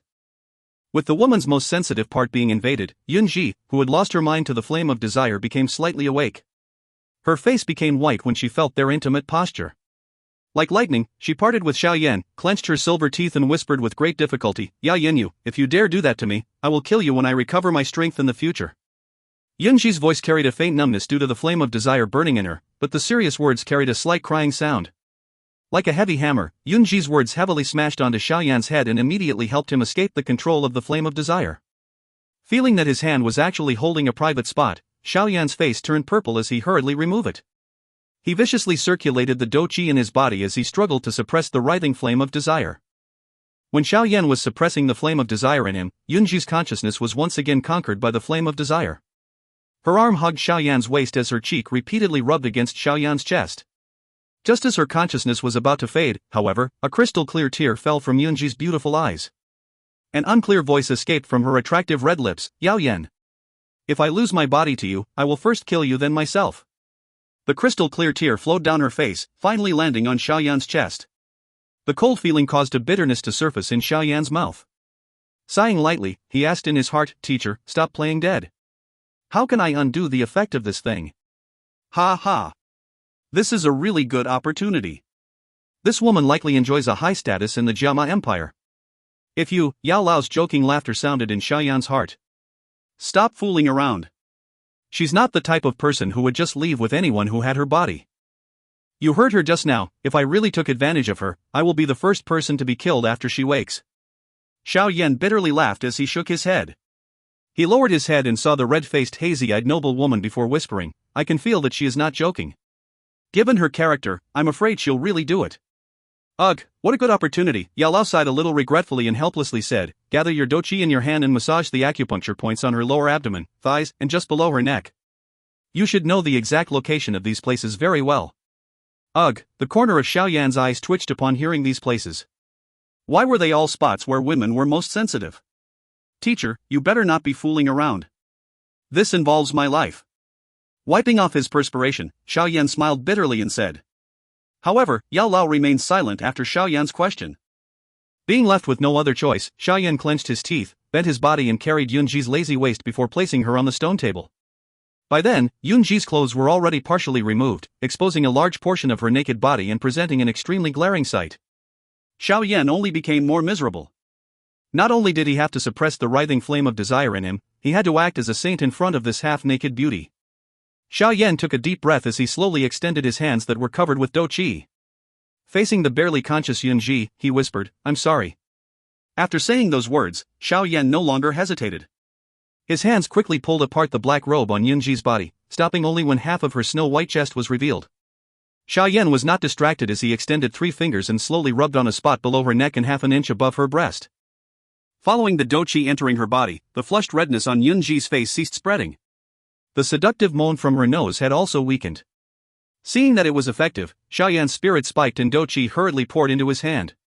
After massaging for a few minutes, Xiao Yan's gaze shifted downwards and paused on Yunji's lower abdomen. Xiao Yan sighed when faced with this sensitive zone before he continued to part the black robe. This time around, the act of parting the black robe caused those pair of pert breasts to lose their covering and naughtily exposed its nakedness to the air. Swallowing his saliva, Xiao Yan's fingers touched the calm lower abdomen and began to lightly move. Such an intimate touch naturally caused Xiao Yan's heart to swing. As the Dou Qi was transferred through the spot on the small abdomen, the redness on Yunji's face also subsided. Her pink-colored neck also began to gradually return to its normal whiteness. After massaging her abdomen for a few minutes, Xiao Yan hurriedly pulled the black robe back up. Next, he began to lift up the black robe that was over Yunji's legs. Xiao Yan did not dare to act impudently at such a spot.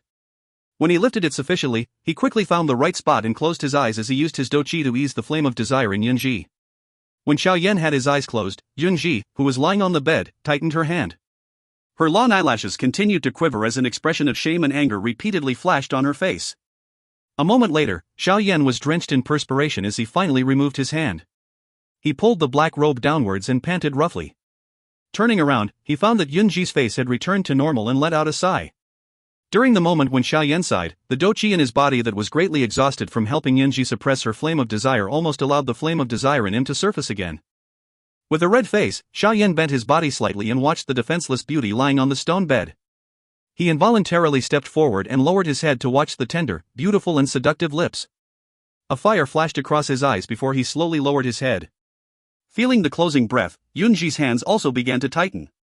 Just as Yunji was preparing to retaliate, the closing breath did not move any closer to her face. After a brief silence, a clear sound of a hard slap sounded in the cave. When the sound died off, a hot breath had slowly distanced itself. The sound of staggering footsteps gradually left the cave. Only when the sound of the footsteps vanished did Yunji shake her eyelashes and opened her eyes. Seeing the slightly disordered black robe on her body, another tear fell. Although she was clear that the most frightening thing did not occur, Xiao Yan's massage was no different from seeing all of her naked body.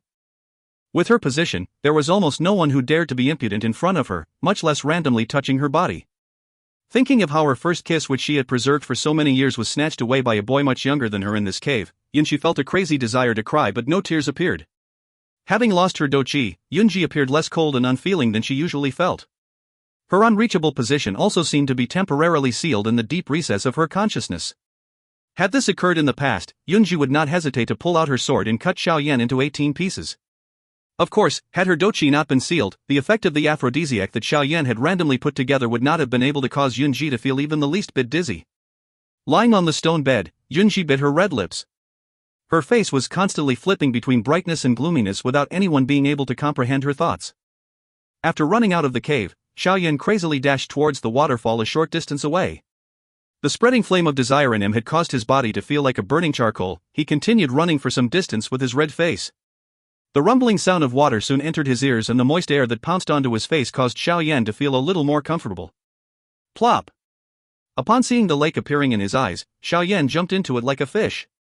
His body sunk to the bottom of the lake, allowing the cold lake water to pacify his hot body.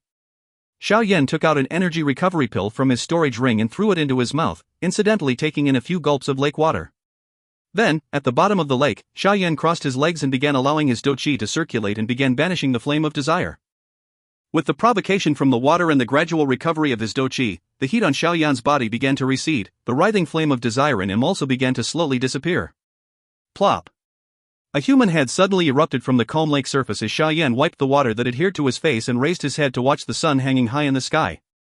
He weakly let out a breath and slowly swam towards the edge of the lake as he repeatedly took in gulps of air. Xiao Yan's narrow eyes stared at the sky when he suddenly licked his lips. The noble and beautiful face of Yunji once again appeared in his eyes. The originally noble, female god-like existence had revealed her most seductive and depraved posture to him. Xiao Yan shook his head as he laughed bitterly in a soft voice. He knew that regardless of what happened in the future, she would always hold a place in his heart as the one who gave him his first taste of a woman. Ugh, sighing without any reason, Xiao Yan climbed out of the lake and carried an uneasy feeling as he slowly walked back to the cave. As he was about to reach the cave, Xiao Yan took in a deep breath. He softly mumbled, "She should have woken up, right?" Holding his own hand, Xiao Yan opened his stride and walked into the cool cave. He directed his gaze to the stone platform and became stunned. Yunji, who was supposed to be lying there, had vanished. Anxiety flashed across Xiao Yan's face as he quickly took a few steps forward and was just about to shout when his neck suddenly became cold. A strange-looking longsword that carried a no heat was tightly nestled on his throat. His body suddenly became stiff as Xiao Yan's eyes gazed to his back. Wearing a black robe, Yunji's right hand was carrying the longsword as she stood behind him with an icy face. If you find any errors, ads pop up, ads redirect, broken links, non-standard content, etc., please let us know. Report chapter so we can fix it as soon as possible. Chapter 137, Breaking the Seal. Chapter 137, Breaking the Seal. The scene inside the cool and refreshing cave was strange and dangerous. A woman held a longsword at a young man's throat. The icy feeling on his throat caused numerous goosebumps to appear all over Xiao Yan's body. He raised his hands and bitterly smiled in a manner that hoped to clear up any misunderstandings. "I did not do that thing to you." Hearing this, Yunji's pretty face became a little flushed. In her heart, she thought, "You may not have done that to me, but is there any difference between what you have done and that thing?" A glint appeared in her beautiful eyes, but the longsword in Yunji's hand did not make the slightest movement. She shifted her gaze and saw the very red handprint on Xiao Yan's face. Evidently, that was the spot where the slapping sound in the cave had originated from. Staring at the somewhat comical-looking handprint, the iciness in Yunji's eyes became a little warmer. A long while later, she let out a dejected sigh and weakly withdrew her longsword before walking towards the interior of the cave. When she passed Xiao Yan, she said blandly, "We will just pretend that whatever happened today did not happen. Otherwise, if the story spreads, it won't be beneficial for you." Standing on the same spot, Xiao Yan eyed Yunji's graceful and attractive curves from her back before closing his eyes and releasing a bitter sigh. Indeed, such things ought to be forgotten. Compared to her status, he was like a toad that sat at the bottom of a well. Even though the toad had managed to become intimate with the swan because it had fallen into trouble, the vast sky was ultimately where the swan truly belonged, while the toad would only be able to stay in the well, staring at the sky. Dou Huang, a divide that was very difficult to surmount. Maybe Xiao Yan would have the opportunity to step over it, but at the very least, it would not be now. This proud and noble woman would also not believe that a young man with only the strength of a dojo would be able to achieve that level. Xiao Yan may have talent, but that did not mean that he would be able to become a Dou Huang. A dream leaves no traces. Xiao Yan shook his head and whispered as he followed Yunji further into the cave.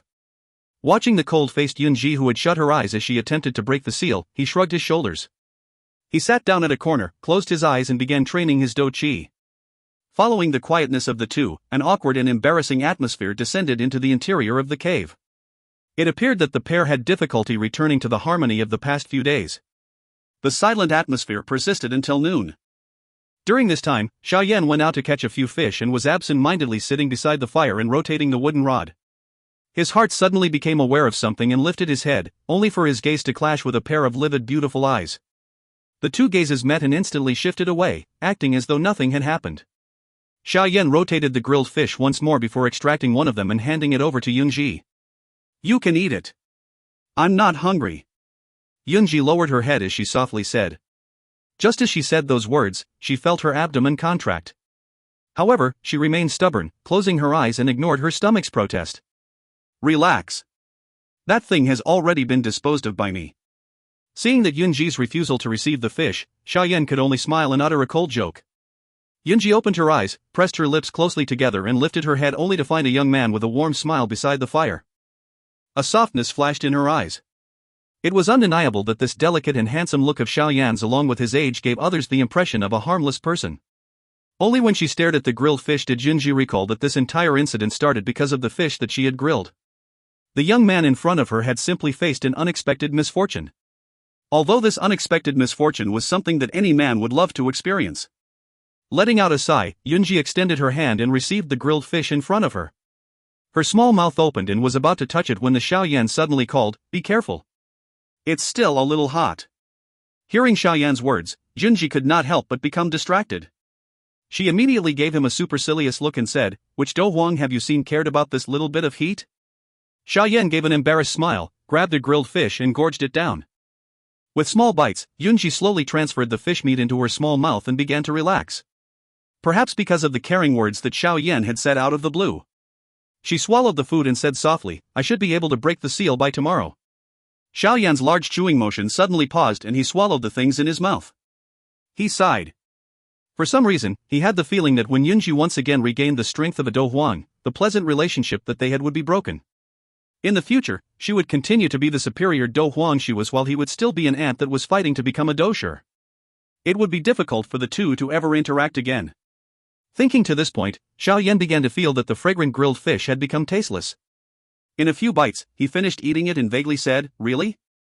Congratulations. After recovering my strength, I will once again go and find the amethyst-winged lion." Appearing not to have felt Xiao Yan's mood, Yunji continued her own conversation. "I hope that you would continue to be sealed by it." The sentence suddenly came from Xiao Yan's mouth, which was busily chewing the fish. Hearing the words, Yunji's eyebrows straightened. She angrily threw the grilled fish at Xiao Yan and lashed out, "You jinx. What are you saying?" Xiao Yan flipped his hand and caught the flying grilled fish. He saw the small teeth marks on it and grinned. He began to bite at it in a manner that suggested he was handling a treasure of sorts. Watching Xiao Yan holding the grilled fish which she had eaten from and repeatedly biting from it, a bright red color faintly appeared on Yunji's face. She softly spat, "Eat it. Let it choke you to death." After finishing the fish, Xiao Yan burped before tilting his head and asked, "This may appear like nonsense but I still want to ask. Do you want my help?" After hearing Xiao Yan's words, Yunji became silent and actually nodded her head. Seeing the dumbfounded expression on Xiao Yan's face, she explained softly, "The purple spirit crystal is usually placed in the amethyst-winged lion's cave. The previous time, I had intended to sneak in but it discovered me. When I recover my strength tomorrow, I will once again distract the amethyst-winged lion. As for you, I hope you can enter the amethyst-winged lion's cave and help me seek the purple spirit crystal. It won't be a problem providing help, but it may be shameful to say this, but as a doja, any rank 3 magic beast that appears in this inner region of the magic beast mountain range would be able to easily finish me off." Xiao Yan laughed bitterly as he waved his hand. "You need not worry about this. After I break the seal tomorrow, I will use a secret technique that would allow you to gain some strength for a short duration. With this strength, you should be able to enter the inner regions of the magic beast mountain range. After all, seldom does magic beasts enter the cave of the amethyst-winged lion." Yunji said. Xiao Yan slightly nodded his head. "Put this crystal on. As long as you are near the purple spirit crystal, it will become hot. You will just need to rely on its temperature to find the purple spirit crystal." Yunji removed a dark green rhombus-shaped crystal from her storage ring and handed it over to Xiao Yan as she spoke with a smile. Xiao Yan received the crystal and hung it around his neck. Then he lifted his head, he smiled, "I will do my best." Watching Xiao Yan smile, Yunji slightly inclined her head. Having said all that needed to be said, the two no longer had any topic to converse. The atmosphere once again became silent. Go and rest. I still need to train for a little while. Xiao Yan broke the silence and threw Yunji a smile. He sat cross-legged on a stone platform at the side, closed his eyes and entered into a training mode. Seated on the stone bed, Yunji stared at the young man with a handsome face for a long while before she lightly sighed. She slowly lay down and mumbled to herself, "Go to sleep. Once you wake tomorrow, you will forget everything." A long while after the stony cave was silent, the closed-eyed Xiao Yan who was in training suddenly opened his eyes. He turned his head and watched the sleeping beauty, Yunji, lying on the stone bed. Slowly getting off the stone platform, he came to the bedside and swept his gaze over the elegant and attractive curves. Finally, his eyes landed on the beautiful face with the slightly knitted eyebrows. Xiao Yan's gaze stared intently at this pretty face that he may never get the chance to look directly at ever again. After a moment, Xiao Yan withdrew a huge black robe from his storage ring and lightly placed it over Yunji's body before turning around and walking towards the cave entrance with the large heavy Xian ruler on his back. Night was the time when the magic beasts were most active, so he needed to maintain watch at all times. When Xiao Yan turned around, the closed-eyed sleeping Yunji abruptly opened her eyes. She quietly looked at the disappearing back of a figure carrying the strange-looking black-colored large ruler. Her hand caressed the black robe covering her body, and within her serene heart, unknown ripples had begun to rise. Ah, a soft sigh from within the cave slowly died. When the warm dawn shined upon the sleeping Xiao Yan, his sleepy eyes began to open. At the moment he did so, he suddenly and swiftly turned his head around. Yunji was sitting cross-legged on the stone bed in the cave. The strange-looking longsword was placed on her legs. Today, she had changed into a snow-white plain dress, and her originally lazy-looking phoenix hairstyle had once again been gathered together, giving off a faint noble feeling. Her beautiful face was calm and elegant, leaving no trace of the weakness that she had the last few days. Appearing as though she had felt Xiao Yan waking up, Yunji's eyes also opened. Her beautiful pupils swept towards Xiao Yan as she faintly asked, "Awake?" The voice was as clear as it had always been, but this time around, it carried a little coldness. The indifferent tone was similar to that of a conversation between strangers. After sweeping his gaze on Yunji, Xiao Yan slowly sighed. He tilted his head and asked, "The seal, is it broken?" "Yes." Yunji nodded emotionlessly and moved her body slightly. When she next appeared, she was standing right in front of Xiao Yan. She lowered her pretty eyes, stared at Xiao Yan's face and said, "Let's get going. Once we are outside, I will help to temporarily raise your strength." Once she finished her sentence, she turned around and led the way towards the exit with her alluring and graceful footsteps. Lifting his head, Xiao Yan watched the back of the beautiful figure leaving the cave and suddenly said, "I like the Yunji of the past few days. I don't really like the you now." At the cave exit, the beautiful figure stilled. She stayed at the same spot for a moment before once more opening her stride and exiting the cave. If you find any errors, ads pop up, ads redirect, broken links, non-standard content, etc., please let us know. Report chapter so we can fix it as soon as possible. Chapter 138, Joint Operation. Chapter 138, Joint Operation. As the sun stood at the apex of the sky, Xiao Yan looked up to gaze at the graceful and slender figure that stood atop a huge rock. From the horizon, sunshine poured out, spilling itself onto the figure and adding a faint layer of radiance to the already glorious spectacle. At present, Yunji's appearance looked similar to when she had battled with the amethyst-winged lion, while Xiao Yan had hidden to one side and watched, filled with grace and nobleness. The haughtiness from her pure and cold demeanor had a way to cause others to feel ashamed of their inferiority. As if sensing Xiao Yan's gaze, Yunji unhurriedly turned around and lightly raised her eyes to meet the gaze of the pitch-black pair of eyes. Soon after, she quickly turned them away and informed him in a dull tone, "I will let you possess a Dou Qi level of power for a short period of time, and since I am of the wind attribute, your speed will be amplified quite a bit. If any magic beast tries to obstruct you, try your best not to fight it, or else the sounds of battle will draw even more magic beasts to you. If that happens, I'm afraid you will." At this point, Yunji suddenly stopped and slightly turning her head, she stared at Xiao Yan. Eyelids droopy, it seemed that Xiao Yan did not hear the implication within Yunji's words that she had accidentally let out. He only slightly nodded his head. Gazing at the look of serenity on Xiao Yan's face that surpassed even her own, without knowing why, Yunji's eyebrows slightly knitted together. A short while later, she floated down the huge rock, appearing at Xiao Yan's side, and then softly asked, "Shall we start?" "Okay." Seeing Xiao Yan's nod, Yunji's jade-like hands slowly stretched forward before lightly pressing against Xiao Yan's back. With a light tap of her fingers, a turbulent Dou Qi energy ferociously poured into Xiao Yan, and instead of rebelling due to the foreignness of the body, the Dou Qi meekly flowed through Xiao Yan's channels under the control of Yunji's will. The flow of this vigorous Dou Qi caused Xiao Yan's body to feel an unprecedented amount of power. Slightly twisting his body, as if he had been reborn, the bones all throughout his body continuously emitted cracking sounds. Tightly clenching his fist, a curious look appeared on Xiao Yan's face. Was this the power of a doujia? As expected, it can't be compared to that of a doujia's. Casually bouncing on his soles, Xiao Yan found that his body seemed to be much more agile than before. Evidently, this should be due to the wind attribute Dou Qi within his body. No wonder those doujas who practiced wind attribute Qi techniques were so fast and nimble. This Dou Qi is enough to last you for 2 hours. During these 2 hours, you need to retrieve the purple spirit crystal from the cave of the amethyst winged lion. Yunji softly reminded, I will do my best to stall it, but you still need to watch the time. That brute's intelligence is in no way inferior to that of a human's. If by chance he realizes something, I'm afraid that there will not be any more chances next time. Okay, shall we leave? Xiao Yan nodded as he fixed his eyes on the soul-stirring complexion of the person beside him and then smiled. Yes. Yunji slightly inclined her head, and with a slight jolt, a pair of green-colored wings of energy slowly sprouted from her back. Yet when she lifted her head to look at Xiao Yan's action, she was stunned. Though soon after a captivating redness appeared on her good-looking face, humiliated and angry, she chided, What are you doing? Currently in an hugging posture, Xiao Yan's eyes widened when he heard Yunji's question. Extremely amazed, he retorted, with such a long distance, you could not possibly leave me to run there by myself, right?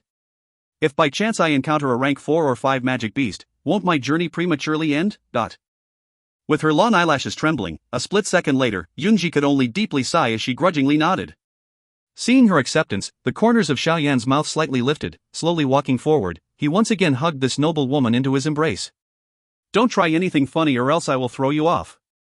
In her sober state and also having recovered all her power, Yunji's tender body slightly trembled as she once again found herself in the embrace of the youngster before her. Slowly breathing in, she forcefully suppressed her nervous heart before she icily threatened. Xiao Yan smiled as he nodded, muttering in a low voice, I have already touched everything I should have. Yunji's good-looking face slightly flushed as she pretended not to hear his mutterings. With a light shake, the 2 wings on her back brought the 2 people speedily away from the ground, and a moment later, they were flying high in the skies. Just as they ascended into the skies, like an octopus, Xiao Yan wrapped himself around Yunji, which caused her good-looking face to be angered till it turned a tad white. In mere moments, this guy had already thrown her words to the wind. He was super thick-skinned. Yunji wore an icy-cold expression on her good-looking face as she increased her speed to the maximum. High in the air, a green light flashed as their figures already flew over 100 meters ahead. Oh, right, what star Do Huang are you? Paying no mind to clouds that flew past his ear, Xiao Yan stuck his mouth right next to Yunji's tender earlobe as he suddenly opened his mouth to inquire. As his warm breath caressed her ears, Yunji's currently flying body violently swayed. A grudging expression flitted across her beautiful eyes as she answered with a dull tone, 3 star. Then how many stars is the amethyst-winged lion? Xiao Yan frowned as he followed up on his inquiry. Magic beasts don't have a clear star rating, but if you want to compare using the likes of Dou skills and Dou Qi, it can at best contend against a 2-star Dou Huang. However, the amethyst-winged lion is known for its physical fighting capabilities and can match up with a 4 or even 5-star Dou Huang practitioner. Fully concentrating on flying, Yunji serenely said, to sum it up, its strength could perhaps be counted as a 3-star Dou Huang.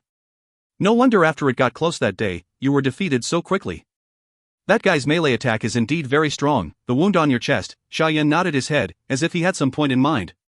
Before he could finish, to his horror, he found his body suddenly drop a substantial distance. He hastily hugged Yunji tightly in alarm, and lifting his head, he saw her cheeks puff out in anger and humiliation. Thus he had no alternative but to helplessly shake his head. Any more rubbish from you and I will really throw you down.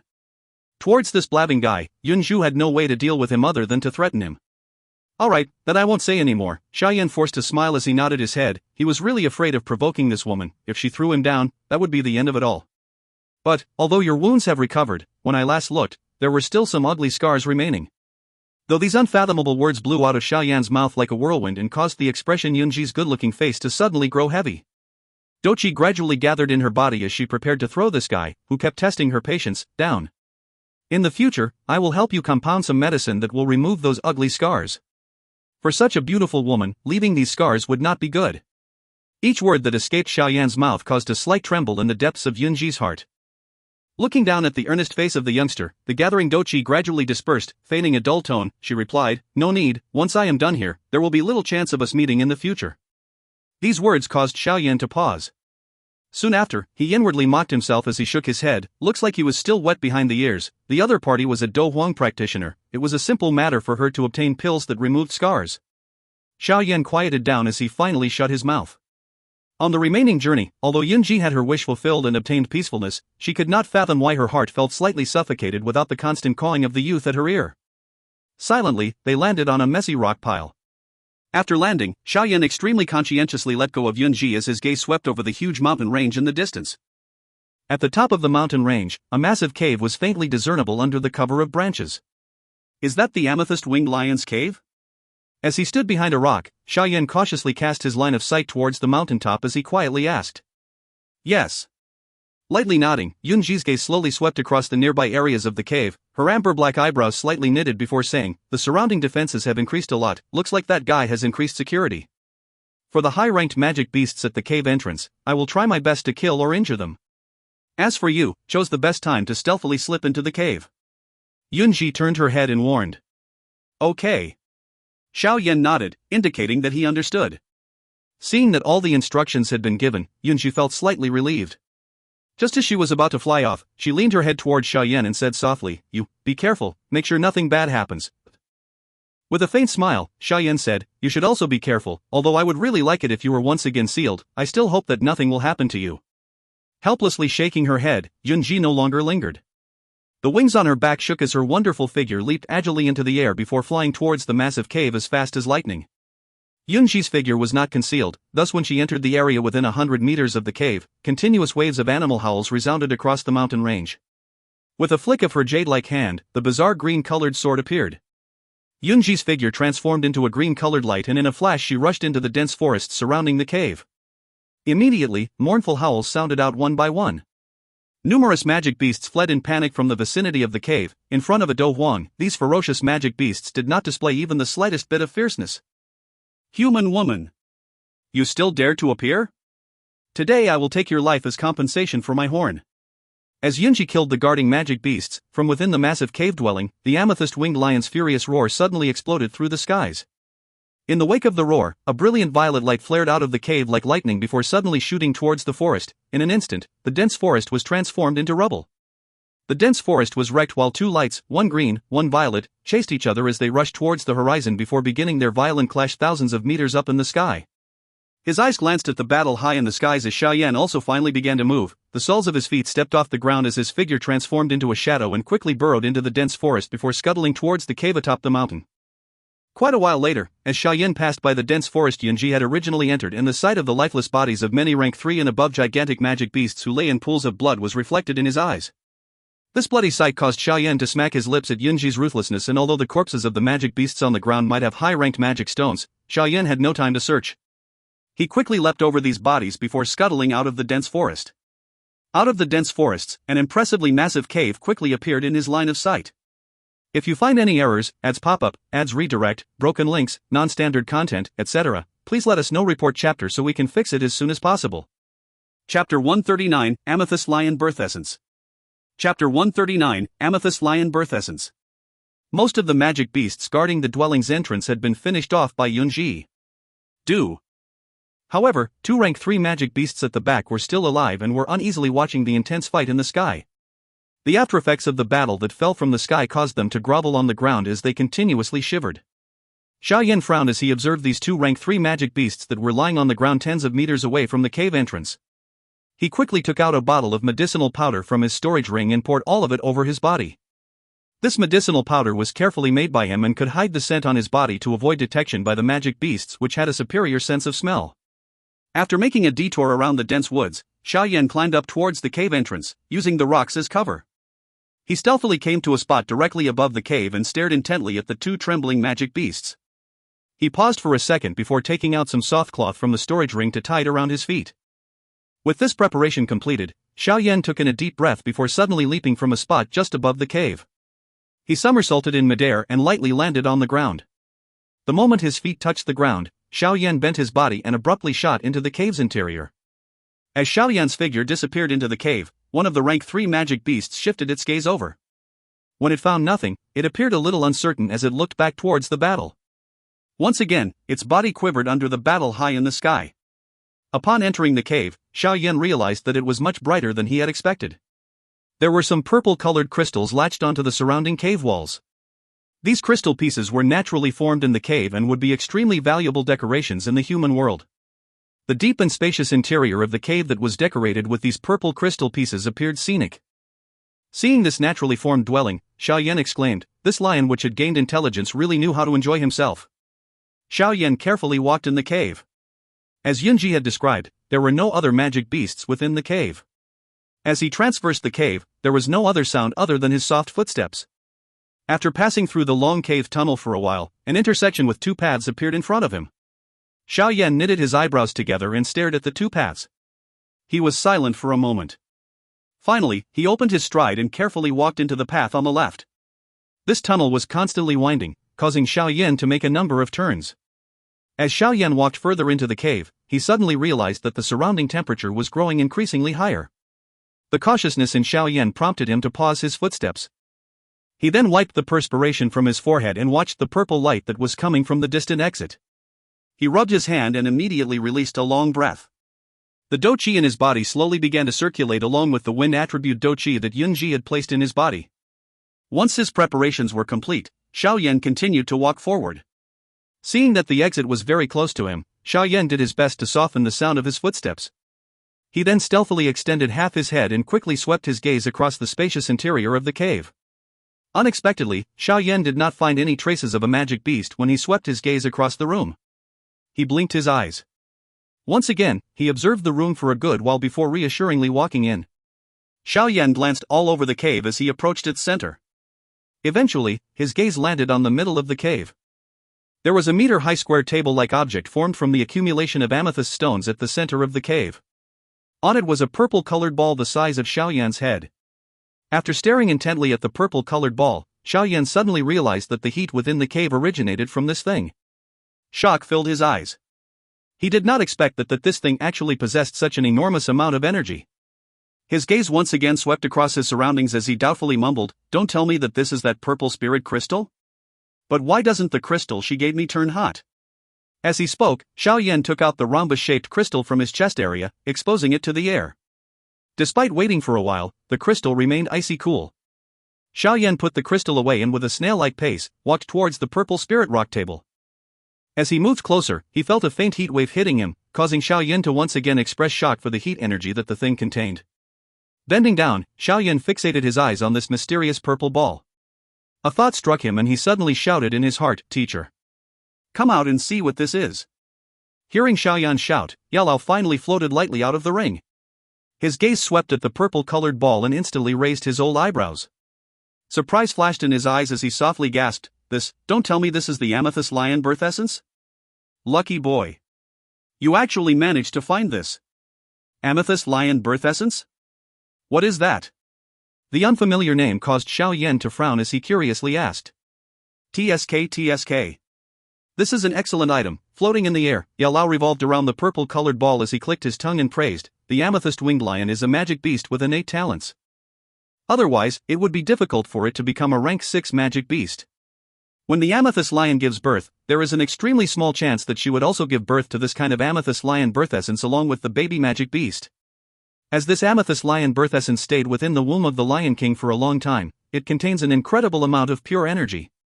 As long as the young Lion King swallows this amethyst lion birth essence after it has grown to a rank 4 magic beast, it will be able to immediately become a rank 5 magic beast. Moreover, the purple flame in its body would be stronger than those amethyst-winged lions that did not swallow this amethyst lion birth essence." After Yao finished his explanation, he sucked his lips and said, "Back then, I did not manage to find it despite breaking into 8 amethyst-winged lions' caves. Unexpectedly, you managed to find it. Whoa! It is that good?" Xiao Yan's eyes instantly brightened after hearing Yao Lao's explanation. He pounced onto the amethyst stone table and grabbed the accompanying amethyst with both his hands. Ah! An oppressive hiss exited Xiao Yan's mouth just as his hand touched the amethyst lion birth essence.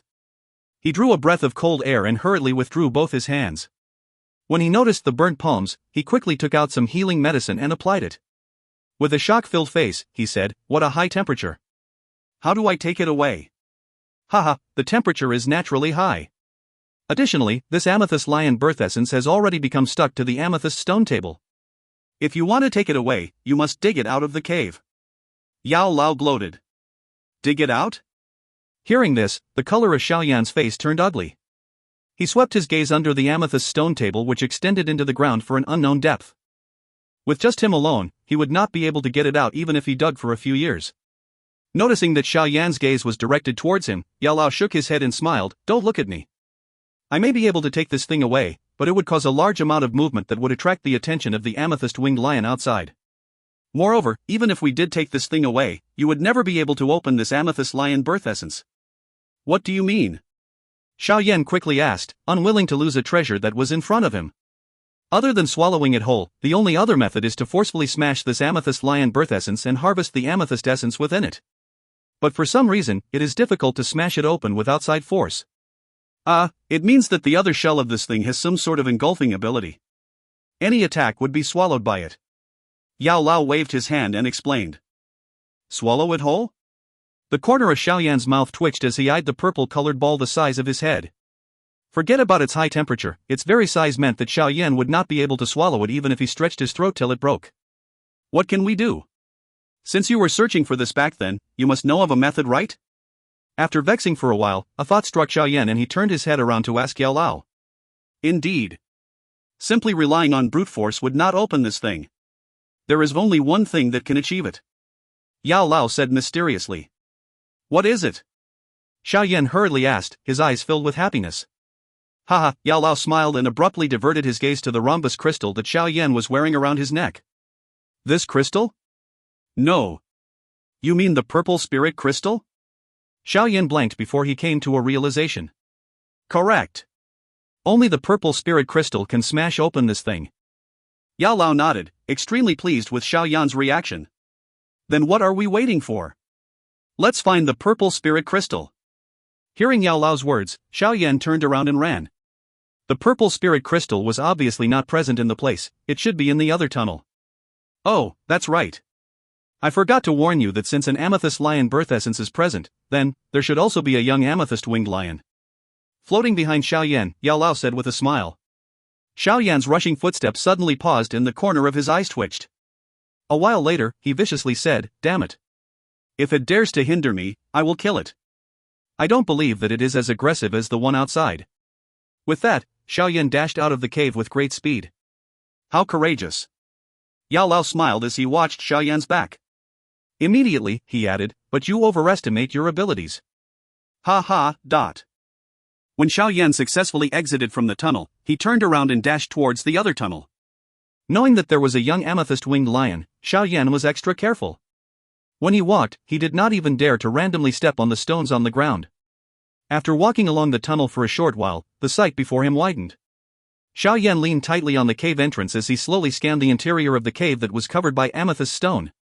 When his scanning eyes reached the middle part of the cave, it gradually stopped. Here, a small-sized amethyst-winged lion laid on the ground in a creeping position and was quietly sleeping. Seeing the sleeping small-sized amethyst-winged lion, Xiao Yan swallowed his saliva and wiped the cold sweat on his forehead. Ha ha. This young beast is only rank 3. Go on. Behind him, Yao Lao's joking voice quietly sounded. If you find any errors, ads pop up, ads redirect, broken links, non-standard content, etc., please let us know. Report chapter so we can fix it as soon as possible. Chapter 140, Obtaining the Amethyst Essence. Chapter 140, Obtaining the Amethyst Essence. Rank 3? Hearing this, Xiao Yan wiped the cold sweat off his face. Even with the Dou Qi that Yunji had left in his body, he would not be able to finish off this young amethyst-winged lion with its abnormal defense. Tightly pressing his eyebrows together, Xiao Yan stared at the young amethyst-winged lion lying on the ground. After worrying for a moment, he turned his gaze towards Yao Lao and probed, "Why doesn't teacher kill that little thing? I've said before that once you enter the Magic Beast mountain range, you will have to rely on yourself. Unless it comes to a life or death situation, I will not help you." Yao Lao smiled as he gently swayed above Xiao Yan's head. "Damn, you are heartless." Xiao Yan's eyelids twitched as he pointed his middle finger at Yao Lao before helplessly mumbling, "I don't believe that I cannot get rid of it." "You don't really intend to directly try to finish it off, do you?" "That guy may not appear very large, but when it comes to combat strength, it is one of the strongest amongst the rank 3 magic beasts. With your little body, even if you used the D-rank Dou technique, you would still be hard-pressed to kill it," Yao Lao said, a warning tone in his voice. "I would only take him head-on if I was an idiot." Xiao Yan leaned against a rock wall and sat down. From his storage ring, he took out a large number of things and began flipping through them. Finally, he took out a pale purple fruit and a bottle of green liquid. Purple smoke fruit? Seeing the pale purple fruit in Xiao Yan's hand, Yao Lao softly said, "Ha, you seem to be quite well adapted to actually recall that a fire-type magic beast loves this thing." The purple smoke fruit was a special fruit that could be found in the Magic Beast mountain range. As this fruit contained a little fire energy in it, it was well loved by many kinds of fire-type magic beasts. Ignoring Yao Lao, Xiao Yan once again removed the hollow tube with a crystal needle and stuck it in the bottle of green-colored liquid. Afterwards, he extracted some of the green liquid and carefully injected it into the fruit. With a light squeeze, the green-colored liquid was poured into the fruit. "Oh, you are thinking of using poison? That amethyst-winged lion has quite a strong immunity. With the poisons that you have created, do you think you can cause it to collapse?" Seeing Xiao Yan's action, Yao Lao could not help but ask with a suspicious tone. "Who said that this was poison?" Xiao Yan licked his mouth and chillingly laughed. "This is a strong laxative that I created. As long as it eats it, I am certain that it will have to go the bathroom nonstop regardless of how strong its immunity is." TSK. To think you still have this up your sleeve. But you should not underestimate the intelligence of a rank 3 magic beast. It may not be as smart as the one outside, but its intelligence is something that cannot be compared with a rank 1 or 2 magic beast. It would not eat things of unknown origins. Yao Lao gave Xiao Yan a thumbs up before speaking. "Doesn't eat it? Ha ha. That isn't up to him. Regardless of how one puts it, a beast is a beast." Xiao Yan grinned and took out another bottle of red-colored liquid from his storage ring. When he opened it, a great fragrance that caused one's stomach to rumble came floating out. Just as the smell began to spread, Xiao Yan hurriedly replaced the cap and sneakily said, "This is the liquid from an anorexia flower. As long as it is inserted into the purple smoke fruit, I don't believe that little beast would be able to resist the allure of delicacy." Watching Xiao Yan repeatedly taking things from his storage ring, Yao Lao was somewhat speechless. Xiao Yan's interesting choices in refining medicine were both funny and annoying. His body slightly drifted and asked again, "Even if it ate the fruit, your plan would fail if it clears its bowels here." "I have taken a look inside and did not find any dirty magic beast feces. Additionally, I did not find it anywhere else along the way here. I think that the amethyst-winged lions has a habit of cleanliness." "A magic beast that is actually particular about cleanliness? How strange. Also, please stop asking questions. This plan is just an impromptu thought, so how can it be perfect? It is difficult to say whether or not it will work. After saying those words, Xiao Yan ignored Yao Lao's questions as he transferred about 7 or 8 tubes of the green-colored liquid before adding the anorexia flower juice. Only then did he stop. He tossed the heavy fruit in his hand and smiled. Once he returned everything to his storage ring, he gently placed the purple smoke fruit at the entrance to the cave. Xiao Yan placed the fruit properly and jumped off the ground, his body shooting towards the ceiling of the tunnel. Using an intense suction force on both hands, he firmly nailed his body to the rock wall. Almost immediately after the purple smoke fruit was placed at the cave entrance, a fragrant scent was slowly emitted. With the help of the wind, this scent began spreading into the cave. The small amethyst-winged lion's nose twitched as it sucked deeply in. When the first whiff entered its stomach, a deep noise sounded from the young amethyst-winged lion's stomach. It slowly opened its beast eyes and shook its large head around the spacious cave, searching for the source of the fragrance. After the search went on for a moment, the young amethyst-winged lion finally found the target. It lazily stood up and let out a low roar from its huge mouth before it opened its steps and strolled towards the cave entrance. Arriving at the cave entrance, the young amethyst-winged lion's nose sniffed at the purple smoke fruit. Instantly, it lifted its head and swept an alert gaze across its surroundings. It then extended its large paw and gently touched the purple smoke fruit. A short silence later, it waved its tail, turned around and left. Through a small crack, Xiao Yan watched the young amethyst-winged lion turn around to leave and could not help but sigh in disappointment. It seemed like the alertness of this little thing was higher than what he had thought. Just as Xiao Yan was planning of thinking of another plan, the young amethyst-winged lion, which had walked for around half the distance to the spot it had rested, suddenly turned around again. It dashed to where the purple smoke fruit was, extended its tongue and swallowed it. Seeing its action, Xiao Yan finally heaved a long sigh of relief. He whispered, "Damn it. Even I almost ended up eating it. I knew you would eat it." After eating the purple smoke fruit, the young amethyst-winged lion once again laid down on the beautiful ground made of amethyst stone. A moment later, it suddenly stood up as its stomach made a muffled rumbling noise. It swept its gaze around the interior and under the relieved gaze of Xiao Yan, finally dashed towards the cave entrance and out of the tunnel at an extreme speed. It succeeded. Seeing the young amethyst-winged lion disappear, Xiao Yan could not resist letting out a joyful cry. He leapt down from the ceiling and, seizing every minute, hurried into the cave interior that was covered with amethyst stones. Standing in the interior of the cave, Xiao Yan took out the crystal that was beginning to turn hot. He held it in his hand and, using its temperature as a direction indicator, slowly moved in the cave filled with amethyst rocks.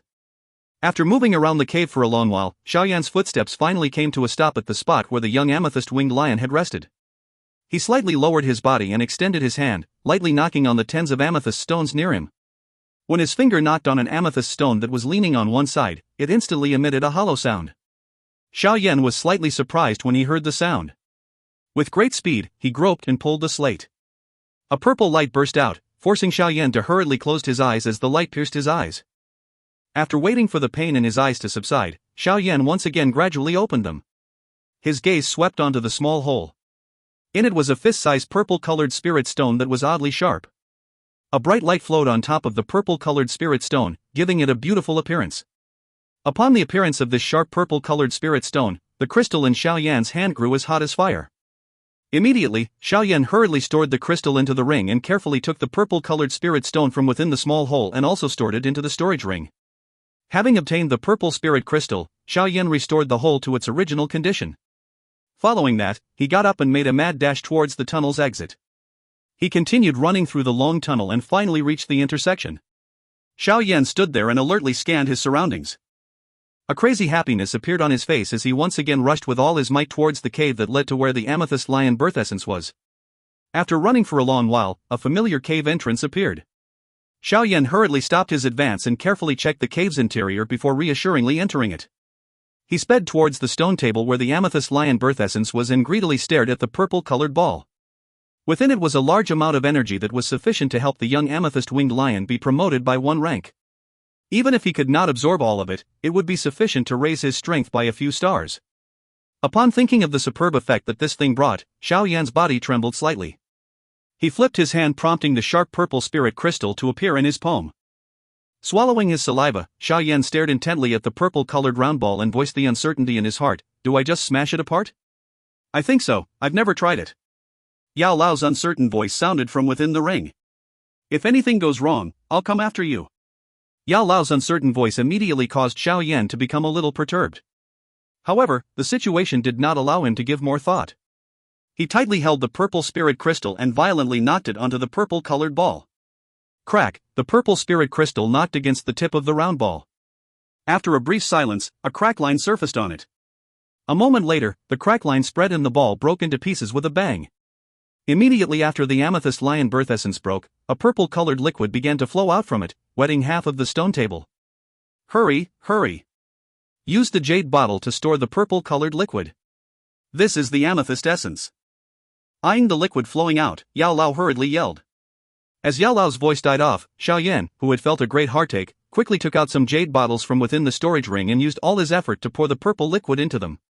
Although the amethyst lion birth essence outer shell was extremely hot, the liquid in it was abnormally warm. Despite the outer shell's large size, the amount of this warm purple liquid it contained only allowed Xiao Yan to fill up 6 jade bottles. After dropping the last drop of the amethyst essence into the bottle, Xiao Yan glanced at the liquid that was spilled over the stone table. His mouth shivered at the heartache he felt. He stared at it for a moment before he suddenly pounced onto the stone table and licked up all the amethyst essence in the small depressions on the table under Yao Lao's shocked expression. Damn it. You're really stubborn. Looking at Xiao Yan's manner, the speechless Yao Lao mimicked Xiao Yan's language as a curse exploded from his mouth. If you find any errors, ads pop up, ads redirect, broken links, non-standard content, etc., please let us know. Report chapter so we can fix it as soon as possible. Chapter 141, Time of Life and Death. Chapter 141, Time of Life and Death. A few mouthfuls caused the amethyst essence on the stone table to be licked cleanly off. Xiao Yan casually wiped off the dirt on the edge of his mouth.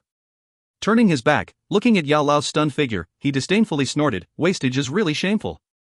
Indeed, really shameful. Speechlessly nodding his head, Yao Lao dumbfoundedly shook his head, then urged, "Go, quickly retreat. If not, that little thing will return. MH. Hearing Yao Lao's reminder, Xiao Yan nodded his head quickly, his eyes once again reluctantly sweeping across the remnants of purple stains on the stone table, and then turned over to rush out toward the entrance. The wind attribute Dou Qi that Yunji left in his body was fully activated at this moment. Xiao Yan's speed was faster than he had ever been at before, and when his legs moved, they even created blurry feeling. After Xiao Yan sprang through the passage, he rushed toward the entrance of the cave without any hesitation. However, not long after exiting the passage, a furious roar came from his front. Right afterwards, the small savage amethyst-winged lion appeared within Xiao Yan's vision, glaring at him. Looking at the amethyst-winged lion that suddenly rushed in, Xiao Yan's face slightly changed. The speed which he was running at quickly dropped as his feet skidded across the ground for 10 meters or so before steadily stopping. At this moment, the distance between Xiao Yan and the small amethyst-winged lion was only tens of meters. Bitterly looking at the fellow that was almost half the size of the passageway, Xiao Yan groused out, "That diarrhea poison, why didn't it just cause that beast to excrete to its death?" "I'm sorry, I forgot again." The small amethyst-winged lion was born with the amethyst lion birth essence, so it can grasp the status of the latter at any time. "Since you broke the amethyst crystal, I guess that must have alarmed it." As Xiao Yan was worrying, Yao Lao's apologetic voice that really deserved a thrashing drifted out from the ring. His mouth intensely twitching, Xiao Yan took a deep breath. As there was no time to bother with Yao Lao, Xiao Yan raised his head, edgily looking at this beast which was similar to a giant tyrant in his eyes. A light purple color started to appear in the beastly eyes that were glowering at Xiao Yan. The layer of purple crystals, which were thinner than that of its parent, started to glow and emit a purple radiance, but luckily, as this was still inside the cave and without the sun shining down, the small amethyst beast was unable to successfully call out the purple flame. Otherwise, Xiao Yan would really not have any chance to escape anymore. Ho ho! Stepping forward, the enormous energy in its paw caused the entire inner part of the cave to tremble. A few stray rocks that fell from the wall smashed around Xiao Yan's legs. Swallowing his saliva, Xiao Yan gripped his heavy Xian ruler, exerted some strength and twirled it in his palms to place it inside his storage ring. Facing this rank 3 peak magic beast, Xiao Yan didn't dare hold back any strength. Sometimes, it was that split second that meant the difference between life and death. After the heavy ruler left his body, Xiao Yan felt lighter and more nimble, while the Dou Qi within his body flowed much more naturally. After escaping the restraints, Xiao Yan's whole body emitted limitless strength. Lightly hopping, Xiao Yan finally calmed down from his earlier panicked state and began to look for a chance to escape. The sharp claws lightly scraped across the ground, scratching out numerous small cracks on the hard ground. The small amethyst-winged lion stepped forward once again, its huge tail smashing on the ground fiercely. A giant rock was smashed into pieces, and relying on the strength of the tail, the small amethyst-winged lion sprang forward for tens of meters, pouncing toward Xiao Yan furiously. The huge figure left an oppressive shadow on the ground. Raising his head and looking at that mountain-like beast, Xiao Yan's knees bent slightly, raising his palms in toward the roof of the passage. A fierce suction force surged out. His body flew straight upwards, and like a lizard, he stuck to the rock wall. Looking at the small amethyst-winged lion that just missed, Xiao Yan tightly grabbed the rock wall while keeping up his suction force. This resulted in his body hanging on the rock wall, but that didn't stop him as he madly climbed toward the exit of the cave. After climbing a short distance, the small amethyst-winged lion turned its head and stared at the crawling Xiao Yan. Its giant mouth opened while its head shifted backwards, and a moment later, purple flames shot toward Xiao Yan. Damn it! Feeling the heat from the purple flames, Xiao Yan's palms loosened and his body flipped and dropped toward the ground. His toes sprang from the stone wall, and like an arrow that just left the bow, he crazily flew toward the exit of the cave. Seeing the thief of its amethyst lion birth essence running away, the small amethyst-winged lion let out an angered roar. Its wings shook fiercely, extending inside the cave.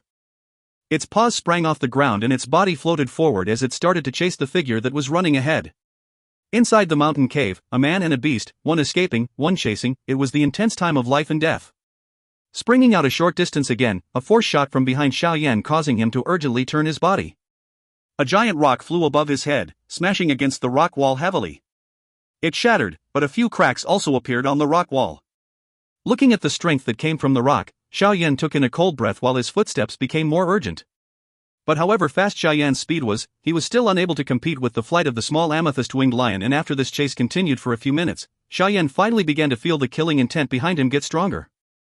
Obviously, the small lion had gradually shortened the distance. Being forced into such a dangerous situation, on Xiao Yan's palm was a continuous stream of jade bottle being taken out from the ring, and without caring about what they were desperately thrown backwards. Ping ping ping. The smashing of the jade bottles caused a colorful cloud of powder to appear in the passage. However, this had little effect in obstructing the small amethyst-winged lion. After running for another stretch of distance again, Xiao Yan strangely found that his body was getting hotter and hotter. Waves of heat were emitted from his chi paths, each strand endlessly integrating with his blood, bones and flesh. What's going on? The sudden change inside Xiao Yan's body caused his heart to freeze for a moment. However, the current situation didn't allow him to stop and contemplate. The pure energy brought about by the heat inside his body caused Xiao Yan's speed to explode and at the same time, allowed him to temporarily escape the lion's mouth. Oh yeah, is this the amethyst essence I just swallowed? While running, Xiao Yan suddenly wondered. Such rich energy, sighing in amazement, Xiao Yan's face changed abruptly. The heat waves that were inside his body emerged more and more as he ran.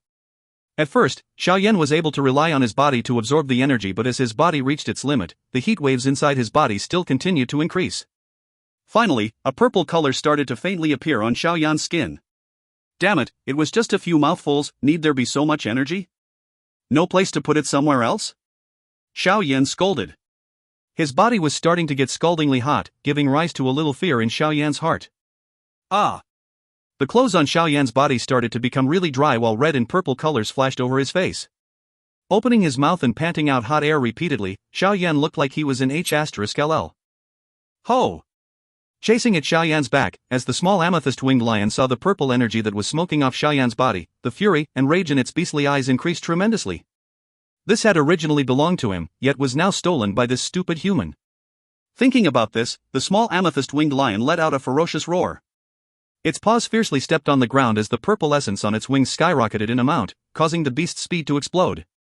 Its huge head charged toward Xiao Yan's back, and looking at this situation, if it were to connect, it would be hard for Xiao Yan to escape the fate of his body exploding.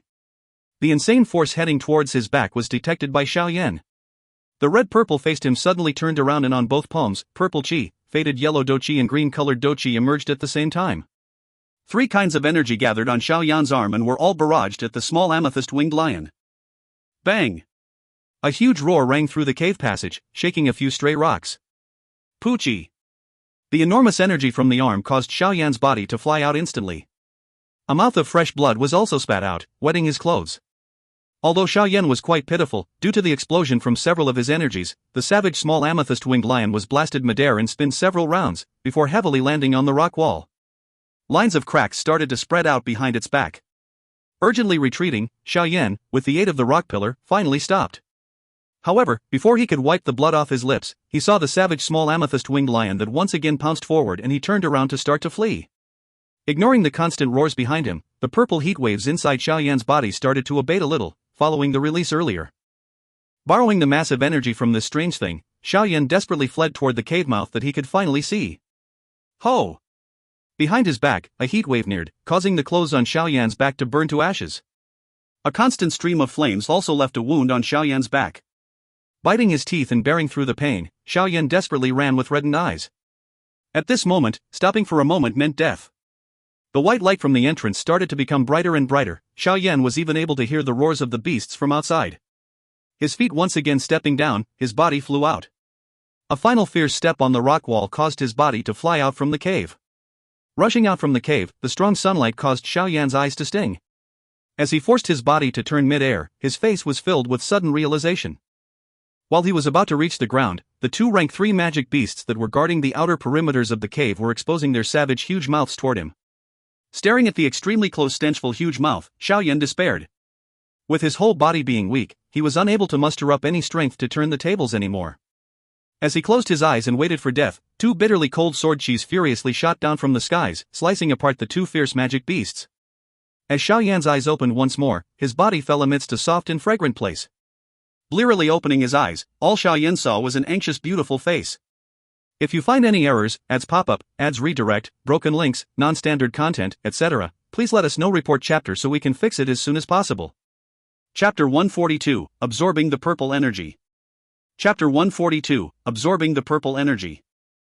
Observing the miserably burnt body of Xiao Yan who she was holding to her chest, Yunji's pretty face changed.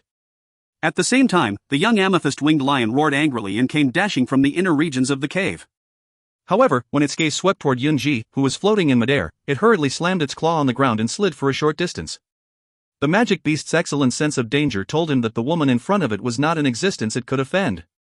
Just as the young amethyst-winged lion was preparing to retreat, the icy-faced Yunji swung the sword in her hand. An enormous green-colored wind blade exploded from the tip of the sword and cut at the former's body with lightning speed. Instantly, sparks spattered in all directions. Woo! Having received a heavy blow, the young amethyst-winged lion let out a shrill scream from its huge mouth. Yunji's attack had cleaved a disturbing crack on the layer of amethyst protecting its back. "Damn it, how dare you hurt my son! I will not let you off today." At the moment when Yunji attacked, an intense purple flame was thrown from the sky. The explosive and furious roar of the amethyst-winged lion reverberated throughout the sky. Yunji coldly snorted and rotated her hand in front of her body. A violent green-colored tornado suddenly appeared on the surface of her body. It spun fiercely, throwing aside the overwhelming purple flame that came charging at her. The green wings behind Yunji flapped as she hurriedly retreated while carrying the unconscious Xiao Yan with one hand. As she retreated, the strange longsword in her hand danced at an unusual angle. In a moment, the longsword suddenly trembled and a cold cry was emitted from moist red small lips. "Wind's Peak, killer meteorite." Hearing Yunji's delicate cry, the amethyst-winged lion immediately let out a serious roar. Its body abruptly shot downwards and appeared in front of the young amethyst-winged lion in the blink of an eye. Its huge head shook, once again spreading a purple light all over the skyline. When the amethyst-winged lion prepared to use its greatest attack to receive Yunji's attack, which had successfully smashed its horn before, Yunji simply flapped her wings and quickly stored the longsword in her hand into her storage ring. She then turned around and made a few flashing leaps and disappeared into the horizon with Xiao Yan. "Cunning human! I, the amethyst-winged lion, will never give up getting my revenge on you." Seeing Yunji suddenly escaping, the amethyst-winged lion finally realized that it was tricked. The purple light on its body slowly weakened while its angry roar continued to echo in the mountain range for a long time. Ignoring the faint roar that vibrated through the air, Yunji held Xiao Yan and continued to fly toward the exit of the Magic Beast mountain range like a comet. A while later, they exited the inner regions of the Magic Beast mountain range. Only then did she find a covert place to slowly descend. After landing in a hidden area in the dense woods, Yunji hurriedly removed Xiao Yan from her chest and placed him onto the ground. Her hand touched his body and she involuntarily uttered in a shocked voice, "Such an overwhelming energy. What exactly did this guy do?" Lying on the cool ground, Xiao Yan's entire body had turned black. He continued to pull at his clothes unconsciously. When he opened his mouth, he even released steam. Seeing Xiao Yan, who had shrunk his body together in pain, anxiety surfaced in Yunji's heart. She thought for a moment, clenched her teeth and suddenly appeared behind Xiao Yan's back. She extended her hand and lightly pressed it onto the stove-like back of Xiao Yan. Yunji's moist, small red lips slowly released a breath as she gradually closed her pretty eyes. The ocean-like surging Dou Qi in her abruptly flowed along her hand and hurriedly poured into Xiao Yan's body. Yunji's Dou Qi was naturally not something that the Doja Dou Qi in Xiao Yan could compare with. Under her control, the wind-type Dou Qi that entered Xiao Yan's body swiftly occupied all his Qi paths. The pale yellow Dou Qi belonging to Xiao Yan was chased back into the vortex in his lower abdomen. After she properly arranged the Dou Qi that originated from Xiao Yan, Yunji turned her attention toward the purple-colored energy that was seeping from around the internal body of Xiao Yan. Faced with this kind of unknown, but overwhelming, energy, the powerful wind-type Dou Qi was no longer so nice. Within the Qi paths, the numerous threads of purple-colored energy continued to be banished by the wind-type energy. Although the purple-colored energy was very strong, it was helpless against the army of seemingly never-ending wind-type Dou Qi. At that moment, it had become like a stray dog that continued to try to escape. As it fled, there was some purple-colored energy that continuously mixed with Xiao Yan's blood, flesh, and bones. Each time the purple-colored energy mixed with his blood and flesh, a pale purple spot would appear on that spot. Soon, Xiao Yan was full of these purple markings. Having no space left, the remaining purple-colored energy could only coalesce together to form a fist-sized purple-colored energy that shivered as it watched the wind-type Dou Qi surrounding it. "Terrible little thing, it's over, outside of the body," Yunji, with her eyes tightly shut, suddenly said. Following Yunji's words, the wind-type Dou Qi that surrounded the purple-colored energy suddenly pounced onto the ladder. Appearing to have felt the danger, this group of purple-colored energy suddenly vibrated violently. On its surface, a purple-colored flame began to rise, burning off some of the wind-type energy that was charging at it. It is indeed a little strange. The transformation of the purple-colored energy did not cause Yunji to be overly shocked. After a light sigh, the wind-type Dou Qi that was poured into Xiao Yan's body suddenly turned into a green-colored storm. The storm spun at high speed and a moment later, pulled the group of purple-colored flames into it. Instantly, the green-colored storm became a whirlwind that alternated between green and purple colors. The storm continued to spin at high speed as Yunji controlled its strength and continued to remove the wildness in the purple-colored energy. After being removed, the seed of wildness would be thrown out by the storm and swarmed by the army of wind-type Dou Qi outside that destroyed it almost instantly. As the storm spun increasingly fast, the purple color within the green and purple mixture began to fade until it posed no threat. Suddenly, the storm ceased spinning and gradually disappeared. After the storm disappeared, a pale, purple flame appeared in Xiao Yan's body. The purple-colored flame this time around was visibly calmer than before. Its wild attacking characteristic was also slightly diminished. The thing that it was now was possibly a pure energy that people could absorb and refine. Yunji lightly sighed as she eyed the pale, purple flame. Her finger flicked on Xiao Yan's back, blowing a shapeless ferocious wind through Xiao Yan's body. Instantly, the pale, purple flame was blown toward the slow-spinning vortex in Xiao Yan's lower abdomen. Under Yunji's gaze, the pale, purple flame quickly passed through a few chi paths before being shot into the interior of the vortex. Almost immediately after the pale, purple flame entered the vortex, it prompted a huge movement. Not only did the spinning speed of the vortex suddenly become much faster, it also quickly expanded from its original size of around 2 palms. Within the pale yellow vortex, a group of pale, purple flames continued to spin along with the former. When it spun, numerous threads of purple-colored flames were split from it and changed into the most basic form of energy, which was assimilated into the vortex. The vortex continued to expand until it reached the size of a basketball, and this size was the result of Yunji suppressing from the outside. If she had not suppressed it, the vortex would likely continue to expand. It may be true that the size of the vortex represents the growth of one's strength, but the experienced Yunji knew that if Xiao Yan was allowed to jump too many levels without any effort, it would be detrimental in the long term. Seeing that the vortex had ceased expanding, Yunji, who had completed her task, began to withdraw the Dou Qi she had poured into Xiao Yan. Numerous threads of fire-type Dou Qi that were stronger than before began to flow from the vortex in Xiao Yan following the withdrawal of her Dou Qi. Finally, they began to orderly flow through all of Xiao Yan's chi paths again. With the removal of the energy causing trouble in his body, the outside appearance of Xiao Yan's body also began to return to its normal color. His originally pain-filled face had also gradually calmed down, while the curled-up body of his also became relaxed and spread out. Pulling Xiao Yan's body with her hands, Yunji gently placed him onto the grass-covered ground. She wiped off her perspiration and sat down beside him, taking a few gasps of air. She then tilted her head and watched the young man's sleeping face. A long while later, she sighed again and shook her head. Reaching her hand out, she removed Xiao Yan's storage ring and took out the purple spirit crystal.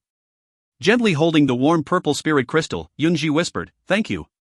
Yunji stood up with her teeth biting her red lips.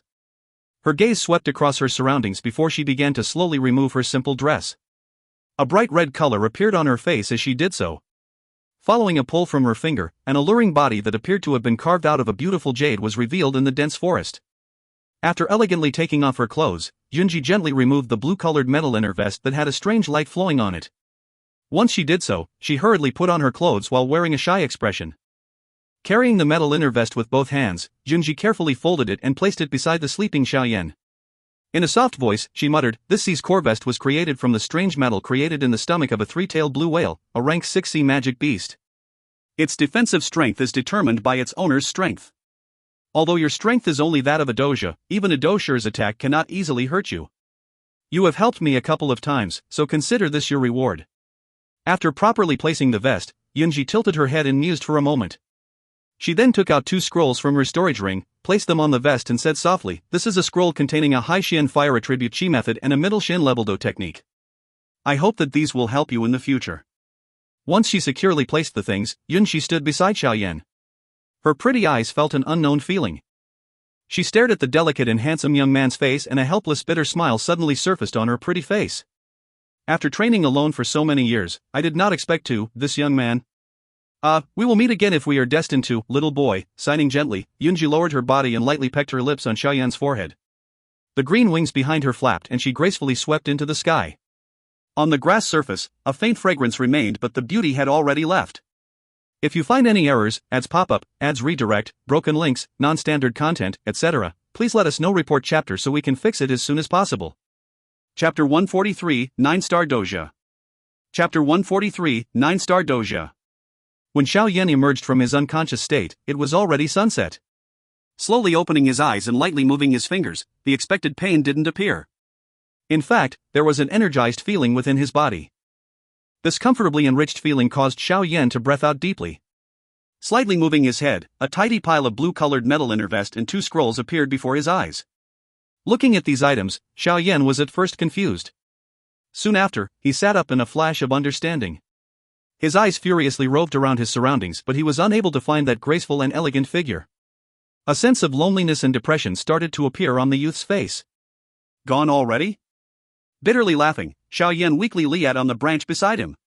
After narrowing his eyes for quite some time, he lazily reached out to take the metal inner vest that was arranged neatly.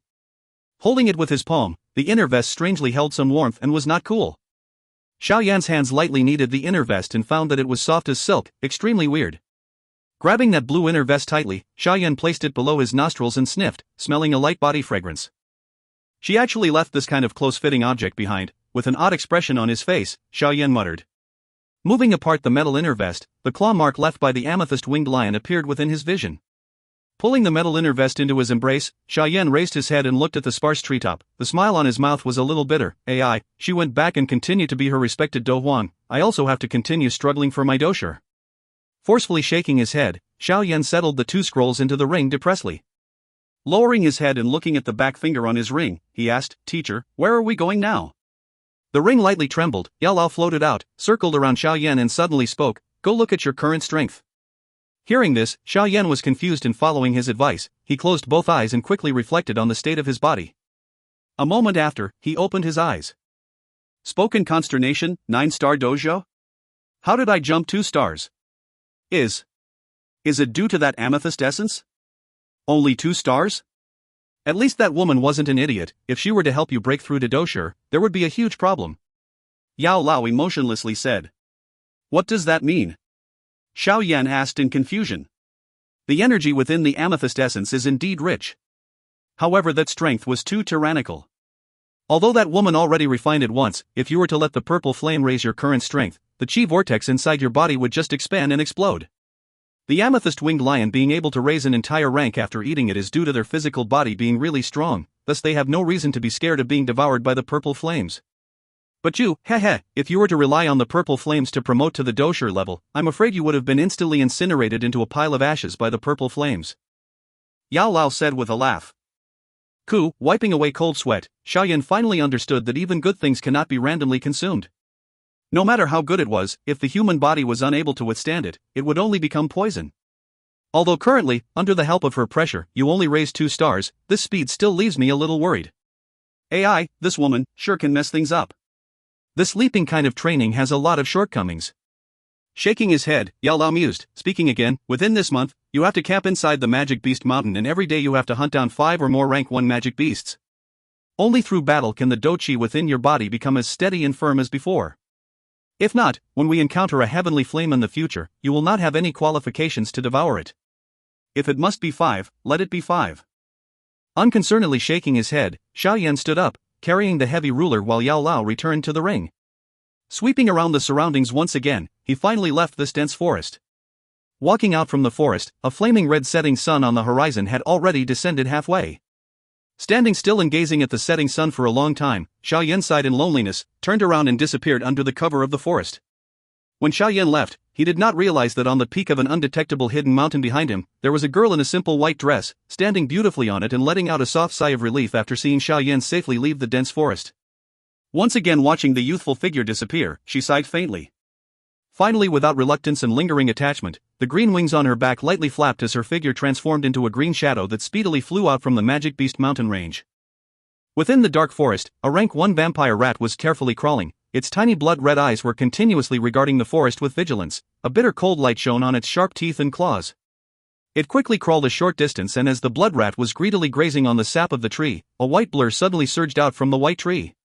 A strand of ice energy shot outwards, briefly freezing the feet of the blood rat that just realized his situation and was about to escape. A pair of sharp fangs closed and swallowed the blood rat in a flash. Successfully completing an ambush once again, the white-furred unicorn wolf groomed its white fur in satisfaction. This white wolf was named as the Frost Unicorn Wolf, and its strength was at the peak of rank 1 magic beasts, so defeating one blood rat was relatively easy. After completely swallowing the blood rat, the Frost Unicorn Wolf once again searched for a new target. Bang! Following a muffled noise, leaves around the Frost Wolf suddenly shot skywards and rained down onto the wolf. This sudden change caused the Frost Unicorn Wolf to retreat in panic, but as its body moved backwards, a human figure surged outwards from within the leaves and the branches. A punch that held a savage and enormous force, severely smashed toward the wolf's brain. This savage force caused the fur on the Frost Unicorn Wolf to stand on end. In its horrifying fanged mouth, there was a howl followed by a white ice energy being shot out madly. That white energy encapsulated the human figure for a brief moment. However, this time, the ice energy didn't achieve its desired effect. On that human figure, a faded yellow with streaks of purple Dou Qi appeared on the body, and under this intensely hot fire-natured Dou Qi, the ice energy was unable to freeze the human figure and became a cloud of white steam, scattering quickly. Seeing that ice energy had no effect, the frost unicorn wolf quickly turned and fled for its life. The human figure rushed out from the ice energy and looking at the desperately escaping frost unicorn wolf. His feet suddenly strangely twisted before stepping on the ground again while he softly shouted from his mouth, "Exploding steps." Accompanying that shout, a pale, yellow glow actually emerged from that human figure's feet, and with the lightly glowing yellow feet, he heavily stepped on the ground. At that moment, an explosion-like noise sounded from where the feet had been in contact with the ground. At the same time, that figure charged outwards with an insane speed like that of an arrow that left the bow, a little unbelievable. Following that step, the figure took another few steps, and every time his feet landed, there would be an explosion-like sound. 8 noises sounded out, 8 steps. With just those 8 steps, the figure actually surpassed the frost unicorn wolf, which was known for its speed. Leaping over the frost unicorn wolf, that figure spun his body and savagely punched the wolf's head. At that moment, the frost unicorn wolf's speed stalled, and with a muffled noise, the tough wolf head exploded and shot out in all directions. Using only one punch to neutralize the frost unicorn wolf, the figure raised his head, exposing the clear and handsome look of a youth. It was Xiao Yan, who was training in the mountain range. Today's Xiao Yan, compared to a month ago, had an additional tough feel to him, and there was a bloody feeling permeating his body. Obviously, having to hunt 5 or more magic beasts every day made Xiao Yan anew. After going through a bloodbath, anyone would also have some sort of change. After a month of hunting and training, the Dou Qi inside Xiao Yan's body that left Yao Lao a little worried finally steadied and calmed down. The threads of energy that came from the amethyst essence was refined by Xiao Yan multiple times into the qi vortex of his lower abdomen, and only after shrinking by nearly half did the refining finally stop. Although the qi vortex looked like it shrunk, Xiao Yan clearly understood that the current him far outstripped himself from a month ago. During this month, Xiao Yan trained the middle Shan rank Dou technique that Junji left behind in one of the scroll, and this skill was the exploding steps that Xiao Yan just utilized. As the name suggests, this was a type of Dou technique that relied on the momentum from exploding energy to increase velocity, and to this thing, Xiao Yan was quite interested, and thus learnt it. However, with Xiao Yan's current strength, he was at most able to utilize 10 steps of exploding steps, any more would be impossible. But even so, exploding steps had a huge contribution to Xiao Yan's hunting mission in this month. Yunji left 2 scrolls, one was a qi method and the other was a Dou technique, but Xiao Yan only learned the Dou technique, exploding steps. The other qi method was useless for Xiao Yan, who had learned the flame mantra, and so, Xiao Yan could only leave it coldly unattended within the ring. Overall, this month of training multiplied Xiao Yan's total ability, and without any restraints or restrictions, defeating a 2-star dosher was not impossible. After the end of the month, Xiao Yan stayed inside the Magic Beast mountain range for a few days and under perfect conditions, killed a rank 2 magic beast, using that to measure the fruits of his training. After gauging his current ability, Xiao Yan's mind wandered to the strict face of a middle-aged man. It was that person that forced him to enter the depths of the Magic Beast mountain range a few months earlier. And now was perhaps the best time to get revenge. If you find any errors, ads pop up, ads redirect, broken links, non-standard content, etc., please let us know. Report chapter so we can fix it as soon as possible. Chapter 144, Gone Moo. Chapter 144, Gone Moo. Slowly walking within the dense forest, Xiao Yan's eyes glanced at the gradually thinning woods and sighed in relief. He was presently at the outer edges of the Magic Beast mountain range. If he continued walking for some distance, he should be able to meet some mercenary companies that had entered the mountain range to hunt for magic beasts. Lifting his head, Xiao Yan watched the slightly dark sky and involuntarily frowned. It looks like he would have to spend the night in the mountain range once again. Shaking his head, Xiao Yan patted the heavy Shen ruler on his back. It had been completely wrapped with a black cloth. His strange-looking heavy black ruler had become a unique sign, causing Xiao Yan to have little choice but to think of ways to hide it in order to avoid some unnecessary trouble. After Xiao Yan passed through another small forest, the sky had finally become totally dark.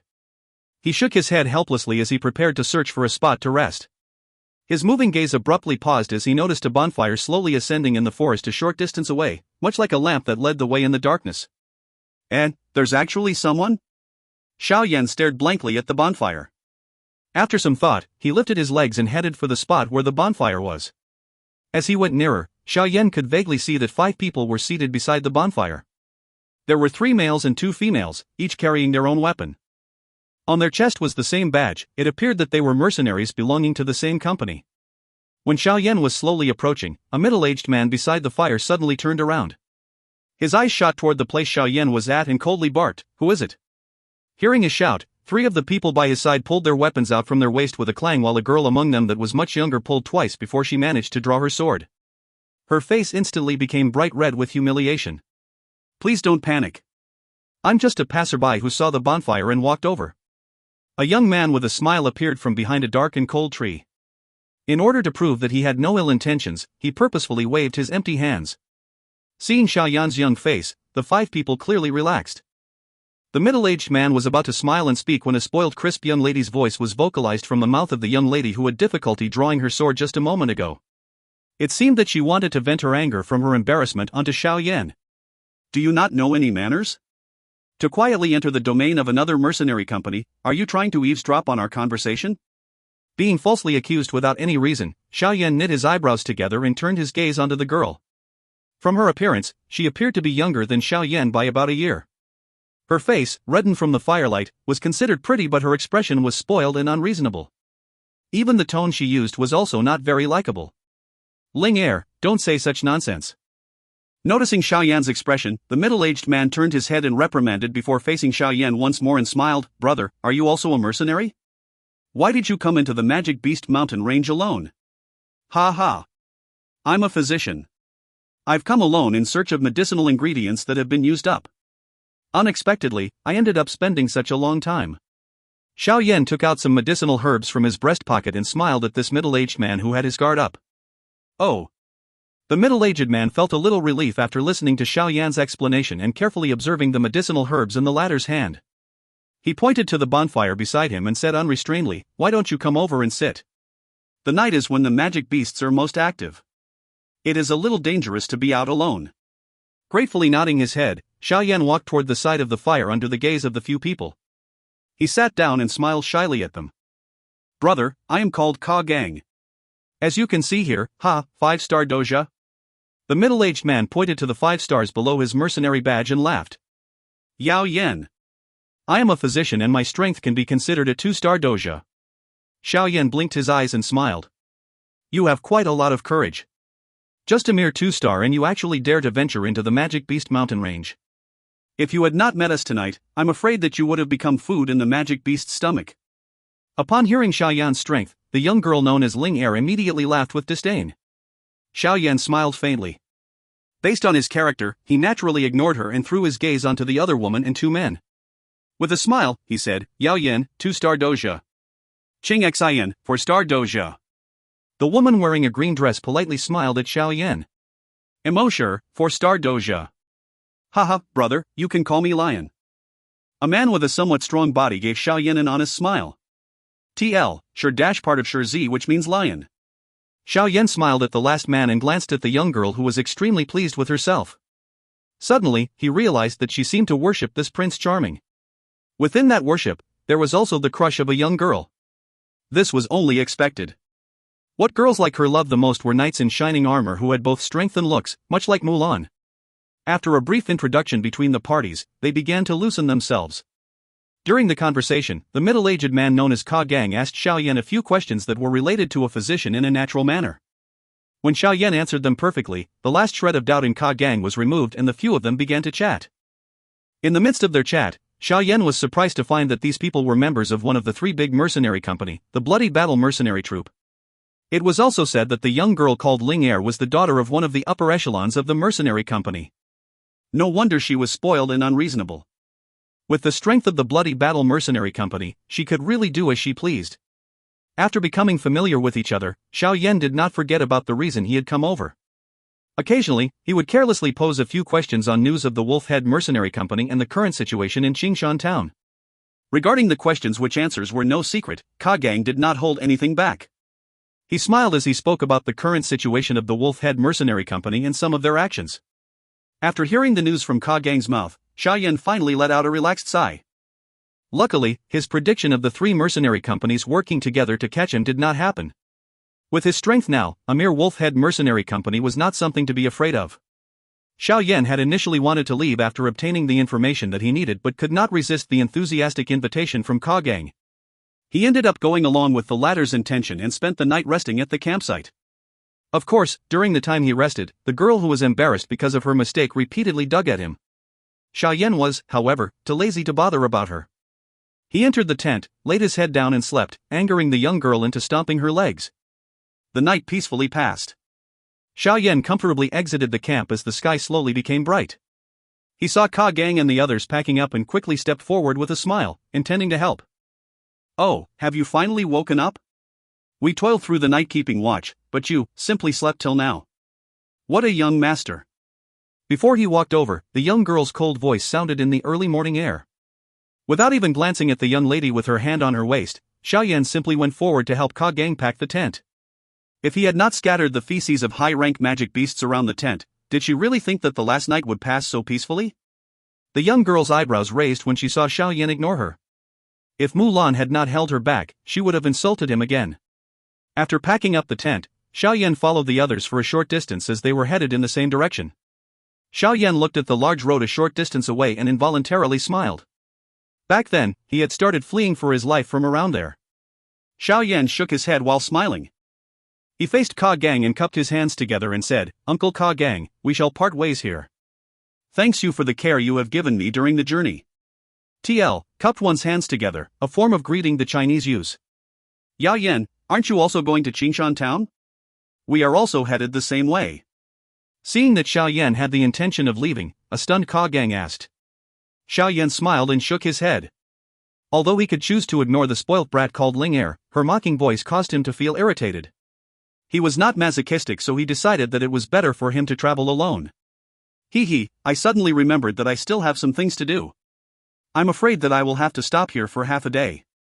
You should all go ahead. Let's go. Uncle Ka Gang, what is the fun of bringing that baggage alone?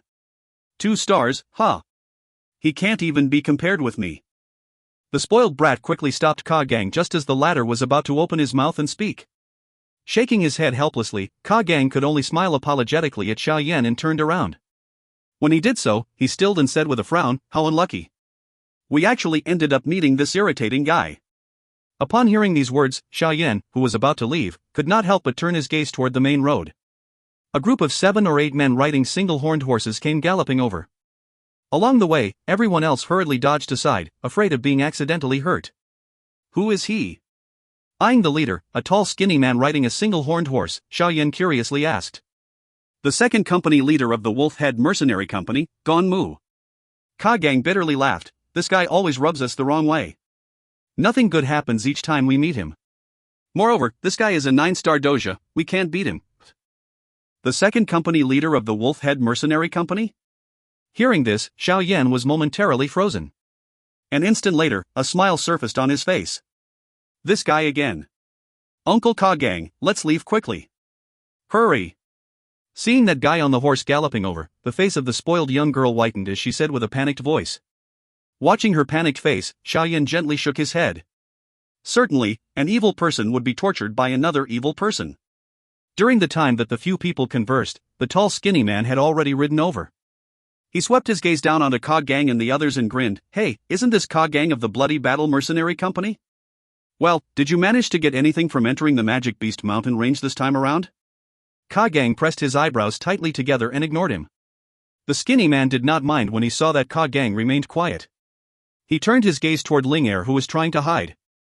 He obscenely licked his tongue and smiled brilliantly as he said, "Xun Er is getting more and more charming. I love young girls like you the most. Haha, they taste extremely great. You should not be alone in the future, haha." Hearing the tall skinny man's lewd laughter, Xun Er's body trembled. She hurriedly hid behind Ka Gang's back, not daring to open her mouth to speak. "Haha, I have some urgent matters today, so I won't play with you any longer. Haha, the next time we meet, I won't be so nice." After harassing the young girl, the tall skinny man laughed loudly and whipped his horse with his horsewhip and left. Seeing the tall skinny man leaving, Ka Gang and the others sighed in relief. However, just as the tall skinny man was hurrying off, an explosion sounded on the side of the road. At the same time, a black figure shot toward the second company leader like a bolt of lightning.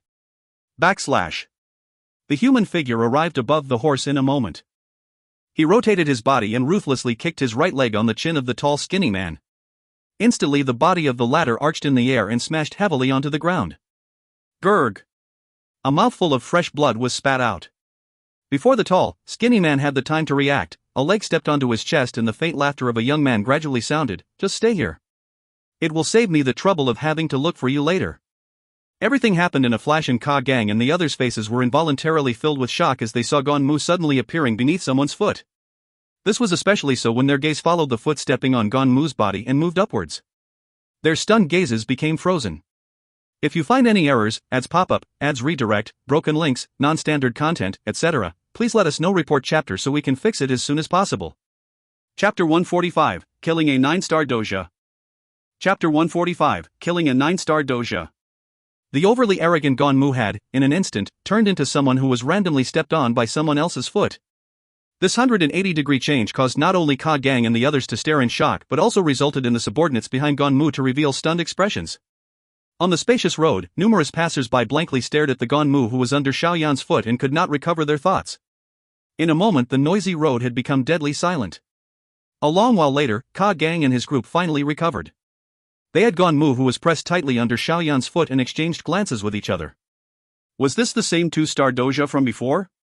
From the explosive speed and strength that he displayed, this young man's frightening strength would not be weaker than that of Gon Mu's 9-star Doja. It looks like we were all mistaken.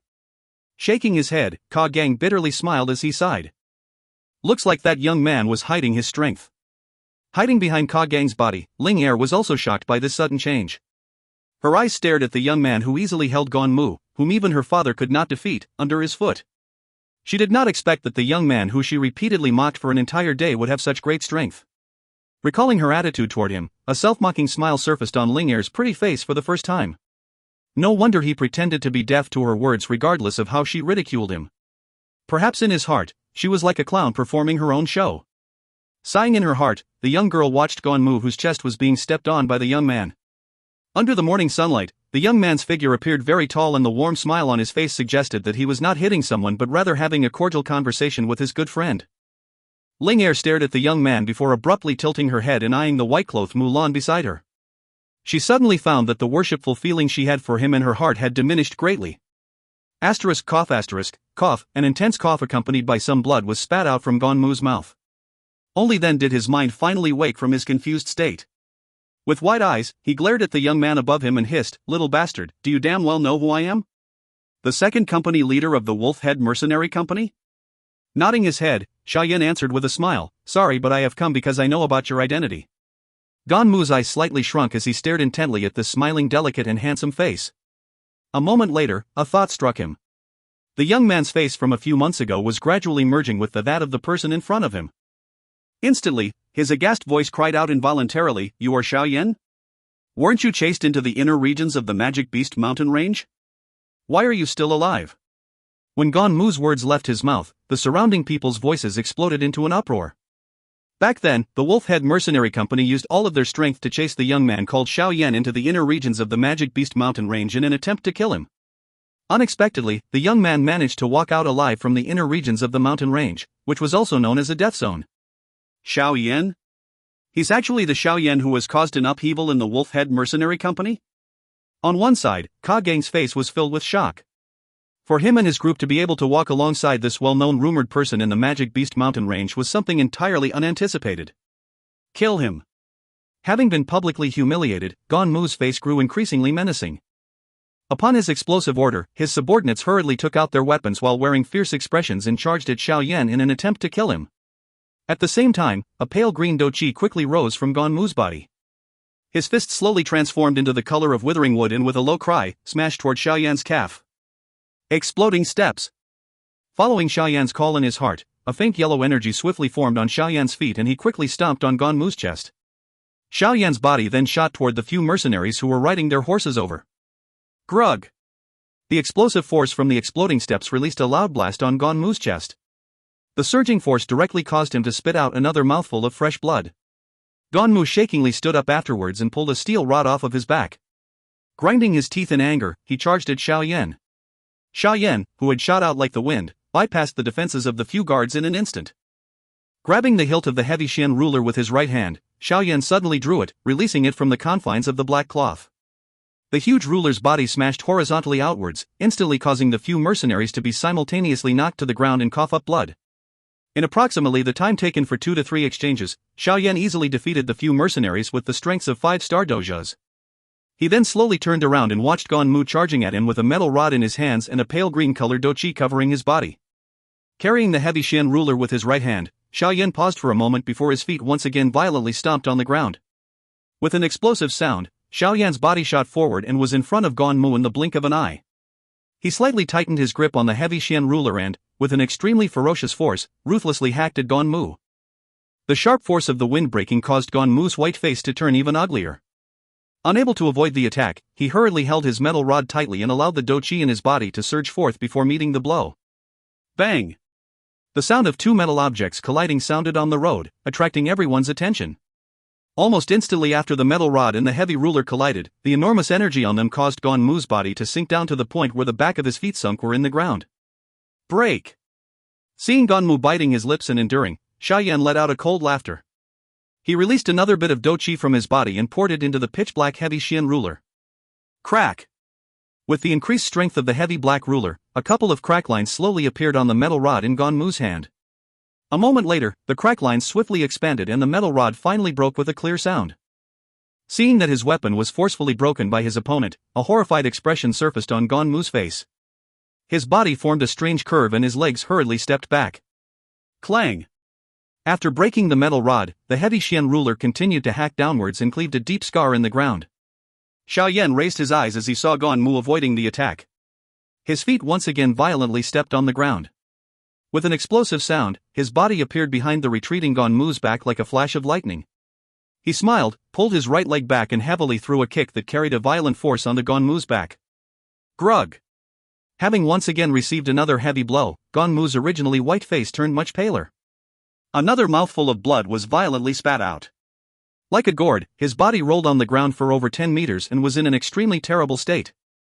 On the main road, everyone who was watching Gon Mu getting beaten by Xiao Yan secretly took in a breath of cold air. Gon Mu being beaten earlier could be explained with him being caught off guard.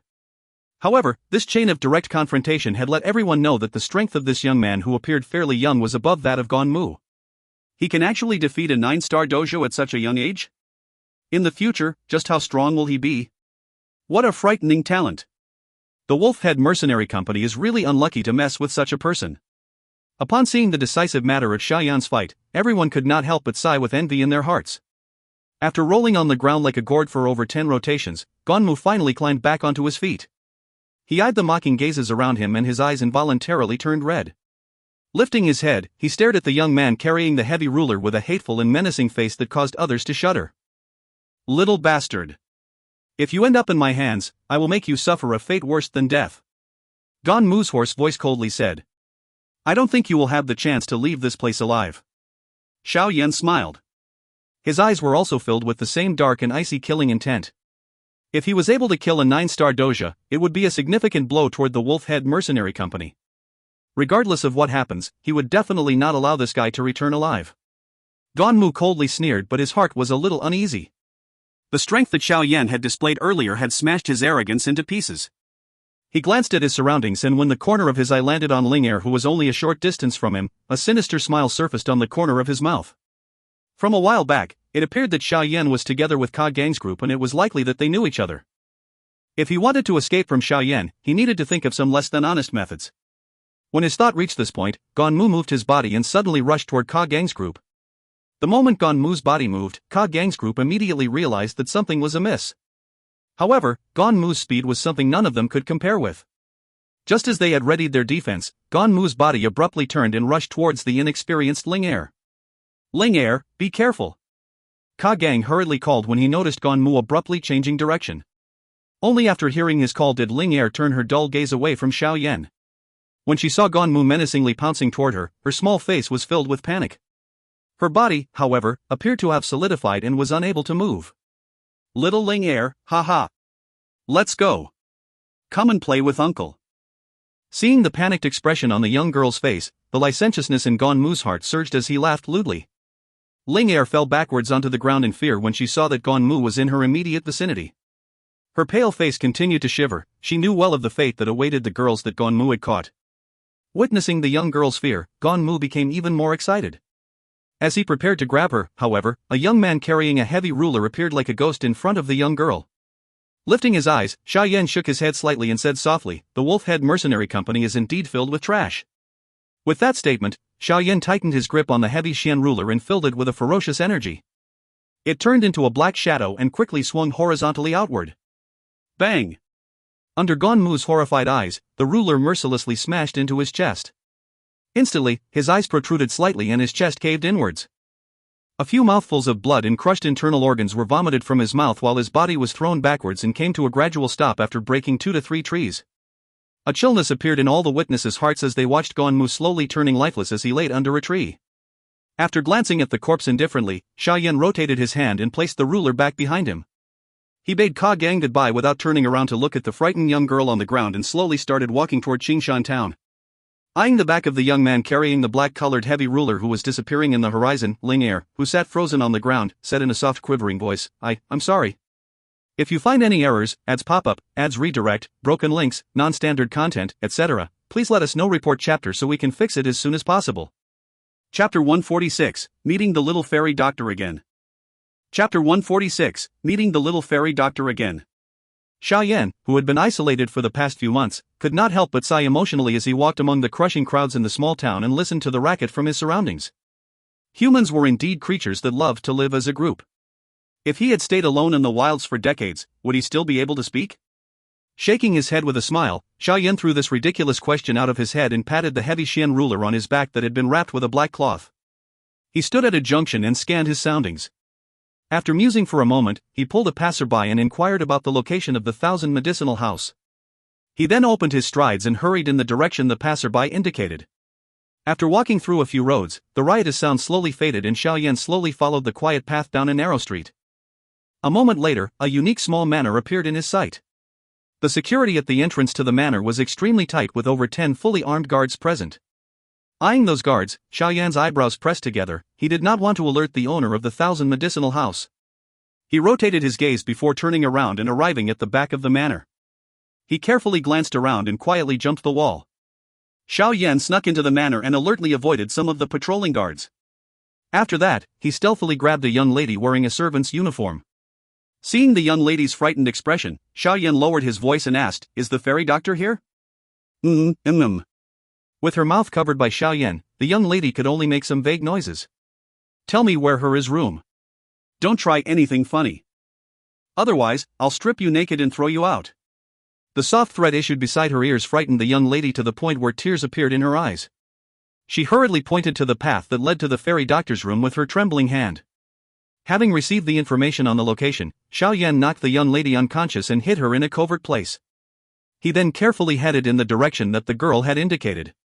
After avoiding a couple more patrols, Xiao Yan successfully arrived at the back of a fairly quiet room. He quietly navigated around it and headed to the front only to find 4 guards outside the door. The 4 appeared like guards, but from the way they occasionally glanced into the room, it gave Xiao Yan the feeling that they were meant for the person inside than those outside. Looks like her days aren't very good either, Xiao Yan smiled in his heart as he traced to the back of the room, which was facing a small lake. Carefully standing on the room's wooden edges, Xiao Yan slowly shifted himself to face an open window. A moment later, his hand was grabbing the window edge as he carefully lifted his body into the room. Xiao Yan quietly landed with his feet on the ground and scanned the room, which was uniquely and serenely decorated. His heart let out a sigh as he noticed a faint fragrance scattered about the interior of the room. Sweeping his gaze around, Xiao Yan finally saw a blurry image behind a pink-colored curtain.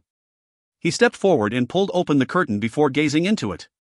Standing on a small platform was a lady wearing a white dress who was bending her head and meticulously mixing some medicinal powder. Occasionally, she would use a crystal rod to dab a little powder and gently sniff at it under her nose. After mixing in some medicinal powder, the lady in white appeared to have become conscious of something. She suddenly lifted her head and swept her gaze toward the smiling face of the young man. The coldness in her face gradually dissipated. She quickly glanced out of the door and waved Xiao Yan over. Xiao Yan walked to the small platform with a smile and sat down with his legs crossed as he said, "Being watched? Shoo, don't say anything." The fairy doctor shook her finger and abruptly took out a small jade bottle from her pocket.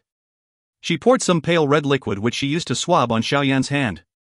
"What are you doing?" Seeing the fairy doctor's action, Xiao Yan could not help but ask in a confused voice. "The fragrance in the room is a slow-acting poison. It isn't good for you to breath it in." The fairy doctor said with a smile, "But if you apply some of the antidote that I have created, you would be immune to it." Ugh, Xiao Yan shook his head in shock as he laughed bitterly. I didn't think that you would apply poison even in your room. The fairy doctor smiled and parted her black hair. She somewhat helplessly said, I don't have a choice. As a weak female, my ability is limited, so I can only rely on these unorthodox means. In what way are you weak? This method of poisoning without anyone discovering it, even I was almost caught by it. Xiao Yan shook his head and said, those people outside? Yeah, being monitored. The fairy doctor carelessly said, the Wolf-Head Mercenary Company spread the news that I had found some treasure, and the owner of this 1,000 medicinal house is greedily eyeing my share. During this period of time, he had been attempting to take the 7-colored poison book, but I managed to hold him off. However, he is becoming somewhat impatient. Why did you not leave? With your ability to use poison, there shouldn't be anyone here who was able to stop you. Xiao Yan smilingly asked. I was waiting for you to save me. A smile surfaced on her pretty face. Seeing Xiao Yan's helpless face, the fairy doctor grinned. If I wanted to practice the 7-colored poison book, I would naturally require a large amount of medicinal ingredients to experiment with. Isn't this the best place? But I think I should leave today. Today is the last day of the 3-day deadline that Guy has given me. The fairy doctor moved the medicinal powder on the table into a small bottle before tilting her head and gazing at Xiao Yan. You have once again exceeded my expectations. Unexpectedly, you not only survived staying in the inner regions of the Magic Beast mountain range, but your strength has grown significantly. Looks like choosing to be your ally was a wise decision. Haha, I was merely lucky. Xiao Yan laughed and stood up. Let's go. I'm still intending to create trouble for the Wolf-Head Mercenary Company. Ha ha. Count me in. They are a factor in my current predicament. Now that I'm leaving, it is only natural that I give them something to remember me. The fairy doctor said with a smile as she stood up in a pretty manner. Naturally, I had this intention when I came to look for you. Xiao Yan smiled. With the fairy doctor's mastery in poison, even he was a little afraid of her. If he had her help, getting rid of the Wolf-Head Mercenary Company would not be difficult. Just as the fairy doctor was packing up, a knocking sound came from the entrance. A middle-aged man's voice vibrated into the room. Haha. Fairy doctor, are you in?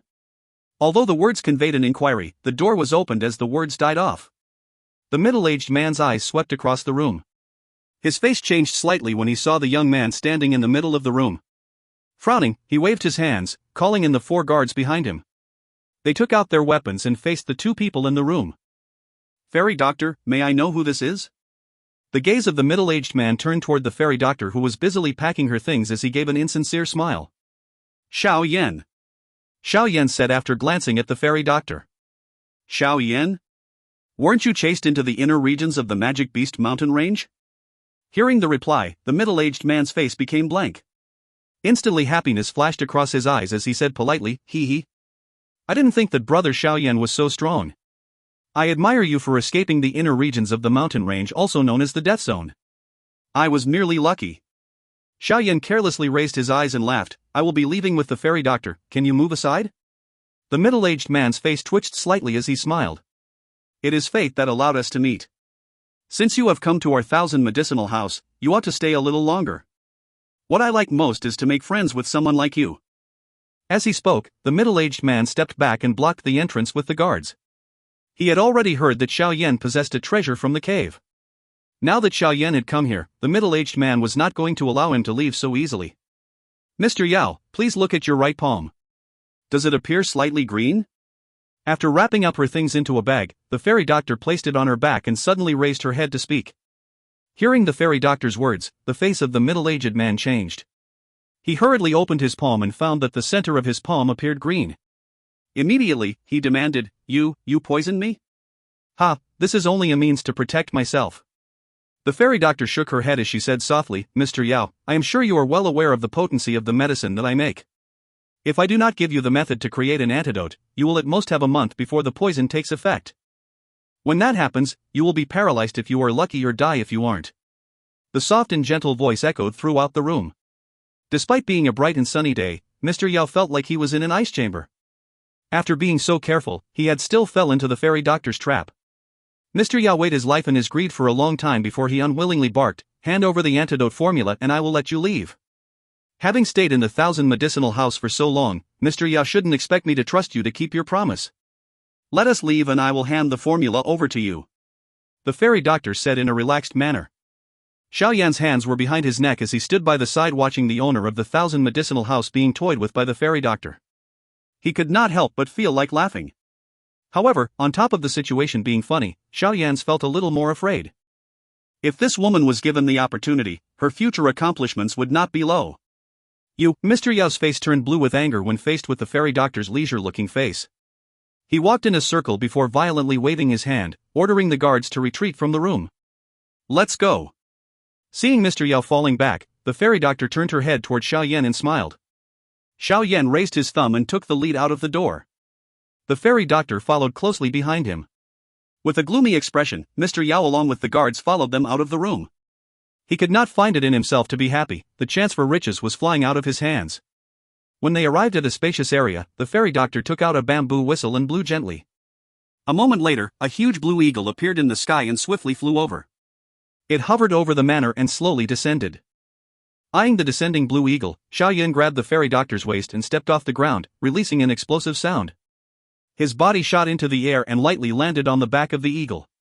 Standing on the eagle's back, the fairy doctor carelessly threw a formula down before controlling the eagle and riding it away under Mr. Yao's furious eyes.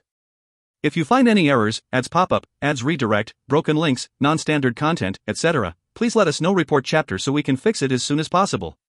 Chapter 147, Breaking into the Wolf's Head. Chapter 147, Breaking into the Wolf's Head.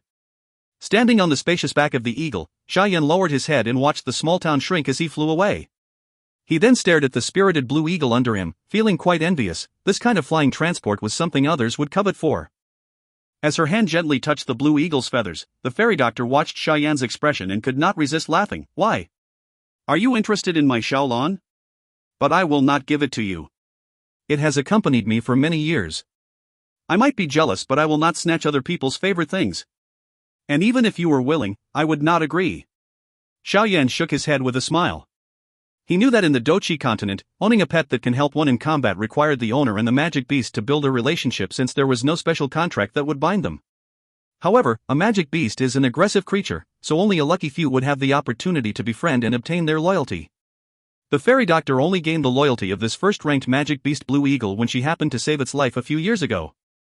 If she gave it to Xiao Yan, it was likely that the eagle would immediately unfold its wings and fly into the mountains. Gently stroking the feathers of the blue eagle with a smile, the fairy doctor said softly, even though magic beasts are very fierce, if you manage to win their loyalty, they will never betray you. On this front, they are much better than humans. Sharing her feelings, Xiao Yan shook his head. He shifted his gaze to the fast-moving ground and asked, where is the headquarters of the Wolf Head Mercenary Company? The headquarters of the Wolf Head Mercenary Company is stationed on the south end of Qingshan town. That region is almost entirely occupied by them. Her delicate finger pointed in the direction that the blue eagle was flying toward as she said. After living in Qingshan town for so many years, you ought to know the number of members and the overall strength of the Wolf Head Mercenary Company, right? Xiao Yan seriously inquired. The Wolf Head Mercenary Company had developed in Qingshan town for over 10 years and should have around 70 to 80 members. Most of the members' strengths are between 2 to 5 stars doja. The Wolf Head Mercenary Company has 3 company leaders. One of them, Himeng, has already died in your hands, so there's only Mu Shi and Gon Mu. Gon Mu? I met him on the way, so I got rid of him along the way. Hearing the name, Xiao Yan waved his hand and interrupted the fairy doctor with a laugh. Hearing this, the fairy doctor paused. Her frozen gaze stared at Xiao Yan for a long while before nodding her snow-white chin. With a grin, she said, it looks like I have once again underestimated your strength. It should be known that Gon Mu is a 9-star doja. Since you could easily kill him, you should have the approximate strength of a 9-star doja, no? Ha ha. Xiao Yan smiled and nodded without acknowledging or denying. From what you have said, the current Wolf Head Mercenary Company should be left with only Mu Shi who can fight with you. The others aren't your match. The fairy doctor voiced her thoughts. But they have a large number of people, and because of some reasons, I am not versed in dealing with a situation of one against many. Xiao Yan sighed regretfully. Although he was well versed in a couple of Xian class Dou technique, his Qi method was only at a low Huang level. The Dou Qi that can be created and stored by the level of this Qi method was insufficient to support any attempt to kill over 100 people. Those mercenaries are not a problem. The fairy doctor shook her head and took out a small jade bottle from her pocket. She overturned it and poured a colorful pill out. She handed it to Xiao Yan and smiled. With the help of the 7-colored poison book, the poison that I can now create should be able to easily make those below a 5-star dojo to lose their fighting strength or maybe even kill them. Later, I will support you from the sky. If they intend to attack you as a group, I will scatter some medicinal powder. This pill is an antidote that I created. My poison may not have much impact on you, but you can save the Dou Qi that you need to suppress the poison with it if you eat it. Ah. Xiao Yan nodded his head and received the medicinal pill. He curiously rolled it twice on his hand. Studying it with his Tier 1 alchemist's eyes, Xiao Yan could see that it was not as spherical as a real medicinal pill. It was obvious that it was produced by the fairy doctor using an ordinary fire to mix medicinal plants together and force it into a pill shape. Xiao Yan tossed the medicinal pill up and swallowed it. With Yao Lao, a grandmaster alchemist, Xiao Yan was not afraid of any lethal poison that might be secretly added into it.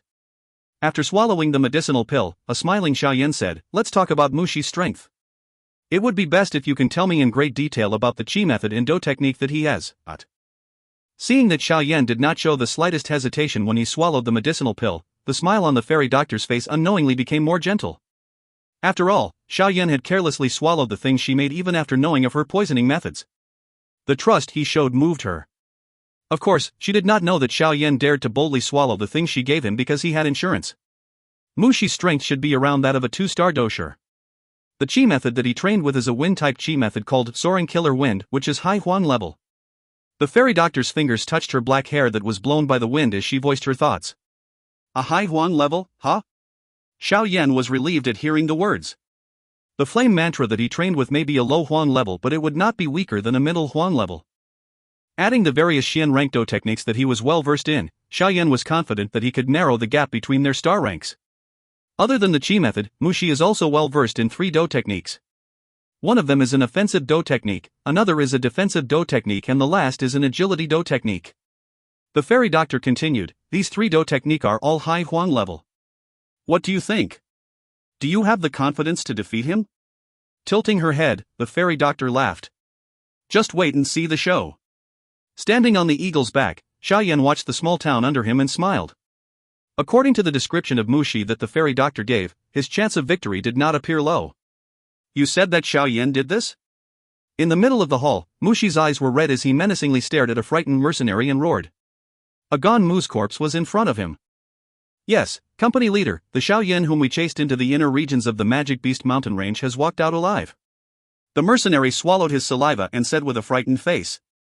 Hearing this, Mushi's dark face grew even uglier. A sinister coldness repeatedly flashed across his extremely small eyes. He paced up and down the hall before coldly asking, "Killing Ganmu? Was this his doing by himself?" Although Xiao Yan launched a sneak attack first, in the face-to-face battle that followed, the second company leader was still quickly defeated. I guess that Xiao Yan's strength may be around that of a 9-star dojo. How can that be? It has been a little over 2 months, how can he be promoted to a 9-star dojo so soon? In one corner, Muli immediately jumped to his feet when he heard the mercenary's words. It should be known that Muli himself spent half a year to climb from a 6-star dojo to a 7-star dojo. Yet, Xiao Yan had already risen to a 9-star dojo? A blow of this kind was something that the arrogant Muli felt difficult to bear. It may not be possible for others, but it might indeed be possible for that guy. Taking in a deep breath, Mushi waved his hand and coldly said, "So what if he has reached 9 stars? In front of a dojo, any dojo is insignificant. Give the order. We will do a thorough search for Xiao Yan. This time around, we cannot let him escape again." He slammed his palm heavily on the table and his menacing voice said, "I was feeling sorry for not being able to get our hands on the treasure in his hands since we had chased him into the inner regions of the Magic Beast mountain range. To think that he would actually return once again. Since he has returned, he can stay here forever." Narrowing his eyes, Mushi suddenly recalled the horrifying Dou technique that Xiao Yan had displayed that day beside the abyss. His heart jumped slightly. Quickly, he comforted himself in a soft voice, "It's alright. Even if he had a high-class Dou technique, his actual strength is still too weak. Moreover, a high-class Dou technique, do you think I don't have one?" Just as Mushi was comforting himself, a mercenary figure abruptly broke open the door in a hurried manner and said with an urgent voice, "Company leader. Xiao Yan is charging in from the front door." "What?" Hearing those words, the hall was in an uproar. Mushi was similarly stunned by the news. He immediately stood up and took a few quick steps forward and pulled the mercenary up. He demanded, "How many people did he bring?" "It's just him alone." The mercenary gave a strange expression as he replied. Alone? Mu Xi's face twitched, thinking that he had heard wrongly. Instantly, he asked in a stunned voice, "You said he is charging into our headquarters by himself?" The mercenary hurriedly nodded. This little bastard. Did he smash his head against a rock? Does he really think that with just him alone, he could eliminate our entire wolf-head mercenary company? The corner of Mu Xi's mouth twitched as he laughed coldly. With a cold face, he immediately strode out of the hall and coldly said, "It's just as well he's here, saving me the trouble of sending people to search for him. Muli, get people to block the main door. I want to let him know that our wolf-head mercenary company is not a place that he can come and go as he pleases." Yes. Muli made a large motion in nodding his head. A sinister smile appeared on his face as he quickly turned around and relayed the order. "Let's go. Let's see what is it that gave this bastard so much courage." Ha ha. Mu Xi waved his hand and laughed loudly as he led everyone out of the hall and hurried toward the forecourt. Behind him, a large number of people closely followed. The group of people passed through the front hall and arrived at the forecourt to find a young man wearing black clothes standing there smiling. Under him lay over 10 battered mercenaries belonging to the Wolf-Head Mercenary Company who were rolling all over the ground. The hard door was also broken into pieces. Mu Xi company leader, long time no see. Noticing that the cold-faced Muli had arrived, the young man gradually raised his head and smiled. Today, you can stay here forever. Mu Xi took in a deep breath as he eyed the messy forecourt. He stepped forward and pointed at the young man. The expression on his face had instantly turned into one with incomparable sinisterness and perniciousness. When faced with his pronouncement of death, the corner of the young man's mouth simply raised with faint mockery. If you find any errors, ads pop up, ads redirect, broken links, non-standard content, etc., please let us know. Report chapter so we can fix it as soon as possible. Chapter 148, Wreak Havoc. Chapter 148, Wreak Havoc. Watching as more and more mercenaries filled up the courtyard, Xiao Yan faintly smiled. In spite of everything, he slowly walked forward in front of the gathering crowd. Sorry, I'm here to wreak havoc. Youngster, you have guts. As he saw Xiao Yan's arrogant demeanor, Mu Xi's extreme anger reversed into a smile. With a wave of his hand, in place of the originally shattered front door, a thick and heavy black door unexpectedly appeared from a secret slit. With a boom sound, it completely sealed the exit. In the wake of the door falling, more and more members of the Wolf-Head mercenaries rushed forth from the inner courtyard and surrounded Xiao Yan with ominous glints on their faces. The weapons in their hands reflected a cold light under the sunlight. Gazing at the dozens of mercenaries surrounding him, Xiao Yan seemed to somewhat helplessly shake his head. Don't count on me going one-on-one with you, I will only use the safest method to thoroughly erase you. Muli sneered while staring at the look on Xiao Yan's face. At these words, Xiao Yan lightly nodded his head. For Mu Xi to become the commander of this group, he could not possibly be a reckless fool. If their situations were reversed, Xiao Yan would also not engage in a one-on-one fight.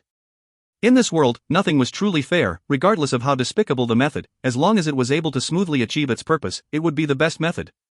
Winners are eternally right and losers could only weep their defeat. Xiao Yan had a deep understanding of this phrase. Go, kill him. No longer putting up with this nonsense, Mu Xi pointed toward Xiao Yan, his icy voice full of killing intent. At their commander's order, the surrounding mercenaries immediately gripped their weapons firmly before roaring battle cries as they closed the circle around Xiao Yan. Standing at the top of the steps, Mu Xi gave the rather tranquil youngster a dense gaze. He tightened his fist and coldly said, "No matter what happens, you must die today." Scree! As everyone was charging at Xiao Yan from all directions, an eagle cry suddenly sounded in the sky. A huge shadow descended from the sky and large amounts of white powder were scattered from it. Immediately, the empty air above the courtyard was covered with the slowly falling white powder. Ignore that, kill him first. Seeing the sudden change, Mu Xi pressed his eyebrows together and coldly ordered. After hearing his order, the panicking mercenaries immediately charged at Xiao Yan, who was close by, aiming to kill him. Xiao Yan watched the mercenaries coming from all directions before raising his head. The white powder was about to reach them. Taking in a light breath, Xiao Yan began to take action. He lowered his legs and his right hand tightly grabbed the heavy Xian ruler on his back. With a low cry, the heavy Xian ruler was held in his palm as it flew out. A dark shadow rotated around Xiao Yan's body and the front few mercenaries that were charging at him were violently knocked by the heavy ruler. Blood spurted from their mouths as their bodies were thrown backwards. Bang! The black ruler was heavily inserted into the hard ground in front of Xiao Yan. A few crack lines quickly spread out from the spot where the ruler was. With his right hand holding the heavy Xian ruler, Xiao Yan's left hand suddenly aimed at the sky. He curled his palm and a powerful suction force instantly sucked the descending white powder toward the courtyard. Just as the powder descended, Xiao Yan's left hand shook and an incredibly strong pushing force blew the white powder toward the surrounding mercenaries. Cough, like a storm, the white powder swirled out from Xiao Yan. All the mercenaries which the powder encompassed immediately let out a violent cough. There's something strange about the powder. Pull back. Under Xiao Yan's control, the powder was quickly pushed in front of Mu Shi. When Mu Shi took in a breath of it, his face changed and hurriedly gave the order. Upon hearing his order, the mercenaries who were charging around blindly in the scattered powder hurriedly retreated. However, they began to collapse one after another after taking around 10 steps back. There were only a few strong mercenaries who unsteadily withstood it and quickly withdrew deeper into the courtyard. Seeing that only a few managed to step out of the powder-filled air, Mu Shi's face turned extremely gloomy. A turbulent and violent wind appeared in front of him and blew toward the powder that was spreading toward him. Being blown by the violent wind, the powder gradually scattered, revealing numerous mercenaries that had collapsed. Numerous painful moans continued to escape their mouths. Mu Shi let out a breath when he noticed that the mercenaries' lives were not in jeopardy. He raised his head and stared at the young man in the middle of the courtyard. In a severe voice, he said, "Little bastard, how dare you use poison? You can take advantage of your numbers, so why can't I use poison?" Waving his head, Xiao Yan said with a smile as he stared at the few remaining mercenaries. With a smile, Xiao Yan supported the heavy ruler with his shoulders and took 2 steps forward. However, a change happened when his second step landed. One of the mercenaries who was repeatedly groaning on the ground suddenly jumped to his feet. The sharp longsword that was in his hand carried a thin layer of Dou Qi as it trickily and viciously stabbed toward Xiao Yan's lower abdomen. Faced with the ambush, Xiao Yan did not show the slightest sign of panic. He tightly held the heavy Xian ruler and placed it in front of him, covering over half of Xiao Yan's body. At the same time, this defense easily overcame the attack by the longsword. Clang! The longsword stabbed against the heavy Xian ruler. Instantly, sparks flew everywhere. However, it did not even leave white scratches on the ruler's body. After the sneak attack failed, the ambusher did not continue to press forward. He used the reverse force from the attack and quickly retreated. "Since you have launched an ambush, why are you leaving?" Xiao Yan was alerted to his intentions when the ambusher was about to retreat. With a soft laugh, his feet stomped on the ground. With an explosive sound, Xiao Yan's body suddenly shot forward and was only half a meter from the ambusher in an instant. The corner of Xiao Yan's eyes carried a chilling smile as his eyes met with the ambusher. The ambusher was his old enemy, Mu Li. Mu Li's expression was dark as he watched Xiao Yan, who was in his immediate vicinity, and there was panic in the deep regions of his eyes. When the medicinal powder had descended from the sky, he had used the chaos it created to get close to Xiao Yan and pretended to be poisoned a short distance from him. However, he did not expect that his acting had been easily seen through by his opponent. "Lier, be careful." The sudden change in the battlefield had also caused Mu Shi, who was standing on the platform, to be shocked. This was especially so when he saw that the ambusher was actually his son. The color of his face changed as he hurriedly called. Lier refers to Mu Li. As previously mentioned, Lier is an endearing term. Too late. Giving a dense smile to the retreating Mu Li, Xiao Yan once again stomped on the ground. An explosion sounded and his body quickly appeared in front of Mu Li. The heavy Xian ruler in his hand carried the sound of an intense wind pressure as it violently made a horizontal swing toward Mu Li's chest. The intense wind pressure in front of him caused Mu Li's expression to change once again. A realization hit him as he said in his heart, "This guy is really a 9-star doja?" The thought flashed in Mu Li's mind and disappeared as he clenched his teeth. He was enveloped by Xiao Yan's attack, and with his current speed, it was impossible to totally avoid the attack. Thus, he could only forcefully resist Xiao Yan's attack. The corner of his mouth twitching, Mu Li unrestrainedly poured all of his Dou Qi into his long sword. Finally, he clenched his teeth and stabbed his sword, which was carrying a sharp breaking wind sound, at Xiao Yan's chest. Bang! The huge ruler's body flew swiftly across the air and finally heavily smashed on Mu Li's chest. Immediately, a mouthful of fresh blood was violently spat out. The intense pain caused a dangerous glint to flash across Mu Li's eyes. When his body was about to be thrown backwards, his palm transferred a ferocious force onto the sword hilt. The long sword left his hand and under Mu Li's sinister gaze, pierced into Xiao Yan's chest. Under Xiao Yan's ferocious attack, Mu Li's body, like a cannonball that had been shot out, was shot across the ground and smashed into a huge wooden pillar. He spat out another mouthful of blood as everything in front of him turned black and he fainted. The long sword that carried a ferocious force ruthlessly pierced at Xiao Yan's chest. This desperate blow by Mu Li managed to cause Xiao Yan to take a small step back. In the sky, the fairy doctor let out a shocked gasp as she saw Xiao Yan being stabbed by the long sword. She was about to ride the blue eagle down to rescue him when Xiao Yan lifted his hand and waved at her. Xiao Yan lowered his head and looked at the long sword at his chest. He grabbed the hilt of the sword and pulled it out. There was no sign of fresh blood on the tip of the sword. The inner vest that Yunji has left behind is indeed strong. Seeing that the sword tip had no bloodstain, Xiao Yan could not help but praise in his heart. He threw the long sword aside and eyed the half-dead Mu Li. Leer! In an instant, Mu Li was knocked backwards and flew from the battlefield. On the high platform, Mushi's head became blank. He hurriedly jumped down and shook the unconscious Mu Li heavily. After using his finger to check that Mu Li's breath was present, he sighed in relief.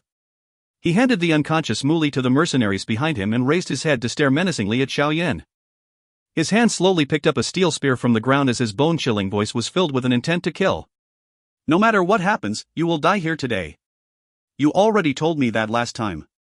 Xiao Yan watched Mu Li being lifted into the house and the corner of his mouth raised indifferently. When Mu Li was being smashed by the heavy Xian ruler, the energy on the ruler had passed through Mu Li's body and broke the Dou Qi vortex in his lower abdomen. In other words, even if Mu Li recovered from his injuries, he would be a cripple. This action may appear a little cruel, but Xiao Yan was unconcerned. Their relationship was one that could not be mediated. The attempt to kill him back in the mountain cave and the chase across the mountain range would have caused Xiao Yan to lose his life in the hands of the father and son had he not been lucky. Moreover, Xiao Yan understood that if he ended up in their hands, even death may be a luxurious dream. Hence, when faced with his enemies, especially those that he had a terrible relationship with, Xiao Yan would not show any mercy. He would kill if he could and ensure that the other lose the ability to take revenge if he could not kill. If you find any errors, ads pop up, ads redirect, broken links, non-standard content, etc., please let us know. Report chapter so we can fix it as soon as possible. Chapter 149, Killing a 2-star Dou. Chapter 149, Killing a 2-star Dou. Mushi slowly raised his spear as he stared darkly at Xiao Yan, who was smiling calmly. Under the encouragement of his killing intent, the Dou Qi in his body began to surge swiftly and violently. On the surface of his body, a pale green Dou Qi slowly escaped from his body, forming a thin green cloak of Dou Qi over his body. Manipulating the Dou Qi into an energy cloak that was attached to the body was the mark of a Dou. This energy cloak not only strengthened the owner's defense, speed and attack, it also improved the owner's absorption of energy from his or her surroundings so that the energy exhausted during a fight would be supplemented. Hence, almost every Dou's first action during a battle would be to call upon this Dou Qi cloak. With Xiao Yan's current strength, he could barely cover some parts of his body if he tried to summon a Dou Qi cloak. The increase in defense, speed, and offense would also be negligible. After all, a Doujia and a Doushi belonged to two different classes. The difference between the two was extremely great. Thus, if Xiao Yan wanted to summon a cloak as thoroughly as Mushi, he needed to first become a Doushi. Watching Mushi, who had summoned his energy cloak, Xiao Yan let out a light sigh. A serious expression also gradually surfaced on his face. Regardless of how nice Xiao Yan's words were, his opponent was a true Doushi. Xiao Yan's hand tightened its grip on the heavy Xian ruler. Following his increased focus, numerous threads of Dou Qi began flowing out of the vortex in his body and flowed turbulently within his body, providing the necessary energy for its owner to fight. Mushi's hand slowly rubbed his spear and waited for the Dou Qi in his body to become increasingly turbulent before he suddenly let out a low cry. His feet stomped violently on the ground, shooting his body ferociously forward. The spear in his hand trembled slightly and a couple of snow-white illusions of the spear appeared.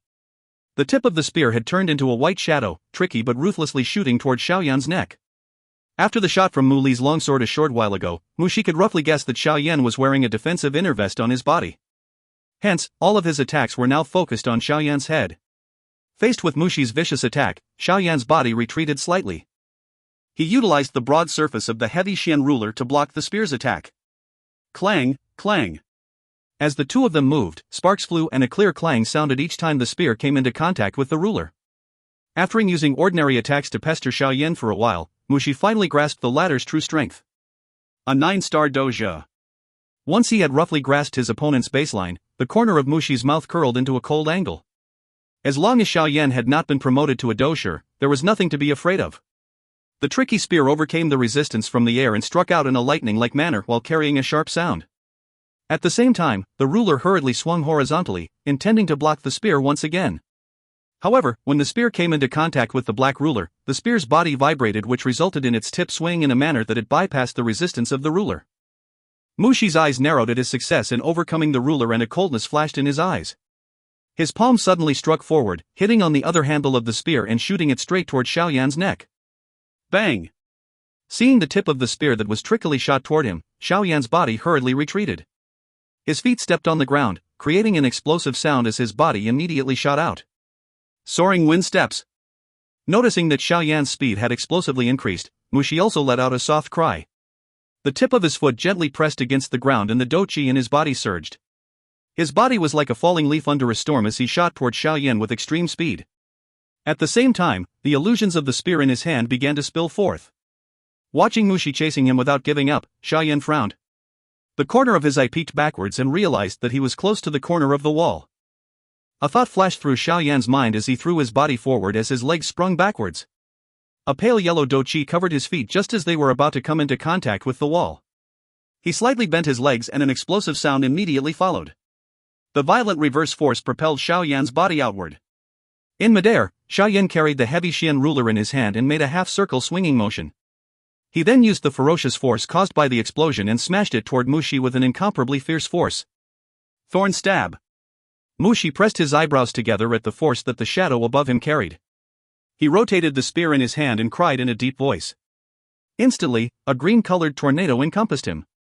As the tornado spun, the surrounding air seemed to have been ripped apart. The spear was momentarily stagnant before it heavily knocked against the pitch-black heavy Xian ruler while carrying a piercing wind-breaking sound. Clang! The clear sound of clashing metal suddenly echoed in the courtyard, lasting for a long time. It must be said that the difference between a Dou Shi and a Dou Zhi was indeed very great. As a 2-star Dou Shi, the strength of Mu Xi's Dou Qi was not something that Xiao Yan could compare with. With Mu Xi using his Dou technique, he managed to knock the heavy Xian ruler out of the Xiao Yan's hand following a clear sound. The black ruler shot toward the sky. Having lost his weapon, Xiao Yan's face changed drastically as he tried to move his body to snatch it back. However, Mu Xi simply gave a gloating and cold sneer as he pushed himself off the ground. With the help from his wind attribute Dou Qi which gave him a light body, he swiftly arrived under the black ruler and reaching out his right hand, Mu Xi caught it. Just as his hand grabbed the black ruler, Mu Xi's face suddenly changed. The black ruler not only pulled Mu Xi's body to the ground with its extreme weight but also slowed the flow of the surging Dou Qi in Mu Xi's body with its special effect of suppressing one's Dou Qi. Having never encountered such a situation, Mu Xi immediately began to panic. Even his body had also slowed down. Clearly, Mu Xi was used to having quick-flowing Dou Qi and could not adapt to this sudden change. Damn it! What a weird weapon! The thought struck Mu Xi and he intended to throw aside the black ruler in his hand like a hot potato. However, Xiao Yan's body had abruptly appeared behind him and Xiao Yan's thick cold laughter caused Mu Xi's entire body to feel cold. Go ahead and snatch it. Aren't you happy you got it? Octane blast. The cold cry in Xiao Yan's heart prompted a shockingly ferocious strength to appear on his fist. Xiao Yan tensed his fist and carrying the sound from the pressure of a tearing wind, ruthlessly struck at the back of Mu Xi, whose body had become sluggish. The powerful force that had suddenly appeared behind him caused Mu Xi's face to change. His hand hurriedly released the ruler and the Dou Qi began to wildly rise in his body. The Dou Qi cloak on his body had once again become much denser. That short instance in time only allowed Mu Xi to do so much. Before he could thicken the Dou Qi cloak's defense, Xiao Yan's attack violently landed on his back. Bang! A muffled sound of bodies hitting each other rang in the courtyard. The sound was soft and deep but it contained the feeling of genuine strength. The ferocious strength that hit him from behind caused Mu Xi's face to suddenly turn white as his body was violently thrown forward. Luckily for him, his palm pushed off the ground as he was about to faceplant and after doing a few agile somersaults in the air, he finally landed a few meters away, staggering as he did so. He stabilized his body but before he could turn around and counterattack, Mu Xi's face once again changed. Manipulating the Dou Qi, he swiftly transferred his surging Dou Qi toward his back and surround the hidden force that was secretly entering. Just as the Dou Qi was surrounded the hidden force, Xiao Yan, who was standing a short distance away, lightly called, "Explode." Bang! Another soft and low muffled sound was emitted. Mu Xi's body shook violently and a painful muted yell escaped from his throat. At the corner of his mouth, a glaring blood stain surfaced. What a pity! Eyeing Mu Xi whose wound was not too serious, Xiao Yan regretfully shook his head. Mu Xi was indeed worthy of being a Dou Shi. He was actually able to discover the hidden force of the octane blast so quickly. Had he been a little slower in discovering it, this fight might have ended prematurely. However, it was unfortunate that this guy's reaction time had far exceeded Xiao Yan's expectations. Within such a short time, he could muster his Dou Qi and encircle the hidden force of the octane blast. When that happened, the explosive strength of the hidden force ended up having a much weaker effect. Taking 2 steps forward, Xiao Yan grabbed the heavy Xian ruler that was inserted into the ground. He flicked it slightly and stored it into his storage ring. Shifting his gaze to the terrible expression on Mushi's face, Xiao Yan could not resist smiling.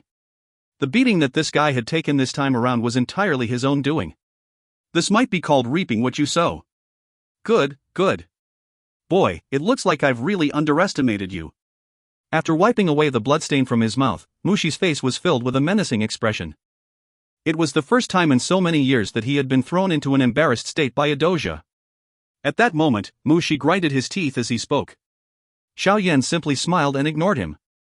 His tongue moved, promptly swallowed an energy recovery pill that he had hidden in his mouth and quickly felt the Dou Qi in his body gradually being recovered. Xiao Yan, you shouldn't be too pleased. I know that you know some high-class Dou techniques. The spear suddenly stomped on the ground as Mushi coldly laughed. The Dou Qi cloak on his body slowly began to diminish while the tip of the iron spear began to be covered by layer after layer of thick green Dou Qi. But, do you think that I don't know any? Mushi's palm abruptly tightened on the spear as he sinisterly laughed. Thanks to you and the fairy doctor, the third stone box in the cave had a scroll containing a high-class Dou technique that is suitable for me. Today, I will let you die here. Hearing Mushi's sinister laughter, Xiao Yan's expression slightly changed. He did not expect that Mushi would actually forcefully open the stone box and risk damaging whatever that was placed in it. Eyeing the dense Dou Qi on the tip of the spear in Mushi's hand, Xiao Yan, who was well versed in many high-class Dou technique, naturally knew that this was at least a Xian-class Dou technique. Ugh, Xiao Yan helplessly shook his head as he let out a soft sigh. His hand lightly skimmed the ring on his hand and the enormous heavy Xian ruler once again appeared in his hand. Since it has come to this, it was only natural that he not hold back. The Dou Qi on the spear in Mushi's hand became increasingly dense as he coldly watched Xiao Yan's action.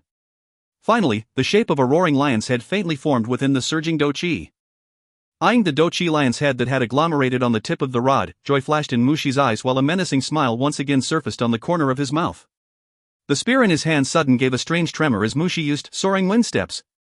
Boy, today I'll let you know that the high Xian Dou technique that a dousher uses is entirely different from what you, as a doja, tries to use. Mushi body ferociously pounced at Xiao Yan as he raised his head and yelled, "Wild lion chant." Following his yell, a huge swiftly running energy lion surfaced on the tip of the spear in Mushi's hand. Its violent lion roar echoed throughout the small place, causing the face of the fairy doctor in the sky to pale. Lifting his eyes to see the ferocious energy lion that was on the tip of the spear, Xiao Yan's face became much more grave. He slowly let out his breath and the Dou Qi in his body began to rise. On the surface of the black ruler, a blazing light suddenly began to swell. The high temperature caused the surrounding air to form a blurry distortion. Flame-splitting tsunami! The young man's soft cry caused the temperature in the courtyard to significantly rise. The body of the ruler also grew increasingly bright as its strange lines formed the outline of a mysterious picture on the surface. When using the D-class Dou technique this time around, Xiao Yan did not show any lack of strength like he did the previous time. Although with his current strength, he could not even utilize 10% of the D-class Dou technique's true strength, it was more than sufficient to handle Mushi. Amidst the red light scattered in the sky, the black ruler in Xiao Yan's hand suddenly angrily cleaved downwards. A blazing red light blasted from the top of the ruler. Wherever it passed, it damaged the ground and turned it into a mess.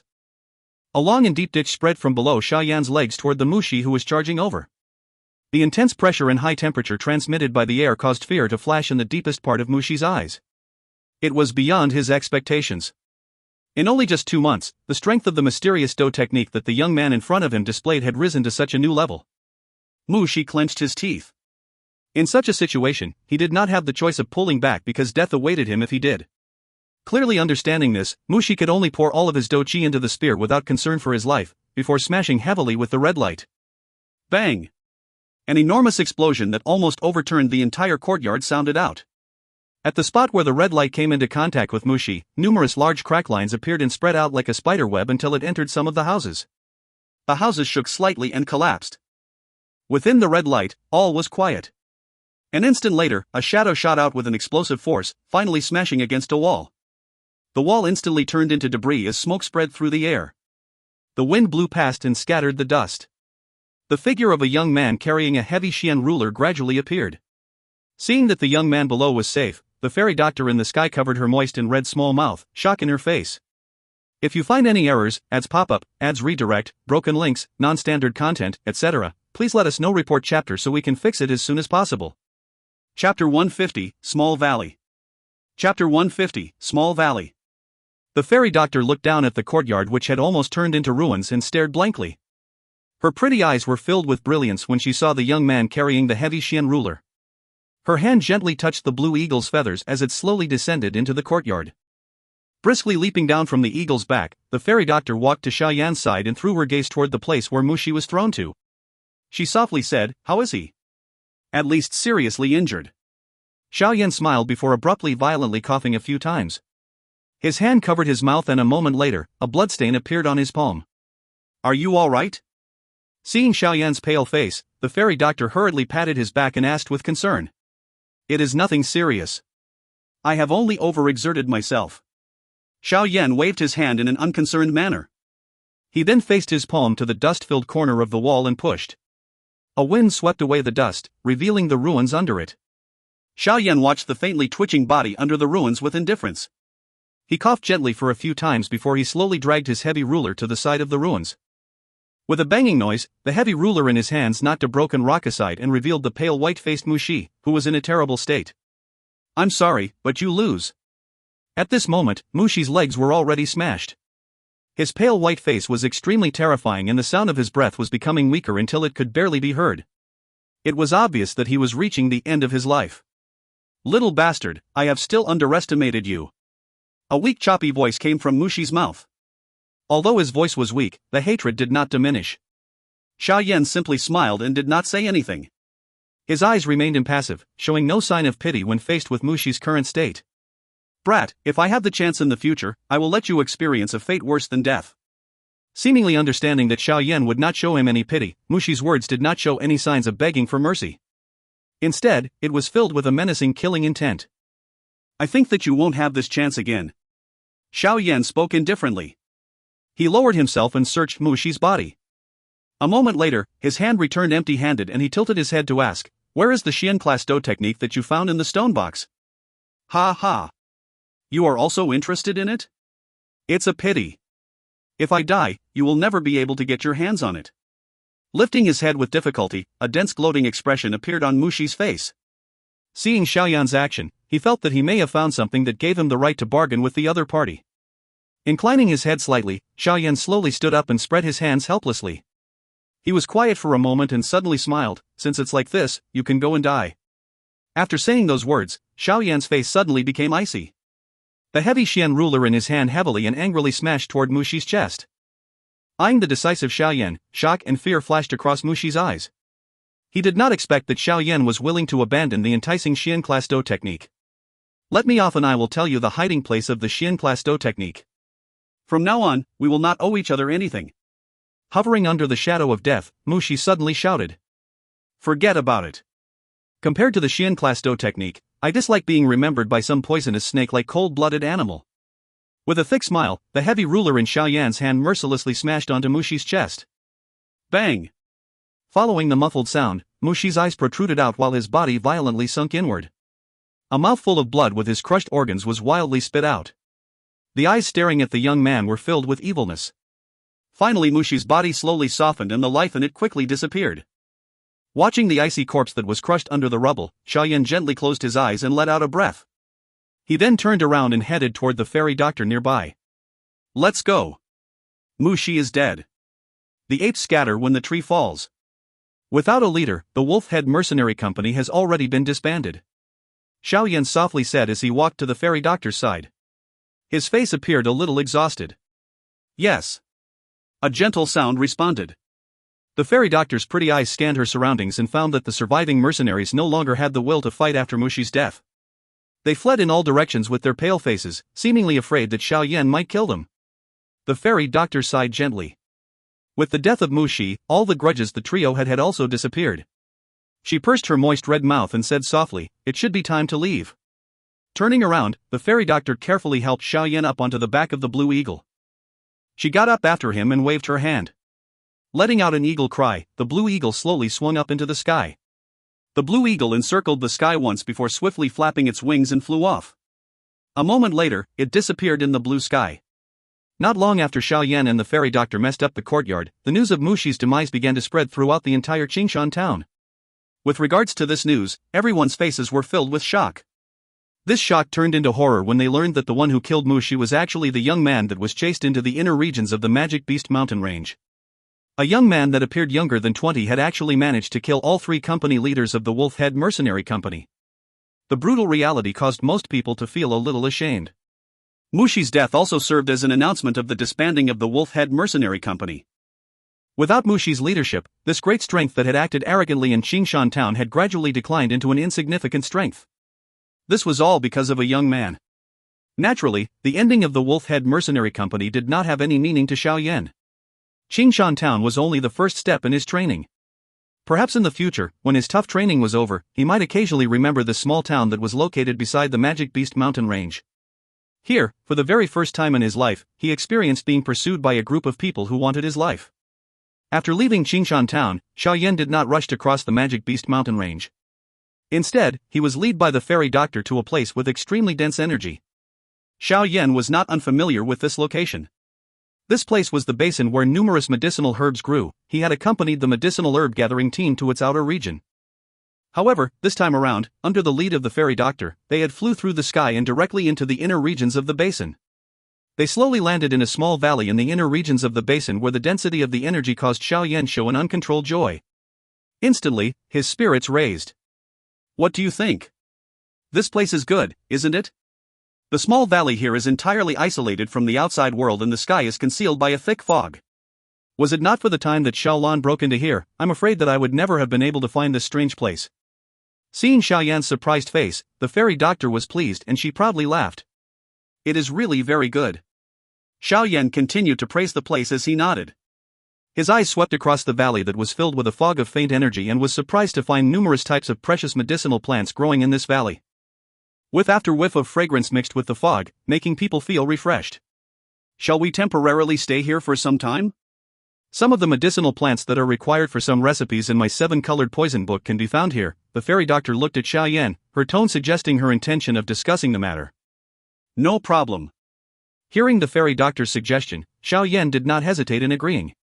Such a good training ground was not something that he could easily come across. In his heart, he hoped that he could be promoted to the Dou Qi level in this place. Although the valley was isolated and he could only rely on the blue eagle to fly him out, Xiao Yan was not too worried. With Yao Lao and the purple cloud wings with him, he could also fly out if any problems were to occur. Seeing that Xiao Yan had agreed, the fairy doctor also nodded with a smile. She faced the blue eagle and blew her bamboo whistle, allowing it to fly freely. After which, she led Xiao Yan to a corner of the valley. Her slim finger pointed at a straw shed there and said, "This was built by me. We shall reside here during the time we stay in the valley." Ha, it may be a straw shed but with a beauty staying with me, the day should pass by merrily. Xiao Yan nodded as his gaze swept across the straw shed. When he tilted his head and saw the fairy doctor's smooth face, Xiao Yan could not resist joking. The fairy doctor's face reddened when she heard his words.